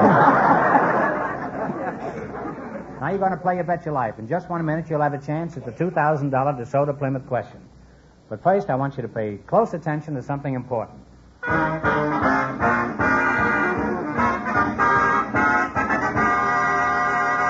No matter where you look, no matter how many new cars you ride and drive, you'll never find a value to compare with the beautiful new DeSoto. Remember that if you're thinking of buying a new car. You'll never find a value to compare with the new DeSoto. Here is the greatest car DeSoto ever built. DeSoto lets you drive without shifting. DeSoto gives you big, safe 12-inch brakes, comfortable chair-high seats. And DeSoto offers you waterproof ignition, safety rim wheels, cradled ride, feather light steering. Yes, and this year, 32 additional new features have been added. Features like the amazing new Oriflow shock absorbers, which turn the roughest road into a boulevard. Features like new, bigger windshield and window area. And, of course, new, long, low body lines. No wonder folks everywhere are saying, here is the greatest car DeSoto ever built. No matter where you look, no matter how many new cars you ride and drive, you'll never find a value to compare with the new DeSoto. See it. Drive it. You'll want it. The beautiful new DeSoto is now at your DeSoto Plymouth dealers. And remember, all dealers who sell DeSoto also sell Plymouth, the value jewel of the low-priced field.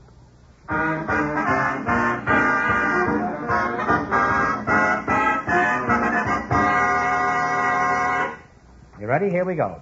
Let's see how high I can build you $20. Would you mind explaining the rules? You bet as much of your $20 as you want on each of 4 questions. Talk slowly, huh? And the couple that earns the most money Slower. gets a chance Faster. at the DeSoto Plymouth $2,000 question at the end of the show. All right, now let's see you make out in the quiz. You selected Rivers of the World, is that right? Yes, sir. Here's your first question. How much of the 20 are you going to try? About 18. Whatever you 18. What is the name of the great Egyptian river upon which Cleopatra sailed her barge?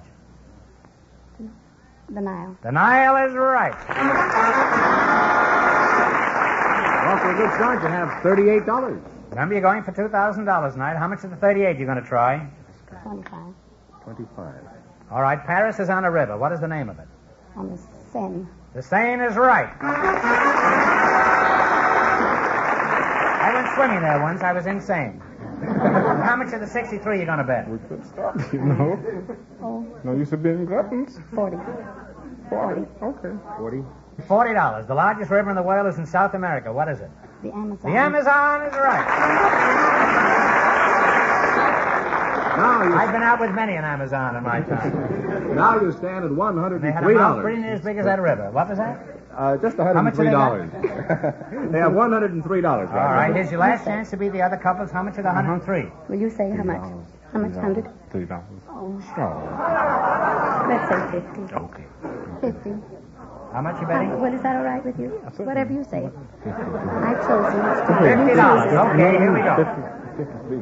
$53. $53 they're betting. 53. What is the chief river of China? Nanking and Hanqiao are on its banks. Yangtze. Yangtze is right. Put it there. Fine job. Thank you. You wound up with $156. Thanks from the DeSoto Plymouth Dealers of America. Groucho, just before we went on the air, we selected a housewife and a gentleman with an unusual occupation from among the volunteers in our audience. And here they are, Mrs. Flavia Camerata and Mr. Leo Tex Shaw. Come on in here and meet Groucho Marx. Welcome to the DeSoto Plymouth Dealers. Say the secret word and you'll divide $100. It's a common word, something you always have with you. Now, let's see, Mrs. Flavia Camerata? That's right. And Mr. Leo Tex Shaw.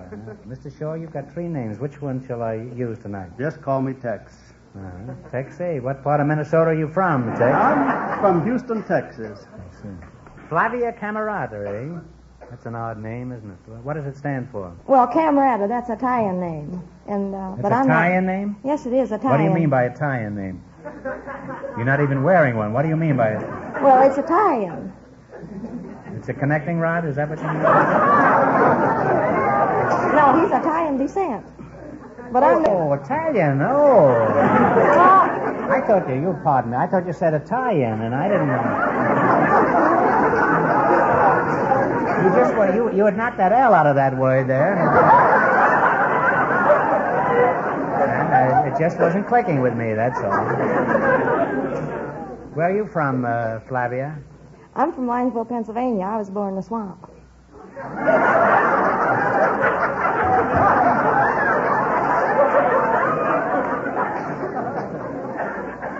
You were born in a swamp? Yes. Don't tell me your mother was an alligator. What were you doing in a swamp, Flav? I'll just call you Flav, huh? That's a tie-in name. That's where my mother and father lived. They had a little... Your folks lived in a swamp? Oh, yes. They had a little farm down there, and the ground was muck. It was good ground, and they raised the onions, and Mom used to pull the weeds, and they got along just fine down there, though. Well, I'm glad to hear that. Have you ever had the urge to go back and visit the old home swamp? Oh, yes. I was back there last year. And could you find it? Oh, yes. It's a great big place now. They call it Pymington Dam now. Well, Flav, that sounds like a very, very interesting place to spend a summer. Now, you look mighty nice in that out. Is that a new outfit you've got on? Oh, no. I've had this dress, about 2 or 3 years. Is that so? It doesn't look it. It looks brand new. Well, I've only wore it twice. I got it dry cleaned last year. Special occasion, but I always wore jackets. You always wore a jacket? Oh, yes. Because my husband had a motorcycle, and we used to go on the motorcycle.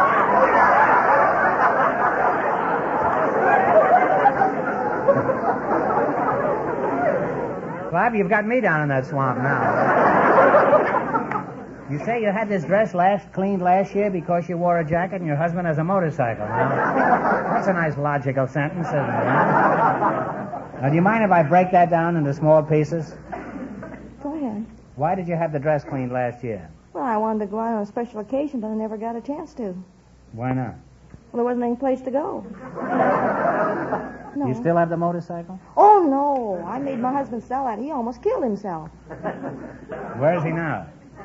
Oh, he's living.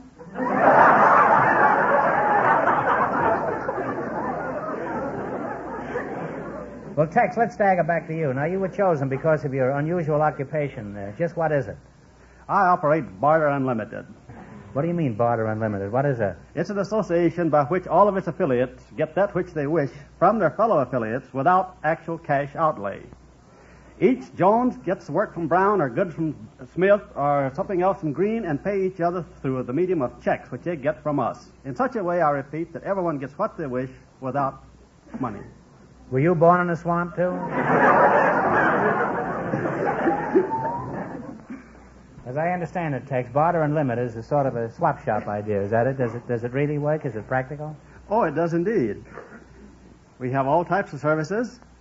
Everything from accountants, attorneys, auto repairmen, right on through the alphabet to XYZ. Flavia, are you rested now? Oh, yes. Well, let's continue, shall we? How long you been married, Flavia? Going on 20 years. Well, for a girl that's married 20 years, you've cut quite a figure up here. Huh? I can't keep calling you Flavia. What does your husband call you? Grandma. A young babe like you, he calls Grandma? Why? Because I'm Grandma. You are a grandma? That's right. Well, you're only a child. How old are you? 34. Oh, now, how could you be a grandma at 34? Just like anybody else becomes a grandma. Not just anyone, Flavia. I doubt if I'll ever become a grandmother. It's been a pleasure to talk with you. Nerve-wracking, but pleasant. Now, if you want to, you can compliment me, you know. Go ahead. Say something nice about me. It's been nice talking to you. What's that? It's been nice talking to you. You found it pleasant? Oh, yes. I enjoyed your pictures when I was a little kid back home.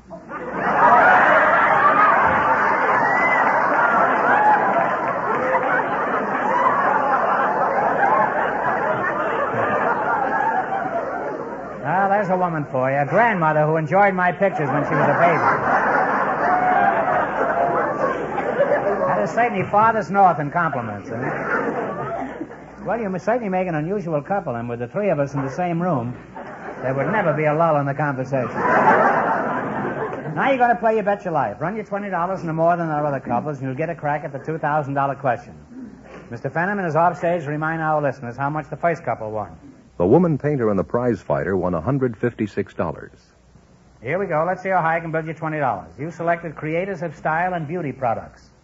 Here's your first question. How much of the 20 are you going to try? 10. $10. What is Lily Daché designed for women? He said perfume. No, I'm sorry. It's hats, but, well, you're reduced to $10. Remember, you're going for $2,000. That's the important money. How much of the 10 are you going to bet this time? 8. 8. What does Helena Rubinstein supply the ladies with? Cosmetics. Cosmetics is right. Well, you're on your way back again. You have $18. And here's your third question. How much of the 18? 15. 15. What is Rosenblum designed for women? Sounds like a big department store, don't it? Clothing, apparel. Well, I think I think we ought to give it to them. It's suits and dresses. Yeah, that's the same thing.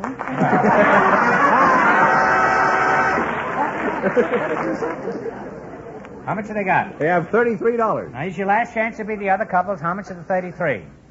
25.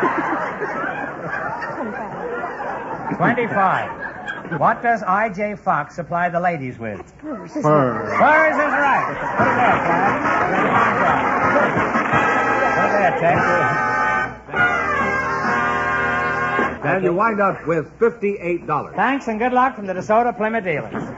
We invited a secretary and her boss's wife to the program tonight, and here they are. Mrs. Lily Forsythe, the wife, and Miss Marjorie LaRocque, the secretary. Girls, come in here and meet Groucho Marx. Welcome, youngsters, for the DeSoto Plymouth dealers. Say the secret word and divide $100. It's a common word, something you always have with you. Lily Forsythe?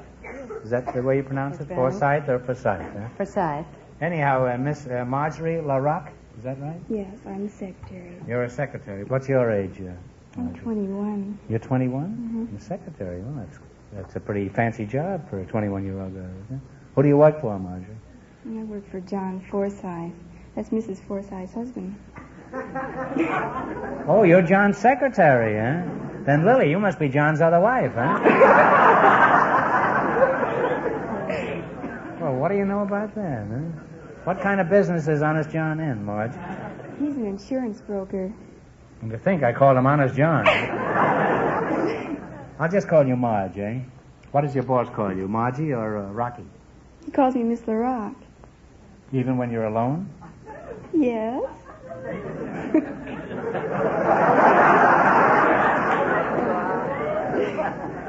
When you're all alone?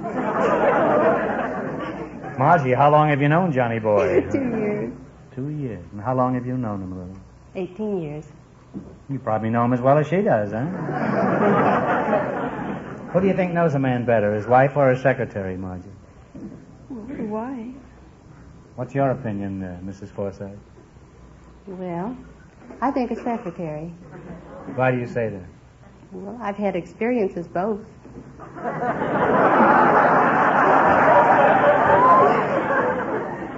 Were you his secretary before you got married? No, I wasn't. Well, let's see who knows a man better, his wife or his secretary. Lily, does your husband ever take you out to lunch? No, Why not? he's too busy. Margie, what about you? Do you ever go out to lunch with the boys? Occasionally.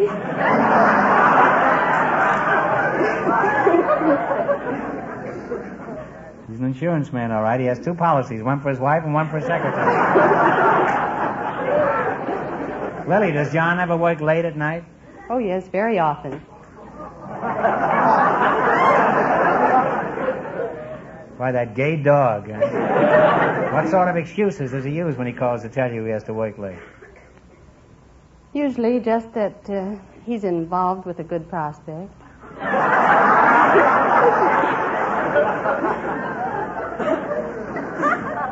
Margie, you don't mind working late every night at the office, do you? I don't work at night. You mean he's got another girl? Why, this is preposterous. He treats the secretary like he does his wife. Lily, since the secretary is right here, do you have any idea where your husband is tonight? Yes, he's here in the audience. He's playing it safe, eh? He can't tell his wife he's at the office because his wife knows where his secretary is. And he can't tell his secretary he's home because his secretary knows where his wife is. So he came with both of them. He's got the courage of a lion. Where is he? Come on, John. Stand up. Audience, wouldn't you like to hear this man defend himself?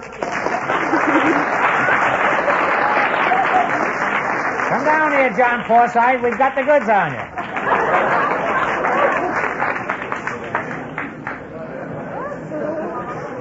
We're going to get to the bottom of this if it takes all night. My name is Marx, Mr. Forsythe. Glad to meet you, Mr. Forsythe. You know, I admire a man like you. You must have nerves of steel. Now, I want you to explain in detail exactly why you're never at home or at the office at night. Well, in addition to my business, I have a number of other activities. The plot's getting thicker, huh? Member of the board of the Hollywood YMCA, have to attend those meetings. The board of the Hollywood Coordinating Council, the Hollywood Junior Chamber of Commerce. Hold office also in the Hollywood Wilshire District of the Campfire Girls.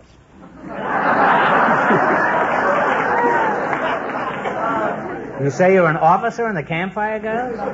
I'm the finance chairman. Gad, what a man. It isn't just one girl that keeps him out at nights, it's a whole troop of them. John, have a cigar. I finally met my master. Well, John, I take it all back what I said about you. You're doing a wonderful job in the civic life of the community. And you certainly make an interesting triangle. I hope all 3 of you are very happy together. And now you're going to play You Bet Your Life, and since it wouldn't be fair to the other couples to have 3 of you answering the questions, John, you can sit down over there and root for both of them. Lily, you and Marge must run your $20 into more than our other couples. Can't tell you how much they won, but Mr. Fenneman is going to remind our listeners. The woman painter and the prize fighter are still leading with $156. All right, guys, here we go. Let's see how high I can build you $20. You selected friends and companion. Here's your first question. How much of the 20 will you try? 18. 1750. 1750. 1750. With a woman, it's always a bargain basement. What was the name of Robinson Crusoe's faithful companion? Friday. Friday is right. Well, you're off to a good start. You have $37.50. Why, Fenneman, you're outdoing yourself mathematically here. It's at night school. Remember, you're going for $2,000 tonight. How much of your $37.50 are you going to risk? 36. 36, huh? What was the name of Sherlock Holmes' friend and confidant? Dr. Watson. Dr. Watson is absolutely correct. You have $73.50 now. Willie, you must lead a lonely life at home, but you certainly brush up on this trivia. Here's your third question. How much are you going to bet? 73. The Three Musketeers were led by the best swordsman in all France. What was his name? I knew that Musketeers would come in there. Oh, there we go. Oh, I'm sorry. It's D'Artagnan. No, the bell is rung. How much have they got? 50 cents. How much are you going to bet? 50 cents, I think. All right.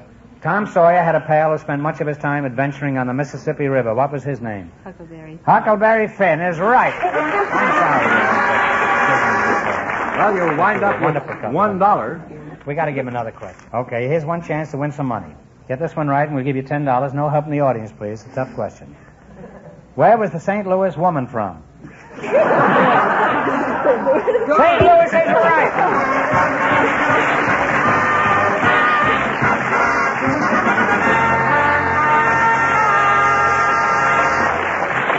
Well, you wound up with $1, and that means that the lady painter and the prize fighter with $156 gets the chance at the DeSoto Plymouth $2,000 question. Thanks and good luck from the DeSoto Plymouth dealers. Thanks and good luck from the DeSoto Plymouth dealers. Now, in just 1 minute, I'll ask the big question, but first, here's something of interest to everyone.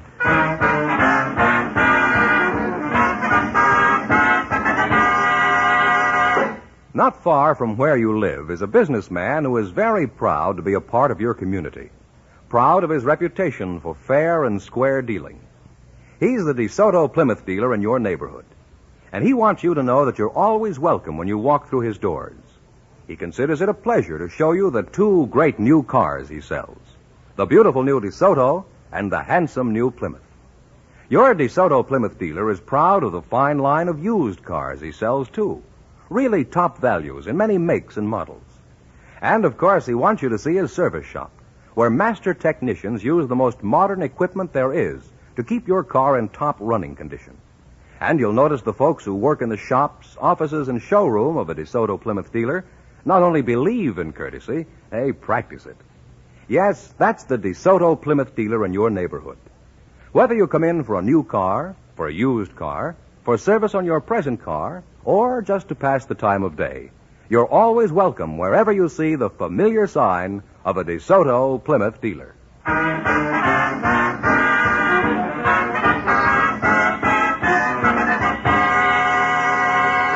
And here's the lady painter and the prize fighter all set for the DeSoto Plymouth $2,000 question. Here we go for $2,000. I'll give you 15 seconds to decide on the single answer between you. Think carefully, and please no help in the audience. Here it is.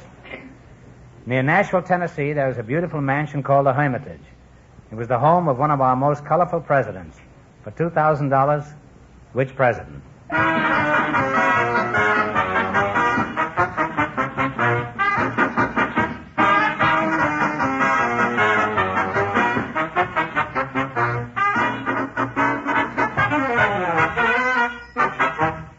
Roosevelt.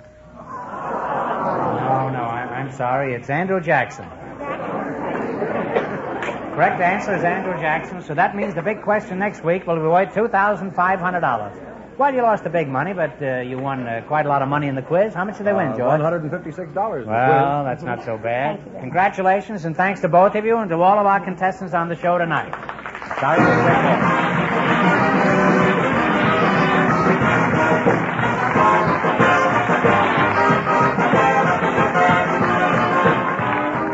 Be sure to tune in again next Wednesday night at this time for the Groucho Marx Show, when the big question will be worth $2,500. And don't miss Groucho's television show, also presented by the DeSoto Plymouth Dealers of America. And remember, all dealers who sell DeSoto also sell Plymouth.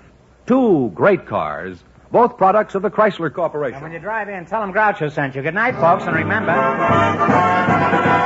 just be sure to visit your DeSoto Plymouth dealer.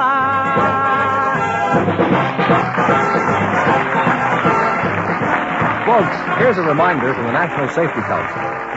Good drivers drive safe cars. Check your car. check accidents.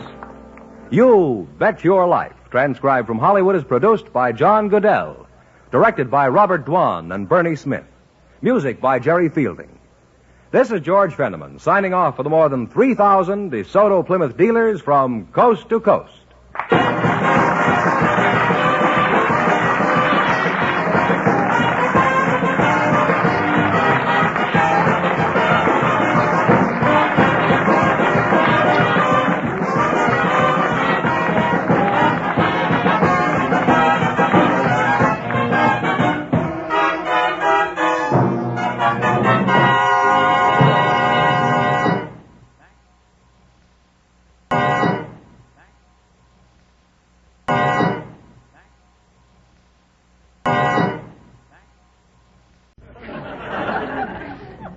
Ladies and gentlemen, the secret word tonight is heart. H-E-A-R-T. Really? You bet your life.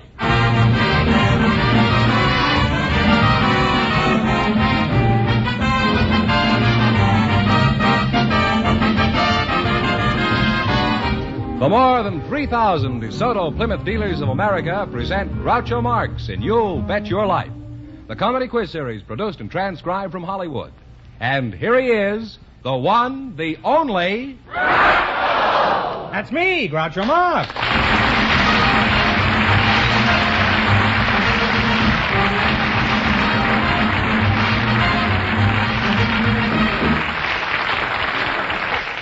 Well, here I am again with $3,000 for one of our couples tonight. Who's first to try for the $3,000? Well, just before we went on the air, we asked if there were any youngsters present tonight who'd like to get married someday if they found the right person. And here are the two chosen by our audience, Miss Muriel Lawson and Mr. John Lee. Folks, come on in here and meet Groucho Marx. Welcome to You Bet Your Life. Say the secret word and you'll divide $100. It's a common word, something you always have with you.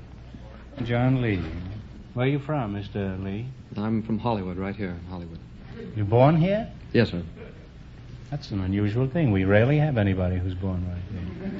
How old are you, John? 22. 22, huh? Well, that's unusual, too. We rarely have anyone that's 22 here. What's your hometown, Muriel? Des Moines, Iowa. How old are you, Muriel? 22. 22, huh? Well, that's a wonderful age. Now, let's see. You two would like to get married? What kind of a dream man are you seeking, Muriel? Well, somebody about medium height and dark hair and dark eyes and so intelligent. Far I'm doing all right, huh? Yes, go on. Well, he should have a good job and be able to support a family. How large is your family? I don't have a family now. I mean, when I get married. Well, actually, you've decided to marry John here and raise a family. Is that right? No, I mean, whoever I marry. I don't know who I'm going to marry yet. You don't care as long as John will support your family. What kind of work do you do, John? Well, in the mornings, I work as a janitor at the school that I'm attending, Geller Theater Workshop, dramatic school. Oh, you're an actor? I hope to be, yes. Oh. I wondered why you weren't wearing a necktie.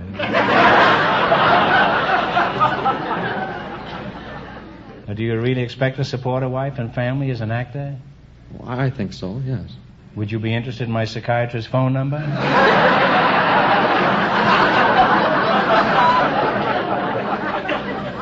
What kind of roles do you prefer? Well, dramatic roles, Shakespearean roles. If you want to eat, my advice is to forget Shakespearean roles and stick to Parker House roles. What kind of a job do you have, Muriel? I work on a soda fountain. Oh, you must get awfully wet, don't you? Sticky but wet. Where do you sling your sodas? At Will Wright's. Oh. Do you like soda fountain dishes, John? Very much, very much. I'm not referring to Muriel here, you know. Although she is quite a dish. Yeah. Now, if you were confronted with Muriel and a marshmallow sundae, which would you prefer? Well, Muriel's far sweeter than a marshmallow sundae. Muriel, if you serve ham sandwiches at your fountain, you doubtless recognize John.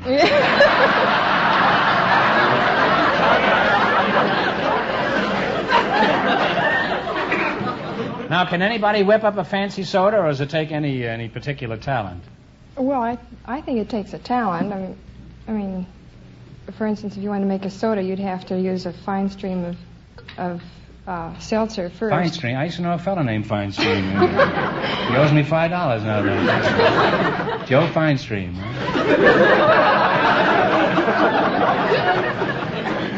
Well, let's get back to you, John. Tell me, why do you want to be an actor?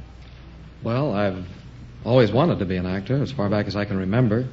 And I've tried other occupations and haven't been too successful. What else did you try? Well, I was a mailman for a while. A mailman? I was a substitute mail carrier in school. Oh, well, you just carry postal cards and... And now you're studying dramatics now at Geller? At Geller, yeah. Well, how are you making out in your studies? Well, pretty good, I guess. My teacher says I have an expressive face. Really? And all the time I thought it was tight shoes. Well, you're a charming couple, or as Shakespeare said, oh, that I were a glove that I could kiss your cheek. That doesn't make much sense, but at this point, I'm sure Shakespeare doesn't care anymore. Now, in just 1 minute, you're going to play You Bet Your Life for a chance at the $3,000 question. But right now, I want you to pay attention to a message of importance.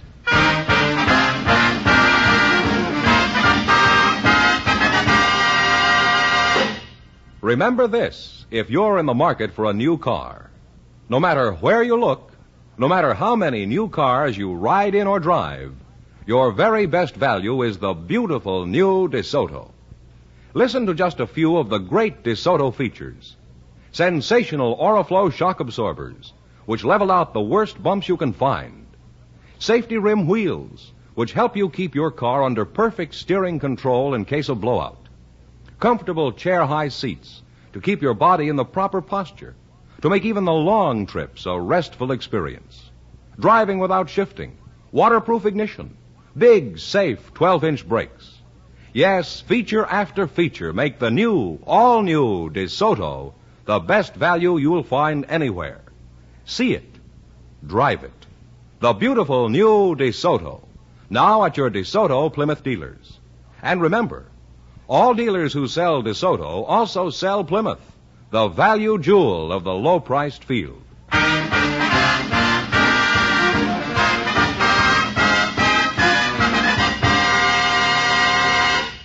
All right, now let's see how you work together as a team. George? You bet as much of your $20 as you want on each of 4 questions. And the couple that earns the most money gets a chance at the $3,000 DeSoto Plymouth question later on in the show. Here we go. Let's see how high you can build your $20. You selected nicknames of movie stars, past and present. Now, here's your first question. How much of the 20 are you going to try? 15. 15. Who is known as the It Girl? Oh, Clara Bow. Clara Bow is right. Well, you're off to a good start. You have $35. Remember, you're going for $3,000 tonight. How much of the $35 will you bet on your second question? 34. 34.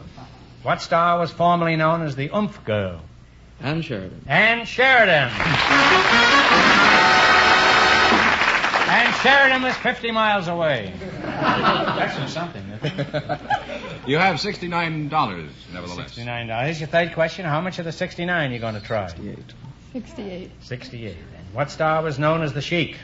Oh, Rudolph Valentino. Rudolpho Valentino. You now have $137. And here's your last chance to beat the other couples. How much of the 137 are you going to bet? 136. All right. 137. All right. Live it.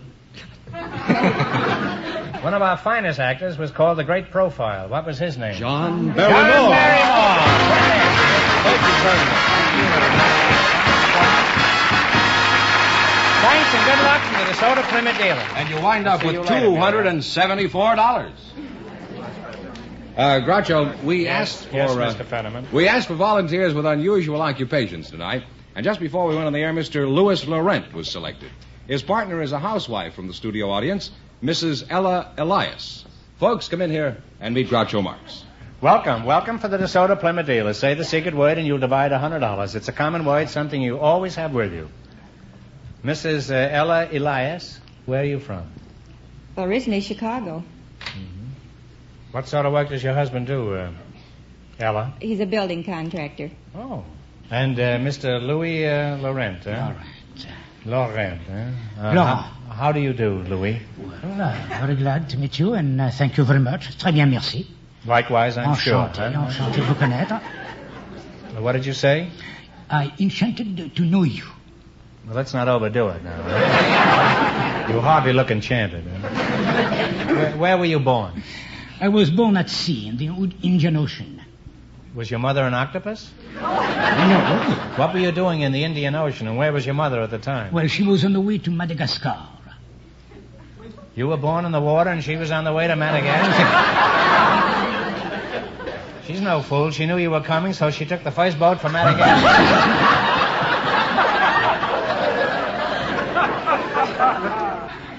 Now, Ella, Mrs. Elias, you don't mind if I call you Ella, huh? No. Everybody call you Ella?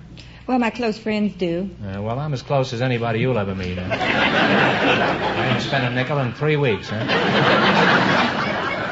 Now, since you're a housewife, let's talk about your job. How much time do you spend on housework? Well, I go to the Los Angeles Trade School from 9 until 3. You go to Los Angeles Trade School? I never heard of it. How'd your football team make out last year? We don't have any. Oh, it's like USC.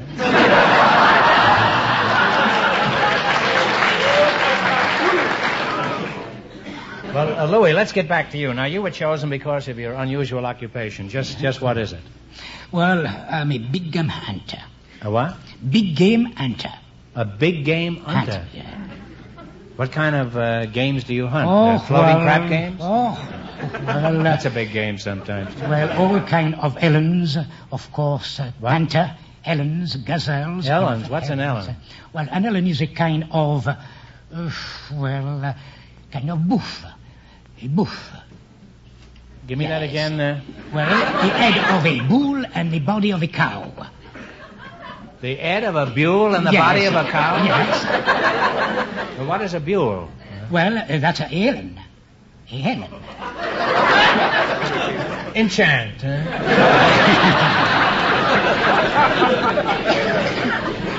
Mrs. Elias, do you have any idea what he's talking about? I was just checking, that's all. Go ahead. Could you tell us about some of your hunting experiences? Have you ever had any close calls? I don't mean in a poker game, I mean... A close call that was in Madagascar. Where? In Madagascar. Yeah. Madagascar with a crocodile. With a crocodile? Yes, with a crocodile.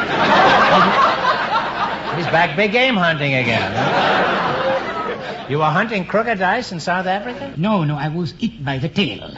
By his tail. You were eaten by the tail? Yes. When they eat you, they eat it by the tail. And when you are on the water, they bite you. They get you by the mouth. Could you write this out and shove it under my door? I don't understand. Well, Louis, of all your hunting expeditions, which one stands out most prominently? Tell us about it, huh? That was on Throw in a few English words this time. Just by way of variety. This comes out every Wednesday. So? Well, the trail I had, that was in one of my expedition through the Belgium Congo. We follow a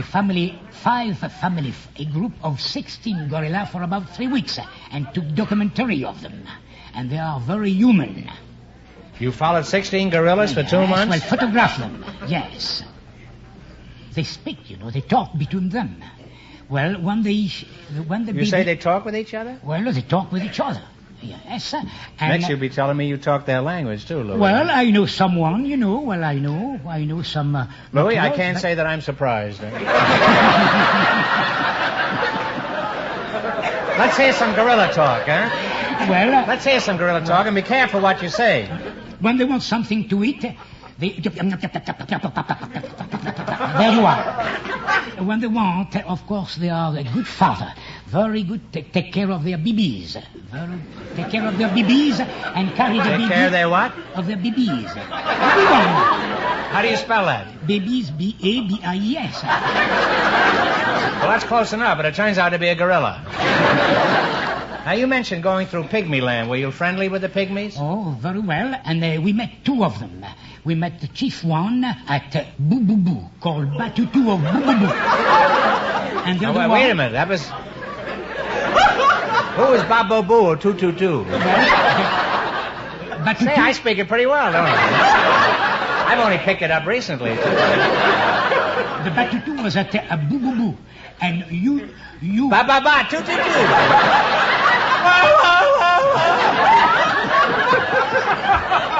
And you come... This is known as the Go Climb a Tree Department. Well, Louis, I think I've learned enough about big game hunting tonight. Except that I have any idea what he was talking about. Now you're going to play You Bet Your Life. You beat our other two couples, you'll get a chance at the $3,000 question. I can't tell you how much the first couple won, but George is off stage to remind our listeners. The soda fountain girl and her partner won $274. Here we go. Now let's see how high I can build you $20. You selected cities of the United States. All of these cities are over 100,000 population according to the 1950 census. Here's your first question. How much will you bet? 15. 15. And what state is the city of Peoria? Illinois. Illinois is right. Well, you're off to a good start. You have $35. Remember, you're going for $3,000 tonight. How much of the $35 are you going to bet on your second question? 32. All right. And what state is the city of Shreveport? Louisiana. You now have $67. And here's your third question. How much of the 67 are you going to risk? 65. Okay. Boo, boo, boo, toot, toot, toot. 65. And what state is the city of Allentown? Pennsylvania. Pennsylvania. You now have $132. And here's your last chance to beat the other couples. How much are you going to go for? All of it? All of it. Shoot the works? Yeah. And what state is the city of Nashville? Tennessee. Tennessee is right. Fine job, Elias.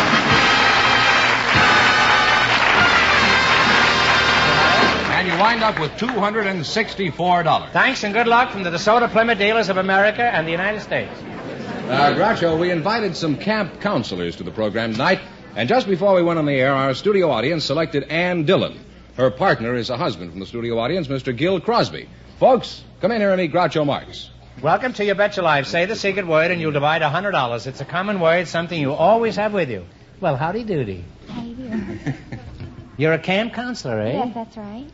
Ann Dillon, huh? How old are you, Ann? 19. 19, huh? You're a very pretty girl. Thank you. You don't look too bad yourself, old boy. Mr. Gil Crosby, huh? That's right. You're the husband? That's right. Two perfect strangers walk up here and without a moment's hesitation I can tell which one is the husband. Where are you from, husb? That's short for husband, and what husband isn't a little short these days? Where are you from, Mr. Crosby? I'm from Oslo, Norway. Oh, Norway, huh? As a prospective bride, where are you from, Ann? Southgate. Southgate? Yes, uh-huh. Is that a town? It's a city. Oh. Well, thanks for correcting me. Ann. Where is Southgate? It's the other side of Huntington Park. I didn't know Huntington Park had two sides. What sort of work do you do, Mr. Crosby? I'm a pipe organ builder. A pipe organ builder? That's right. Oh. Is that interesting work? Well, it's very interesting work, and you should be inside of one of those pipe organs.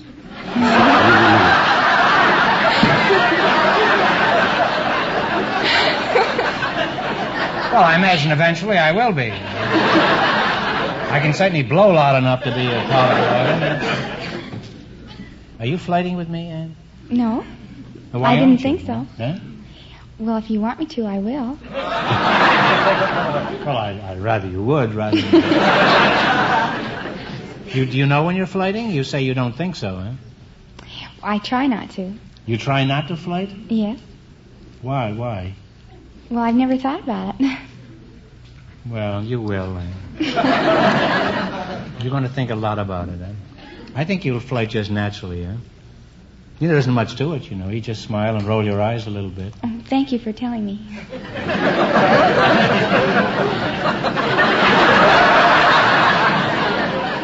Just a little less sarcasm, if you don't mind.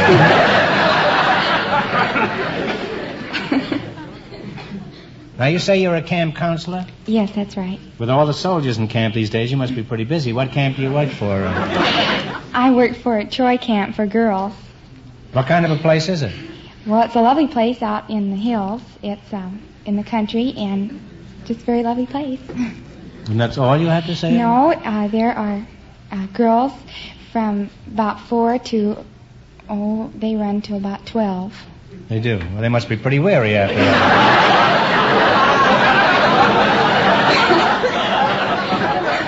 What stamina those kids have, huh? I asked my kid yesterday, she's 4.5. I said, you're awfully dumb. I said, you don't even know the alphabet. She says, yes, I do. I says, what's the first letter?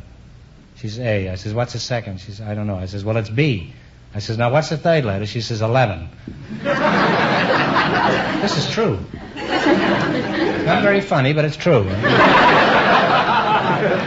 Now, where is this idyllic, where is this haven for youngsters? Well, it's this side of San Bernardino up in the hills up there somewhere. I see.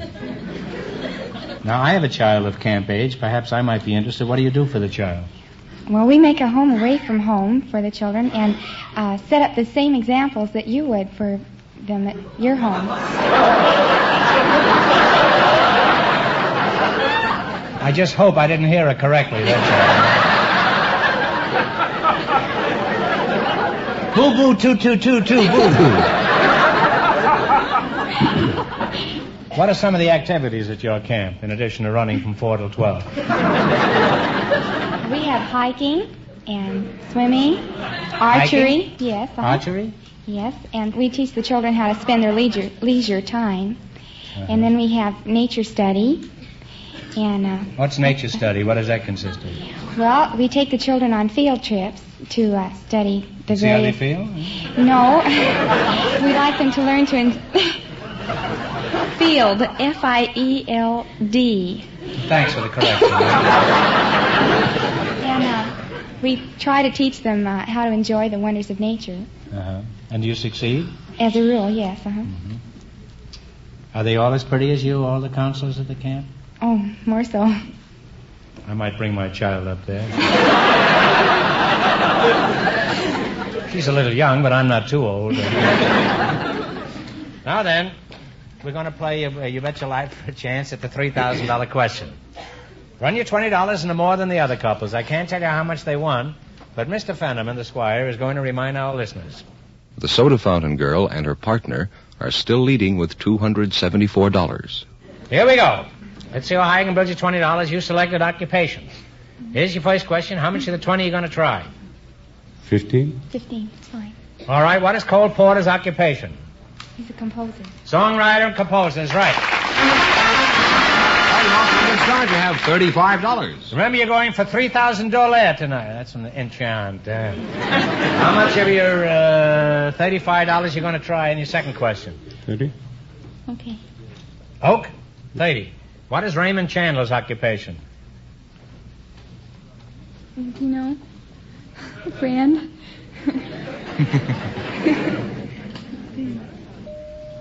Well, he's a writer. You should have known that. He's written dozens of famous detective stories, mystery stories. All right, that's too bad. You've only got how much left? $5. $5. Well, maybe you'll get lucky again. How much of the 5 are you going to bet? 4? All right, what is Lynn Pappy Waldorf's occupation? Baseball? Oh, talk it over now. Right. Baseball? What is it? Baseball? No, I'm sorry. He's a football coach. Hey, Key. You have $1 Now left. you're down to $1. Now, how much of the $1 are you going to bet on your last question? Here's your last chance to beat the other couple. Whole dollar couldn't... No, that's... 99 cents. No, the whole dollar. That's right. Keep a penny for car fare. Daddy? $1. $1? All right, here we go. You going to bet the whole dollar? What is Jose Atebe's profession? Piano. Pianist is right. Let's give him another We question. can't let anybody go away with $1. We're going to give you one more question. I'll give you one more question. If you get it right, you win $10. Think hard now. And no help from the audience, please. In what game do you use golf clubs? I guess golf. Golf is right, huh? Thanks and good luck from the DeSoto Plymouth dealers. Well, you two wound up with $2, and that means that the soda fountain girl and the actor with $274 get the chance of the DeSoto Plymouth $3,000 question.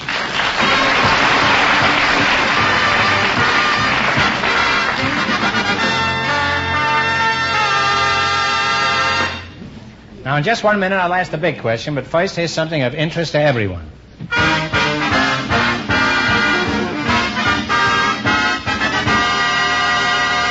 If you're looking for a used car, chances are the most confusing problem on your mind is where to buy it. Well, here's your answer. You'll find the best used car values in town at a DeSoto Plymouth dealers. Here's why. First of all, some of these used cars are DeSoto's and Plymouth's, traded in by his regular customers. Cars the DeSoto Plymouth dealers sold originally and serviced since the day they were new. Of course, a DeSoto Plymouth dealer also takes in many other popular make cars as trade-ins. Really fine cars with lots of miles of good, faithful service in them. So, for the make and model used car that best fills your needs and best fits your pocketbook, go to a DeSoto Plymouth dealer. And when you do, tell them Groucho sent you.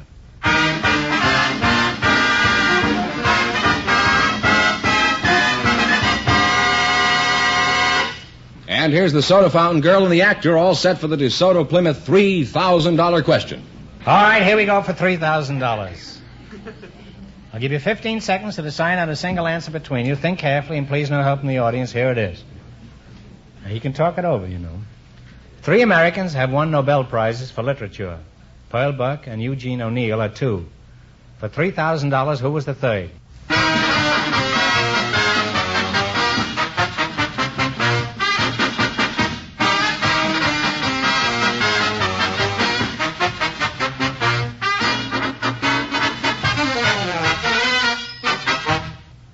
All right, what is the answer you two have decided upon? Sinclair Lewis. Sinclair Lewis is correct!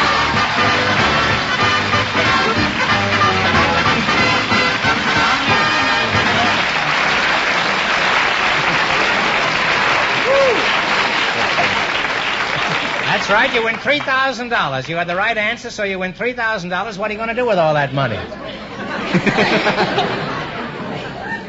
You're talking to me? I'm going to... You tell him first. Go on. What are you going to do with yours? Well, first of all, I'd like to send a washing machine to my sister-in-law because she's got 2 kids and she's going to wash the kids in the washing machine? 2 kids can create an awful lot of washing. Yes, they can. don't have a washing machine. Well, that's...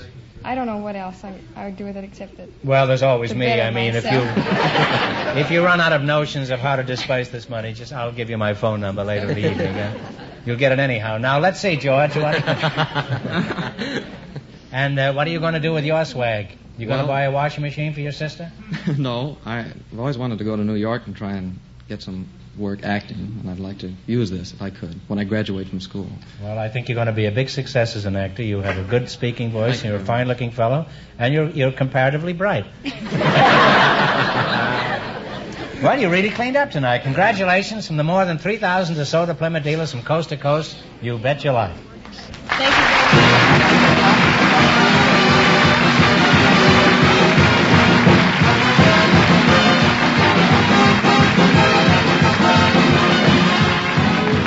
Be sure to tune in again next Wednesday night at this time for the Groucho Marx Show, when the big question will be worth $1,000.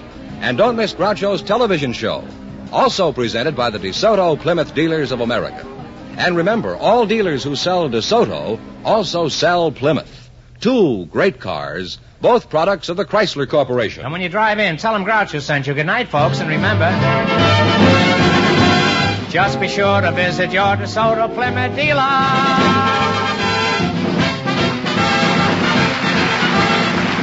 Folks, Detroit is celebrating its 250th birthday with a year-round festival.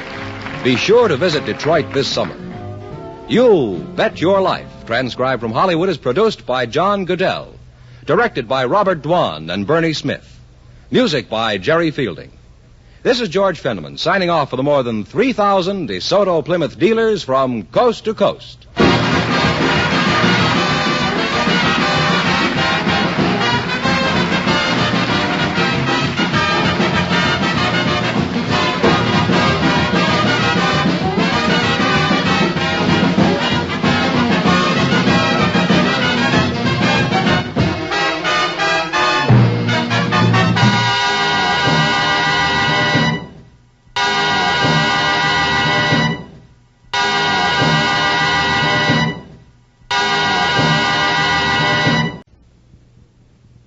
Ladies and gentlemen, the secret word tonight is floor.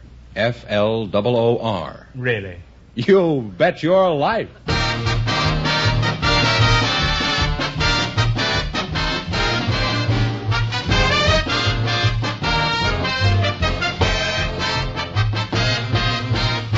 more than 3,000 DeSoto Plymouth dealers of America present the best of Groucho. Yes, friends, it's a Groucho summertime. By popular demand from your letters, from rating histories, and the acclaim of critics, the DeSoto Plymouth dealers bring you selected shows from You Bet Your Life, the comedy quiz series produced and transcribed from Hollywood. Groucho Marx is on vacation, friends, and will return in the fall. Until then, it's fun and laughs each week this summer as we proudly present some of the best of Groucho's past shows. And here he is, the one, the only... Groucho! That's me, Groucho Marx.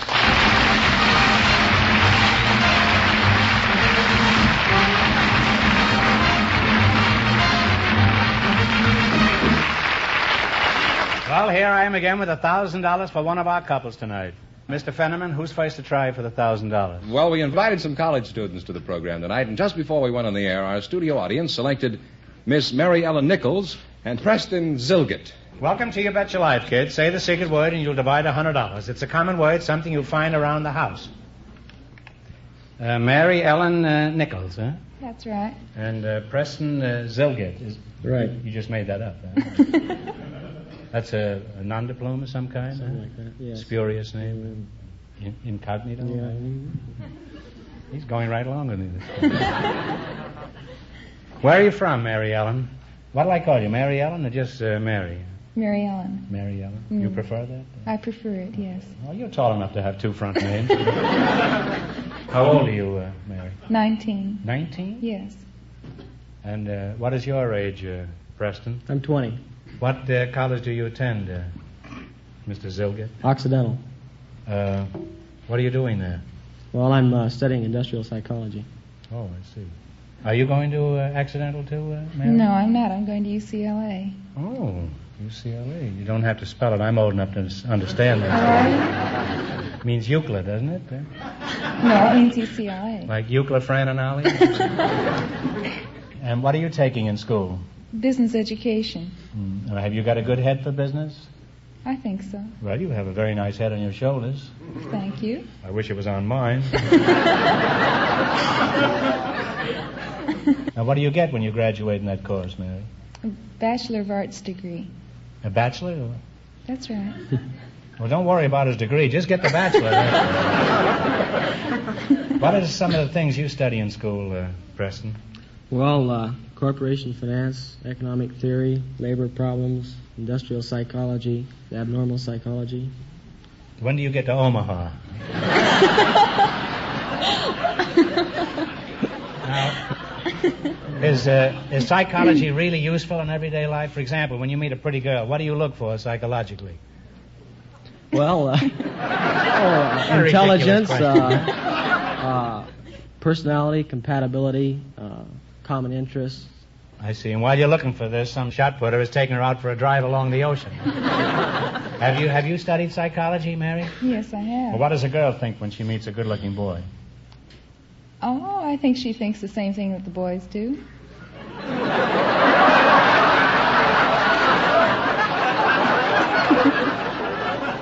You mean girls, too, are wondering if they'll be drafted? Well, you're a most reassuring couple. And after you're married, keep your fraternity pins. They'll come in very handy with all those babies. Now you're going to play You Bet Your Life. In just 1 minute, you'll have a chance at the $1,000 DeSoto Plymouth question. But first, here's something of interest to everyone. It's the greatest advance in driving ease and convenience since the self-starter. That's what people are saying about the sensational new DeSoto feature, Full Power Steering, that makes turning the steering wheel practically effortless. Think of it. With DeSoto Full Power Steering, you can turn the wheel of either the DeSoto Fire Dome 8 or the Power Master 6 using just one finger. It's literally as easy as dialing a phone.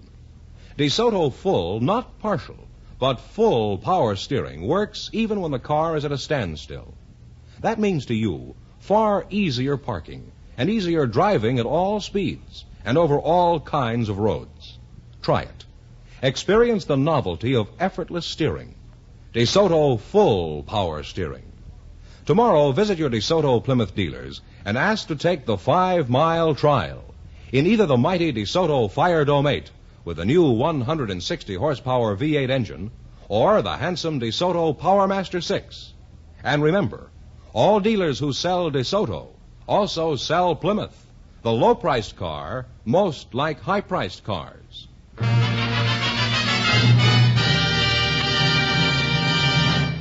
All right, now, let's see how you make out in the quiz. George, explain the rules. You bet as much of your $20 as you want on each of 4 questions, and the couple that earns the most money gets a chance at the $1,000 DeSoto Plymouth question at the end of the show. Hey, here we go. Let's see how high you can build your $20. You selected famous bands. Here's your first question. How much of the 20? 15. 15. Who is the sentimental gentleman of swing? No, Tommy Dorsey. I don't know. Say so. Tommy Dorsey. Tommy Dorsey is right. Well, you're off to a good start. You have $35. Remember, you're going for $1,000 tonight. Now, how much of the $35 will you bet on your second question? 25. All right, fine. 25. Who has the famous rippling rhythm? Oh, Lawrence Welk. No, Talk it over. No. Take a stab at it if you don't know. Oh, the bell is tolled. It's Shep Fields. You should have known that. You now have $10. So you kids are psychology happy, and you're not paying any attention to what's going on with the disc jockeys. Here's your third question. How much? $10 you're going to bet now? 6 when I look over the bump. 6? All right. $6. Who has the band of renown? Les Brown. Les Brown is right. Well, you're on your way back. You have $16. $16. You're climbing fast. Here's your last chance to be the other couples. How much is the 16 you're going to bet? 12. Mm-hmm. 12. 12. Whose band plays champagne music? Lawrence Welk. Lawrence Welk is right.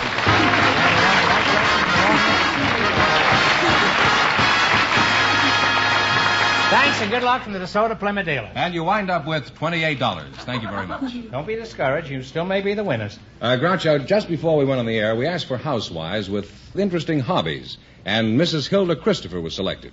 Her partner is a special guest, a member of the Los Angeles County Board of Supervisors, Mr. Raymond V. Darby. Folks, come in here and meet Groucho Marx. Welcome for the DeSoto Plymouth dealer. Say the secret word and you'll divide $100. It's a common word, something you'll find around the house. Mrs. Hilda Christopher. Huh? Yes. And Mr. Raymond V. Darby. Yes, sir. Are you one of the Kentucky Darbies? No, I'm not. I must be on the wrong track. Well, I'll take the next hurdle.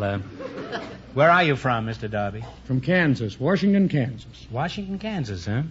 You're a county supervisor, is that right? County supervisor, formerly mayor of the city of Inglewood. Well, it's indeed an honor to have a county supervisor on the show who used to be mayor of Inglewood. Thank you. Not only that, but it's a rare privilege. I can't tell you how proud I am. I'm proud, too, sir, to be here. Now then, what is a county supervisor? County supervisor, I'm one of 5 men who serve as executive, legislative, and the judicial board of Los Angeles County. Well, how is it you're not in jail? Just a minute. I'm only kidding. How is it I'm not in jail, is what I meant. Mrs. Christopher, what does your husband do? He's a detective. He works out of the a Los fly Angeles cop, huh? Police Department. Oh, well, that doesn't mean a thing around here. On this show, I do all the pinching.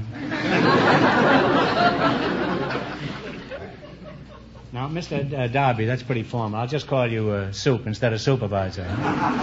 Tell me, Soup, how did you become a supervisor? You have to run for it.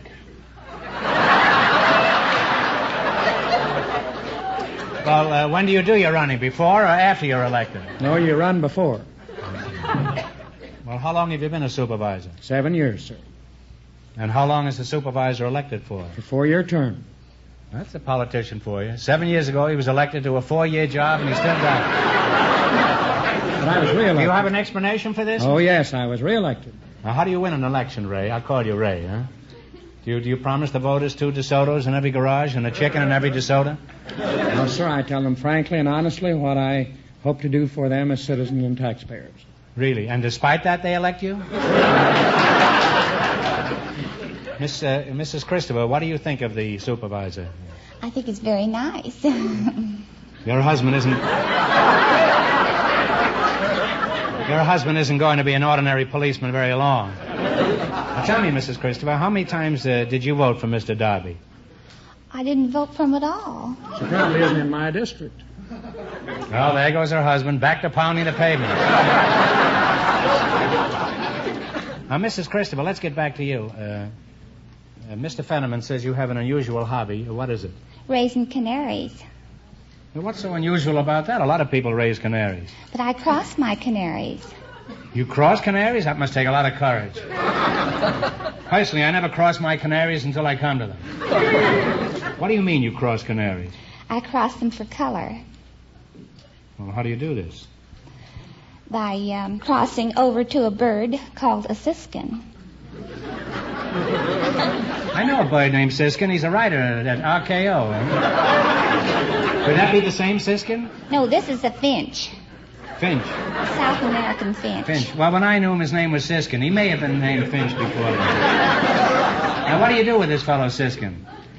I take and cross him over to an ordinary yellow canary hen, roller canary hen. And then what happens? He leaves RKO and goes to Paramount? No, then I get, by crossing it over to a siskin, then I get a hybrid. I see. Then I take the hybrid and make it back to the canary, and I get a second cross.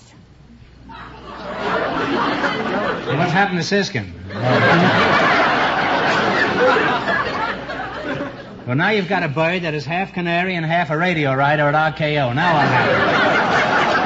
Well, this is a pretty unusual specimen. You rarely see one like this anymore. Well, I cross these birds over to a roller hen. Mm-hmm. And what's a roller hen? A roller hen, and a roller is a bird that rolls and has different tours. There's different tours, you mean? Yes. Like Cook's tours, you mean? No, there's 13 tours which a bird sings. An ordinary canary, like a green or a yellow canary, sings. Well, we're miles like from Siskin by this time. A canary bird sings bass? Yes. Well, maybe, say the bird will sing a shackle, and he'll sing it good, and maybe he'll sing a bass, and he'll sing it very bad. He does, huh? What is a shackle? I didn't get that. A shackle is one of the tours the bird sings. What are some of the other tours that this bird takes? There's the flute, the hollow bell, and hollow roll, and water gluck.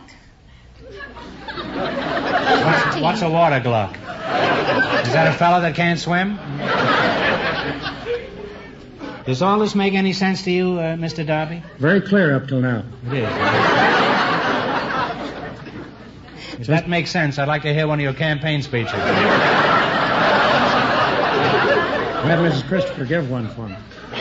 Now, Hilda, when you cross these canaries, do you always get the kind of a bird you desire? No, I don't. Now, last year, my second cross was a male. This year, that second cross male is a female laying eggs.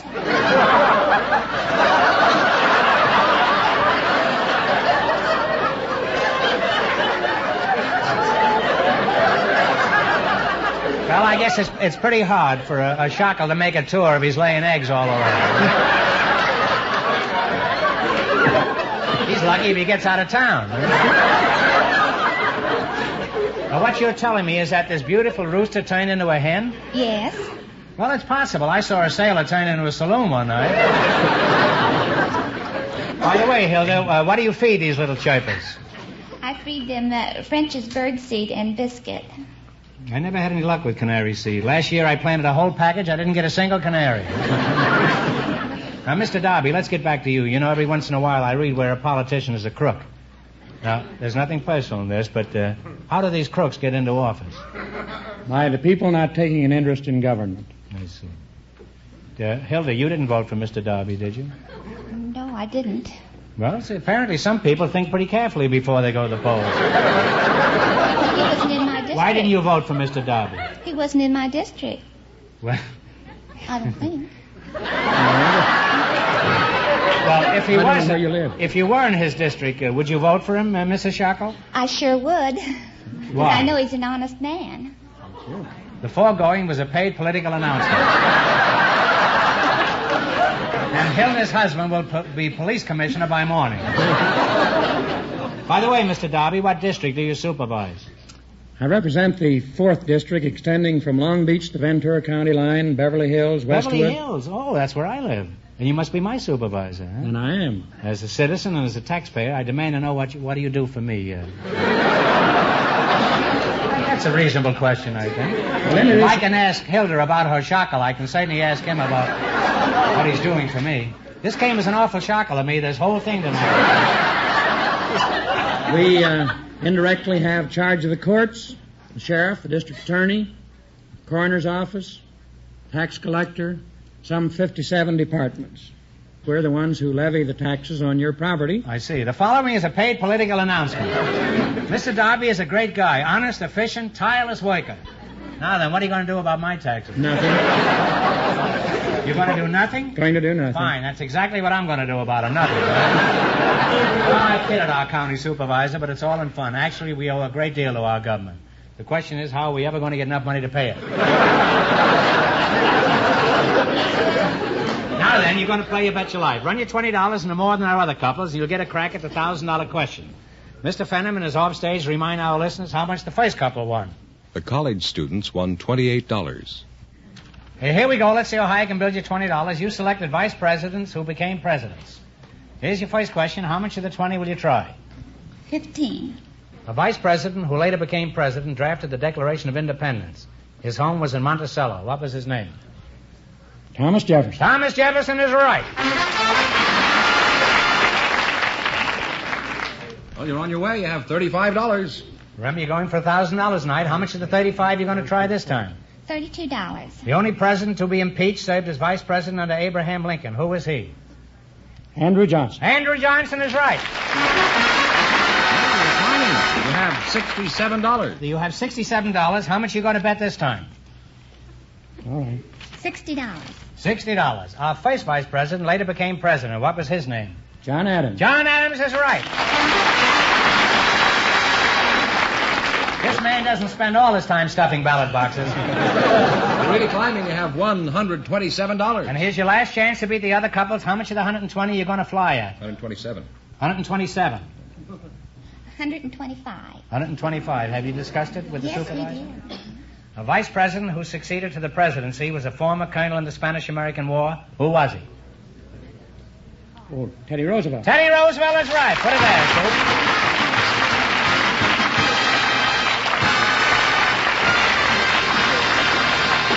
Thanks and good luck from the DeSoto Plymouth dealers. You wind up with $252. Thank you very much. Groucho, we invited some hobos and some resort agents to the program tonight. And just before we went on the air, our studio audience selected Carmen Michaelis and Mr. Jim Smith. And here they are. Folks, meet Groucho Marx. Welcome to You Bet Your Life, kids. Say the secret word and you'll divide $100. It's a common word, something you'll find around the house. Carmen Michaelis? Yes. Carmen Michaelis, you're a resort agent, is that right? Yes. Where are you from, Carmen?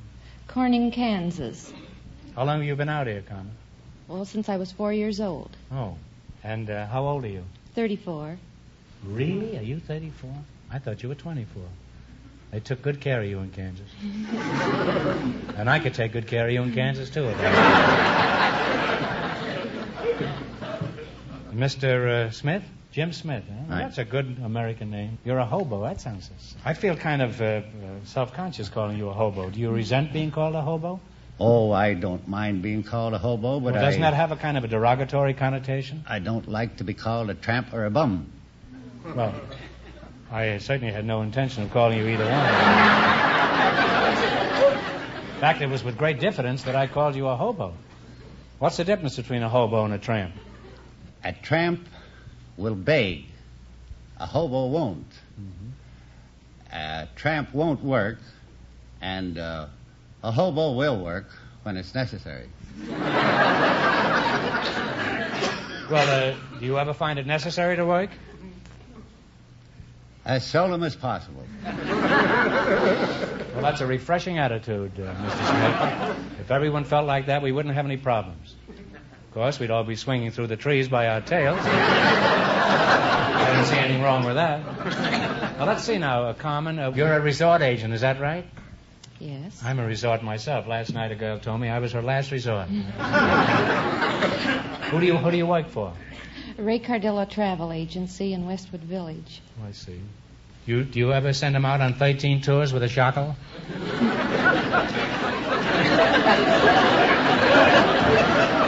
Have you ever crossed a canary with a supervisor?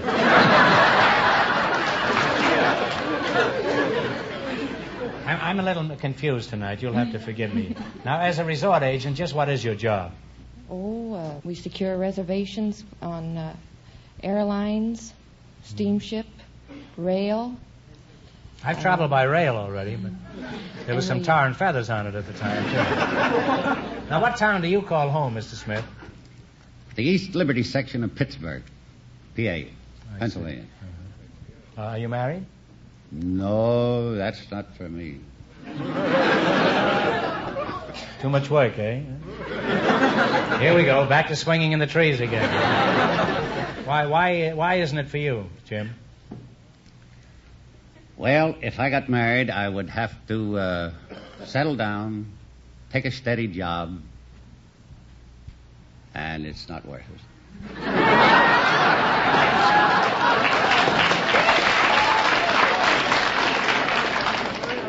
I don't know. Marriage has made bums out of many men. I don't know why. Well, when you find it necessary to work, if you'll pardon me using that word, work, what do? Oh, I'll do a little farm labor, a little harvest work, gandy dancing. What's gandy dancing? Packing the rocks under the ties so the trains will run smoothly over them. The people that pay their way, you know. All right. Don't be so snobbish, Jim. Those people just don't know any better, that's all. Well, now, before you start traveling, do you consult a girl like Carmen here? Oh, no. No? Well, if you don't use professional counsel, how do you decide where to go on your trips? Well, when I travel, I go where I figure there is work or a better climate, or I just grab any train that comes along and, well, I'm surprised at where I land. I guess I'm something like a hobo. I'm always surprised where I wind up at night, too. It's usually at choir practice. Now, what do you consider the ideal job? Could you describe it for us?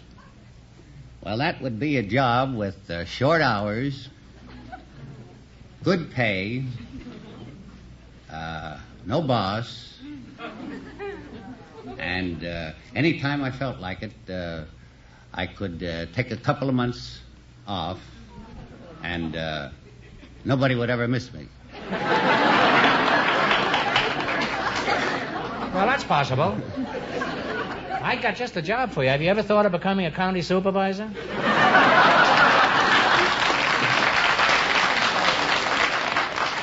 Well, it's been fun talking to you two and instructive.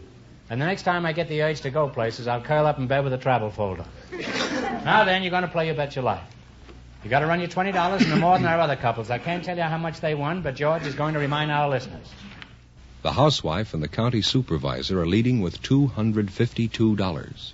All right, here we go. Now, let's see how high I can build you $20. You selected famous racetracks.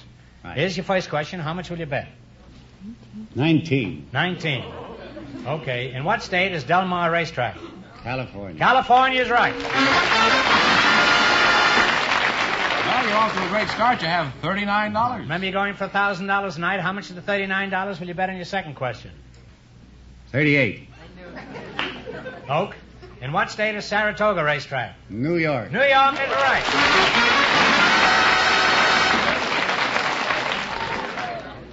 You want to be careful, Jim. You win this money, you'll have to ride inside of a train. Well, you're really on your way because you have $77. Suppose your friends should get wind of that. 75. In what state is Arlington Park Racetrack? Illinois. Illinois is right. You've climbed to $152. And this is your last chance to beat the other couples. How much are you going to go for? 150. All right. In what state is Hialeah Racetrack? Florida. Florida's right.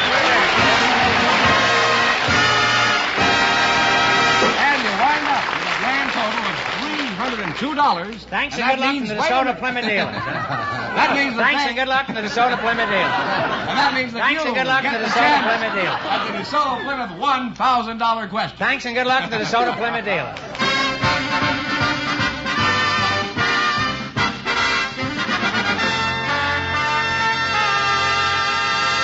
Always going to sneak my sponsor out of the plug. Now, in just 1 minute, I'll ask the big question, but first, here's something of interest to everyone. Friends, when you're in the market for a used car, one of the first things to consider is where to buy it. The reputation and experience of the dealer is very important to assure you of a good value. You'll find your DeSoto Plymouth dealer is a good man to do business with. He has a wide selection of popular makes and models to choose from.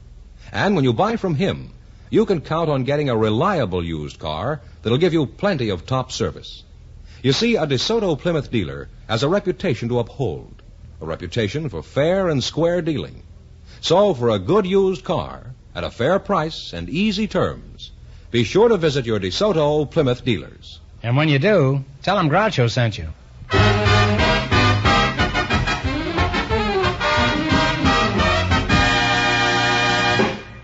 And here's the hobo and the resort agent all set for the DeSoto Plymouth $1,000 question. Here we go for $1,000. I'll give you 15 seconds to decide on a single answer between you. Think carefully, and please no help from the audience. Here it is. Early this season, one of our couples earned $1,000 for naming the first actress to win the Academy Award. Tonight, you can win $1,000 for telling me who was the first actor to win an Oscar in 1928.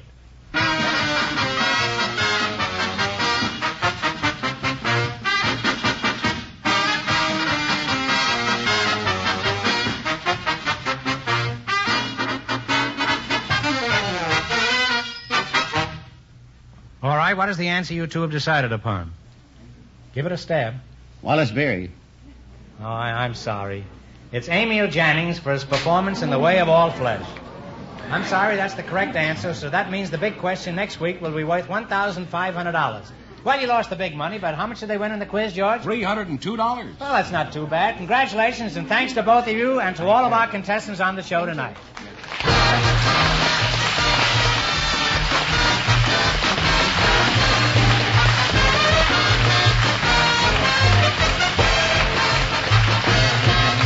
Be sure to tune in again next Wednesday night at this same time for the Best of Groucho from the You Bet Your Life series. Don't miss the Best of Groucho on television, too. Also presented by the DeSoto Plymouth Dealers of America. And remember, all dealers who sell DeSoto also sell Plymouth. Two great cars, both products of the Chrysler Corporation. And when you drive in, tell them Groucho sent you. Good night, folks, and remember, see the DeSoto Fire Dome 8 tomorrow.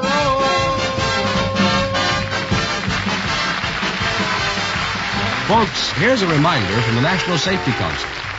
Don't stick your neck out in traffic. You Bet Your Life, transcribed from Hollywood, is produced by John Goodell, directed by Robert Dwan and Bernie Smith, music by Jerry Fielding. This is George Fenneman signing off for the more than 3,000 DeSoto Plymouth dealers from coast to coast.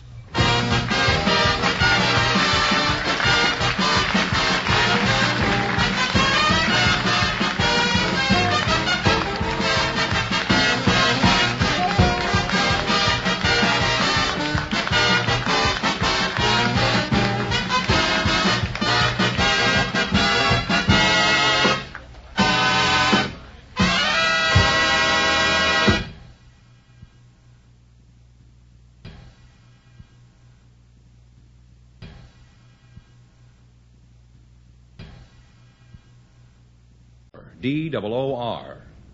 Really? You bet your life.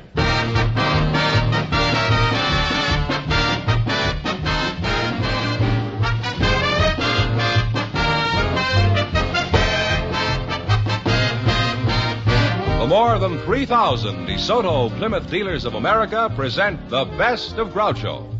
Yes, friends, it's a Groucho summertime. By popular demand from your letters, from rating histories, and the acclaim of critics, the DeSoto Plymouth Dealers bring you selected shows from You Bet Your Life, the comedy quiz series produced and transcribed from Hollywood. Groucho Marx is on vacation, friends, and will return in the fall.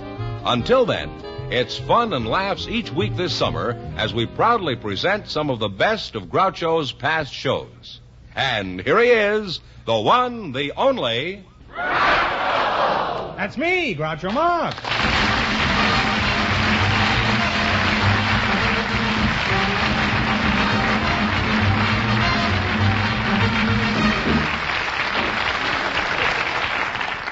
Well, here I am again with $1,500 for one of our couples tonight.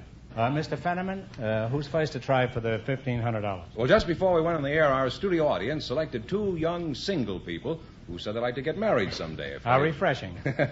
They found the right person. Yeah. And here they are, Miss Barbara Polis and Sailor Walt Rung. How do you go for this, Walt? Rungitis. I want you to meet Groucho Marx. Well, howdy doody. Howdy doody. Oh, welcome, youngsters, to You Bet Your Life. Say the secret word and you'll divide $100. It's a common word, something you see every day. A sailor and a girl, eh? Walt Rungitis. What branch of the Navy are you in, Walter? Coast Guard. Coast Guard, huh? Well, you can relax. The coast is clear. Where are you from, Walt? Well, originally Los Angeles, but I haven't stayed in one place too long. Is there some particular reason for that? Were you pursued by something? Well, not exactly. But... Handsome dog, isn't he? He isn't really a dog, but he's handsome. He's a sea dog, yes. An old sea dog. How old are you, Walt? 23. Barbara Polis? That's right. What's your hometown, Barbara? Los Angeles. Los Angeles. How old are you? 19. 19? I ought to be 19 again. Or even 50. What kind of a name is Polis, Barbara? Well, it's Lithuanian. Oh, you're a Litva? Originally, I suppose. It's funny, because so am I. You Really? two Litvaks? Wow.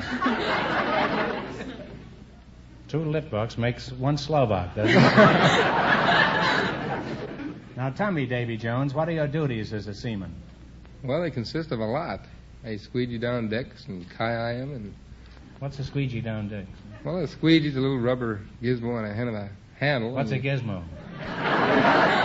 It's a piece of wood. What sort of work do you do, Barbara? Oh, I go to school. I'm a low junior at UCLA. I'm majoring in French. Oh. Well, let's push this romance a little faster. We're wasting valuable time. Eh, Admiral? Might as well. What's your schedule tomorrow night, Walt? Oh, I'm free. Are you doing anything tomorrow night, Barbara? Well, I'll be busy at the Y tomorrow night. Well, if you're busy at the YMCA, I'm sure you'll be busy. What do you mean, you'll be busy Well, at the I'm Y? a volunteer at the YWCA. Oh, the YWCA. Oh, I volunteered there many times, but I've always been rejected for some curious reason. Well, could you use any more volunteers at the YWCA? Hundreds of them. Well, maybe I can help you. Would you like me to get you some volunteers? Mm-hmm. Barnacle Bill, how many men are there in the Coast Guard? Well, offhand, I'd say thousands. Is that enough volunteers, Barbara? Well, we're looking for women volunteers.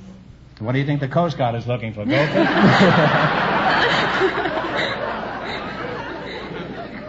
Where are you stationed, Walt? On the Minnetonka. That's a lake in Minnesota, Walt. Does the Coast Guard know about this? Yes, but ours is the U.S. Coast Guard weather ship. Oh. Well, what's the captain's name? Minnehaha? Knudsen. You better explain yourself.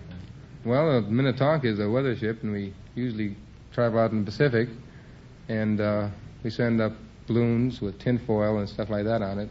Oh, playing games, huh? That's where the taxpayers' money goes. They're sending up balloons in the Pacific.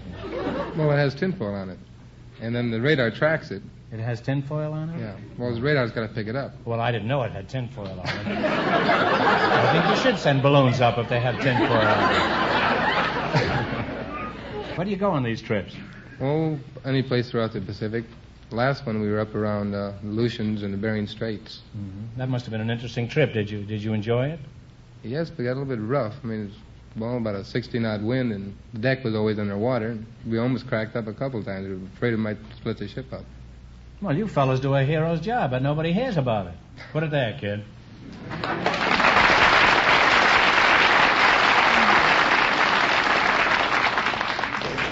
Now, when you're out on a cruise like the one to Alaska, how long do you stay?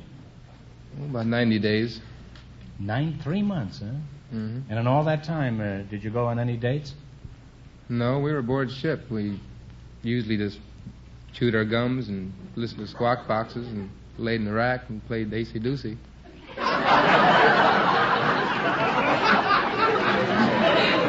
You listen to the squawk boxes and lay in the rack and play acey-deucey. That's English as it is spoken in the Aleutians. Well, you're a charming couple, and I hope you'll be very happy together. He's so nautical, she's so cutical, and I'm so prehistorical. Now, in just 1 minute, you're going to work together as a team for a chance at the $1,500. But first, here's something of importance. Power. Power. Power. Yes, a ride in the new DeSoto will prove that here is power. All the surging power of the great new 160 horsepower Fire Dome V8 engine. Power to spare, and a smoothness never before achieved. In the new DeSoto, there's power when you want it, power when you need it. The new DeSoto also offers you full power steering that takes all the work out of steering and parking. Imagine, with DeSoto full power steering, you can turn the steering wheel with just one finger, even when your DeSoto is standing still. The DeSoto Fire Dome 8 also offers big, safe power brakes, the cushion-smooth ride of Oriflow shock absorbers, and countless other features that make the new DeSoto the greatest value on the road. Tomorrow, stop in at your DeSoto Plymouth dealers and take the 5-mile trial in either the mighty new DeSoto Fire Dome 8 or the handsome new DeSoto Power Master 6. Convince yourself that for power and driving pleasure, the car to buy is DeSoto. And remember, all dealers who sell DeSoto also sell Plymouth, the low-priced car most like high-priced cars.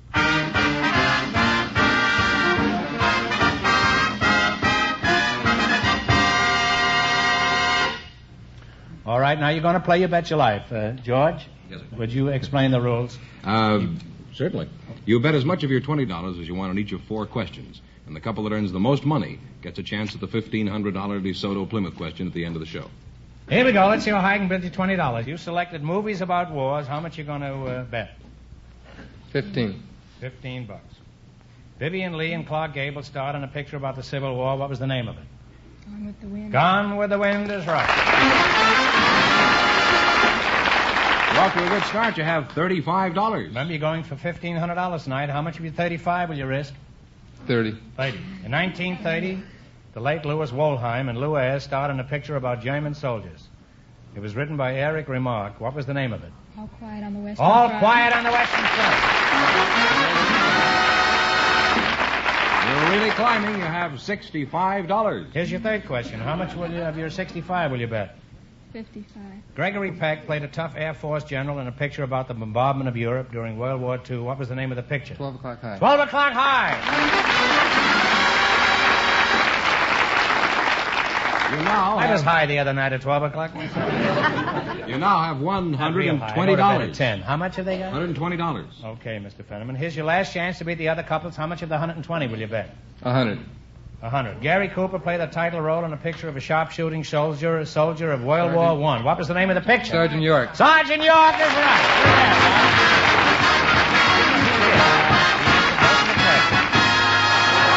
Oh, brother, they're not kidding, huh? And besides that, you wind up with $220. Thanks and good luck from the DeSoto Plymouth dealers. Who's next, George? Well, let's see. We invited some horsewomen and some schoolboys to the program tonight. And just before we went on the air, our studio audience selected Janet O'Neill and Bob Bowles. And here they are. Folks, meet Groucho Marx. Welcome, youngsters, to You Bet Your Life. Say the secret word and you'll divide $100. It's a common word, something you see every day. Janet O'Neill, you're a horsewoman? Yes, I am. Well, you're a mighty attractive filly. Where are you from? Philadelphia? Or Side Saddle, Wyoming? Holyoke, Massachusetts. How long since you've been in Holyoke? 27 years. Oh, you left there when you were a year old, huh? No. 6 months old. No. Well, I won't pry any further. You're the schoolboy? Yes. How old are you, Bob Bowles, eh? That sounds like a simple declarative, Bob Bowles. I think it's a declarative. Is that a declarative? Simple declarative? Well, you won't get any more simple declarative than me up here. Bob Bowles, eh? How old are you, Bob? 14. 14? Well, you're a pretty large-sized lad for 14. You're the large economy size, huh? What school do you go to? San Fernando High. Mm-hmm. What do you want to be when you get out of school, Bob? Well, I'd like to be a farmer. Farmer? Why? Well, I'm interested in farm work, and I like the farm animals, and think the farm is a healthy place to live. Well, that's a very worthy ambition. If we had a few more farmers in this country, we'd have more farmers. Have more farmers' daughters, too. And if we had more farmers' daughters, we'd have more farmers. Now let the Department of Agriculture fool around with that. Janet, are you married? No, I'm not. You're not married? No, An I'm attractive young woman like you with a horse and you're not married? Some horsewoman, she hasn't even been down the bridle path.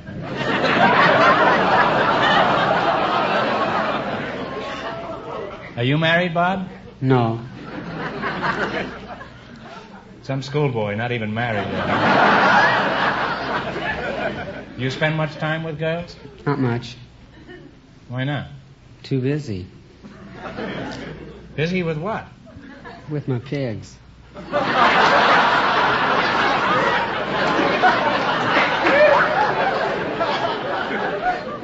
That's a very hammy attitude, Bob.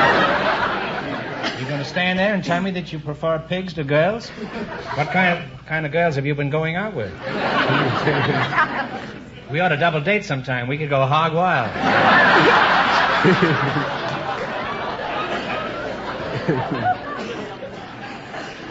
How come you're interested in pigs?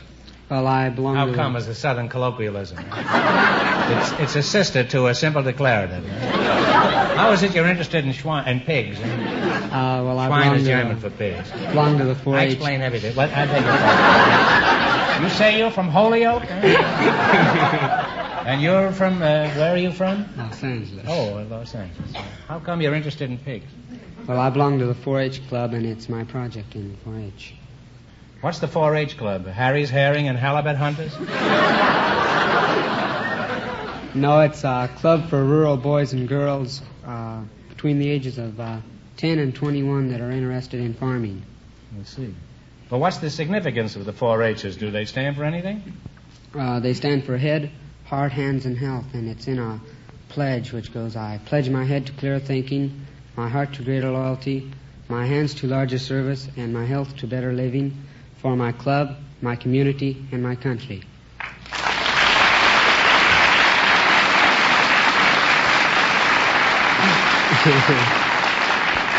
That's a wonderful pledge, and I wish I could take it. But we're too late. I've already pledged my head to the Smithsonian Institute.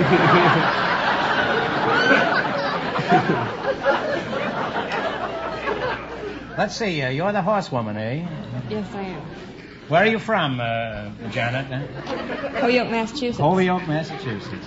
Did you come out here side saddle? No, I didn't. Do you have a horse, Janet? Yes, I have a horse. What does he do when you're not riding him? Does he pull a plow? No, he doesn't pull a plow. What kind of a horse is it? He's a registered thoroughbred horse by Palacio out of KDL. KDL? That's a radio station, isn't it? Imagine a horse emerging from that, eh? Well, I had no idea your horse was that important. Do you accept my apology? I do. Barbara, I'm not proposing. I'm just apologizing. Now, let's get back to your pigs, Bob. Is there money in raising pigs? Yes, if you do it the right way. If you know your business. I see. Well, how much have you made so far this year? Well, I lost about $15.35. I lost about $15.35. Oh, I see. This is a federal project, eh?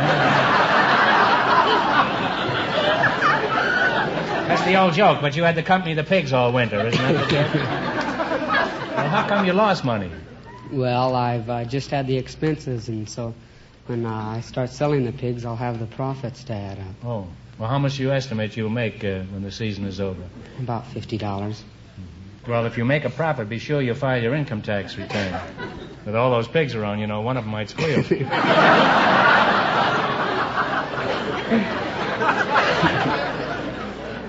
Well, it's been fun talking to you two, and most instructive. Now, let's see how well you work together as a team. You're going to play You Bet Your Life. You beat our other couples, and you'll get a chance at the $1,500 question. I can't tell you how much our first couple won, but George Fenneman is going to remind our listeners. The Coast Guardsman and the girl won $220. Here we go. Let's see how high I can bid you $20. You selected famous brothers. How much are you going to bet? $10. $10. George and Ira were both famous in the songwriting field. What's their son name? Gershwin. Gershwin is right, huh?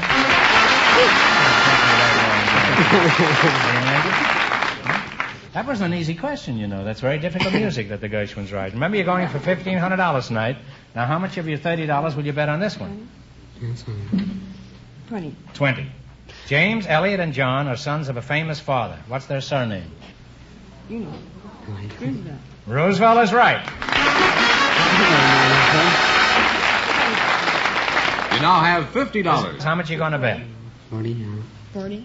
Dizzy and Daffy were both famous pitchers. What's their last name? Dean. The Melancholy Dean is right. You now have climbed to $90. Now you have $90, huh? Here's your last chance to beat the other couples. How much of the 90 you going to bet?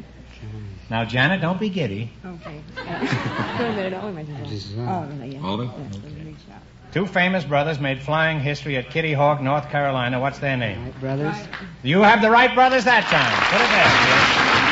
Give Todd a big kiss. For helping you with this. Give him a big kiss now. Come on now. And you wind up how with motherly can you get, huh? $180. Thanks and good luck from the DeSoto Plymouth dealer. Just before we went on the air, we selected a man with an interesting occupation and a housewife. Both were volunteers from the audience. And here they are, Mrs. Lola Davis and Mr. Carl Brenneman. Meet Groucho Marx. Welcome, children, for the DeSoto Plymouth dealers. Say the secret word, and you'll divide $100. It's a common word, something you see every day. Carl Brenneman, eh? Where are you from, Carl? I was born in Waynesboro, Pennsylvania. How long you been out here? About 6 years. Are you married? Yes, sir, very much so. Mrs. Lola Davis. Yes. You're the housewife? Yes. Where are you from? I was born in Athens, Arkansas. Athens? I thought that was in Greece. Just where is Athens? It's close to the Queen.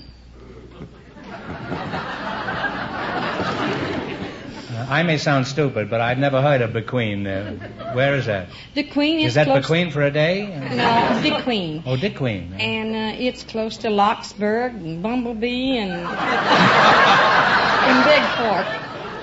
Oh, of course, Big Fork. That's right next to Little Fork, isn't it? Isn't that right? Well, give me one little hint. Where the Sam Hill is Bequeen? Or Dick Queen? About 1,500 miles east of here.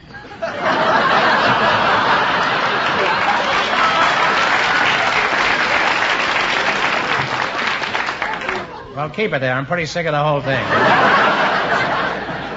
Now, Mr. Brenneman, let's get back to you for a moment. You have a very familiar and famous name. Were you related to Tom Brenneman? That's right. Tom was my brother, Groucho. Oh, well, he was a wonderful performer. Thank I'm you. sure he'll be remembered by millions of people.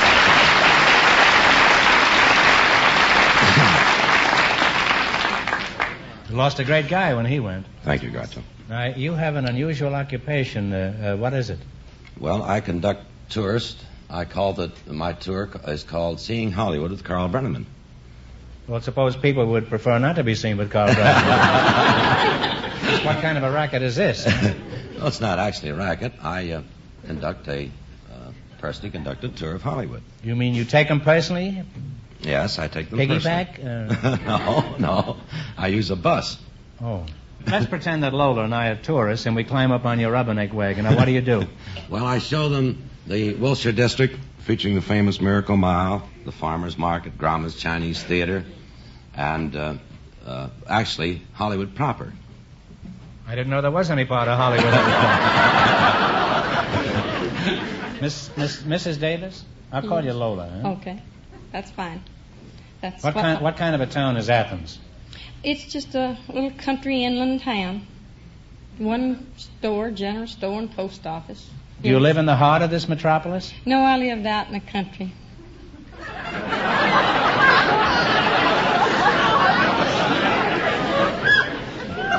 Was that Athens too fast for you, Lola? Oh, no. You lived on a farm? Yes. Well, did you work around the farm? Oh, yes. I milked the cows and slopped the hogs and fed the chickens and gathered the eggs and chopped cotton and... What'd you slap the hogs for? Did they say something wrong? Oh, it's clean if you didn't. Can you call hogs? Yes. Let me hear you call a hog. Won a contest one time. Here goes, sir! Come on, boys!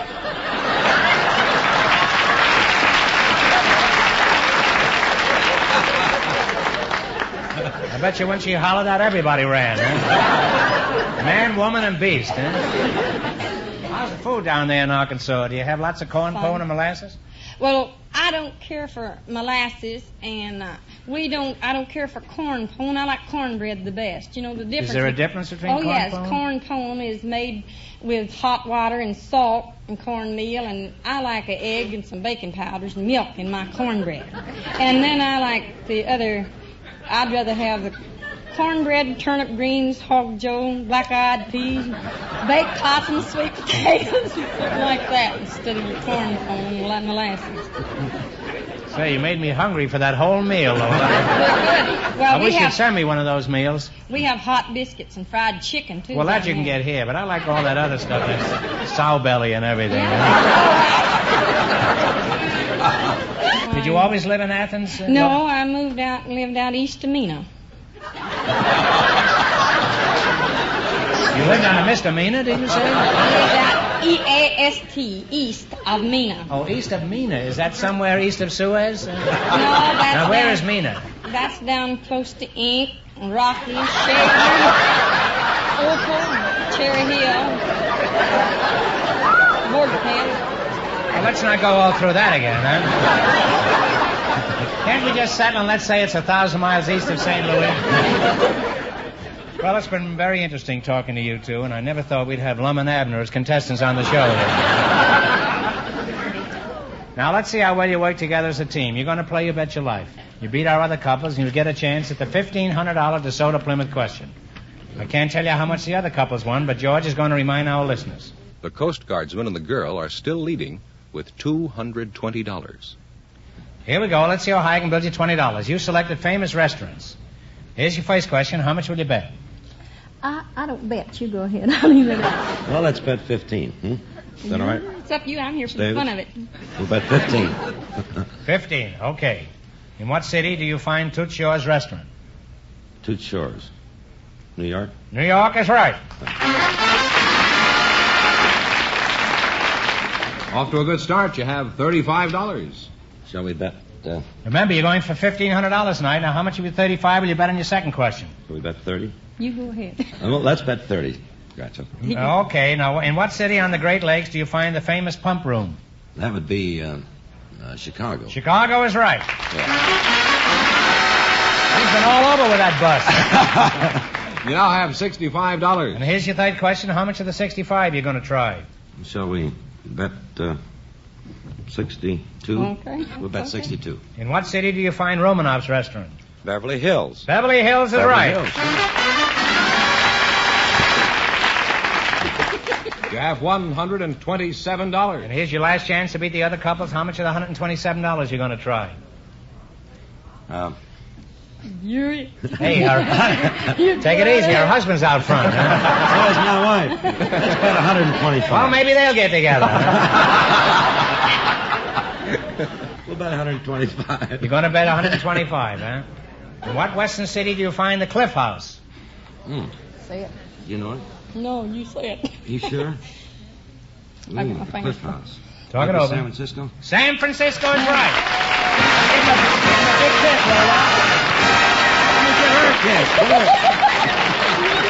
Thanks and good luck to the DeSoto Plymouth deal. I got some good news for you because you wind up with $252, and that means that you get the chance at the DeSoto Plymouth $1,500 question.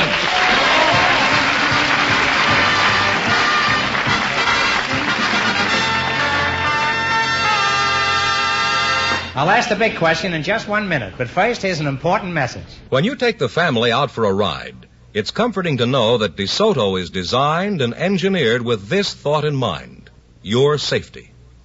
You just can't drive a safer car than a DeSoto. In addition to better visibility, in addition to America's largest brakes, DeSoto gives you many other safety features. For example, DeSoto full power steering gives you greater, safer road control. DeSoto's safety rim wheels reduce danger in case of blowouts. And DeSoto electric windshield wipers give you better visibility in bad weather under all conditions. You see, DeSoto's electric windshield wipers operate at a constant speed, even when you accelerate or climb a hill. DeSoto electric windshield wipers never vary their strong, reliable clearing action, never slow down or stop. Yes, since your safety depends on your vision, you're safer in a DeSoto. Just remember, when you think of safety, think of DeSoto.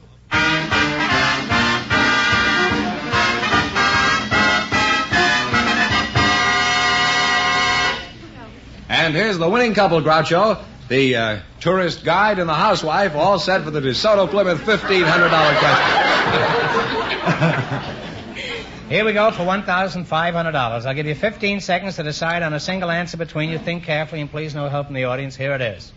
Let's see how observant you are. The picture of the White House is on only one piece of United States currency. For $1,500, what is the denomination of this bill?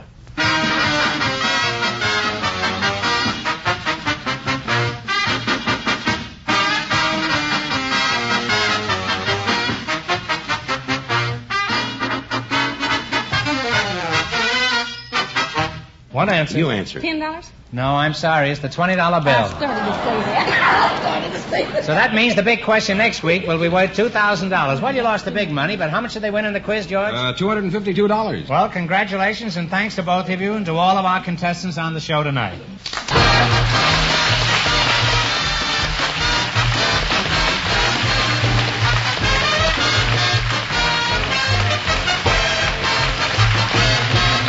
Be sure to tune in again next Wednesday night at this same time for the Best of Groucho from the You Bet Your Life series. Don't miss the Best of Groucho on television, too. Also presented by the DeSoto Plymouth Dealers of America. And remember, all dealers who sell DeSoto also sell Plymouth. Two great cars, both products of the Chrysler Corporation. And when you drive in, tell them Groucho sent you. Good night, folks, and remember, see the DeSoto Fire Dome 8 tomorrow. Folks, here's a reminder from the National Safety Council. Cross town or cross country. Slow down for blind intersections and be prepared to stop. You Bet Your Life, transcribed from Hollywood, is produced by John Goodell, directed by Robert Dwan and Bernie Smith, music by Jerry Fielding. This is George Fenneman signing off for the more than 3,000 DeSoto Plymouth dealers from coast to coast.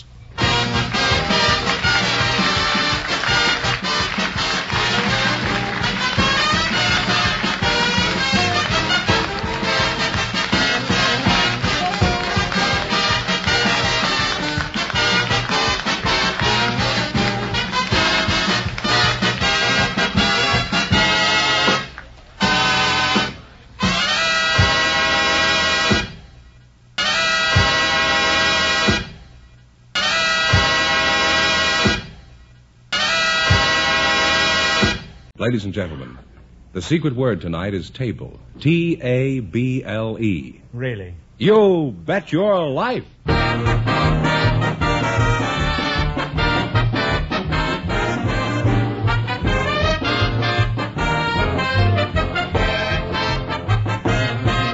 more than 3,000 DeSoto Plymouth Dealers of America present the Best of Groucho. Yes, friends, it's been a Groucho summertime. By popular demand, from your letters, from rating histories, and the acclaim of critics, the DeSoto Plymouth Dealers bring you selected shows from You Bet Your Life, the comedy quiz series produced and transcribed from Hollywood. Groucho Marx has been on vacation, friends, and will return next week to begin his great new fall series of programs.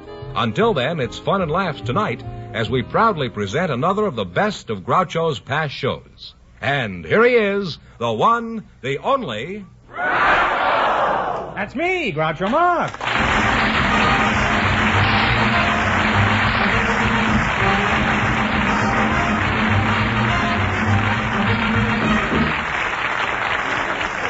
Well, here I am again at the end of another season, and tonight I've got $2,000 for one of our couples. Who's first to try for the $2,000? We invited some WAFs to the program tonight, and also some young men who work in hobby shops. And just before we went on the air, our studio audience selected Hilda Troop and Norbert Lally. And here they are. Folks, meet Groucho Marx. Welcome, youngsters, for the DeSoto Plymouth dealers. Say the secret word and you'll divide $100. It's a common word, something you find around the house. Hilda Troop, you're the sergeant, huh? Yes, sir. You're a mighty attractive sergeant there. Thank you, sir. Pretty blue eyes, or is that just a reflection of the uniform? It's just a reflection. Oh. What color are your eyes, actually? It depends upon what I'm wearing. Well, let's say when you get up in the morning. Where are you from, Sarge? I was born in Bar Harbor, Maine. Bar Harbor? Yes, sir. Say, you're a long ways from home, aren't you? Yes, sir. Little did our parents suspect that their little pink bundle of joy would grow up to be a sergeant. You're a very attractive sergeant. You say you're a WAF? Yes, sir. Well, kiddo, you know me. I'll do anything for a WAF. Huh? What is a WAF? WAF stands for Women's Air Force. Mm-hmm. Norbert Lally? Yes. That's a kind of a strange name, isn't it? What kind of a name is that? Oh, I think it's a good name. Oh, I'm not... there's no reflection on the quality of the name. I just wondered what the derivation was. Oh, I don't know. I think my folks named me after someone they knew. Probably your father, eh? And where are you from, Norbert? I'm from hobby shops. Well, I'm happy to know you. Where are you from? Glendale. We live there now. I was born in Los Angeles here. How old are you? 20. 20, huh? Which hobby shop are you from? Finley's Hobby Crafts. I work in Finley's Hobby Crafts in Glendale. You work in a hobby shop? I thought a hobby shop was only for hobbies. Well, it's other people's hobby, but it's my work. Do you have any idea what he's talking about, Hilda? Certainly. Ganging up on me, eh? I can't keep calling a pretty girl a sergeant. I'll just call you... do you have a nickname? My friends call me Mopsy. Mopsy, huh? Yes, sir. I like that much better. But if somebody had told General Grant 100 years ago that a sergeant was named Mopsy, he'd have swallowed his cigar. That's a very attractive uniform, Mop. I'll call you Mop, huh? Because you may clean up on the show tonight. Do they call you Mop? Yes, sir. Oh. Well, that's not very original on my part, is it?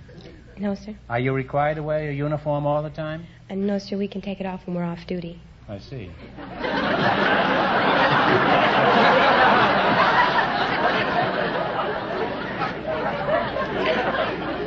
The audience is beating me to it here. Well, I'll try it anyhow. When do you go off duty? I'm the anticlimactic comic. Have you figured out what you do yet, Norbert? Oh, yes, I work in a hobby shop. Still stuck with the same old story, eh? Well, all work and no play makes Jack a dull boy, you know. Do you know that? Oh, yes, I've heard it before.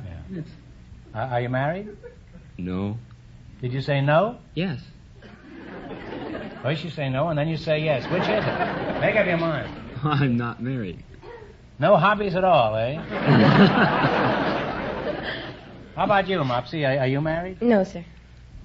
How old are you? 21, sir. 21. Why aren't you married? A pretty Air Force girl like you? Well, in the Air Force, it's a lot of trouble to get married, and it's not worth it. It's not worth it in what way? What do you mean? Well, before you mean can... financially? No, but before you can get married, you have to know the boy 6 months. And then you have to get the permission of your CO. And I have 2 Why, COs. does he want to marry you too? No. He just has to approve. Only I have 2 COs. The CO has to approve the boy that you marry? Approve of... Yes, they usually interview you and ask you how long you've known him and if he can support you in the style to which you're accustomed. Well, what style are you accustomed to? Maybe we can work out a deal here. Could you support a husband who spends all his time with hobbies, Mop? Yes, sir. What kind of a job do you have? I do secretarial work. Oh, well, when you take dictation from a colonel, do you have to salute before you sit on his lap? I don't sit on his lap. Oh, I forgot, you're a sergeant. He sits on your lap, huh? You drill in the Air Force like the WACs do, Hilda? Yes, sir. What are some of the drills you learned?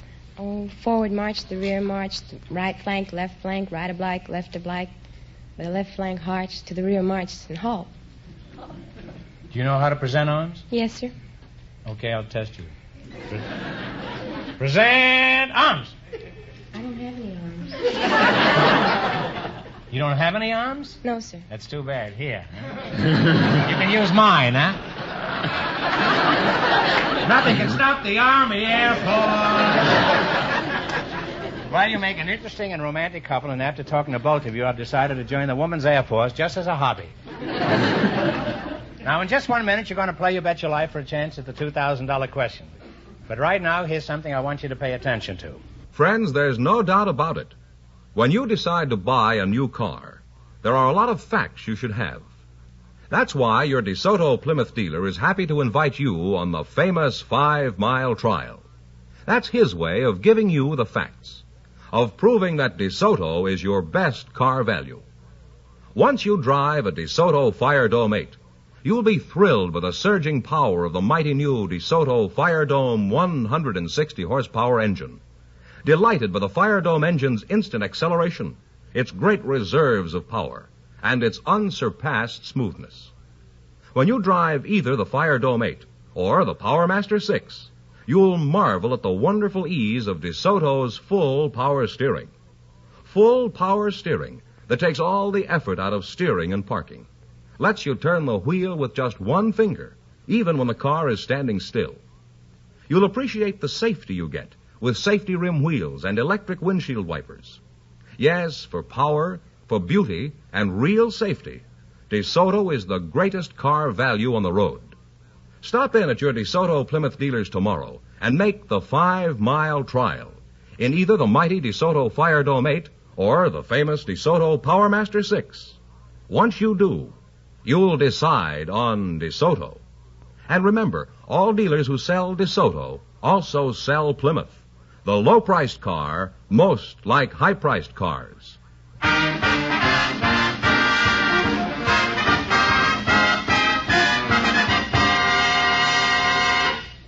All right, now let's see how you work together as a team. George Fenneman? Yes, sir. Is that right, Fenneman? That's right.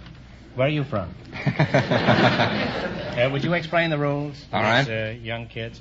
You bet as much of your $20 as you want on each of 4 questions, and the couple that earns the most money gets a chance at the $2,000 DeSoto Plymouth question at the end of the show. All right, here we go. Let's see how high I can build you $20. You select the sporting terms.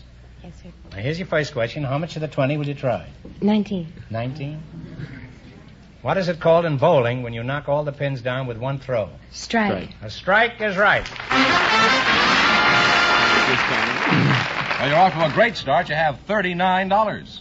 Remember, you're going for $2,000 tonight. Now, how much of the 39 steps will you bet on your second question? 38. Now, what is it called in golf when a player scores 1 under par on a hole? It's a birdie. Birdie is right.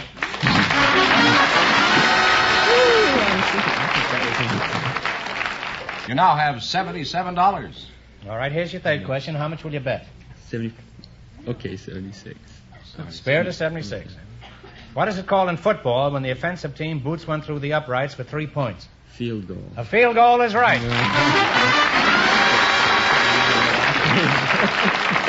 You're really up there now. You have $153. And here's your last chance to beat the other couples. How much will you bet? 100. Okay. 100. All right. Polo is divided into 6 periods. Oh. What are these periods called? Chuckers. Chuckers is right.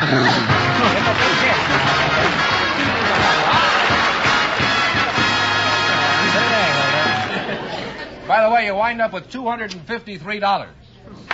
Thanks and good luck from the DeSoto Plymouth dealers.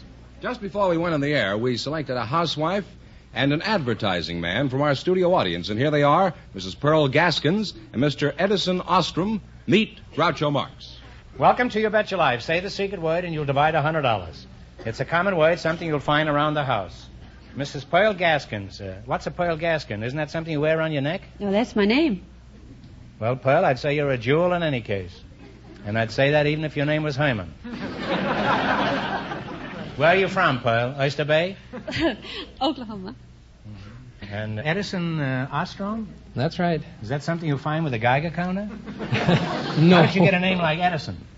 Well, it's quite a long story. My grandfather make it didn't have short, didn't have a son, you see. Your grandfather didn't have a son? No. Well, You I'm see, baffled already. The reason for that is I was named after my aunt. My grandfather had a daughter, you see, and You I mean was your named aunt after was your her. father? No, not that simple. No, my grandfather and Thomas Edison were boyhood friends, and he told him that he would name his first child after him, and it turned out to be a girl, so he named her Evelyn Edison, and I was named after my aunt. Very simple. It's too bad your father didn't go around with Madame Curie. What sort of work do you do, Eddie? Eddie, Well, I'll call you Eddie, huh? That's good.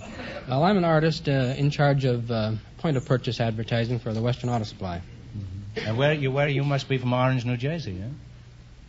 Edison? No, I'm from Petersburg, Illinois. I was born there. You double-crossed Edison, huh? And Mrs. Gaskins, are you sure you're not something that goes under the cylinder head of an automobile? I think you're thinking of a gasket. A gasket? No, that's what they bury you in. Huh? I'll just call you Pearl, huh? And your mother, I'll call Mother of Pearl.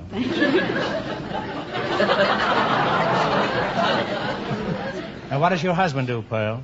He is a spotter at the New Method Cleaners. Oh. You mean he puts spots in the clothing? No, he takes them out of the clothing, out of wool clothing. Could he take a spot out of my tie? Is it wool? No, it's gravy.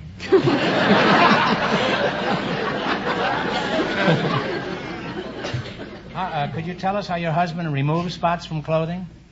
Well, he has a steam gun, and he squirts the steam gun onto the spot, wets it a little bit, and then he takes a little spatula, metal spatula. A what?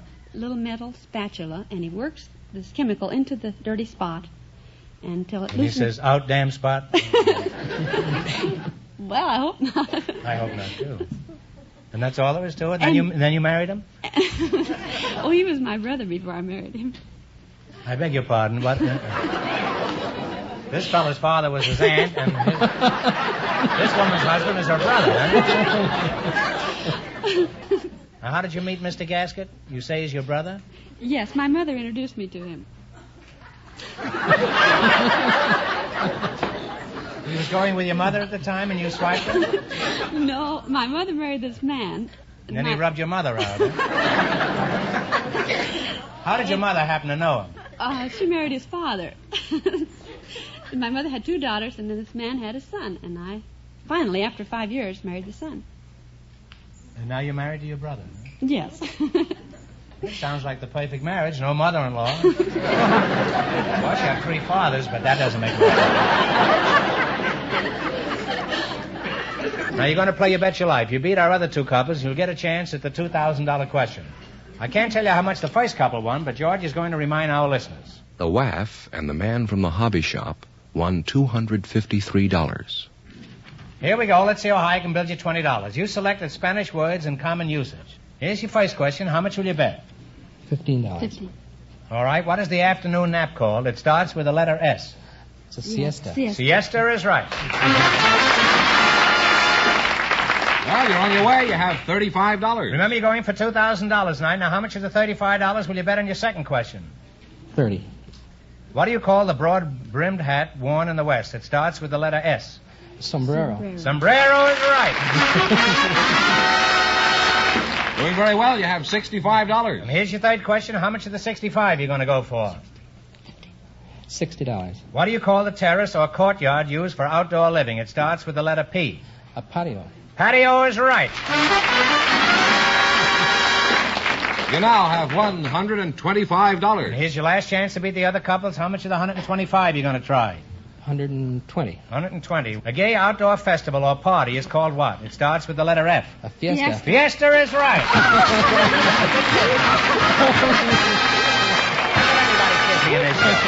Put it back, kid. And you wind up with $245. Thanks from the DeSoto Plymouth dealers.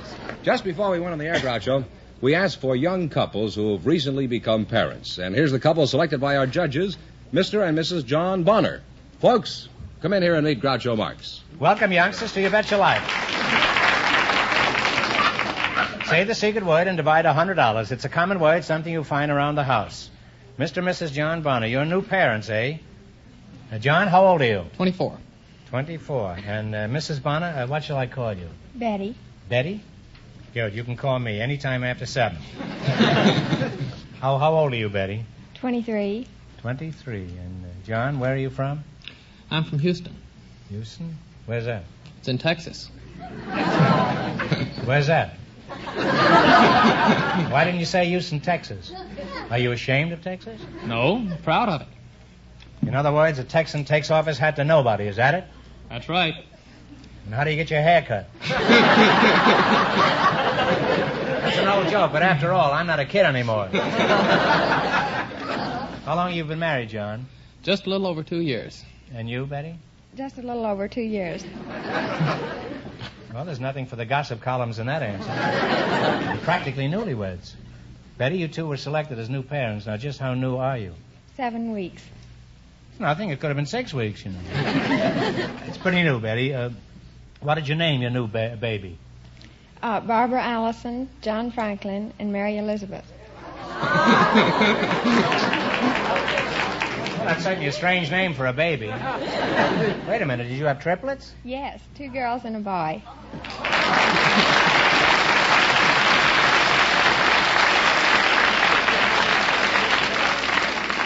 Betty, that's wonderful news, and my heartiest congratulations, and I want to apologize to the state of Texas. Thank you. Don't thank me. I'm just an innocent bystander. John, congratulations to you, too. Thank you. President Truman said production should be triple this year, and I must say you were paid off. Where did all this take place, John? At Huntington Hospital in Pasadena. I see. You may be from Texas, but remember, you had to come to California to hit the jackpot. John, did you faint when the nurse came out of the delivery room and said, it's a girl, it's a boy, it's a girl? No. I was expecting triplets. You were expecting triplets? Yes. You say you were expecting triplets? And your wife certainly must have been surprised. What did you do when you first found out about the triplets? Were you excited, Betty? Well, I wasn't too surprised. I was sitting in the doctor's office waiting to hear from my x-rays. I'd been x-rayed for twins. And I was sitting and waiting, and I heard the doctor say, you see, here's a head, and here's a head, and here's 3 heads. And you figured 3 heads are better than 1, is that it? Now, how did you break the news to John Bunyan here? Well, I couldn't say a word. I just held up 3 fingers. And then John went out and poured himself 3 fingers of Old Stag, right? Old Stag. Hey, that's me, Old Stag. That's me. John, what sort of work do you do? I'm a graduate student in chemical engineering at Caltech. Well, perhaps that explains it. John, what were your family's reactions to the triplets? For example, what did your father say? Well, we called him up to tell him, and there was about a minute's dead silence on the other end of the line. Then he said, well, that's what you deserve for studying so much mathematics. Well, getting back to the baby's birth, what question do people ask you the most, John? Well, usually they in addition to the routine questions. Usually they ask how much they weighed and how far apart they were born. Mm-hmm. Well, those are good questions. What do you tell them? Well, I tell them that they weighed 11 pounds and 15 ounces combined, and that they weren't born far apart because they were all born in Pasadena. Hey, you and your father get off some pretty good stuff. You better keep your eye on this fella. He's full of jokes. Although I guess this is kind of late to be telling you that. Yeah. This is no joke. How far apart did the babies arrive, Betty? Well, 9:01, 9:10, and 9:13. Sounds like they were delivered by the Wilshire bus. What were you doing when the call came to head for the hospital? Do you remember? Well, yes, we were watching television. What program were you watching? Triple or Nothing? What changes had the triplets made in your life, John? I know what changes you've been making in their lives. Well, we used to like to go places on the spur of the moment. We just pack our bags and go, but now we've got to plan things pretty well in advance. Life revolves around the triplets pretty much. What sort of inventory do you have to carry for this brood? Oh, my, it's terrific. 15 dozen diapers, and we have 2 dozen bottles. We prepare a gallon of formula every day. Well, who wakes up to feed the babies at night, Betty? Well, we take turns, and if You mean you and the babies take turns? No, John and I take turns. And Oh, you're John's other wife, in other words. if just one baby wakes up, then one of us. And if 2 of them, well, we both have to get up. And if all 3 babies wake up at the same You sound time... for the fire department, I think. Well, one just has to wait. Well, suppose 4 wake up. Do you demand a recount?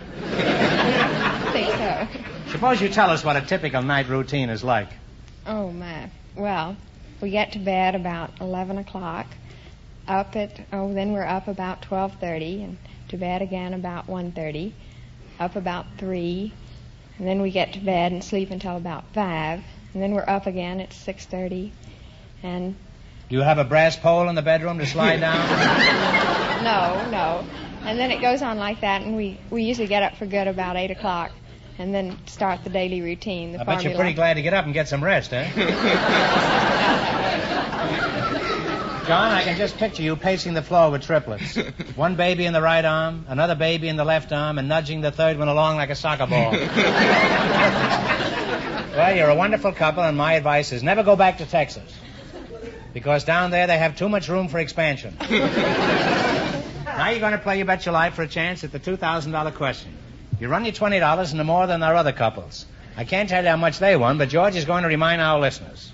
The WAF and the man from the hobby shop are still leading with $253. Here we go. Let's see how high I can build you $20. You selected famous streets of the world. Here's your first question. How much will you bet? 19. 19. In what city do you find Wall Street? New York. New York is right. Well, you're off to a good start. You have $39. Remember, you're going for $2,000 tonight. How much of the 39 will you bet on your second question? 38. In what European city do you find the Unter den Linden? In, Berlin? Berlin. Berlin is right. You now have $77. Here's your third question. How much of the 77 you going to go for? 76. In what European city do you find Downing Street? London. London is right. You now have $153. Here's your last chance to be the other couples. How much will you bet? 152. In what European city do you find the Champs-Élysées? I guess that's the way you pronounce it.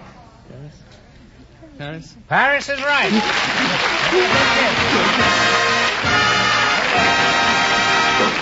And you wind up with a grand total of $305. And that means that you get the chance at the DeSoto Plymouth $2,000 question.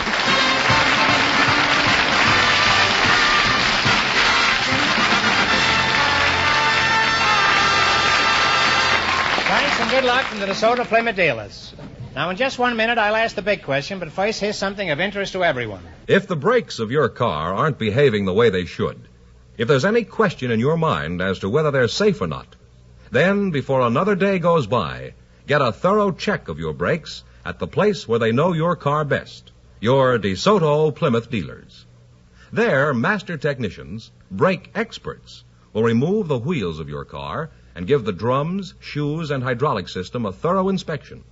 They'll adjust and equalize the brakes scientifically, repack the front wheel bearings, and, if necessary, fill the master cylinder with the correct brake fluid. As a final check, they'll test for safe, smooth, straight-line stops. It'll be an efficient, reliable job, count on that. And count on receiving fast, courteous service, too, at a fair price. When your car leaves your DeSoto Plymouth dealer's service shop, you'll know your brakes are right. You'll drive with a feeling of security. So have your brakes checked tomorrow, where you'll see the famous sign of better service, the friendly sign of the DeSoto Plymouth dealers.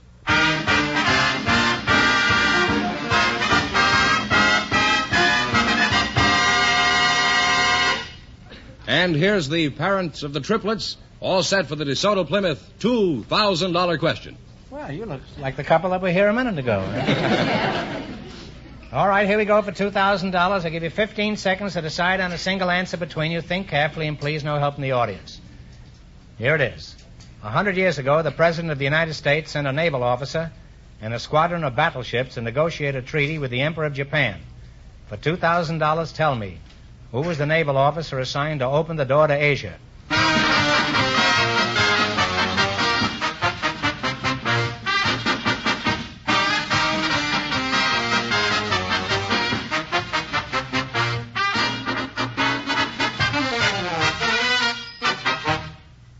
All right, what is the answer you two have decided upon? Admiral Matthew Calbraith Perry. Matthew Perry is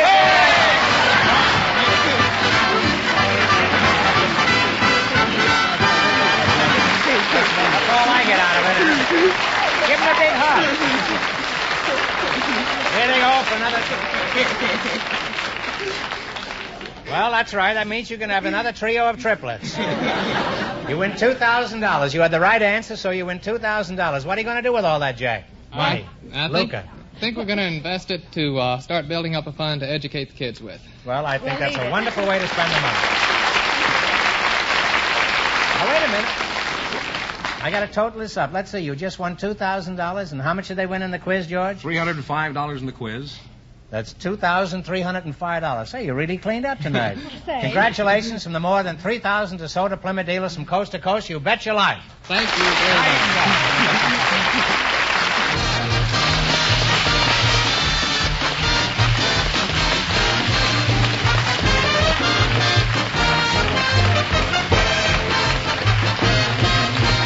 Be sure to tune in again next Wednesday night at this same time when Groucho returns from his summer vacation to begin a great new fall series of You Bet Your Life.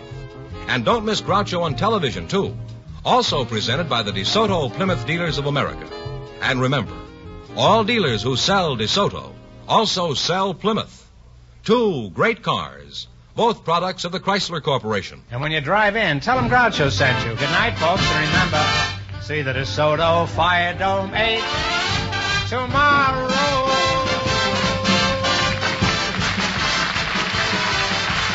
Folks, here's a reminder from the National Safety Council. Don't stick your neck out in traffic. You Bet Your Life, transcribed from Hollywood, is produced by John Goodell, directed by Robert Dwan and Bernie Smith, music by Jerry Fielding. This is George Fenneman signing off for the more than 3,000 DeSoto Plymouth dealers from coast to coast.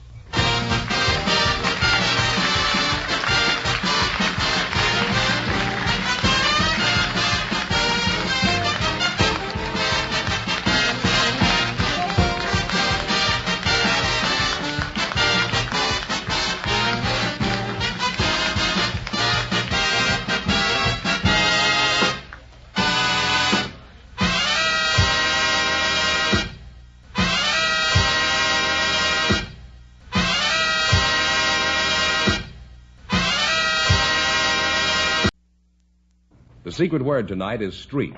S-T-R-E-E-T. Really? You bet your life.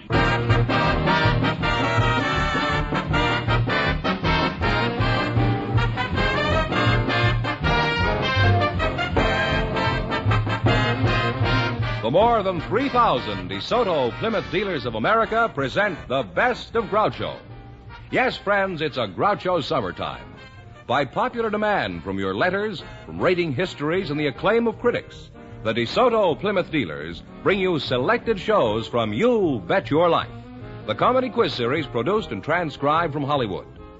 Groucho Marx is on vacation, friends, and will return in the fall. Until then, it's fun and laughs each week this summer as we proudly present some of the best of Groucho's past shows.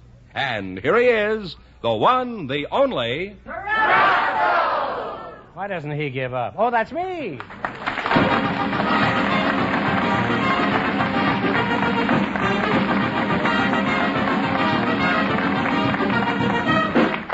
Well, here I am again with $1,500 for one of our couples tonight. The word tonight is street.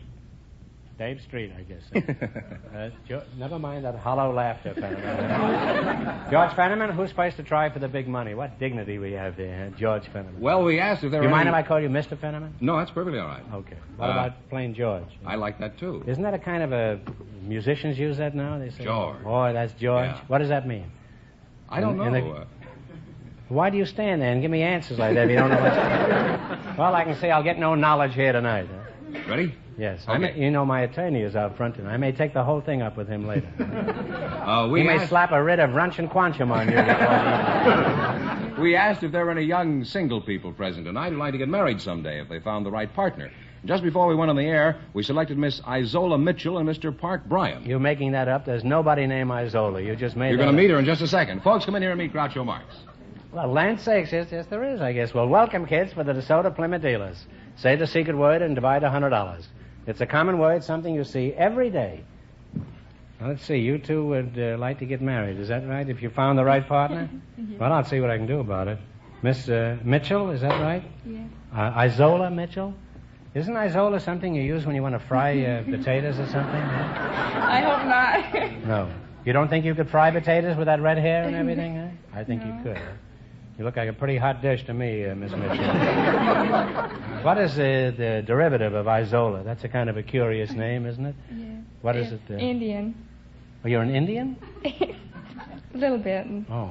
Mr. Bryan, that's you? Yes, sir. Not William Jennings, huh? Descendant. Are you a descendant? Yes. Oh, well, you can get buried any place, sir. What is your hometown, Park Bryan? In Kansas City, Missouri. How old are you, Park? 23. 23. Would you like to go around the park once, Isola? How old are you, Isola? 19. Well, you don't have to tell me exactly, just give me an idea. Do you have any particular reason for wanting to get married, Miss Mitchell? Well, it's easier. It's easier life. It's easier than what? Working.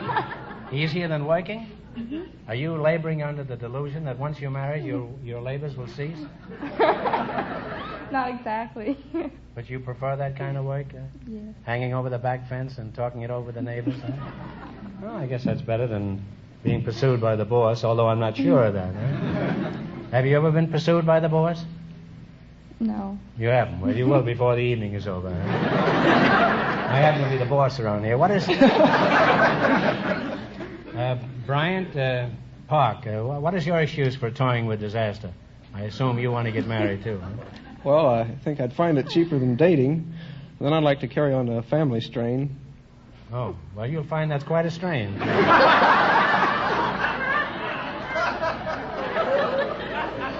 In other words, you think you're ripe for marriage, is that so? I hope so, sir. What sort of man are you looking for, Isola? You're not interested in the good-looking debonair type, are you? Oh, yes.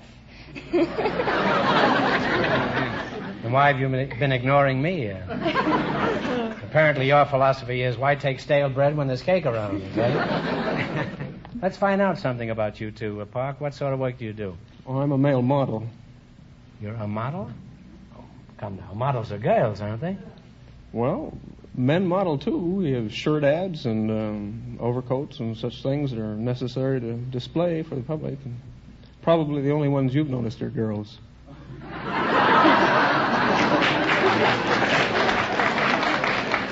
Why did you have to put the word probably in there?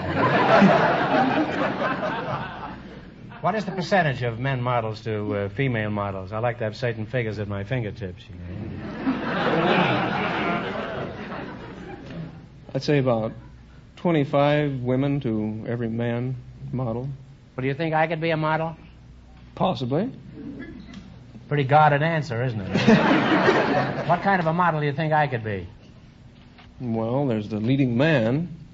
Well, that sounds like my type. What are the specifications necessary for that? Well, he wears a 38 to 40 coat, about a 15.5-inch collar, a 33-inch sleeve. All right, now let's say I'm a leading man. Now, what other classes are there more and more in my line? There's a man of distinction.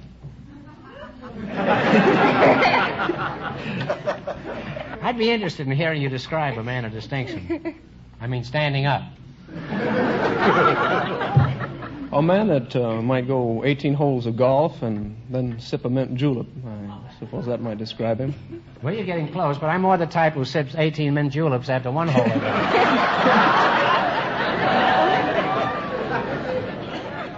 Well, what is there left for me that I could model? An ironing board? The old fisherman type.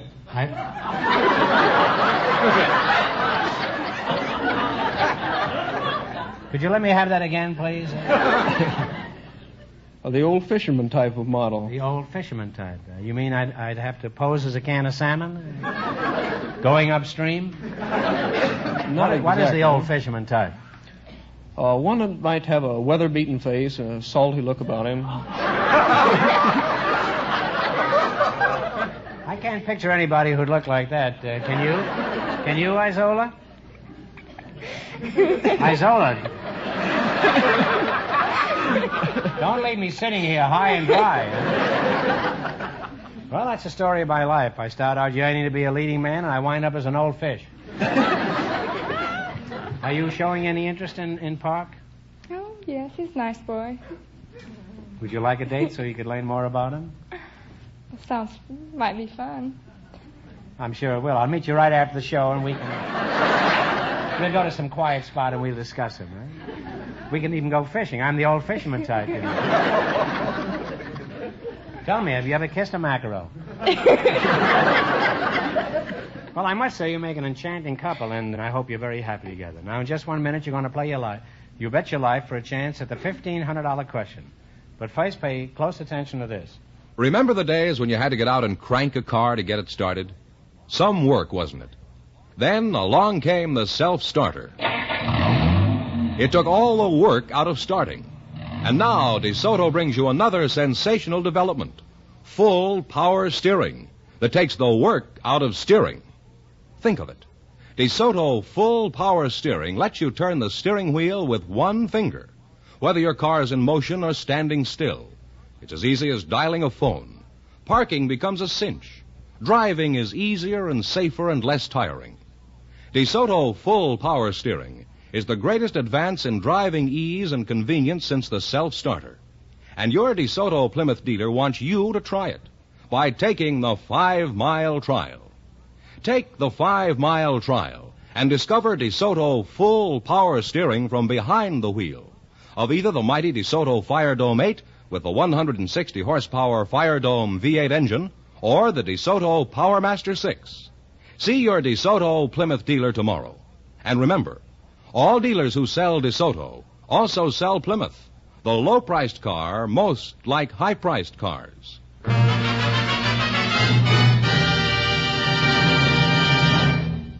Now, let's see how well you work together as a team. George? Yes, sir. Would you mind explaining the rules to this young, love-happy couple? All right. You bet as much of your $20 as you want on each of 4 questions, and the couple that earns the most money gets a chance at the $1,500 DeSoto Plymouth question later in the show.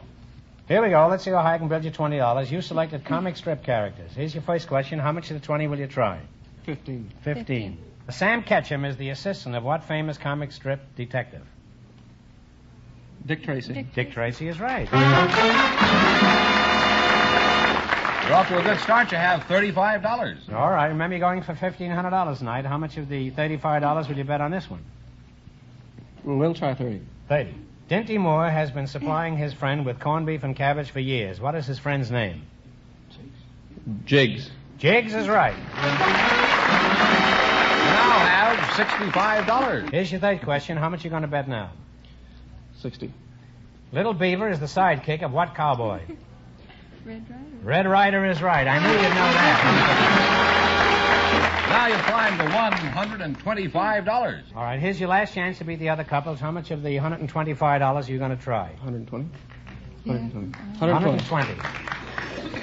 Wimpy is the hamburger-eating friend of what comic strip sailor?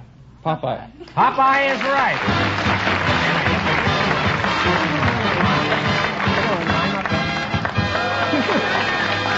And you wind up with a total of $245. Thank you. Thanks and good luck from the DeSoto Plymouth dealers. We invited some men from Las Vegas to the program tonight, and just before we went on the air, our studio audience selected Mr. Clemens Powell. His partner is a young lady from our audience, Miss Susanna Stilts. Folks, come in here and meet Groucho Marx. Well, welcome, folks, for the DeSoto Plymouth dealer. Say the secret word and divide $100. It's a common word, something you see every day. Just step right over there, Miss Stilts. That's right. Miss Susanna Stilts. What kind of a name is that? German, I reckon. German, you reckon? Well, let's hear you reckon in German. I've never heard it. You say ein, zwei, drei, vier? No, nothing, huh? Well, that's a German name. May I ask your age, Susanna? 26. And how tall are you, Miss Stilts? 5 feet. 5 feet, huh? Mm-hmm. Only 5 feet tall. You're the shortest Stilts I've ever seen. Are you married? No, sir. Why not? A cute-looking girl like you? Wow. 5 foot all around? I didn't know why you're not married. Where are you from, Susanna? Nashville, Tennessee. Nashville, huh? Mr. Powell, Clemens Powell, huh? That's Yes, a pretty fancy name, Clemens. Yes, Thank you. Where are you from originally? Odessa, Russia. Oh, that's not a Russian name, is it? Clemens Powell? No. You it sound isn't. like a watering resort in Michigan. Now, Mr. Fenneman says you're from Las Vegas, Mr. Powell. What do you do there? I work at the Flamingo Hotel as a dice dealer, roulette, and blackjack. Oh, well, are you a double dealer or just a... Well, let me get this straight now. You're an expert at dice, roulette, and blackjack? That's right, sir. I see. And if the dice and roulette don't work, you use a blackjack. Is that so? Susanna, is that the way they do it in Tennessee? Oh, I don't know. I don't gamble. You don't? No wonder you're not married. That's a very pretty name, Susanna. It's kind of an old, real Southern name. You know, oh, Susanna, oh, don't you fight with me. I'll hear from ASCAP in the morning. What do your friends call you, Susie? Tootsie. Well, I'm not crazy about Tootsie. I'll just call you Seabiscuit, huh? I go for that and everything but insurance. Where do you work, Sue? At the Permaflex Corporation. Permaflex? Permaflux. Permaflux, huh? Just what is a permaflux? Well, it's where they make headsets and Just transformers. Huh? Transformers. Oh, transformer. What is your job there, Susie? Tootsie? I put spaghetti on the transformers. You know.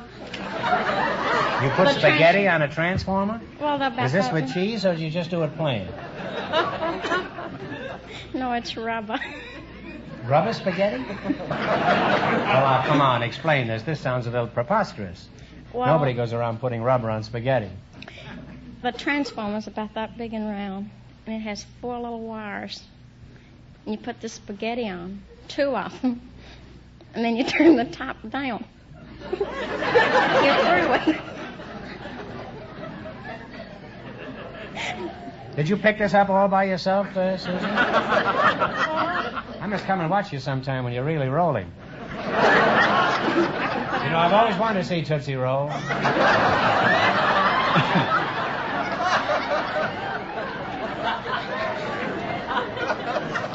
Do you plan to make a career of this job, Toots? Well, I'd like to have something that I could think a little more. Do a little more thinking, you know. In other words, you'd like a job where you can use your noodle instead of your spaghetti, is that?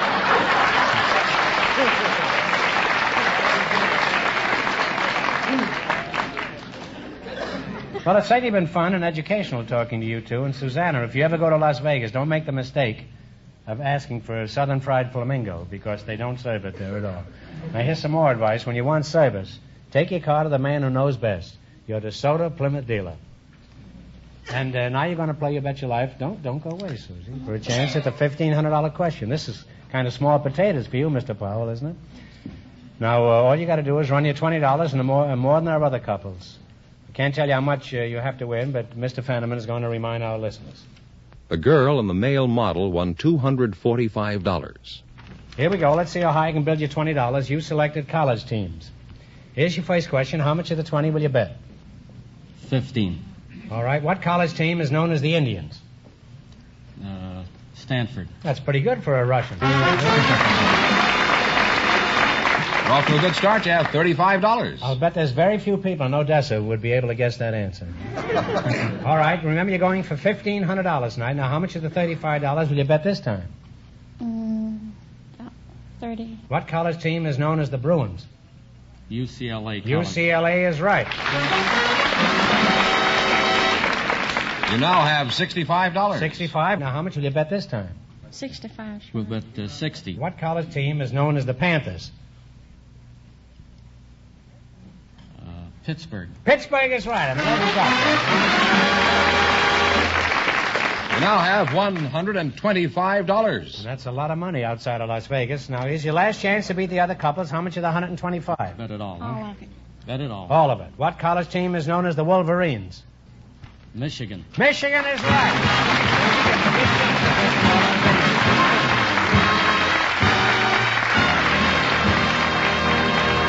Besides which, you have $250. Thanks and good luck from the DeSoto Plymouth dealers. We asked for volunteers with unusual occupations, and just before we went on the air, Mr. Tex Schultz was selected. His partner is a young housewife from the audience, Mrs. Julie Fisher. Folks, come in here and meet Groucho Marx. Welcome to You Bet Your Life. Say the secret word and divide $100. It's a common word, something you see every day. Mrs. Julie Fisher. Yes. And Mr. Tex Schultz? Yes, sir. Where are you from, Tex? Texas. Whereabouts? Sterling City. Sterling City. Where are you from, Julie? From Istanbul. Istanbul? What part of Texas is that in? Oh, Istanbul is in Turkey. Really? They have turkeys down in Texas? I ought to know. We played a turkey all through Texas the whole season. How'd you meet your husband, Julie? I met him in Turkey. You met him inside of a turkey? Were you the stuffing? Or? No, I met him in Turkey. I had my bathing suit, and I was swimming in the hotel. You were swimming in the hotel? Yes. No, the hotel was near the sea, and I was swimming over there. Then all the travelers... You were swimming over the hotel? I don't understand. I had my bathing suit, and I was swimming near the hotel. And where was your bathing suit? Oh, my body. Oh, you had it on? Right? Yes, I had. So, here you were swimming around in your bathing suit, and what happened? Then, all the travelers came to have their breakfast. They were going... What is that? Travelers. Travelers? Yes, they were going to Pakistan. The plane stopped in Turkey, Istanbul. Then they had to come in the hotel to have their breakfast. I see. And they wanted to take our pictures. Some men... Take your pictures? Yes. Oh, you weren't alone? No, many girls. We were all Turkish girls. We were swimming. Then they came. No men swimming, just girls? Oh, but the men working daytime, you know. It was daytime, about 3 o'clock. Then, sure, the girl was swimming. And when they swim with bathing suit, they wanted to take...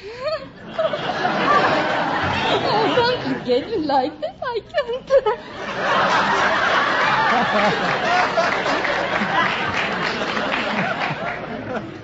We don't seem to be making much progress with this story, eh? Well, there you are now. You were swimming around with a lot of girls, and all the men were working. It was 3 o'clock in the afternoon. And this plane stopped at Istanbul, and they all got off and went in the hotel. What happened? Then they came down. They said, may I take your pictures? I said, okay, go ahead, take. And one came near me. He said, give me your address. I will send your pictures. I said, okay. I gave him. What do you mean? You carry a fountain pen for writing underwater for autographs? No. You didn't happen to have a fountain pen with you? He had his suit. Oh, he had a suit on, huh? Sure. He was not swimming. He just was going over Pakistan. The plane stopped here. Then, sure. How far is Pakistan from the water where you were swimming? Oh, but Istanbul, Pakistan is in Asia. Oh, I see. Then afterwards, 1 week later, I got a letter from here, but not my pictures. He said, you my dream girl. I like you very much. I want to marry you. Oh, I was surprised. Sure, I was not expecting this kind of things. I found my girlfriend. She knew how to speak English. I said, can you answer this letter? She said, okay. Then we answered. We sent. What did you write him? The answer, I said, dear Bob. His name is Bob. What was his first name? His first name is... This wasn't Bebop, was it? Bob Fisher. Oh, Bob Fisher. Fisher, oh. Yes. Then I answered him. was after a Do you month. remember what you wrote him? I mean, the gist of this? I don't mean precisely. I mean approximately. Oh, yes. What? I said, because he wrote me, you very lovely looking, many things. Then I said, you very handsome also. He was really handsome. He He's was? still handsome, yes. Tall, dark hair. Is he still standing by the water with a fountain pen waiting for you? He wasn't in the water.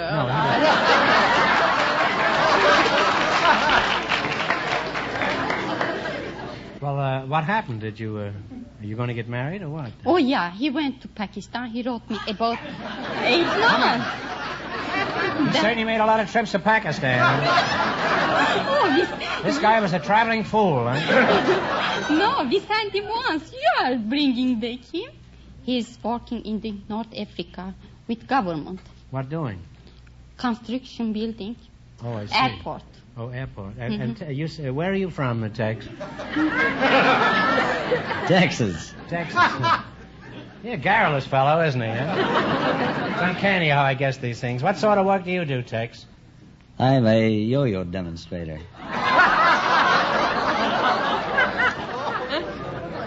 Now, one story a night is enough of this sort, Tex. So what do you do?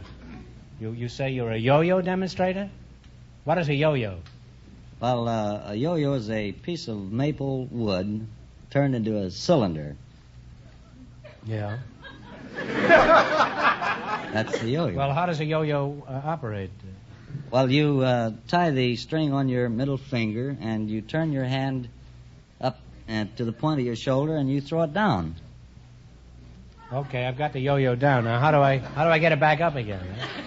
A little jerk and it comes up. What's that? I say a little jerk and it comes up. Well, it takes two to play this game, huh? A big jerk and a little one. Julie, let's talk Turkey a little more. I don't think I've ever heard Turkish spoken, Julie. Would you mind saying a few words in Spanish? Turkish. In Turkish. Well, Turkish. Okay, I can tell you. Birleşik Devletler fevkalade bir memleket. Of course I'll kiss you. Do you really want me to kiss you? Oh, I didn't say kiss me. You didn't? No, I said America is a wonderful country. Oh, in that case, I'll kiss you in the name of Ethan Allen and the Green Mountain Boys of Fort Ticonderoga.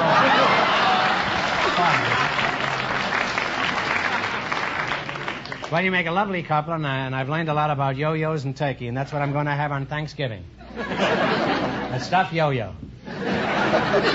Now you're going to play You Bet Your Life for a chance at the $1,500 question.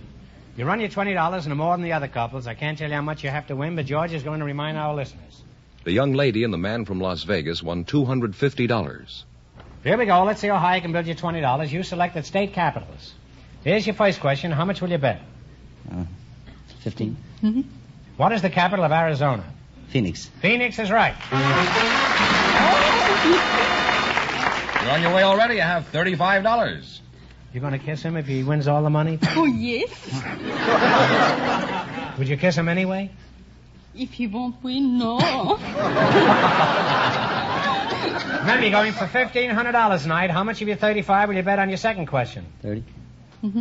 What is the capital of Arkansas? Little Rock. Little Rock is right. You're on your way. You have $65. Here's your third question. How much of the 65? 60. Okay, Okay. all right. What is the capital of Georgia? Atlanta. Atlanta is right. You're really climbing. You have $125. Here's your last chance to beat the other couples. How much will you bet? 120, huh? 120. Okay. 120. All right. What is the capital of New York? Albany. Albany is right. I'll give him a big hug and a kiss. You wind up with $245. And that means the young lady and the man from Las Vegas with $250 get the chance in just one moment at the DeSoto Plymouth $1,500 question.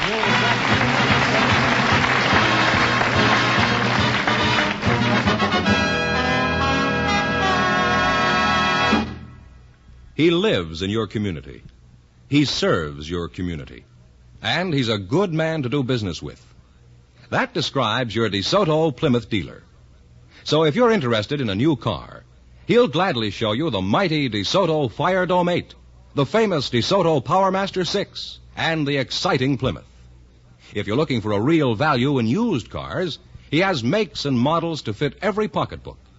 And anytime you want reliable care for your present car, remember your DeSoto Plymouth dealer offers you the best service in town. Prompt, courteous, expert service at a price that's fair. So whatever your automotive needs, come in where you'll see the famous sign of better service, the friendly sign of a DeSoto Plymouth dealer.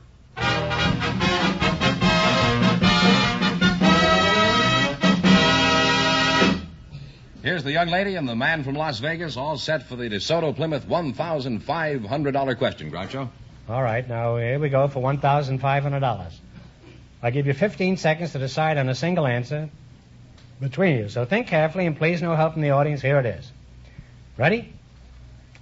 The first American spelling book was written in 1784 by a Connecticut Yankee.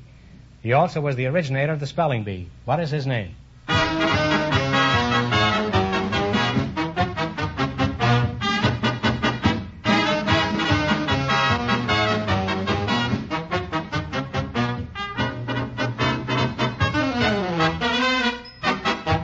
What's the answer you two have decided upon? Smith. No, I'm sorry. The correct answer is Noah Webster. So that means the big question next week will be worth $2,000. Well, you lost the big money, but you won how much in the quiz? $250 in the quiz. Well, that's not too bad. Thanks and good luck from the DeSoto Plymouth Dealers of America. And to all of our contestants on the show tonight.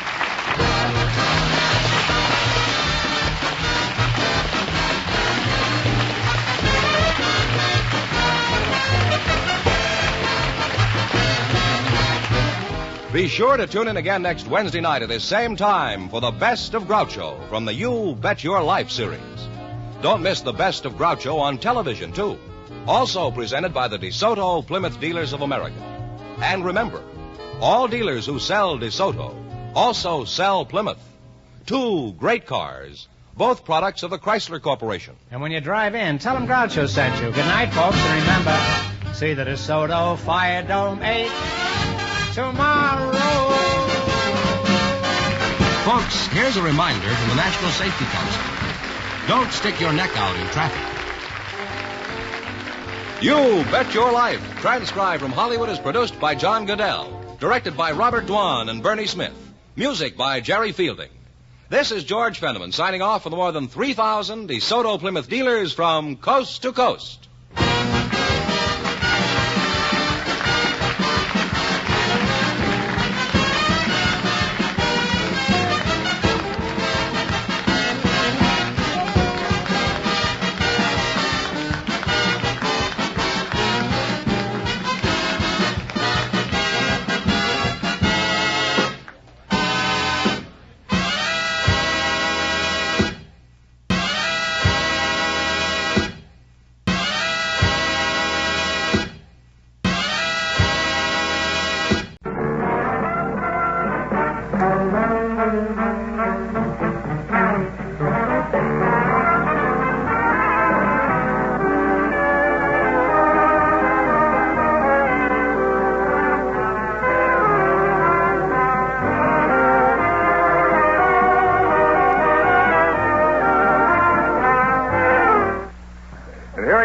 One, the only.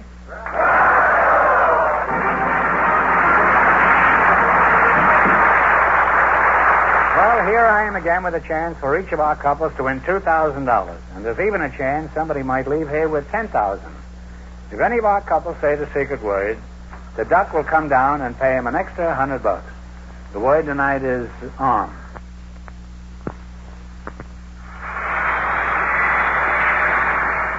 A carrier at sea is the greatest show on earth. The ship, the stage. The crew, the players.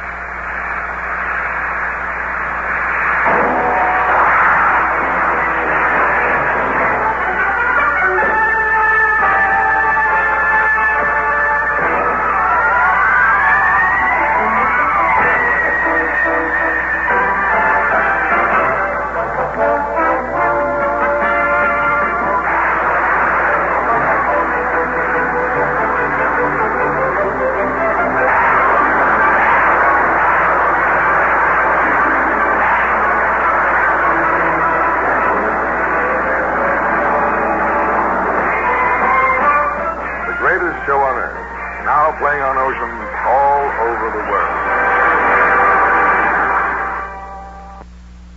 Sue Lovelace and Kent Moore are waiting to talk to you now, Groucho. So, folks, you can please and meet Groucho Marx. Welcome to You Bet Your Life. Say the secret word, and you each get an extra $50. It's a common word, something you always have with you. Kent Moore and Sue Lovelace, eh? Sue, you're much too attractive to remain loveless. Are you married? Yes, I am. Oh, you are. End the conversation. What does your husband do for a living? He's a police officer. Double end of conversation. How long have you been married to this policeman, Babs? 2 years. 3 years. Don't you remember? Well, it's confusing at times. We have 6 children. You have 6 children? Yes. You said you know how to get the most out of your green stamps. Well, it's very easy to explain. Well, would you explain this mathematical phenomenon? Yes. When we were married, my husband had 3 children, and I had 3. It made 6. Oh. Sue, do the 6 kids keep you pretty busy? Well, yes, Or do you have much time for other hobbies? Well, they keep me pretty busy, but I still have time to work. I'm a waitress over at the Red Barn in Panorama City. Oh. Well, do you have to work? Yes, I do. We ran up a pretty big bill last summer, and I've been trying to pay it off. Oh? What happened? It all started when Kenneth Sue woke up at about 4 o'clock in the morning with a tummy ache, and it turned out to be appendicitis. This is one of your kids? Yes, this is my oldest little girl. Your oldest? How old is she? She's almost 10. Mm-hmm. 9 days later, Carol Dean woke up, and she had a tummy ache, and it was appendicitis, too. And then 9 days after that, Esther got up, and she was sick, and it was appendicitis, too. How old was Esther? Well, she's almost 10, too. 10 to what? Well, how did the other 3 kids feel about it? Didn't they all feel kind of left out if they didn't have appendicitis? Well, no, because 4 hours after Esther went into surgery, Judy was sick with the tummy ache, too, and she had hers out. And then the next night, Carol Mignon got real sick, and she went in and she had an appendectomy also. 5 out of 6 kids had their appendix out at the same time? Yes. I don't know what that doctor does for a living, but he sure makes a fortune on the side. Well, is this true? I mean, this sounds incredible, this whole thing. Yes, it is. Actually happened? It actually happened. Where was your husband, do? Was he much help during this crisis? Well, he was fine until he went in for his appendectomy. He had his out next? Yes. We left the hospital around midnight, and he was back in the hospital at 4:20 the next morning. Your family has had more opening nights than the whole history of the Theater Guild in New York.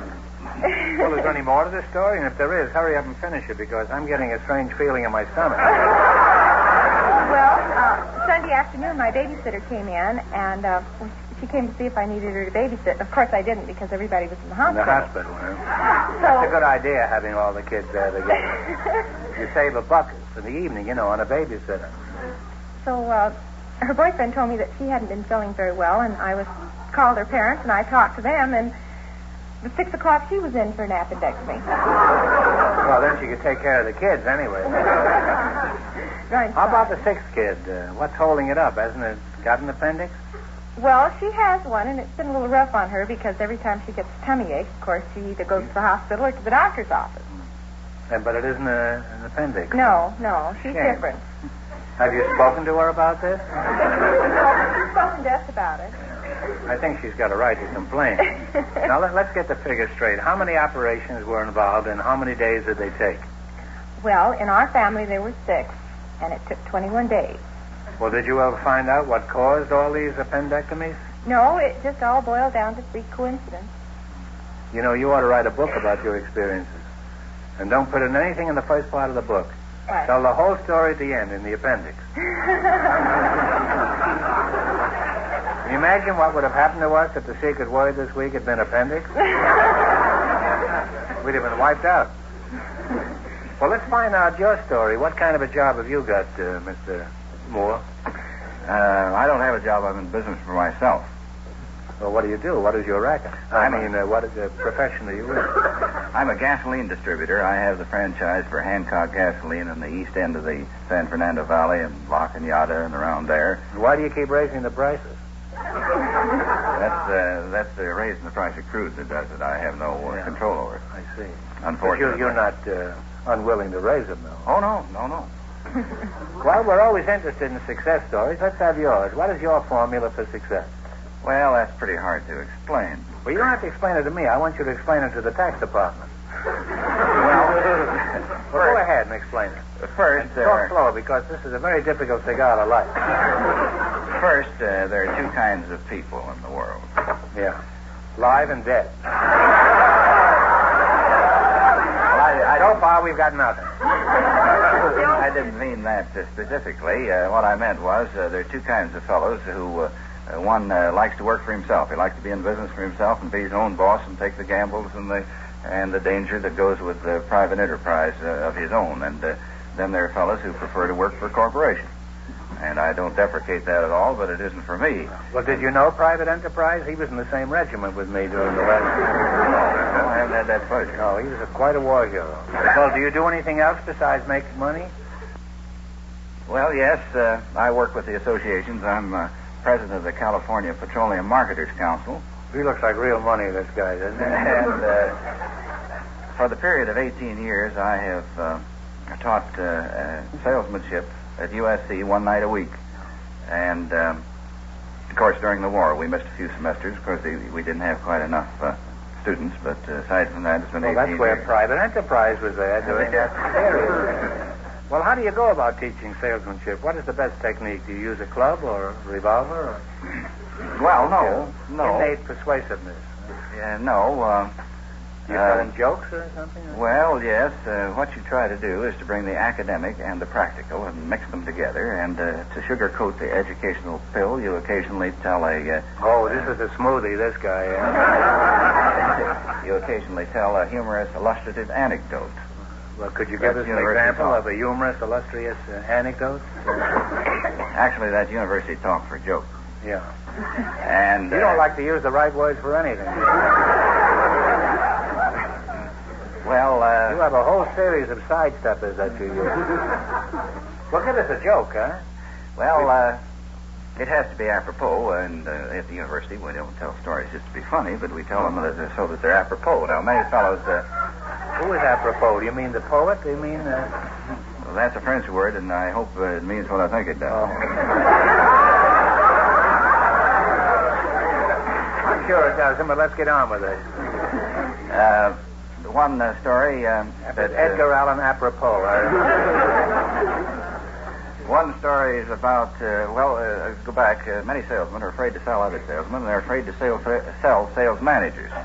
And when I'm talking about that, I bring in the story about the chap who had a hunting dog, and his name was Salesman, and a wonderful hunting dog. Whenever you go out with this hunting dog, you get birds. And one fellow reserved him for 3 seasons and always got birds, but the 4th season he came out, took this dog out, and didn't get anything. And he came back very irate to the owner, and he said, "The dog is no good. He's lazy. He just won't work." And the owner said, "I blame myself." He says, "I blame myself. You know, that dog's named Salesman, and he's been doing so good for so many seasons, I figured I'd give him a little raise in prestige and title, and so I began calling him Sales Manager. Now all he wants to do is sit around and bark at the other dogs."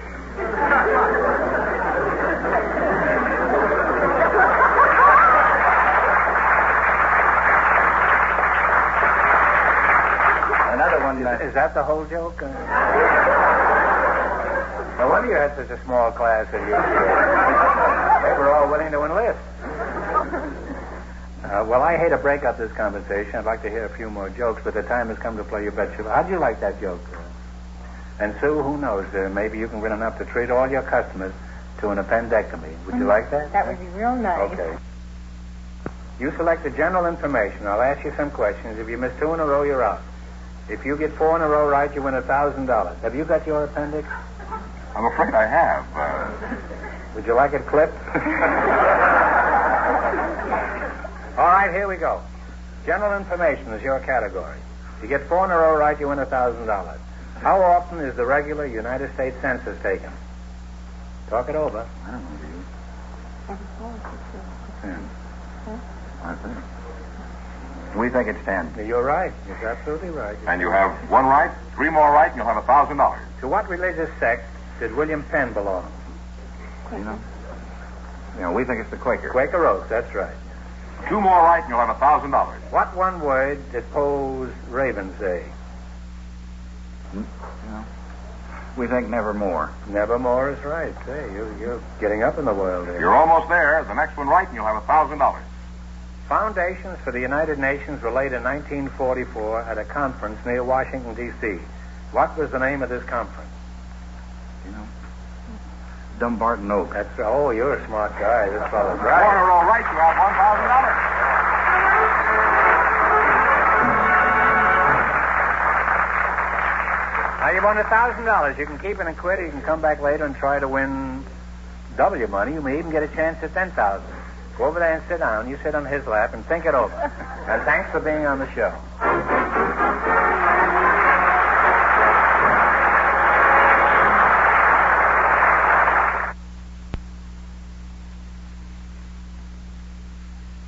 $100 stamp-sized copies of your favorite photograph. Gum for sealing the cards, invitations, letters, albums, you name it. 100 photo stamps, only $3. Satisfaction guaranteed or your money back. It's easy. Just send your name, address, and $3 check or money order to Treasure Chest, Box 1312, San Juan. Picture you mail may be color or black and white, any size up to 5 by 7. Copies are black and white. That's Treasure Chest, P.O. Box 1312, San Juan, Puerto Rico, 00902. Delivery 2 to 3 weeks. Your original photo returned with shipment.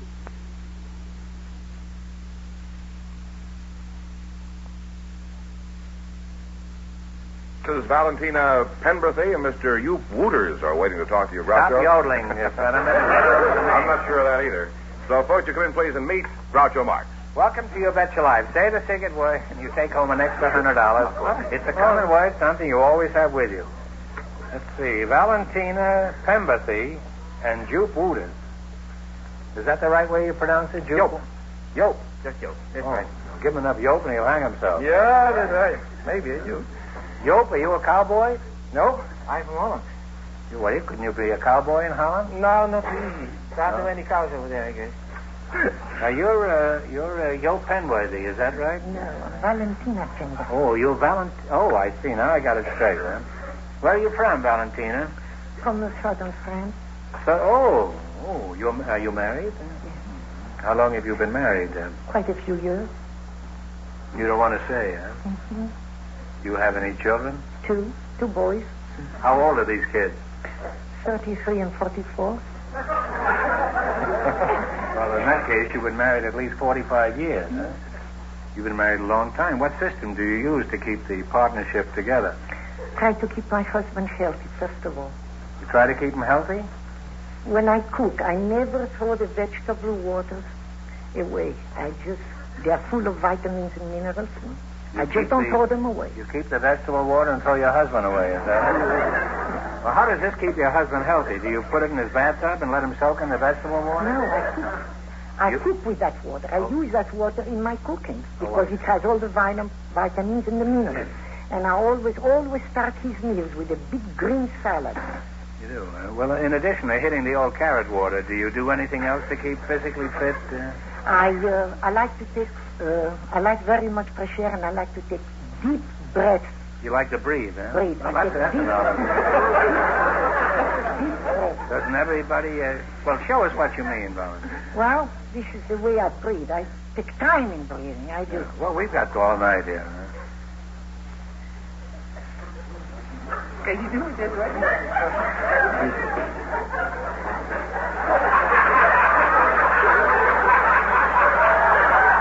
I take time in breathing. You know, one more deep breath like that and you're liable to suck me right down your throat. It won't be that sucky. Well, Yope, let's get back to you. You say you're from Holland? Where exactly in Holland? Well, I'm from Nunspeet. It was about this size. You say you're Nunspeet or what? Nunspeet. Huh? That size. You moved to the Hague. Oh, no. Let's start all over again. You say you're a Nunspeet and you moved to the Hague. What sort of work do you do, Yope? I'm a photographer.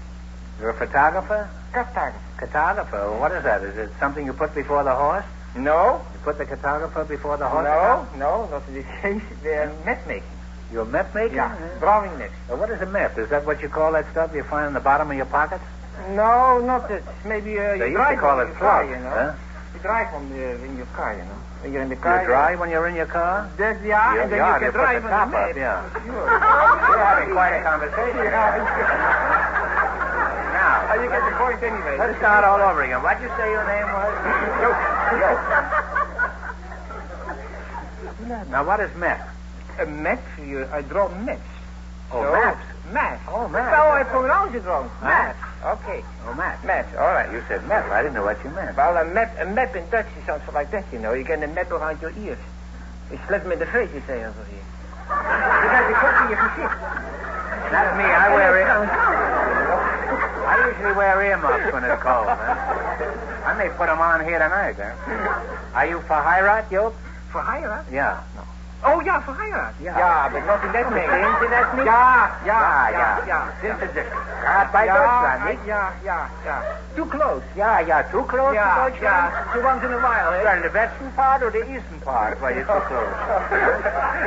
Mein Großvater kommt vom Holland. Ja, kannst Plattdeutsch schnacken? Kannst du Plattdeutsch schnacken? No, but that's low German Plattdeutsch. Verstehst du das nicht? Now, in Plattdeutsch, you say, like, Mother, when are we going to have lunch? In Plattdeutsch, you'd say, Morgen, frag mir Mittag. Verstehen Sie das, Joop? Ja, verstehen Sie. Explanation. Ja, das ist Low German. Das ist right by the Holland border da. No. Yeah, we used to have a Holland board in our house once. Yeah, but if you know what it is, we had it all out. We only would pay $6 a week.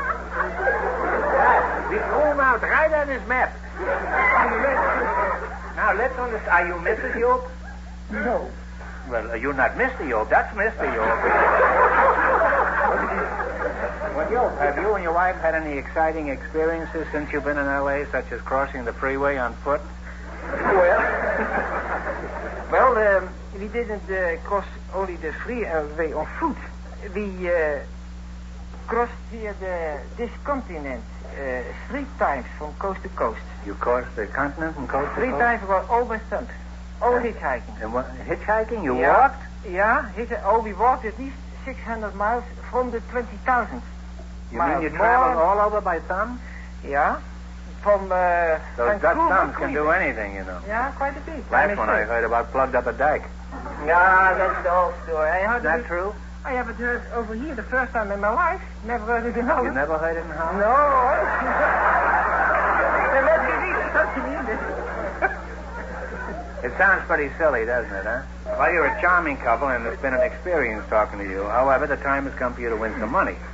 So let's get ready to play You Bet Your Life. You know how to play this game, huh? Yes. One answer between you. I watch you always. You do, huh? All right, you selected spelling. I'll keep giving you words to spell until you either get 4 in a row right or 2 in a row wrong. Now get together on a single answer. Ready? Spell the word alloy, meaning a combination of metal. Alloy. A-L-L-O-Y. Give me again. A-L-L-O-Y. That's right. Did you know that? Yes. You have one right. I figure if he knows it, anybody will know. You have one right, 3 more right, and you'll have $1,000. Spell the word appearance, like the way you look tonight. A-P-P-E-A-R-A-N-C-E. You're halfway to $1,000. Spell the word saccharine, meaning sweet, sugary. Saccharin. Saccharine. S-A-C-H-A-R-R-I-N-E. No, Wait a minute. Saccharin? Oh, you repeat the word, please. Please repeat. Saccharin. Saccharin. S-A-C-H-A. Saccharin. I know, but you spelled it incorrectly. We can't give you 2 chances at the same word. It isn't fair to Yoke. Okay.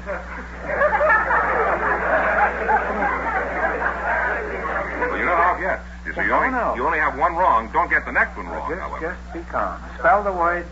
What's that? Saccharin. S-A-C-C-H-A-R-I-N-E.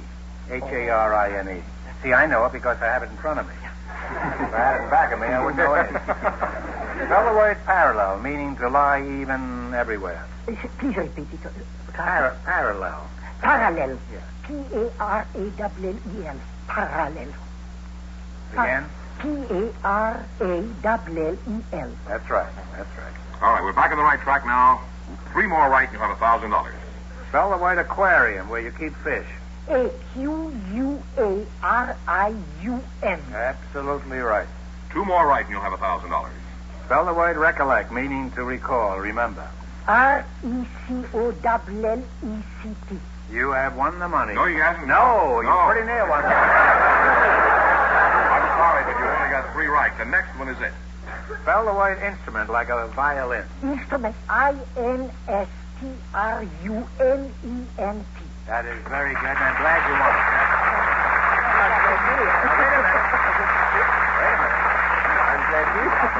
Oh, wait a minute. Yope, you did a wonderful job. Thank you. I expected it. You only won $1,000. Now, you can keep it and quit, or you can come back at the end of the show and try to double your money. You may even get a crack at $10,000. So go over there and sit down and think it over. No matter what decision you come to, thanks for being on the show. Thanks for the pleasure meeting you. Arrivederci.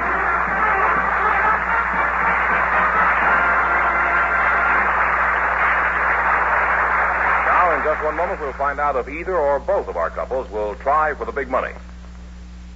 Groucho, both of our couples are going to try for the big money. So, once again tonight, we're going to have 2 big questions. First, here are Sue Lovelace and Kent Moore, all set to try for $2,000 or $10,000. You decide to go for the big question. Remember, if you miss it, you wind up with a total of $500. Are you still going to go for the big money? Yes. One of you pick a number from 1 to 10. The other one spin the wheel. If any number besides the one you pick comes up, the question is worth $2,000. However, if your number comes up, this question is worth $10,000. And you, what number have you chosen? You say 4, you spin the wheel. Give it a spin. A real ladylike spin.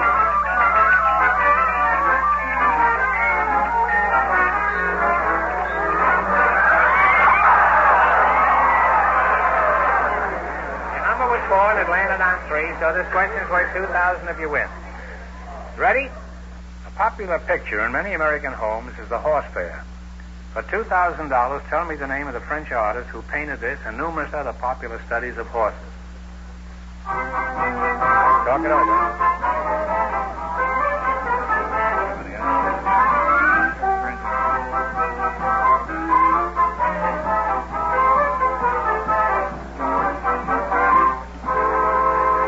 What is the answer you've decided upon? We'll guess on Picasso. No, it's Rosa Bonheur. Bonheur. It's a very famous book. You had it in school. I don't know whether you did. I'm sorry you missed it, but anyway, you wind up with $500. That isn't so bad. Congratulations. Thank you. And thanks for being with us, Mark.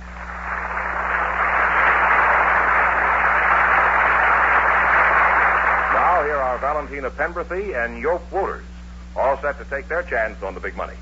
So come on back out here, folks.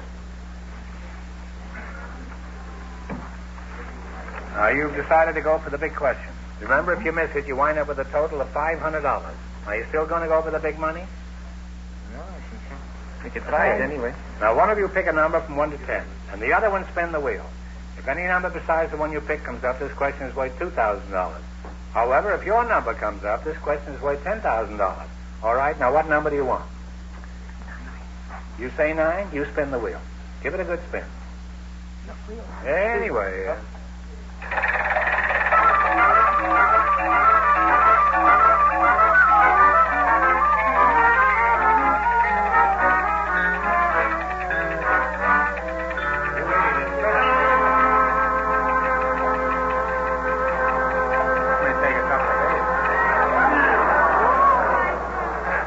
Your number was 9 and it landed on 5, so the question is worth $2,000 or $500 if you lose.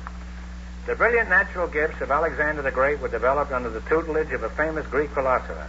For $2,000, who was Alexander's great teacher? Talk it over.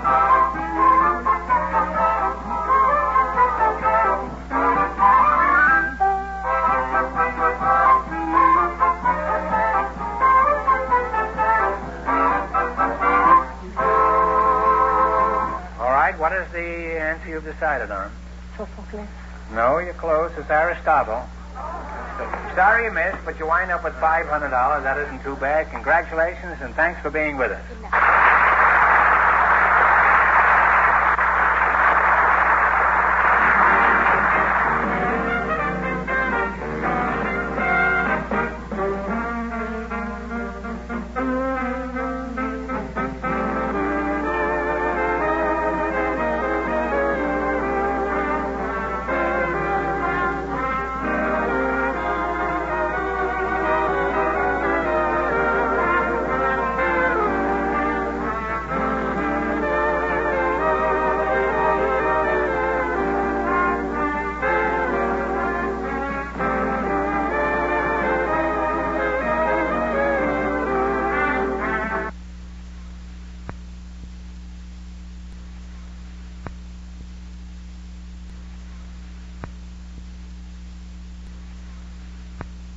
Ladies and gentlemen, the secret word tonight is floor. F-L-O-O-R. Really? You bet your life. The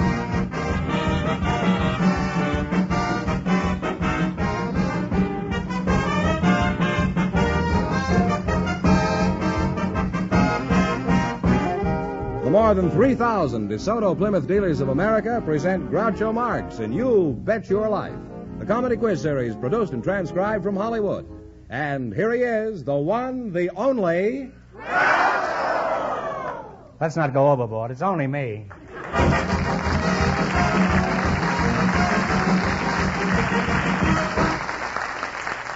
Well, here I am again with $1,000 for one of our couples tonight. Mr. Fenneman, who's first to try for the $1,000?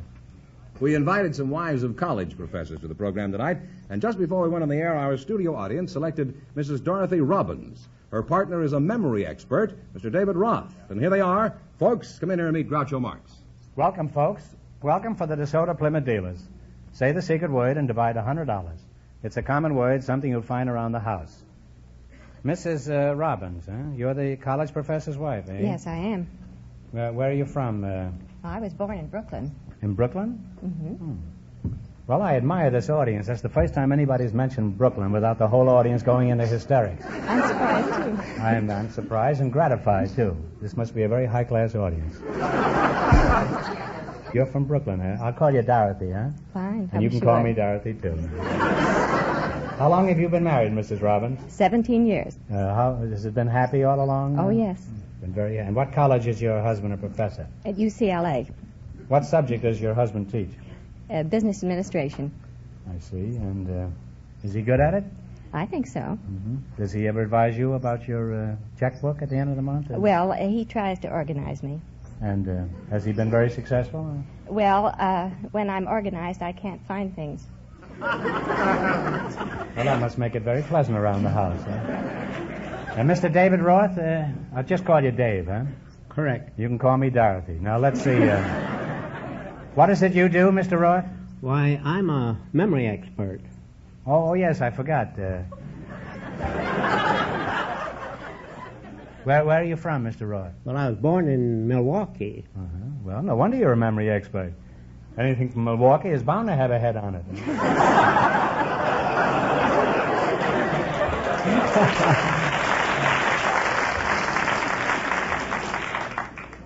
Are you married?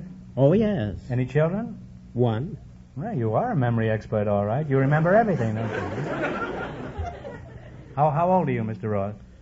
Oh, I'm past 50. Oh, when did you pass it, Mr. Roth? And how fast were you going? Pretty fast. How much past 50? Well, quite a bit. My wife rather I wouldn't tell my age. Would you tell your wife's age? No, I wouldn't dare to do that. And you're the professor's wife, That's aren't you, right, yes. Dorothy? Mm-hmm. My memory is improving already, isn't it? And all it took was a short conversation with Mr. What did you say your name was? What did you say your name was? Oh, Roth. Roth. My eyes are not what they used to be. I don't remember anything very well. I reckon you were the fellow who was here a minute ago, weren't you, Mr. Roth? Now, tell me, Mr. Oglethorpe, how did you happen to become a memory expert? When you were a little boy, was it your ambition to become an elephant? No, I'll tell you. I was a boy in high school in Cincinnati. You were a boy in high school? A boy in high school. Well, that I'm sure of. Huh? And I was about 15 years... Were you ever a girl in high school, Mr. And I was about 15 years of age, and I found that my memory wasn't any good. So I tried to devise a method so I could at least pass my examinations. And that's how I got to be a memory expert. I see. You know, I devised a method to help pass examinations, too, but they threw me out of school for it. I was the West Point of my time. Now, in just 1 minute, you're going to play You Bet Your Life for a chance at the $1,000 question. But right now, I want you to pay attention to something real important. In one amazing test after another, DeSoto's superior performance has been proved again and again. In the famous waterproof ignition test, a new DeSoto is driven at higher than usual speed through a water-flooded street. Water is allowed to splash right up over the engine, reaching almost every part of the ignition system. Yet the new DeSoto keeps right on running without missing a beat. To you, waterproof ignition means your new DeSoto will start in even the wettest weather. And what a ride DeSoto gives you. The famous DeSoto road tests have proved that DeSoto's Oriflow shock absorbers give the smoothest ride ever known. Why, the bumps just melt right out from under you. And DeSoto's sensational blowout tests have proved the value of safety rim wheels. With an ordinary car, a blowout may cause the tire to leave the rim and may throw the car out of control. But with DeSoto's amazing safety rim wheel, special protective ridges hold the tire securely on the rim and allow the driver to bring the new DeSoto to a sure, safe stop. Yes, friends, in one amazing test after another, DeSoto's superior performance has been proved again and again with waterproof ignition, Oriflow shock absorbers, safety rim wheels, and a host of other exciting features. See it now at your DeSoto Plymouth dealers.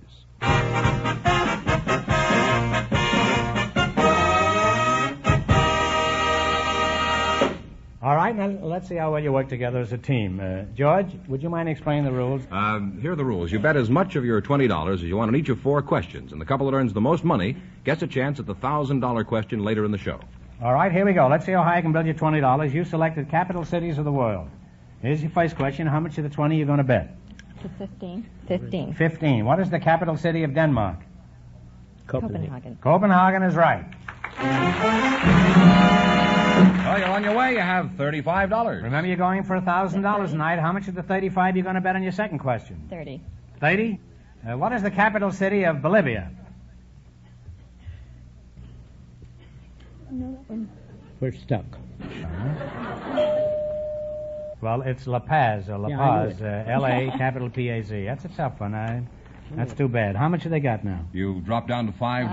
Oh, well, that's a shame. Here's your third question. How much of the $5 you going to risk now? We bet 4. $4. All right. What is the capital city of Poland? Warsaw. Warsaw is right. Please.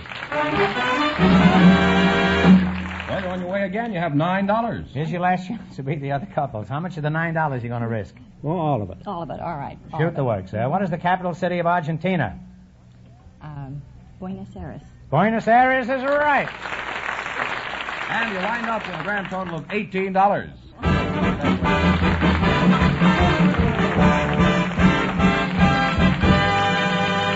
Thanks and good luck from the DeSoto Plymouth dealers. Just before we went on the air, our studio audience selected some new parents to be on the show tonight, Groucho. And here they are, Alexander Podgorny of the United States Navy and Mrs. Podgorny. Come in here and meet Groucho Marx.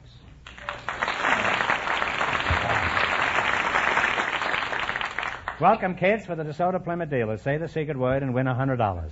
It's a common word, something you find around the house. Barbara and Alexander Podgorny, huh? Yes, that's right. That's a kind of a curious name. What kind of a name is that, Alex? It's a Polish name, sir. Polish? Yes, sir. Oh, are you in the Polish Navy? Afraid I'm not, sir. No. Well, don't be afraid. You ought to be very happy that you're not. What is your first name, Mrs. Podgorny? Barbara.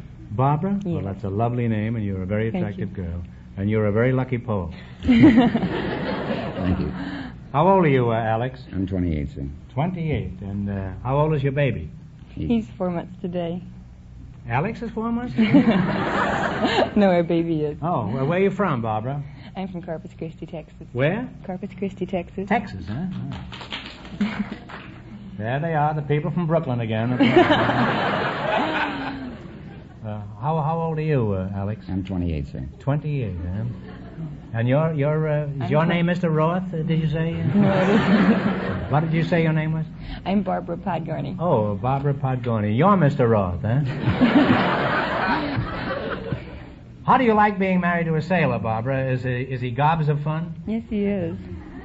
He really is. Is he? Mm-hmm. Does he have a girl in every port? No, he doesn't. How do you know he hasn't got any other girls? Well, he's land-based. Oh, he's land-based? Yes, he is. He doesn't go to sea. He doesn't go to sea who? That's a kind of an incomplete statement, isn't it? No, what I mean is he's stationed up at Point Magoo. Well, where is where? Point Magoo. Point Magoo? Yes. Is that anything like Fibber Magoo and Molly? No. Well, what is a Point Magoo? I don't understand this, huh? Point Magoo is the Naval Air Missile Test Center. Well, where is Point Magoo? It's about 60 miles up the coast, I believe. Your husband is at Point Magoo, 60 miles up the coast? Yes, he is. And who is this imposter? That's my husband. Why are you stationed at Point Magoo? What is that? Oh, Point Magoo is a Naval Air Missile Test Center. It's the... What do you mean, a missile? Is that anything like mistletoe? Mistletoe, sir, is something you kiss a girl under. Not me. I kiss a girl under her nose.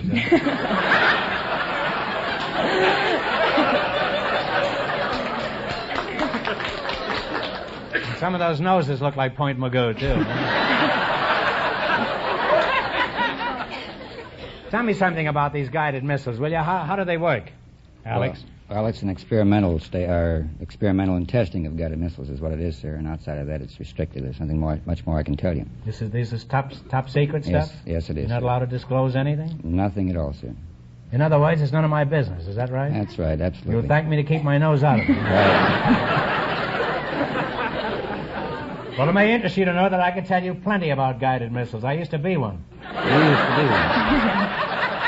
I was the first man ever shot out of a cannon. I was doing fine, too, until I got a swell head.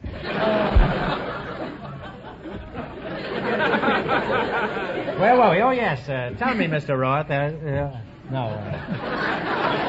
Mr. Podgorny, we were talking about your new baby. It happens we weren't, but it's time we did, don't you think? Huh? What is this little youngster's name? His name is Russell Anthony Podgorny. Well, that's a fine name. There's a lot of eloquence to it, huh? Well, it's a wonderful thing having a new baby. Right now, I'd give anything to be in your shoes. You know why? No, I don't. I've got a nail in mine.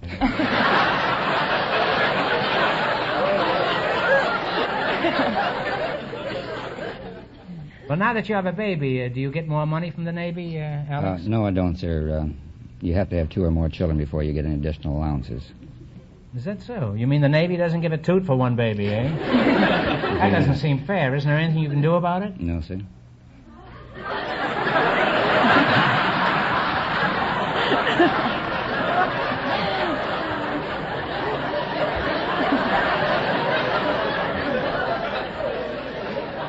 Well, you could file a complaint with the Secretary of the Navy, couldn't you? I'm afraid he wouldn't get it. Does Alex ever bother to amuse the baby? Oh, yes, he does quite a lot. Could you show us how he amuses the baby? Well, he'll go boodly, boodly, boodly, or... Look here now.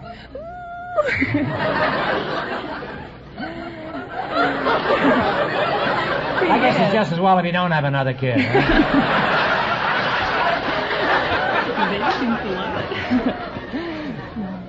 Seriously, Barbara, as the MC say, does this really amuse the baby? Boodly, boodly, boodly, boodly? Oh, yes, he just coos and laughs. And this is what he does? Yes, Would you does. show us how you do it, Alex? I'd rather not. But you do it to the baby, eh? Yes, I do. Well, Alex, it may amuse the baby now, but in 10 years that boy's going to be worried about his own man.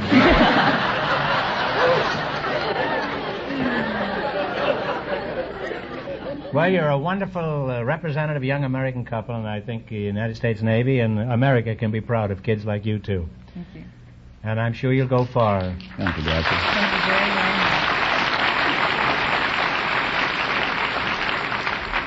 I'm sure you'll go even further than Point Magoo, you two. We hope to. You may even have to go to your DeSoto Plymouth dealer. No. And you won't make any mistake if you go there. Do I sound like Godfrey? I have some tea here that I would like to dip in. Now you're going to play. They eat and drink on that show. I get nothing. Did you ever try to eat a DeSoto or a Plymouth? They're wonderful writing qualities, but you cannot eat anything on them except an occasional inner tube. All right, now you're going to play You Bet Your Life for a chance at the $1,000 question. You run your $20 into more than their other couples. I can't tell you how much you have to win, but Mr. Fenneman is going to remind our listeners. The professor's wife and the memory expert won $18. Here we go. Let's see how high I can build you $20. You selected instruments played by orchestra leaders. Here's your first question. How much will you bet? What do you think? How much you going to bet? $13 $13 on a dead man's chest, huh? All right. What instrument does Carmen Caballero play? Piano, sir. The piano is correct. Well, you're off to a good start. You have $33. Remember, you're going for $1,000 tonight. Now, how much of the 33 you going to bet this time? 30. 30. What instrument does Xavier Cugat play? Violin, sir. Violin is right. You now have $63. And here's your third question. How much are you going to bet this time? Okay. 62, sir. 62. Yeah. 62. What instrument does Freddie Martin play? Talk it over.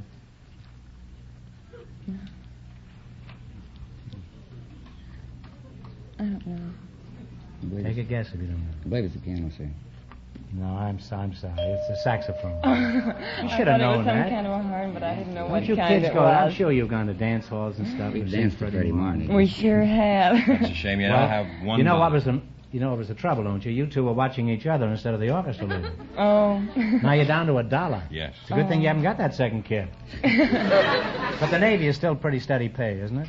Yes, it is. All right. Now, how much you going to bet? We'll bet the dollar. You're going to bet the whole dollar? Right. If you lose this, you can dive through a porthole. Eh? All right. What instrument does Woody Herman play? Clarinet. Clarinet is right. Groucho, you only won $2.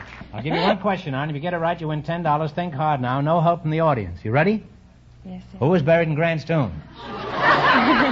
Couldn't be Grant. General Grant is right.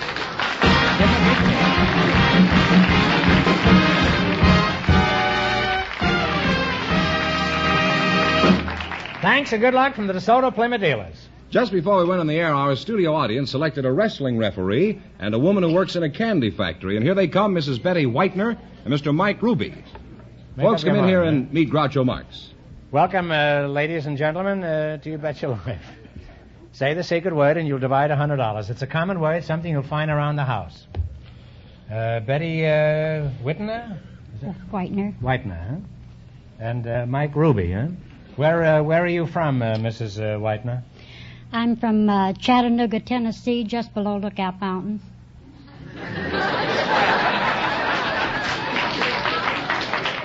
There's those people from Brooklyn again. You're from Lookout Mountain, eh? And what do you look out for while you're up there, Betty? Well, on a clear day, you can look out over the mountain, see 7 states. Mm-hmm. And it's a very famous Do you know what place. 7 states you can see?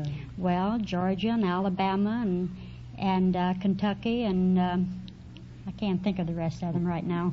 Well, you probably only went halfway up, huh? What do you do, Mrs. Whitener, besides spying on 7 states? I work for Alpha Fresh McFarland.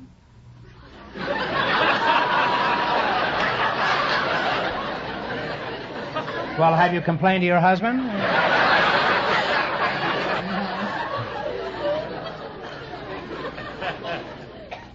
What do you mean, awful fresh? What's the matter with him? Well, he's not fresh, but his candy is. Oh, I see. That's the name of the candy. Awful fresh candy. I see. That's rather clever, isn't it? Huh? Are you there? Well, just how fresh is it? If I bit into a maraschino cherry, would it squirt me in the eye or something? Well, it's liable to, because they break down after a certain length of time, and it's liable to. Yeah, well, who doesn't, huh?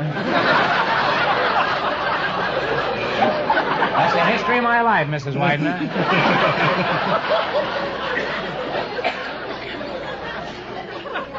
Let's not become nostalgic here, huh? What is your job at this fudge foundry? I'm a dipper.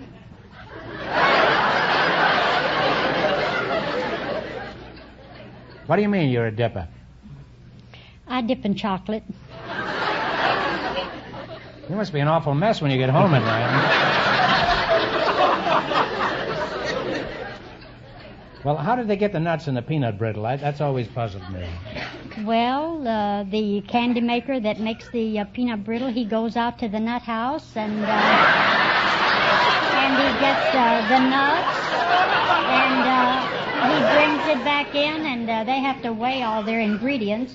Then he takes the syrup and the glucose and the sugar and all the ingredients that he puts into it. Well, is it easy to get somebody out of the nut house? You're Mike Ruby, you're a wrestling referee. That's right. What's necessary to be a referee, a wrestling referee? I've been watching it on television. First you have to go down to the State Athletic Commission and get wait just a moment. You're not going to stand there and tell me that wrestling is considered an athletic event. Well, yes, it is. It's supervised Since when? by the... Well, I guess ever since they've had an athletic commission in the state of California. Is that anyhow. so? I would think the Screen Actors Guild had more to do with that.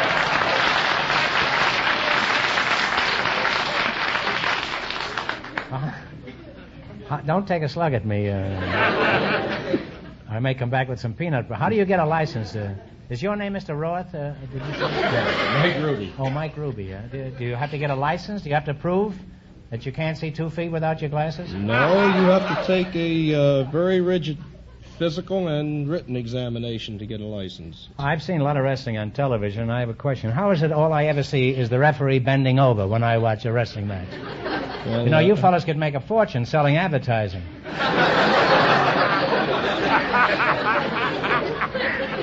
There's one thing I've been avoiding, and I wish you'd give me a frank answer. Is wrestling really honest? Sure.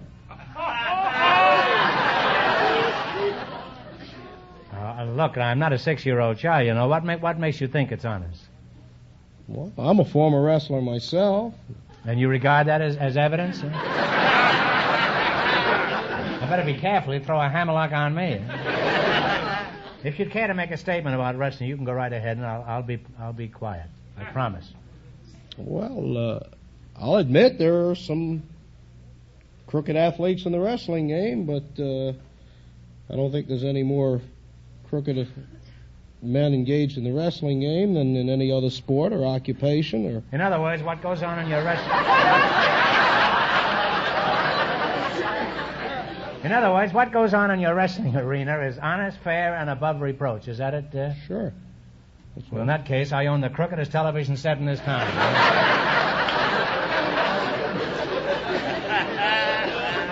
Well, it's been most enlightening talking to you two, and next time I bite into a chocolate cream, I won't be surprised if I find Gorgeous George in there. Now you're going to play You Bet Your Life. You beat our other couples, and you'll get a chance at the $1,000 question. Can't tell you how much you have to win, but Gorgeous George is going to remind our listeners. That's Mr. Fenneman I'm referring to.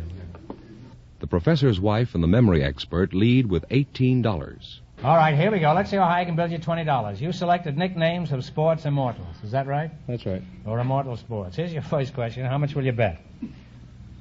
15. 15. Who was known as the Sultan of Swat? Babe Ruth. Babe Ruth is right. You have $35. Remember, you're going for $1,000 tonight. How much of the 35 are you going to bet on your second? 32 and a half. What tennis player was known as Little Miss Poker Face? Take a guess if you don't know. Helen Wills. Helen Wills Moody is right. You now have $67.50. And here's your third question. How much of the $67.55 are you going to bet? 50. 50. $65. $65. All right with you? Yes. All right. What French boxer was known as the Orchid Man? Gorgeous George's Carpentier. Carpentier is right. I just wanted you to know that I knew the incorrect pronunciation. Huh? And here's your last chance to beat the other couples. How much have they got? I think they have $132.50. How much are you going to go for? Shoot it. Shoot it? Huh? Yes. Okay. This is the last question? This is the coup de grace.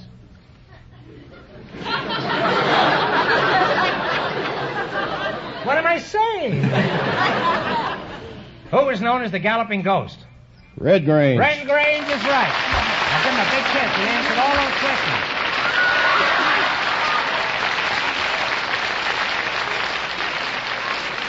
You now have a grand total of $265, and that means that the referee and the chocolate dipper with $265 in just 1 minute get a chance at the DeSoto Plymouth $1,000 question.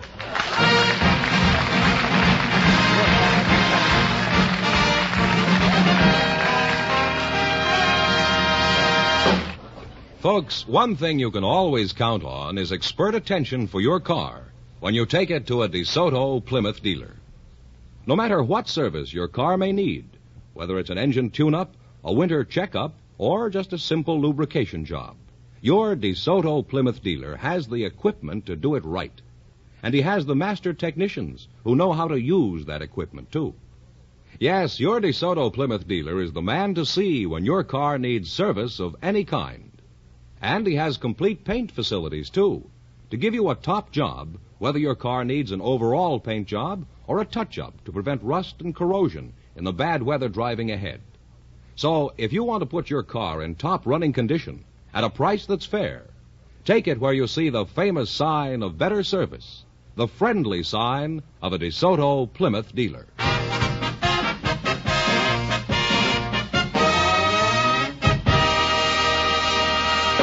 And here comes the chocolate dipper and the referee, all set for the DeSoto Plymouth $1,000 question.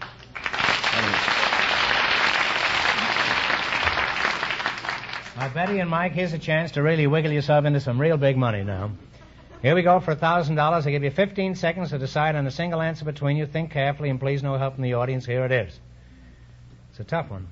In 1947, the ECA, or Marshall Plan, came into being to help the peoples of Europe. For $1,000, tell me what do the letters ECA stand for? And I want you to tell me exactly. Now think it over. You got 15 seconds.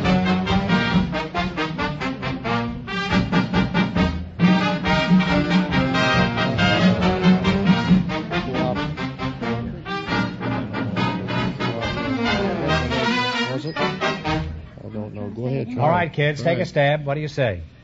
It's got to be precise now. European Cooperative Association, but that's not it. Well, you were flirting know. with it. It's a tough question. I didn't know it either. It's Economic Cooperation Administration. Gee, it's close. I'm sorry. And our source is the Encyclopedia Americana. That's the correct answer. Anyhow, they won how much? $265 in the quiz. Well, that's not too bad. That means the big question next week will be worth $1,500. Congratulations and thanks to both of you and to all of our contestants on the show tonight. Thank you. Good night,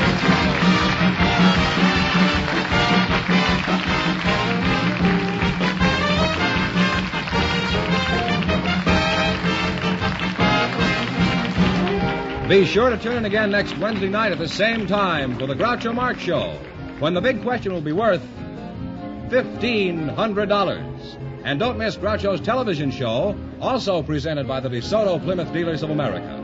And remember, all dealers who sell DeSoto also sell Plymouth. Two great cars, both products of the Chrysler Corporation. And when you drive in, tell them Groucho sent you. Good night, folks, and remember, just be sure to visit your DeSoto Plymouth dealer.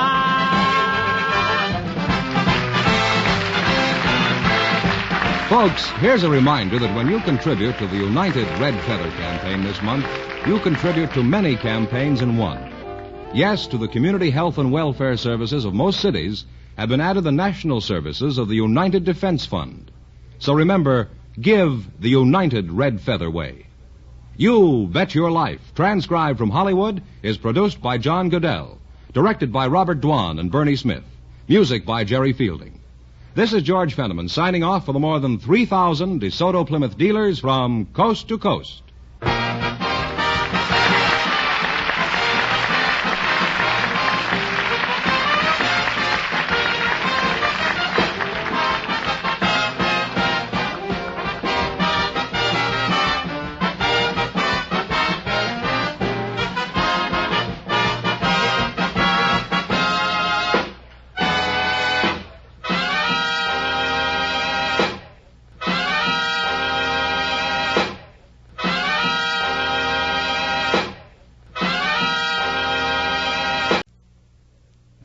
Ladies and gentlemen, the secret word tonight is sky. S-K-Y. Really? You bet your life.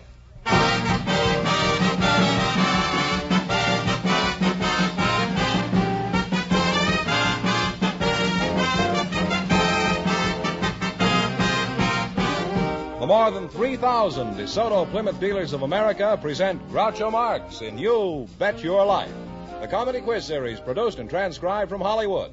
And here he is, the one, the only... What's the last name?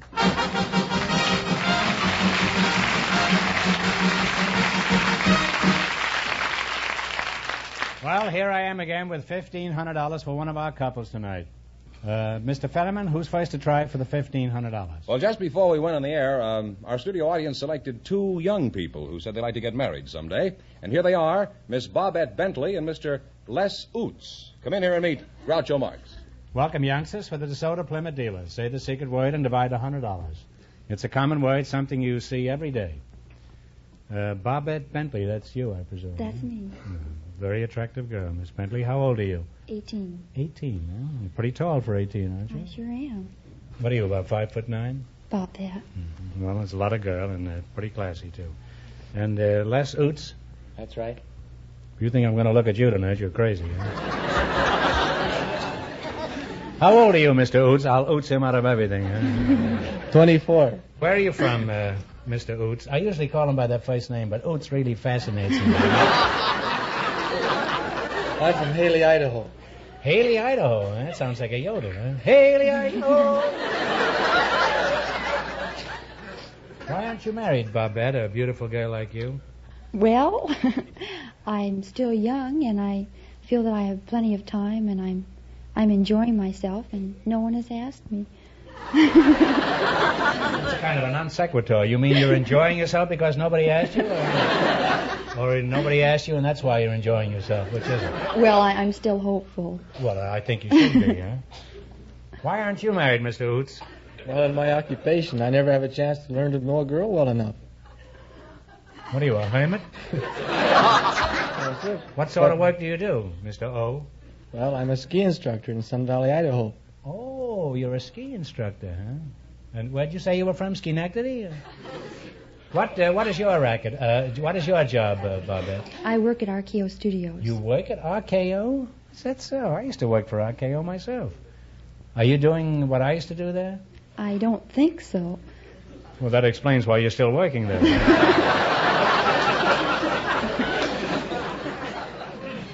What is your function at RKO? I'm a messenger girl. A messenger girl? Mm-hmm. Well, when you're not delivering messages, what do you do? Well, I take the people around to the sets and show them the sights. Oh, I remember. I was one of the sights you used to show the visitors. Did you see me there?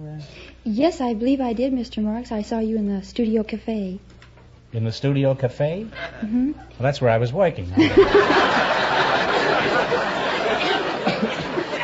Howard Hughes is very fussy. He won't let anybody wash his personal dishes but me. Has anything embarrassing ever happened to you as a messenger? What a ridiculous question that is. Huh? Well, no, not exactly as a messenger girl. Something did happen funny to me while I was working there, however, on a weekend when I went to Balboa. Would you like to hear about it? I certainly would. I'm all ears. Well, I was... Pretty near, anyway. At Balboa, I was vacationing over the weekend, and I was in swimming. And I happened to meet a very cute boy. He was really darling. And we started talking, and we were really having a very Don't nice... rub it in, Babette. Just say he's a cute boy and let it go at that, huh? He was a I've cute had boy. my moments, too, you know. And we began talking. You should have caught me around the McKinley administration.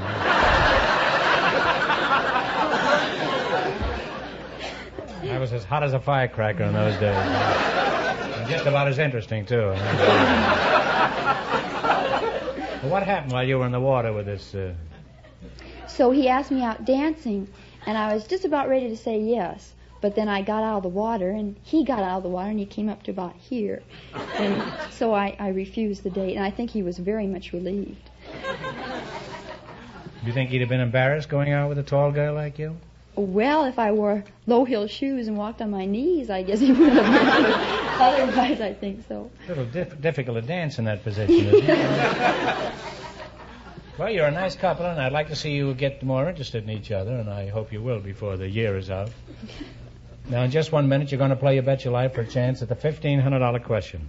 But right now, I want you to forget each other and pay attention to this. You've got a lot of pleasant surprises coming to you when you own a DeSoto. One of them is the thrill of discovering for yourself what a rugged, dependable car DeSoto is. In the very wettest weather, you can be sure of instant starting, constant running from that powerful DeSoto engine. And why? Because of DeSoto's famous waterproof ignition.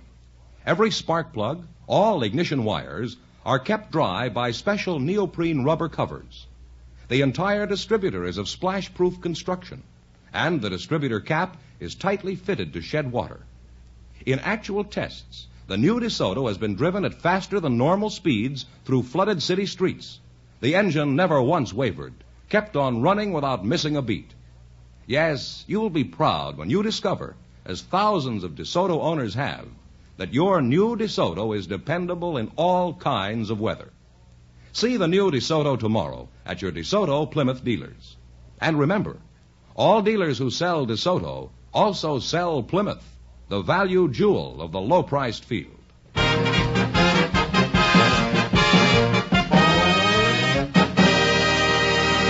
Here we go. Let's see how high I can build you $20. You selected famous mustaches. Here's your first question. How much of the 20 will you bet? Want me to tell them the rules first? Yeah, I don't mind. All right. You bet as I'd much. like to hear them myself. Huh? Well, they go this way. You bet as much of your $20 as you want on each of 4 questions. And then the couple that earns the most money gets a chance at the $1,500 DeSoto Plymouth question later on in the show. Here we go. Let's see how high I can build you $20. You selected famous mustaches. Here's your first question. How much of the 20 will you bet? 15. What is the name of Great Britain's mustache ex-prime minister?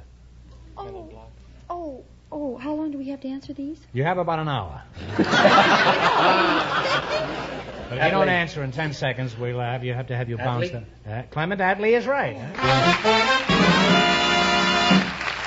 Well, you're on your way. You have $35. Remember, you're going for $1,500 tonight. How much of your $35 you're going to bet on your second question? 38. 38.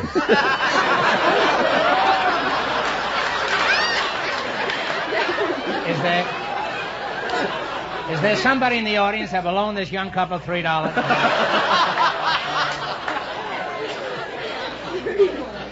31. Is that all right with you, Mr. Oots? That's fine. 31. So what is the name of the pop-eyed and walrus mustache singing comedian? Jerry Colonna. Jerry Colonna. You're climbing. You have $66. How much you going to bet now? 75? 64. 64. That's the $64 question, huh? The actor who plays the kindly Dr. Christian wears a mustache. What's his name? Gene Herschel. Gene Herschel is right.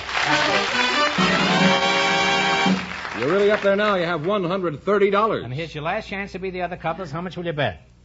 Bet 150. No, we'll bet. Why don't you bet 200 this time? $129. All right.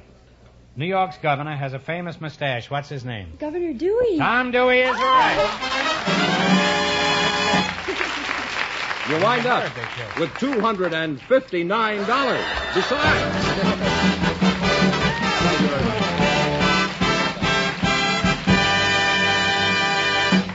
Just before we went on the air, our studio audience selected a laundryman and a housewife, Groucho, and here they are, Mrs. Mary Genhart, Mr. Joseph Gribben. Meet Groucho Marx. Welcome to You Bet Your Life. Say the secret word and divide $100. It's a common word, something you see every day. Miss Mary Genhart, is that right? That's right. And Mr. Joe Gribben. That's right. Where are you from, Miss Genhart? Genhart, that's right. Genhart. From Switzerland. You're from Switzerland, From huh? Lucerne. From Lucerne? Yes. Would you like to go back to Switzerland? Oh, yes, I would like to go for a visit. Not permanently, though. Huh? Oh, no. No. I shot holes in that pretty fast, didn't I? Do you ever get homesick for Switzerland? Oh, yes, I do. Well, what do you get homesick for specifically? Well, beautiful sceneries and mountains and lakes and, and also for the singing, yodeling, the Swiss cowbells. Why is yodeling just confined to Switzerland? They don't yodel in Italy or Spain or Portugal, any of those countries? Well, I don't know. I think the idea where it's really originally started was when the herders go up to the mountains and they yodel from one mountain top to the other to one another, those herders. I think that's Oh, that's where it started? I think so. But what do the cows think of this yodeling? I should think after a couple of hours of yodeling they'd give nothing but oleomargarine.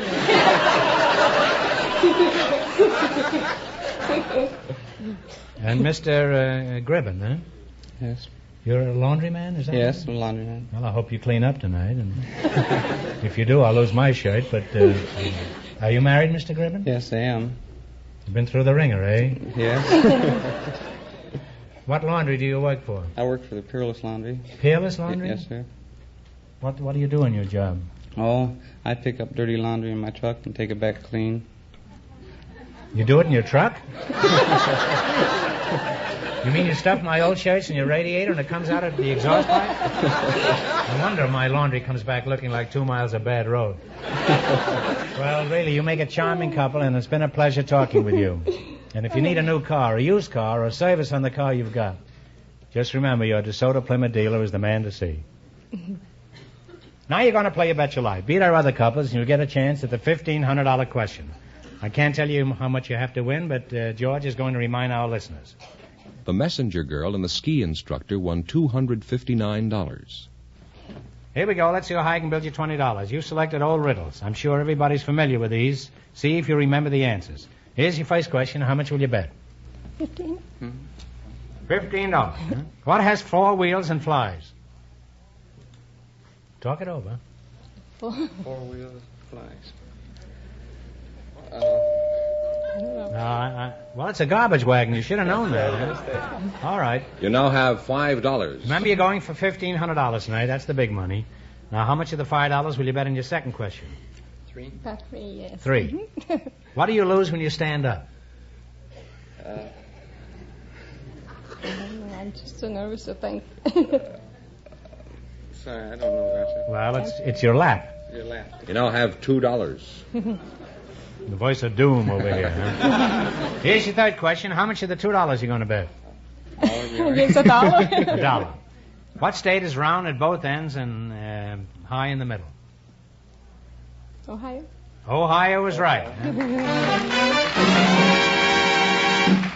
Oh, you're climbing again. You have $3. All right, here's your last chance to beat the other couples. You going to bet the $3? $2. $2. Oh. 2? Yes. What is black and white and red all over? Black and white and red all over. I can't think. I just can't think. A newspaper. Oh, Groucho, they went broke. Oh. Well, we can't let them go away broke, eh? I'll give you this question. If you get it right, you win $10. Think hard now. No help from the audience. You ready? Who is buried in Grant's tomb? Grant. General Grant is right. Right. Who's that?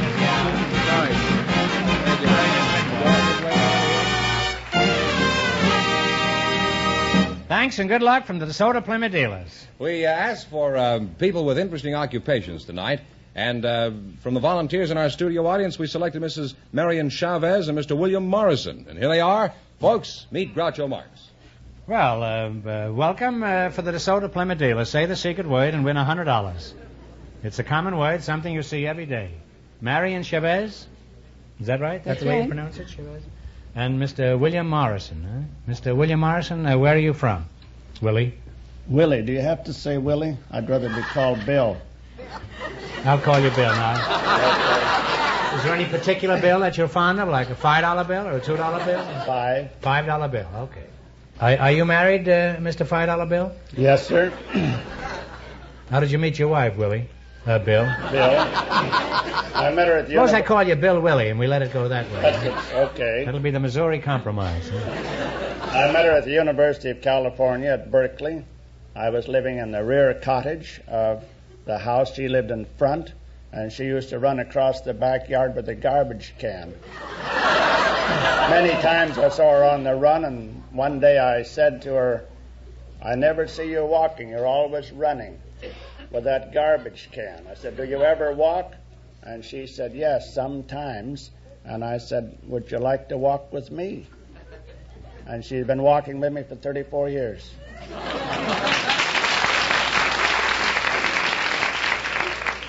And did she ever get rid of the garbage? She still empties garbage. How romantic can you get? Marion, how long have you been married? 19 years. Have you been happy all those years? Yes. What sort of work does your husband do? He's a magician. A magician? Well, in that case, you're bound to be happy. Whenever things get rough, he just makes himself scarce. Well, what impressed you most the first time you saw him, Marion? Well, a lot of things impressed me. I think what impressed what specifically, I mean? The way he could swallow a whole chicken egg.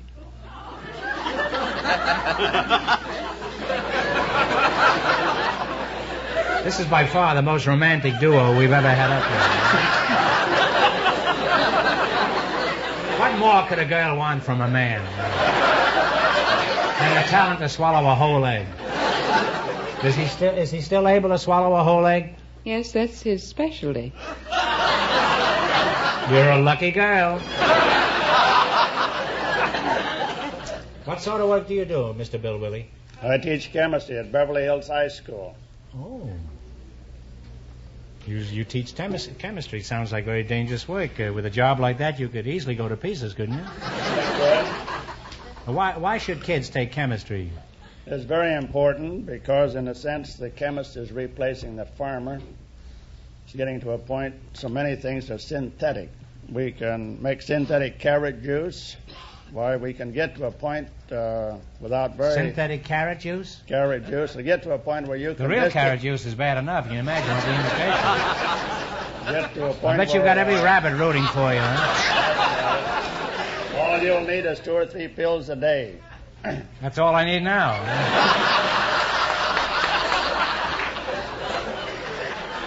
That's not quite true. I actually need 6.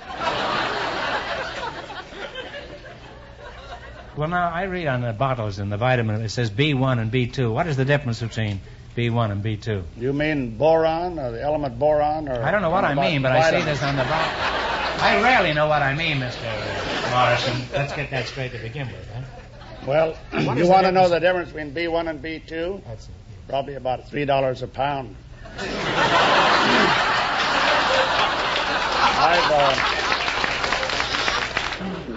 You make a lot of sense, Mr. Morrison. I think you should run for Senate or the Congress or something. You will vote for me? I certainly would. More than once, too. Huh? As is my custom. The only money I make during elections. Well, Marion, let's get back to your kind of magic. Do you help your husband? Yes, I teach magic. You teach magic? Where do you teach it? Well, we have a school. It's the Chavez College of Magic. Mm-hmm.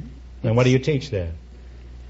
We teach sleight of hand, prestidigitation, and manual dexterity.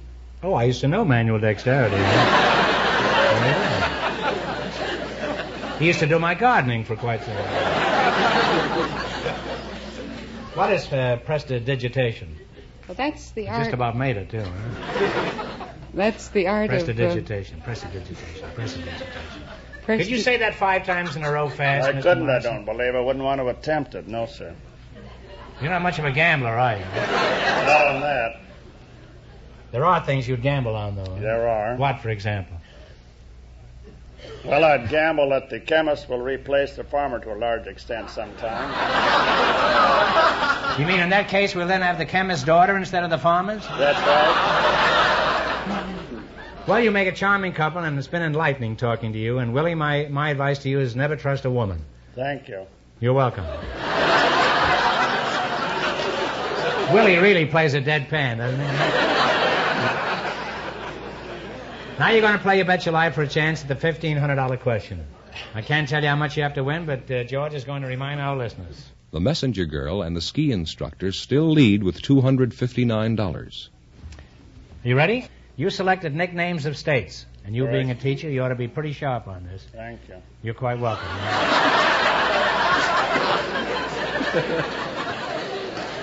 We have a relationship that's only been paralleled by Gromyko and Atchison.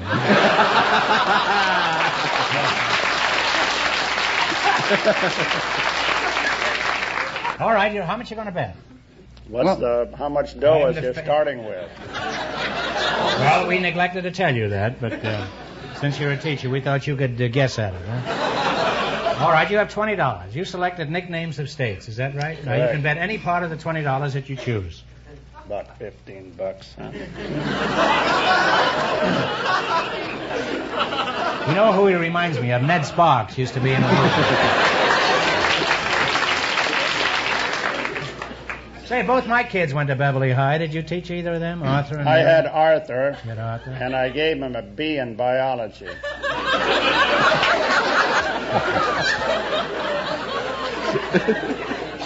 Well, what does a B stand for? Bum?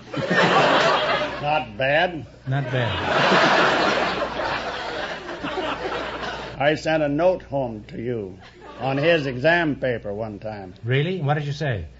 I was stuck at that time for somebody to come to the Boys' League Assembly, which I was sponsoring, and the guy that was supposed to be there couldn't show up. So I said I changed the grade at that time from a B to an A.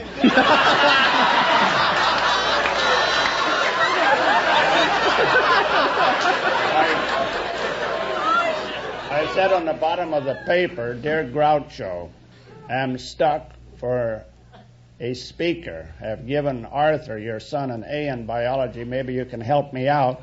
And you answered it. The next morning he brought the paper back, and on it you said, "I'll be there, Groucho." And you were there at the high school. You gave a fine talk. That's true. True.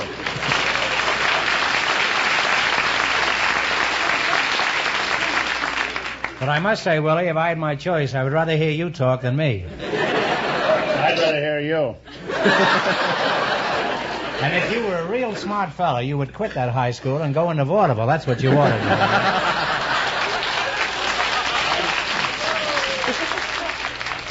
do. You're much better than most of us that are on there. I have my eye on your job. Well, you may have your eye on it, but I've got my seat on it.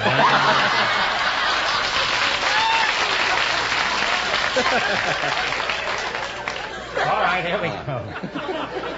You're betting $15 on your first question. Here's the question. What state is known as the Hawkeye State? We say that's Iowa. I say it's Iowa, too, huh? Well, you're off to a good start. You have $35. Remember, you're going for $1,500 tonight. How much of the $35 will you bet on your second question?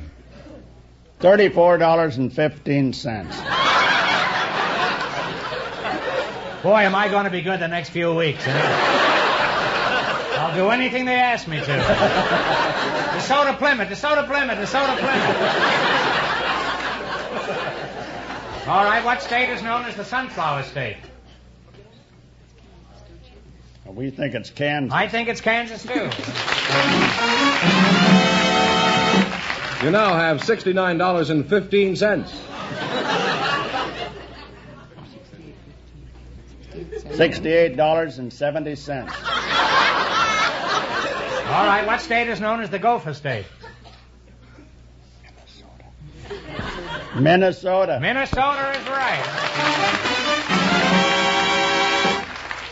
You now have $137.85. You're going to make a nervous wreck out of Fenneman. All right, what state is known... How much are they betting? About $135.50. Oh, let Willie figure it out. Huh? About $135.62. All right. What state is known as the Buckeye State? We say it's Ohio. Ohio is right. For answering all those questions, too. Now, if my figures are right... Is there a CPA in the audience? 7, 2. You wind up with $275.47, and that means that you, the magic teacher and the chemistry teacher, with $275.47 in just 1 minute, get the chance of the DeSoto Plymouth $1,500 question.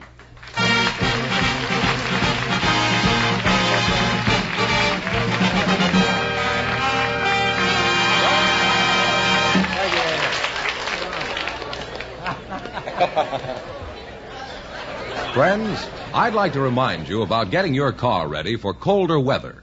Be sure to tell them, George, there's a lot more to it than just getting antifreeze and having your oil changed. Well, that's right. If you expect your car to start on the coldest winter mornings, to shift smoothly, to operate efficiently, then the place for you to take it right away is to a DeSoto Plymouth dealer's.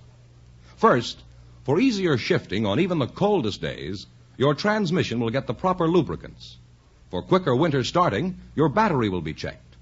To handle the increased electrical load of winter driving, the DeSoto Plymouth dealer mechanics will step up the generator and check your spark plugs. The brakes of your car are especially vital in bad weather, so they'll be carefully serviced for safer winter stopping. The master technicians at your DeSoto Plymouth dealers will tune the engine of your car, too, to make sure it will give you economical operation mile after mile. And, of course, you'll get the proper oil, your radiator will be cleaned and flushed, you'll get a good antifreeze, all the things your car needs to give you worry-free operation even in the coldest weather. And believe me, you'll be amazed how little you pay for all this expert service for your car. So drive in for that cold weather checkup tomorrow, wherever you see the famous sign of better service, the friendly sign of a DeSoto Plymouth dealer.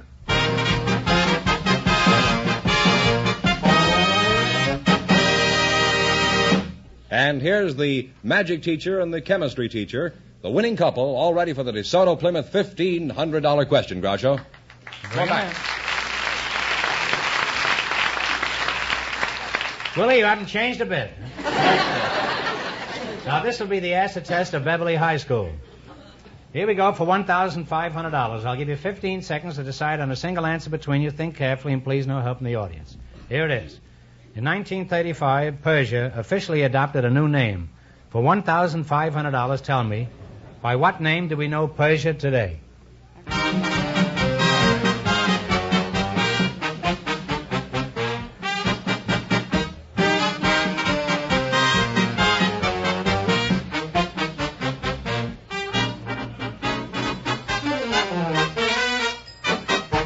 What is the name you two have decided upon? Iran. Iran is right. Yeah.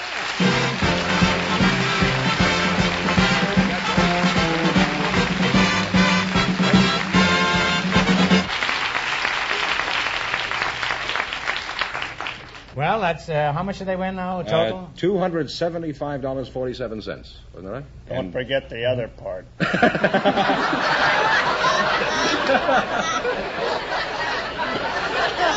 Well, congratulations from the more than 3,000 DeSoto Plymouth dealers from coast to coast. You bet your life.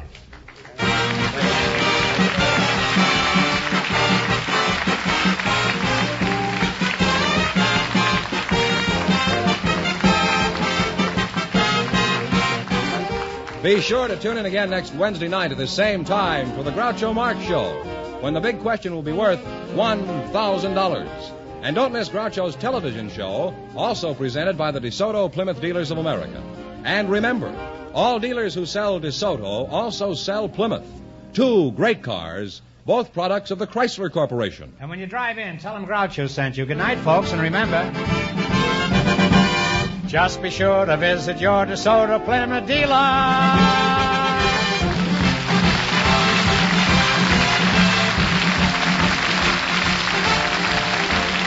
Folks, here's a reminder from the National Safety Council. Courtesy and good judgment are two keys to highway safety. You Bet Your Life, transcribed from Hollywood, is produced by John Goodell, directed by Robert Dwan and Bernie Smith, music by Jerry Fielding. This is George Fenneman signing off for the more than 3,000 DeSoto Plymouth dealers from coast to coast.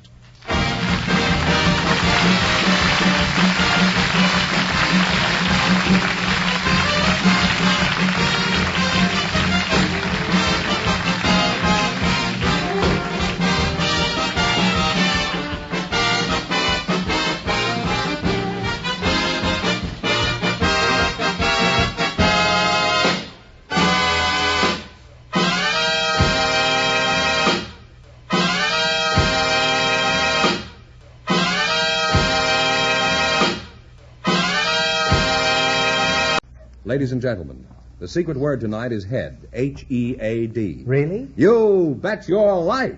The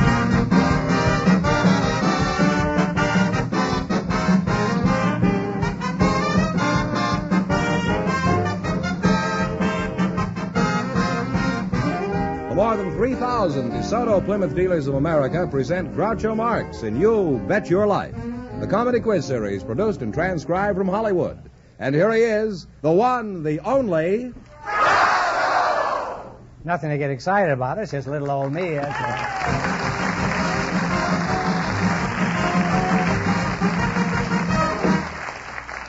Well, here I am again with $1,000 for one of our couples. Who's first to try for the $1,000? Well, we selected some young people with interesting backgrounds from the volunteers in our audience tonight, and here they come. Miss Edna Rubin and Mr. Charles Laurie, meet Groucho Marx. Welcome, youngsters, for the DeSoto Plymouth dealers. Say the secret word and divide $100. It's a common word, something you always have with you. It says here. Miss Edna Rubin, huh? Yes, sir. And I presume you're Charles Laurie, huh? That's right. Where are you from, Edna? I'm from one of the coldest spots in the United States, Duluth, Minnesota, at the head of the Great Lakes. Thought you were going to say from a deep freeze you were living in. Just as bad. It's usually 40 degrees below zero there. You said what? I was...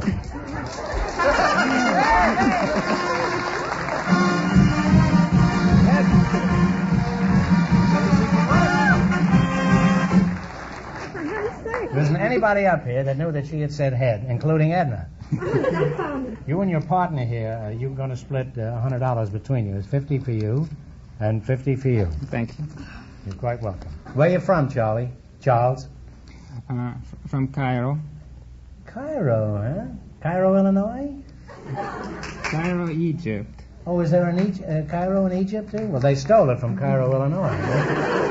I used to know a red-hot mummy from Egypt once. We were terribly wrapped up in each other. How long did you live in Egypt? Well, a matter of 20 years.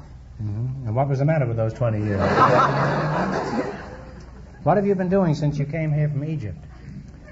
Well, I've served in the army, and I've attended college. Egyptian army? No, the U.S. Army. Oh, the U.S. Army.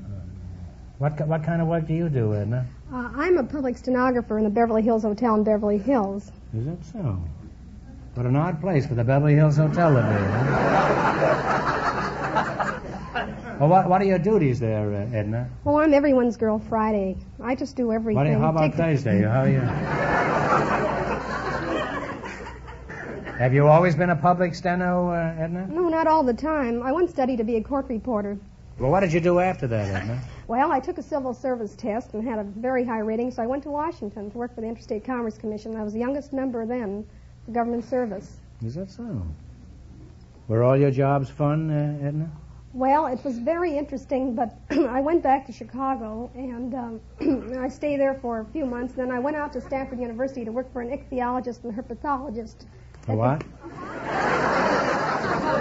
This is at the Bureau of Fisheries. They study deep sea life, pilchards. They study Pacific Coast sardine. And, what is a pilchard? It's a Pacific Coast sardine. Imagine going in a grocery store and asking for a can of pilchards. So? Well, it was very boring because I didn't understand half of what I was doing there. Well, there's not much to understand about a sardine, is there? Now, Charlie, what do you think of these stenographic adventures? Well, nothing ever happened to me like that when I was a stenographer. You were a stenographer? That's right. Well, what qualifications do you have? Well, I can type pretty well, and I'm a pretty fast stenographer, bilingual. Bilingual? You mean you're nearsighted? No, bilingual means that I do stenography in English and French, 2 languages. That means 2 tongues. You have 2 tongues? Would you mind sticking one out and let me see what it looks like? Say, with 2 tongues you could do a great job. You could wet a stamp and lick a pencil all at the same time. No, it means that I do stenography in English and French. I also speak Spanish and Egyptian. That makes me a polyglot, I guess. A polyglot, eh? Well, that's something like a sardine, isn't it? Well, you two shape up as a very interesting couple. Although I must say, Edna, that your shape is more interesting than Charles. Now, in just 1 minute, you're going to play You Bet Your Life for a chance at the $1,000. Right now, I want you to pay close attention to this. In one amazing test after another, DeSoto's superior performance has been proved again and again. In the famous waterproof ignition test, a DeSoto is driven at higher than usual speed through a water-flooded street. Water is allowed to splash right up over the engine, reaching almost every part of the ignition system. Yet the DeSoto keeps right on running without missing a beat. To you, waterproof ignition means your DeSoto will start in even the wettest weather. And what a ride DeSoto gives you. The famous DeSoto road tests have proved that DeSoto's Oriflow shock absorbers give the smoothest ride ever known. Why, the bumps just melt right out from under you. And DeSoto's sensational blowout tests have proved the value of safety rim wheels. With an ordinary car, a blowout may cause the tire to leave the rim and may throw the car out of control. But with DeSoto's amazing safety rim wheels, special protective ridges help hold the tire securely on the rim and allow the driver to bring the new DeSoto to a sure, safe stop. Yes, friends, in one amazing test after another, DeSoto's superior performance has been proved again and again. With waterproof ignition, Oriflow shock absorbers, safety rim wheels, and a host of other exciting features. See it now at your DeSoto Plymouth dealers. And remember, all dealers who sell DeSoto also sell Plymouth, the value jewel of the low-priced field.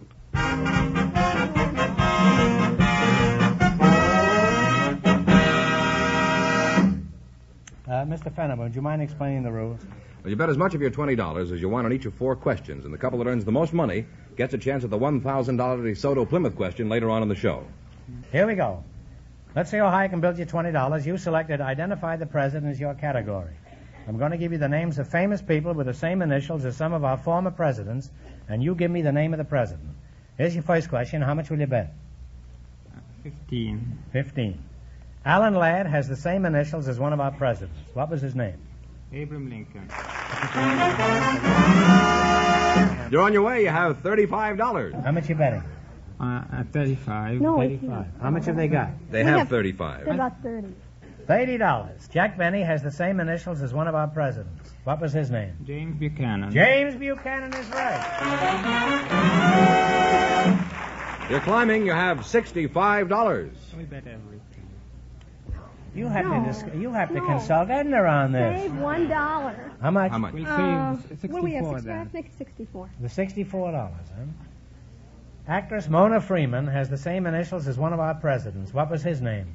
Millard Fillmore. Oh, this fellow's too smart. You now have $129. What have you been reading before you came down there tonight, huh? Shoot it off. All right, here's your last chance. Now she's got confidence in you. Now she says, shoot it all. That's a woman for you, huh? Here's your last chance to be the other couples. You're going to bet the works, $129, huh? Rex Harrison has the same initials as one of our presidents. What was his name? Rex. No, Rutherford Berkshire Hayes. That's right. You're too good. You better give us a big kiss for answering all those questions, huh? Put it back, kid. You're too smart. Huh? And you wind up with $258. Thank you.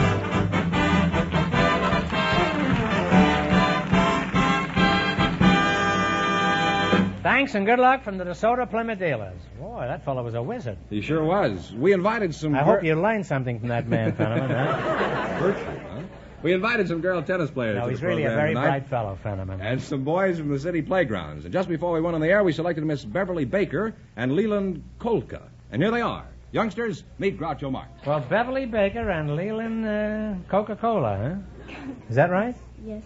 Welcome, kids, to You Bet Your Life. Say the secret word and divide $100. It's a common word, something you always have with you. Beverly Baker, right? That name rings a bell. Where are you from, Beverly? Santa Monica.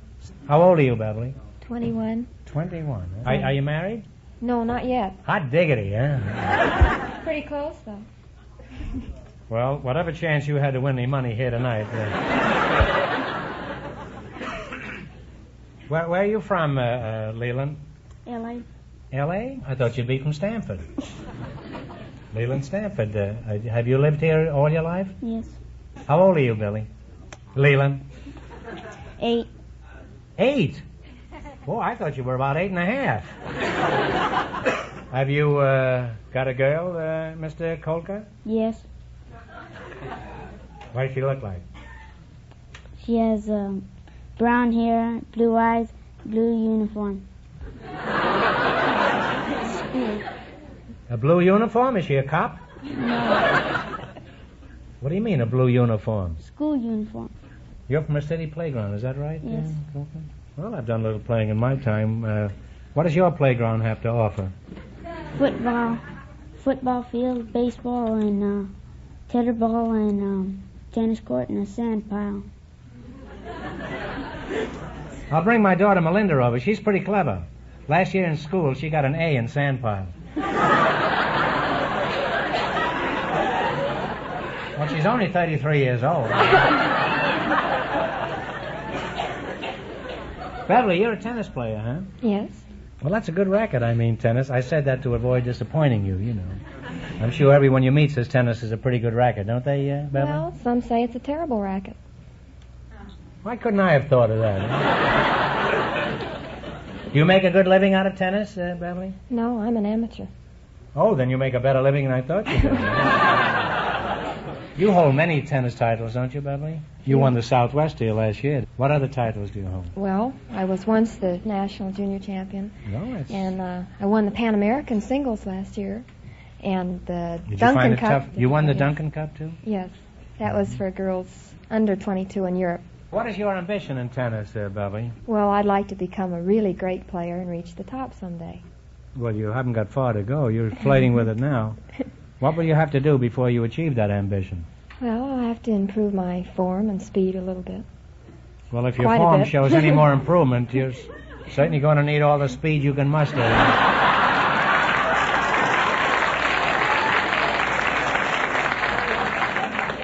What about you, Leland? Do you play a good game of tennis? I don't play tennis. Why not? Don't know how. That's a very flimsy excuse. What do you do with all your time at the playground? Do you pan for goal in the sandbox? No, played marbles. Oh, really? I used to play that when I was a young man, but I had to give it up. I never had all my marbles. Do you play marbles all the time or just when you're supposed to be in school? In the season. Marbles have to be in season? What do you get a stomach ache if you eat them out of season? It's like watermelon, I guess. Now, is marbles expensive? No, are marbles no, how much are they a dozen? A nickel. A nickel a dozen. How many do you have? A whole cellar full. Your cellar is full of marbles? Suppose your father had to get on and fix the plumbing in the middle of the night. Huh? Tell me about marbles. Are they still square? Can't play marbles with square marbles. That's funny. We used to play with square marbles. Not only that, but they had numbers on them. I'm afraid your education's been sadly neglected, Leland. I bet you don't even know what snake eyes are, huh? Snake eyes are... In dice, it's 2 1s.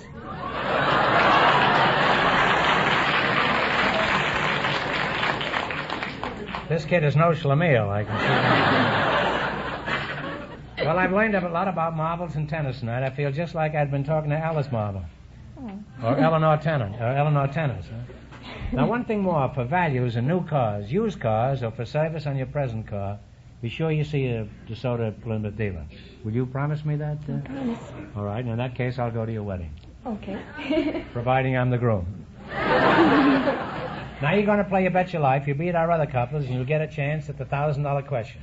I can't tell you how much you have to win, but George is going to remind our listeners. The public stenographer and the Egyptian boy won $258. Here we go. Let's see how high I can build you $20. You selected old songs and new tempos as your category. The orchestra will play these tunes in a different tempo than they were originally written. Let's see if you can identify them. Here's your first question. How much will you bet? $10, sorry. $10. You want to bet a few marbles, too, here, Leon? All right. Jerry Fielding and the boys will play this first tune in swing tempo. You give me the name of it. Okay, Jerry.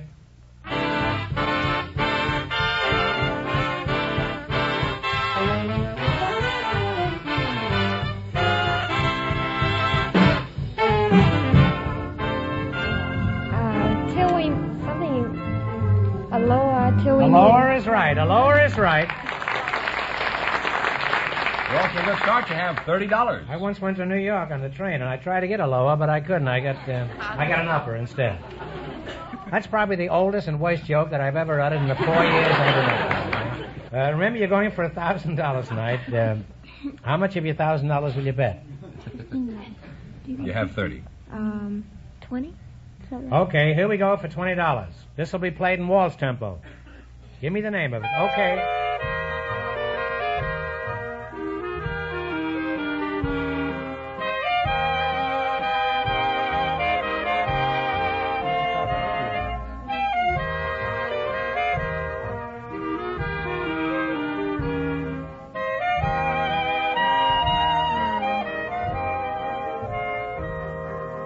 What do you say?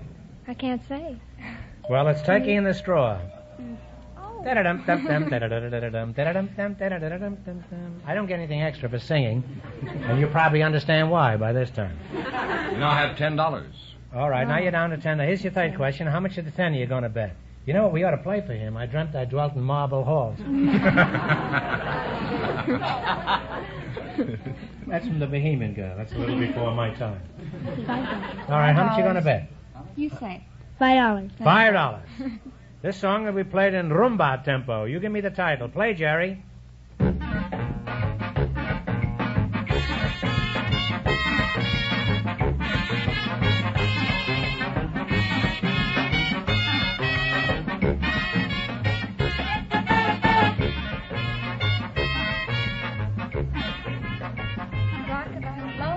Rockabye Baby. You had it right, huh?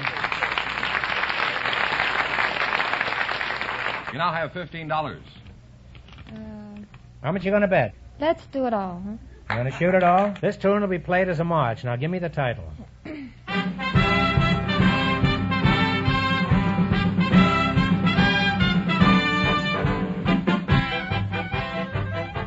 River Valley. Red River Valley! Good tip for helping you out in this. And you wind up with a total of $30.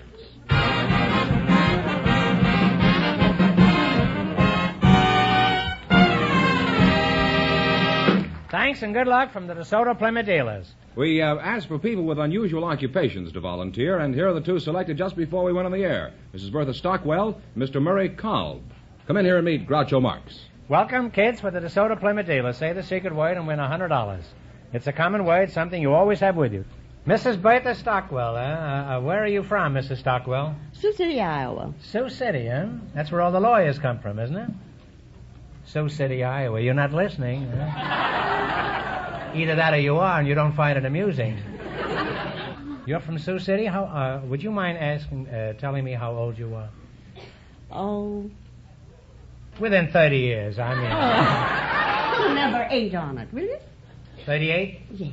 That's a good ripe old age, huh? How old are you, Mr. Murray Cobb? Is Yes, that right? sir. Yes, Mr. How old are you, Mr. 53. 53. Well, you Yes, don't sir. look it. You look like about 42. Thank you, sir. That's Thank from you. many years season in the sun, I'll bet, huh? You look young for your age also.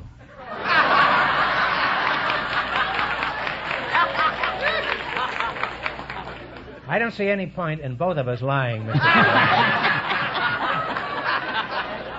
Now, as I understand it, you two were picked because of your occupations. Mrs. Stockwell, what do you do? I'm a whistling teacher. You're a whistling teacher? I'm a whistling teacher, and I have a school of whistling. Well, how did you get interested in this type of work? When you were younger, did you live next door to a pool room? No, I really was washing dishes. And all of a sudden, I discovered that I could make a whistle tone. And I kept on working until finally I had a pretty vibrant tone.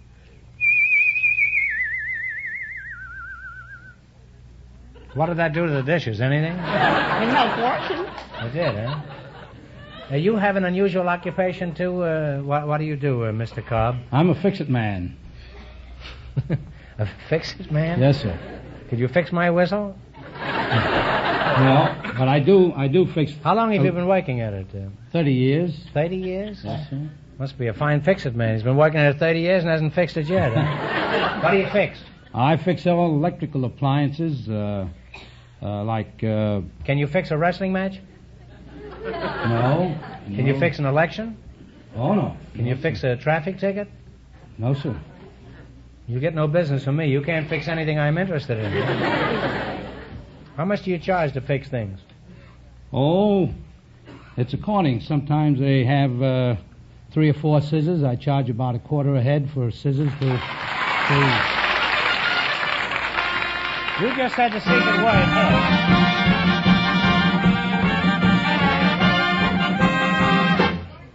You said the secret word, head, and you and Mrs. Cobb, Mrs. Stockwell, will split $100 between you. Yeah? There's 50 for you and 50 for you. Thank you, sir. Bertha, Mrs. Stockwell, what do I call you, Bertha? Call me Bertha. Okay. Would you mind, pucker up? I want to talk about whistling. For example, what kind of pupils do you have at your school? I have all ages, from 5 years old to 75. Really? You not only taught whistlers, you taught Whistler's mother. Why do your pupils want to learn how to whistle? Well, it's an accomplishment, and they want to learn bird work. What do you mean by bird work? Flying around a room or just digging for worms? Well, what do you mean by bird work? For instance, a chirp, the Huey. What is that? The Huey. Why do they call it a Huey? Is that Because named after Senator Long? No, it's H-E-W-I-E. It's the syllable I say. Huey. You Nothing. let your tongue be loose inside and just say Huey. Huey, Huey, Huey, Huey, Huey. I'm not bilingual. I can't do it. Then there's the What are some other bird calls? Okay, I'll meet you later. That's all. I don't know why you didn't come right out and say that. Well, I learned a lot tonight, and the next time I see a bird who needs his whistle fixed, I'll call on you, too. Now then, we're going to play You Bet Your Life. You beat our other couples, and you'll get a chance at the $1,000 question. I can't tell you how much you have to win, but George is going to remind our listeners. The public stenographer and the Egyptian boy lead with $258. Here we go. Let's see how high I can build you $20. You selected famous flyers. Here's your first question. How much will you bet? $10. Is that all right with you? All right. In 1937, a young woman was lost in the Pacific while on a round-the-world flight. What was her name? Earhart. Amelia Earhart is right. You now have $30. Remember, you're going for $1,000 tonight. How much of the $30 will you bet on your second question? 25. What was the name of the pilot who supposedly flew the wrong way and ended up in Ireland? Corrigan. Douglas Corrigan is right. You now have $55. Here's your third question. How much of the 55 will you bet? 50. What is the name of the famous woman flyer who held many records for women? She's also a successful businesswoman in cosmetics. Talk it over.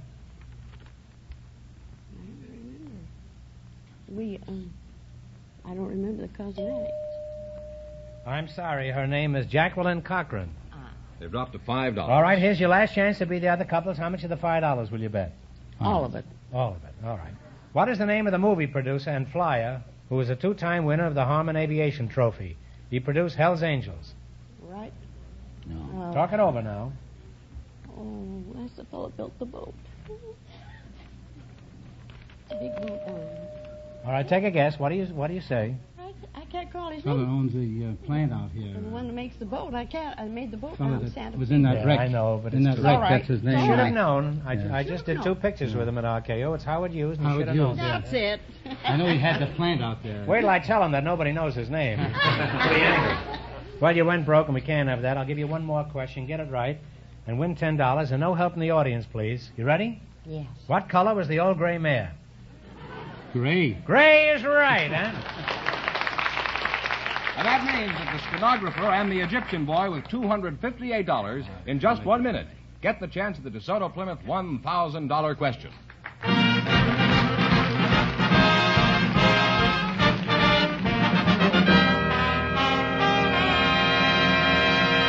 Friends, if you want to be sure your car will give you good, dependable service this winter, take it to your DeSoto Plymouth dealers for a first-class winter checkup. The master technicians at your DeSoto Plymouth dealers will tune the engine of your car to make sure it will give you economical operation mile after mile. They'll check your battery to ensure quicker winter starting.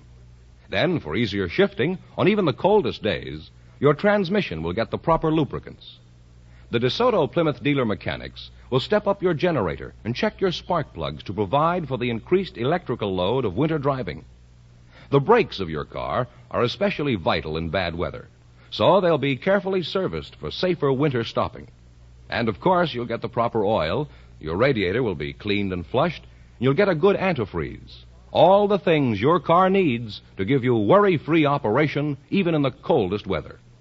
And you'll be surprised at how little you pay for all this expert service. So if you want to be sure of safe, economical winter driving, be sure to take your car for a winter checkup where you'll see the famous sign of better service, the friendly sign of a DeSoto Plymouth dealer.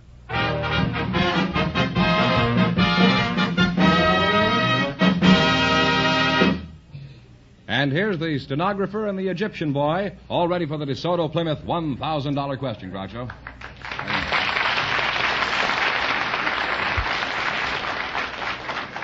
From the way he went through those other questions, I feel this $1,000 is gone already. Well, let's hope you have a lot of luck anyway. Here we go for $1,000. I'll give you 15 seconds to decide on a single answer between you. So think carefully and please no help from the audience. Ready? A hero in the world of medicine was the American Army surgeon who discovered the cause of yellow fever and halted the epidemic in Havana. For $1,000, who was this great doctor? Talk it over. 15 seconds.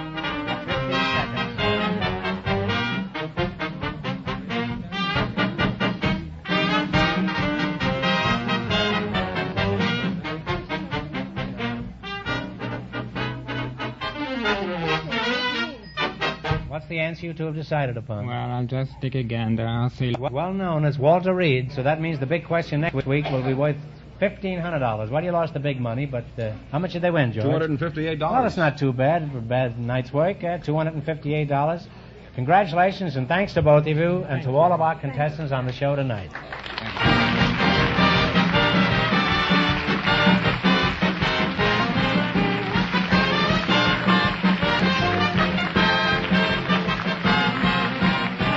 Be sure to tune in again next Wednesday night at this same time for the Groucho Marx Show, when the big question will be worth $1,500. And don't miss Groucho's television show, also presented by the DeSoto Plymouth Dealers of America.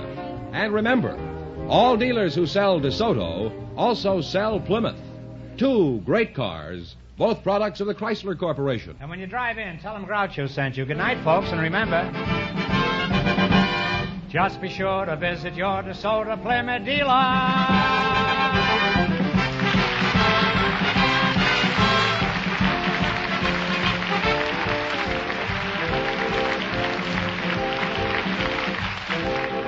Folks, here's a reminder from the National Safety Council. Let sight distance govern night speed. Don't overdrive your headlights. You Bet Your Life, transcribed from Hollywood, is produced by John Goodell. Directed by Robert Dwan and Bernie Smith. Music by Jerry Fielding. This is George Fenneman signing off for the more than 3,000 DeSoto Plymouth dealers from coast to coast.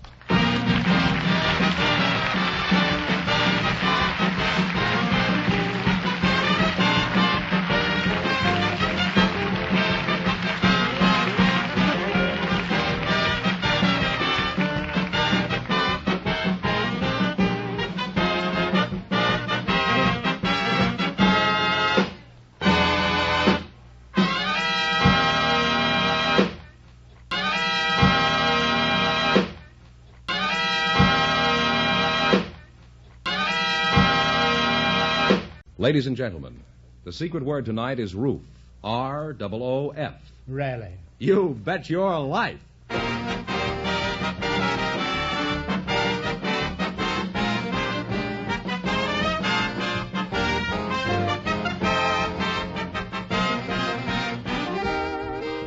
The more than 3,000 DeSoto Plymouth Dealers of America present Groucho Marx in You Bet Your Life, the comedy quiz series produced and transcribed from Hollywood. Have you seen? Did you ride? Did you drive a new DeSoto? Hurry up. Do it now At your dealers today. It's designed for you and your budget too. It's the 1952 DeSoto. It's here. Yes, it's here. The new 1952 DeSoto is now on display at your DeSoto Plymouth dealers. Be sure to see this beautiful new car. Listen for further details later in this program. And here he is, the one, the only... Name's familiar. Oh, that's me.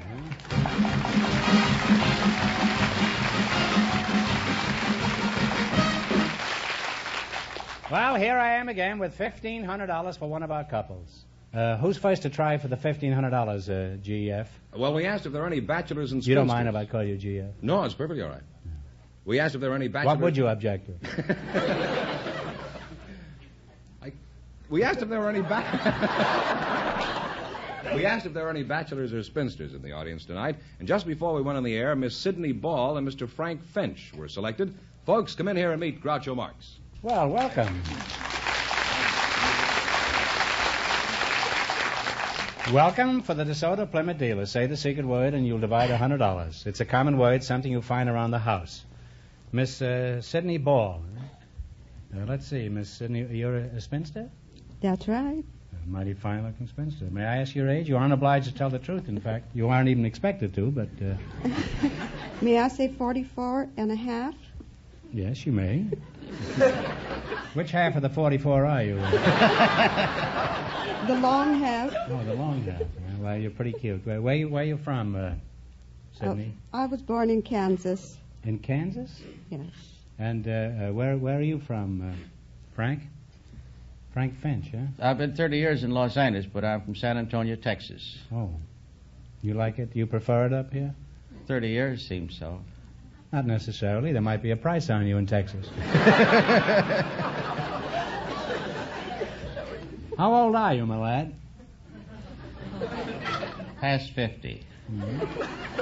A guarded statement, have I ever heard one. Are you interested in matrimony, Mr. Finch? Or are you still on the fence? Well, I'm still on the fence. What a feeble jape that is, huh? You still on the fence? Why? Well,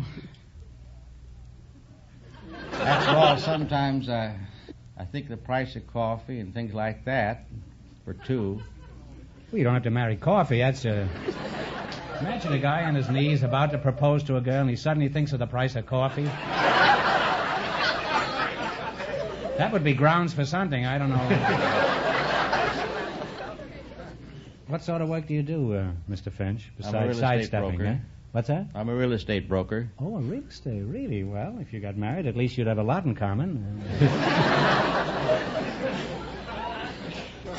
Do you have a job, Miss Ball? Yes, I'm a policewoman. A policewoman? Yes. A copper, and you still haven't caught a man? No. Are you really a policewoman? Yes, I'm really a policewoman. You're pretty tiny to be a copper, aren't you? Well, it's no surprise having you on the show. We've been expecting the police for a long time. Would you mind pinching me? I want to see if I'm alive. I never made a nicer pinch. Well, thank you, Sam Spade.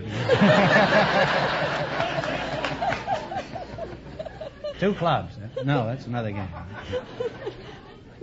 Has anything exciting ever happened in your job that you could tell us about?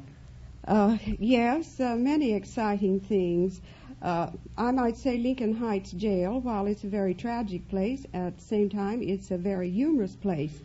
And not so long ago, we had a woman come in, and she took a look at me, and she said, "You know, you look just like my bulldog." So I went on about my work, and a little later in the evening, I went back and... And bitter, I suppose.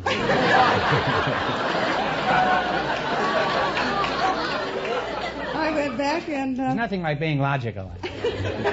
I went back, and she said to me, she was very nervously pacing up and down behind the bars, and she said to me, "Gee, I wish I was out." And she said, "I must be out tomorrow." And I said, "Well, what's so important? You must be out tomorrow." She said, "Well, there's a dog show in Glendale, and if I was out, I'd enter you."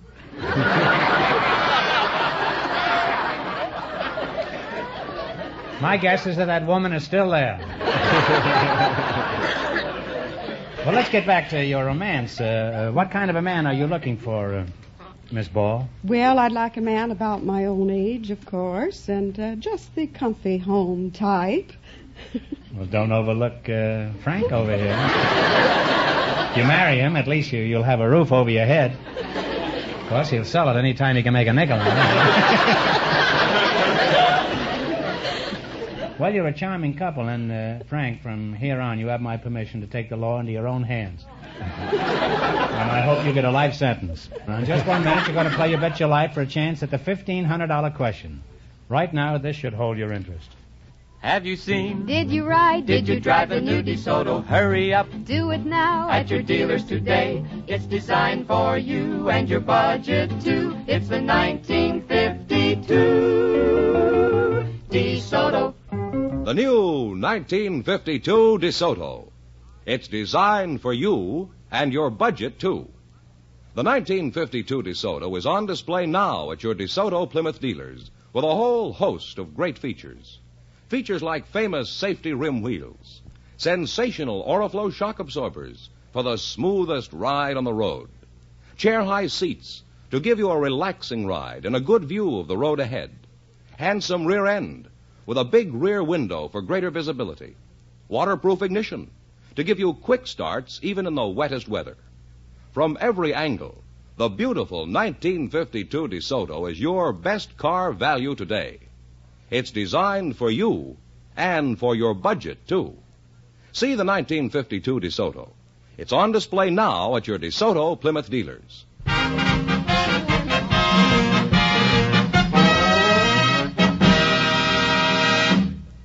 Mr. Fenner, would you mind explaining the rules? Well, you bet as much of your $20 as you want on each of 4 questions, and the couple that earns the most money gets a chance at the $1,000 DeSoto Plymouth question later on in the show. Here we go. Let's see how high you can build your $20. You selected words ending in ATE. Here's your first question. How much will you bet? $14. 14. $14. What is the word beginning with I and ending with 8, meaning to water the land? Irrigate. Irrigate is right. You're off to a good start. You have $34. Remember, you're going for $1,500 tonight. How much of the $34 will you bet on your second question? 30. 30? Fine. What is the word beginning with N and ending with 8, meaning to sail a ship? Navigate. Navigate is right. You now have $64. Here's your third question. How much will you bet? 60. $60. What is the word beginning with I, or with L, and ending with 8, meaning to set free? Starts Liberate. with Liberate is right. You've now climbed to $124. They get along beautifully. They're crazy if they don't get hooked up. Here's your last chance to be the other couples. How much of the $124 you going to risk? 120. 120. Mm-hmm. What is the word beginning with E and ending with 8, meaning to dig or to hollow out? Excavate. Excavate is right. Put it there, kid. Fine. I think you ought to give Frank a big kiss for doing so well on this thing. And you wind up with $244. Wouldn't you kiss Frank for $244? Sure. Get going, huh?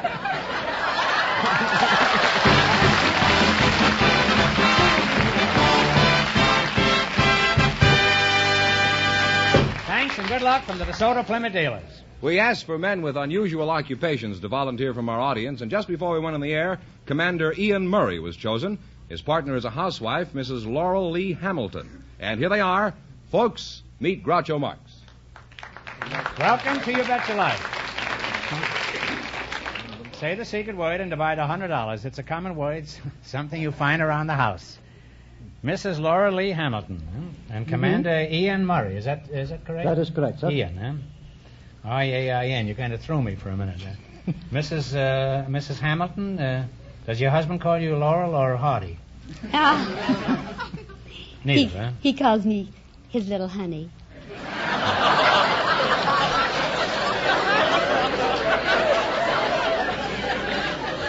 And does he ever put the B on you?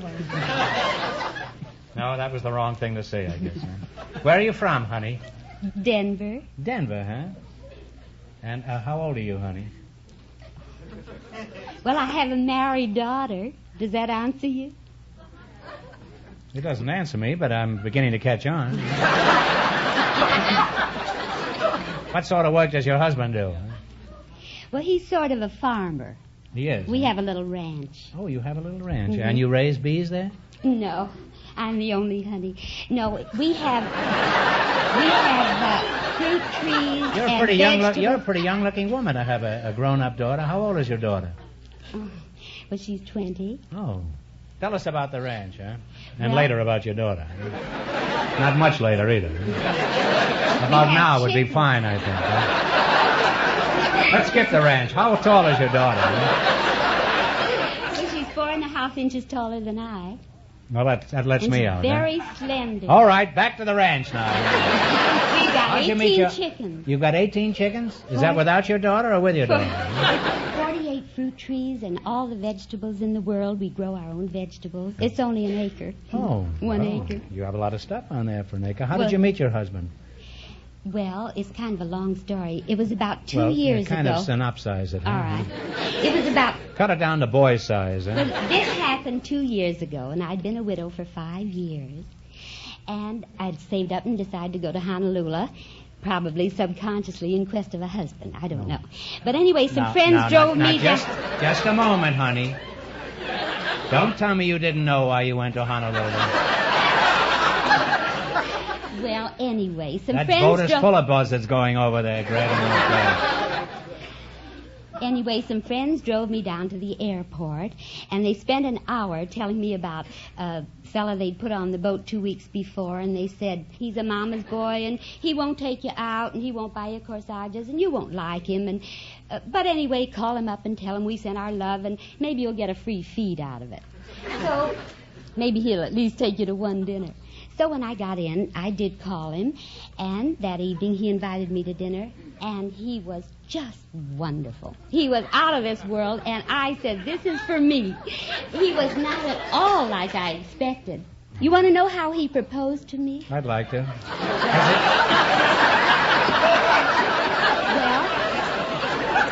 Well... Did the subject of coffee come up at all?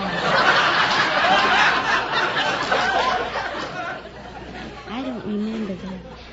Anyway, he had always said the trouble with marriage is, and I kept saying, oh, marriage can be so wonderful and everything. But he didn't weaken until I got home about a week ahead of him, and then he came over.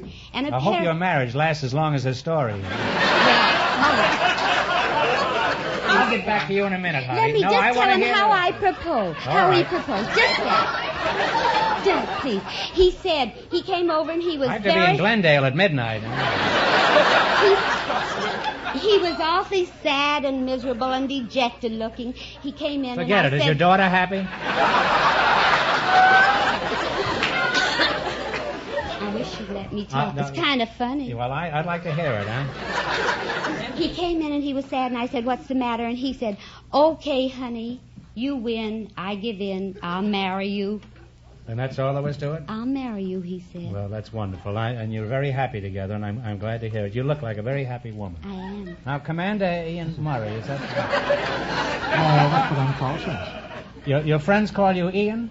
No, sir. They call me Kadim, which is the... Kadim? Kadim. That's the initials That's of my Pig Latin, phone. isn't it? More or less, sir, yes. Look, say, on the Kadimski, that's where they talk about. Where are you from, Commander? Well, I was born in Canada, sir, but at a very few weeks... You were born in a very few weeks? No, sir. I was born in Canada. That's the rate of exchange over there. At the age of a very few weeks, was taken to my ancestral home in Scotland. Oh, I see, huh? Oh, you're in Scotland? Tullibardine, Scotland. Tullibardine. That sounds like a cheese, huh? Well, they Where do did you make get the cheese, title of commander, Ian? Were you in the service? Yes, sir. I served for 28 years as a merchant service officer and commander in the Royal Naval Reserve. Oh, put it there, kid. Thank you, sir.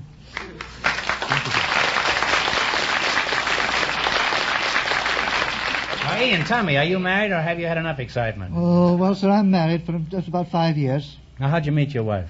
Well, my wife was a wren in the... She was a what? A wren, sir. In the You meet her Royal in a Navy. tree? No, sir, Royal Navy this time. A what? In the Royal Navy. As a matter of fact, she was a third officer, and that's about the lowest form of commissioned life, I think, in the British Navy. She had the lowest form in the Navy, you said? Lowest commission. Wait till you get home tonight, Ian. Well, I learned a lot talking to you two. And now you can learn something from me. For service, take your car to the man who knows it best, your DeSoto Plymouth dealer.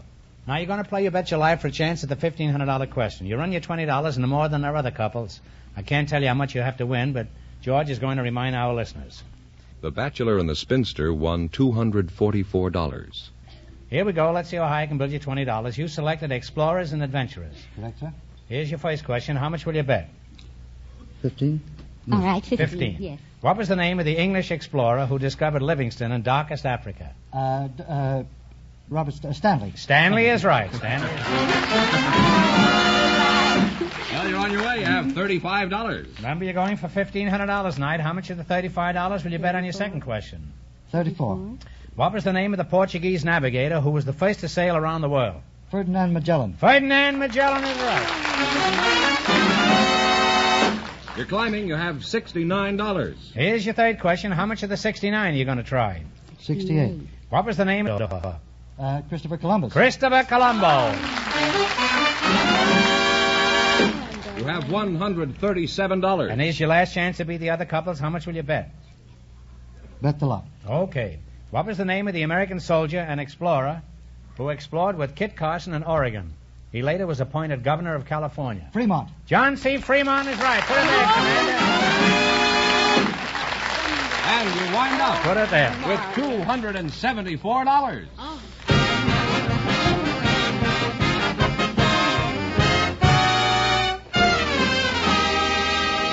Thanks and good luck from the DeSoto Plymouth dealers. We invited some babysitters to the program tonight, and just before we went on the air, we selected Mrs. Ann Barnes. And Groucho, her partner, is a very unusual man. I was in a drive-in the other night, and I invited him to be a contestant on our show, and when you see him in just a minute, I think you're going to know why I asked him. So here they are. Mrs. Ann Barnes and Mr. Locke Martin meet Groucho Marx. Welcome for the DeSoto Plymouth.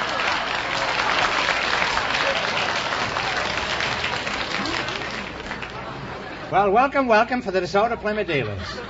Say the secret word and win $100. It's a common word, something you find around the house. Locke Lohman, is that your name? No, Locke Martin. Oh, Locke Martin. How tall are you, Mr. Mountain? 7 feet, 7 inches. Oh. Well, I'll just call you Mount Whitney, huh? That's pretty high. Of course, the last time I saw anything your size, I was pretty high myself.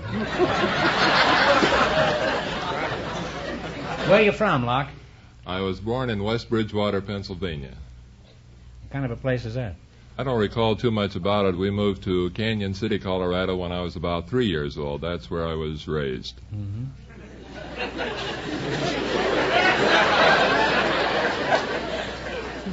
Well, when you said raised, you said you knew what you were talking about. Are you married, Locke? Yes, I am. Is your wife a tall girl? No, she's 5 feet, 5.5 inches tall. Well, that's tall enough. At least she comes up to your wallet.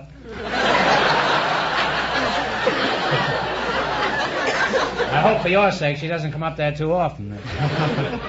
Well, let's get some measurements now. How much do you weigh, Locke? 280 pounds. Oh, well, that's quite a lot. What do you eat at a normal meal?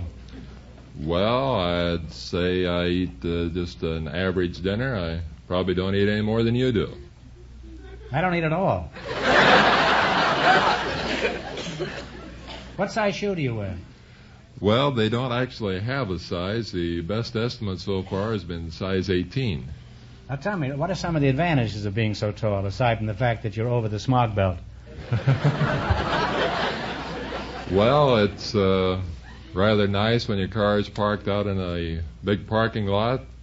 I can usually spot it pretty easy. And if I lose my wife out in a big crowd, I can usually find her real quick. And you consider that an advantage? Mrs. Barnes, I'm sorry to have neglected you, but you must admit you're slightly overshadowed. You say you're a babysitter? How would you like to sit with this baby? Well, I think that'd be kind of nice. Well, if you ever sit with him, just be sure you get paid by the foot instead of by the hour.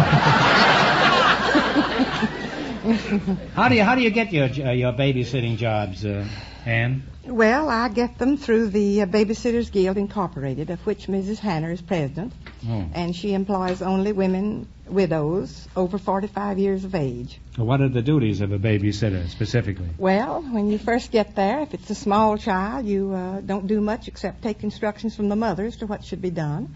If it's a child about 1.5 years old, why you just sort of visit with the mother and let the child sort of decide that you're all right. In other words, you take over the duties and problems of a mother, is that it? Yes, that's it. Well, usually the biggest problem facing the mother is the father. Locke, let's get back to you for a moment. I imagine you've had many unusual experiences. Do you find the whole world is out of step but you? It does seem that way. Things just aren't made for people my size. What sort of work do you do?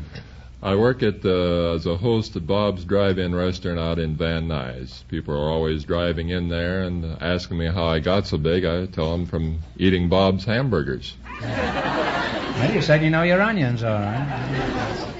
Well, as a tall man, do you think the human race would be better if all of us were as big as you are? Well, probably bigger bodies wouldn't help the human race. Probably what the human race would benefit by would be bigger hearts. Where's that?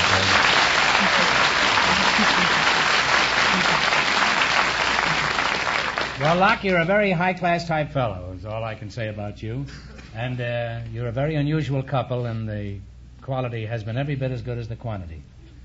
Thank you. Now, you're going to play your bet your life for a chance at the $1,500 question. You run your $20 into more than our other couples.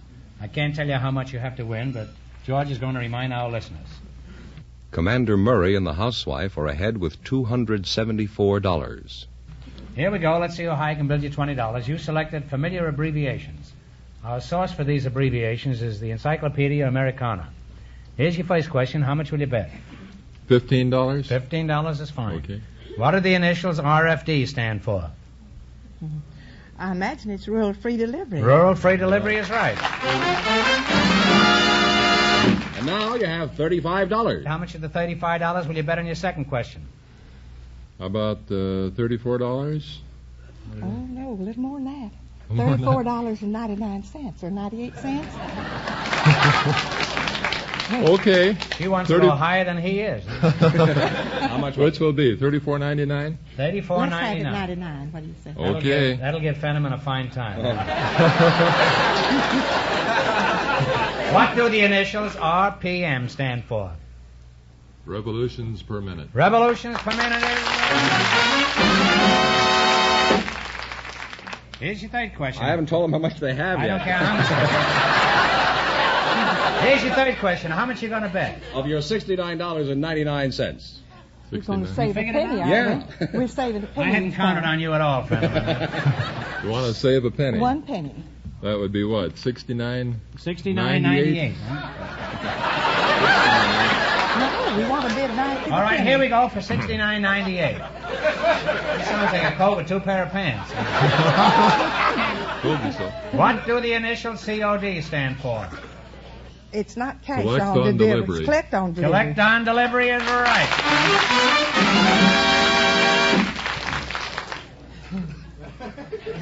We're still saving a penny. How much have they got? Oh, I'm lost, really. I think it's $139. Here's a man went to Stanford. He graduated from Stanford with high honors. $139. He was on the football team. As a water boy. $139.97. Our He used to stuff the stuffing back into the uniform. We still say let's bet it all this time. That's right. Bet it all. Okay, here we go. What do the initials PS stand for? Postscript. Postscript is right.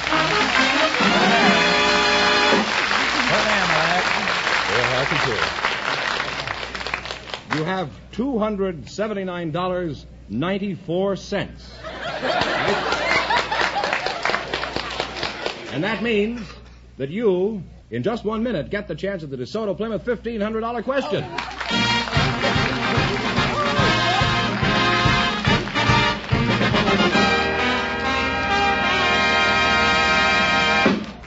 Next time you visit your DeSoto Plymouth dealer, notice the facilities he has in order to serve you better. His offices, his showroom, where he displays the beautiful new 1952 DeSoto and the handsome Plymouth. His service shops, where you get better work done on your car at a price that's reasonable. And his used car lot, where you can be sure of finding the car that best fills your needs and best fits your pocketbook. Yes, a DeSoto Plymouth dealer really has a big investment. And here's what it means to you.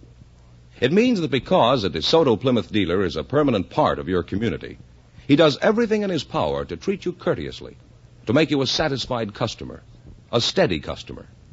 He knows that whenever he sells you a new car, whenever he repairs your present car, or whenever he sells you a used car, his reputation is at stake. So it's no wonder that we say, you couldn't do business with a better man than a DeSoto Plymouth dealer.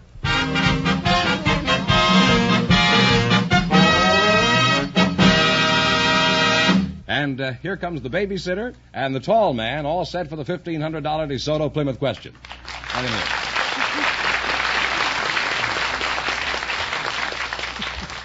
Well, tall in the saddle, we'll see how smart you are now. Here we go for $1,500. I'll give you 15 seconds to decide on a single answer between you. Think carefully, and please no help from the audience. Here it is. We asked this question on our very first program more than 4 years ago. See if you remember it. The United States Gold Depository is at Fort Knox. For $1,500, can you tell me where the Silver Depository is located? West Point. West Point is right. You better give her a big kiss.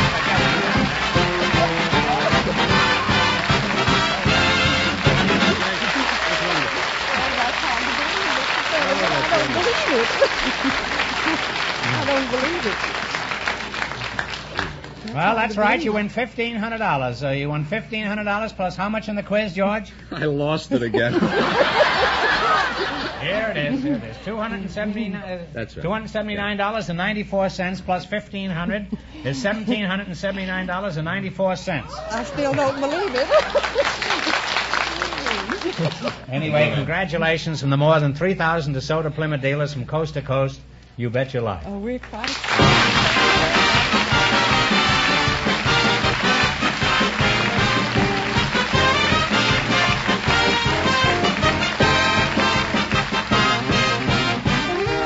Be sure to tune in again next Wednesday night at the same time for the Groucho Marx Show, when the big question will be worth $1,000. And don't miss Groucho's television show, also presented by the DeSoto Plymouth Dealers of America. And remember, all dealers who sell DeSoto also sell Plymouth. Two great cars, both products of the Chrysler Corporation. And when you drive in, tell them Groucho sent you. Good night, folks, and remember, see the 1952 DeSoto.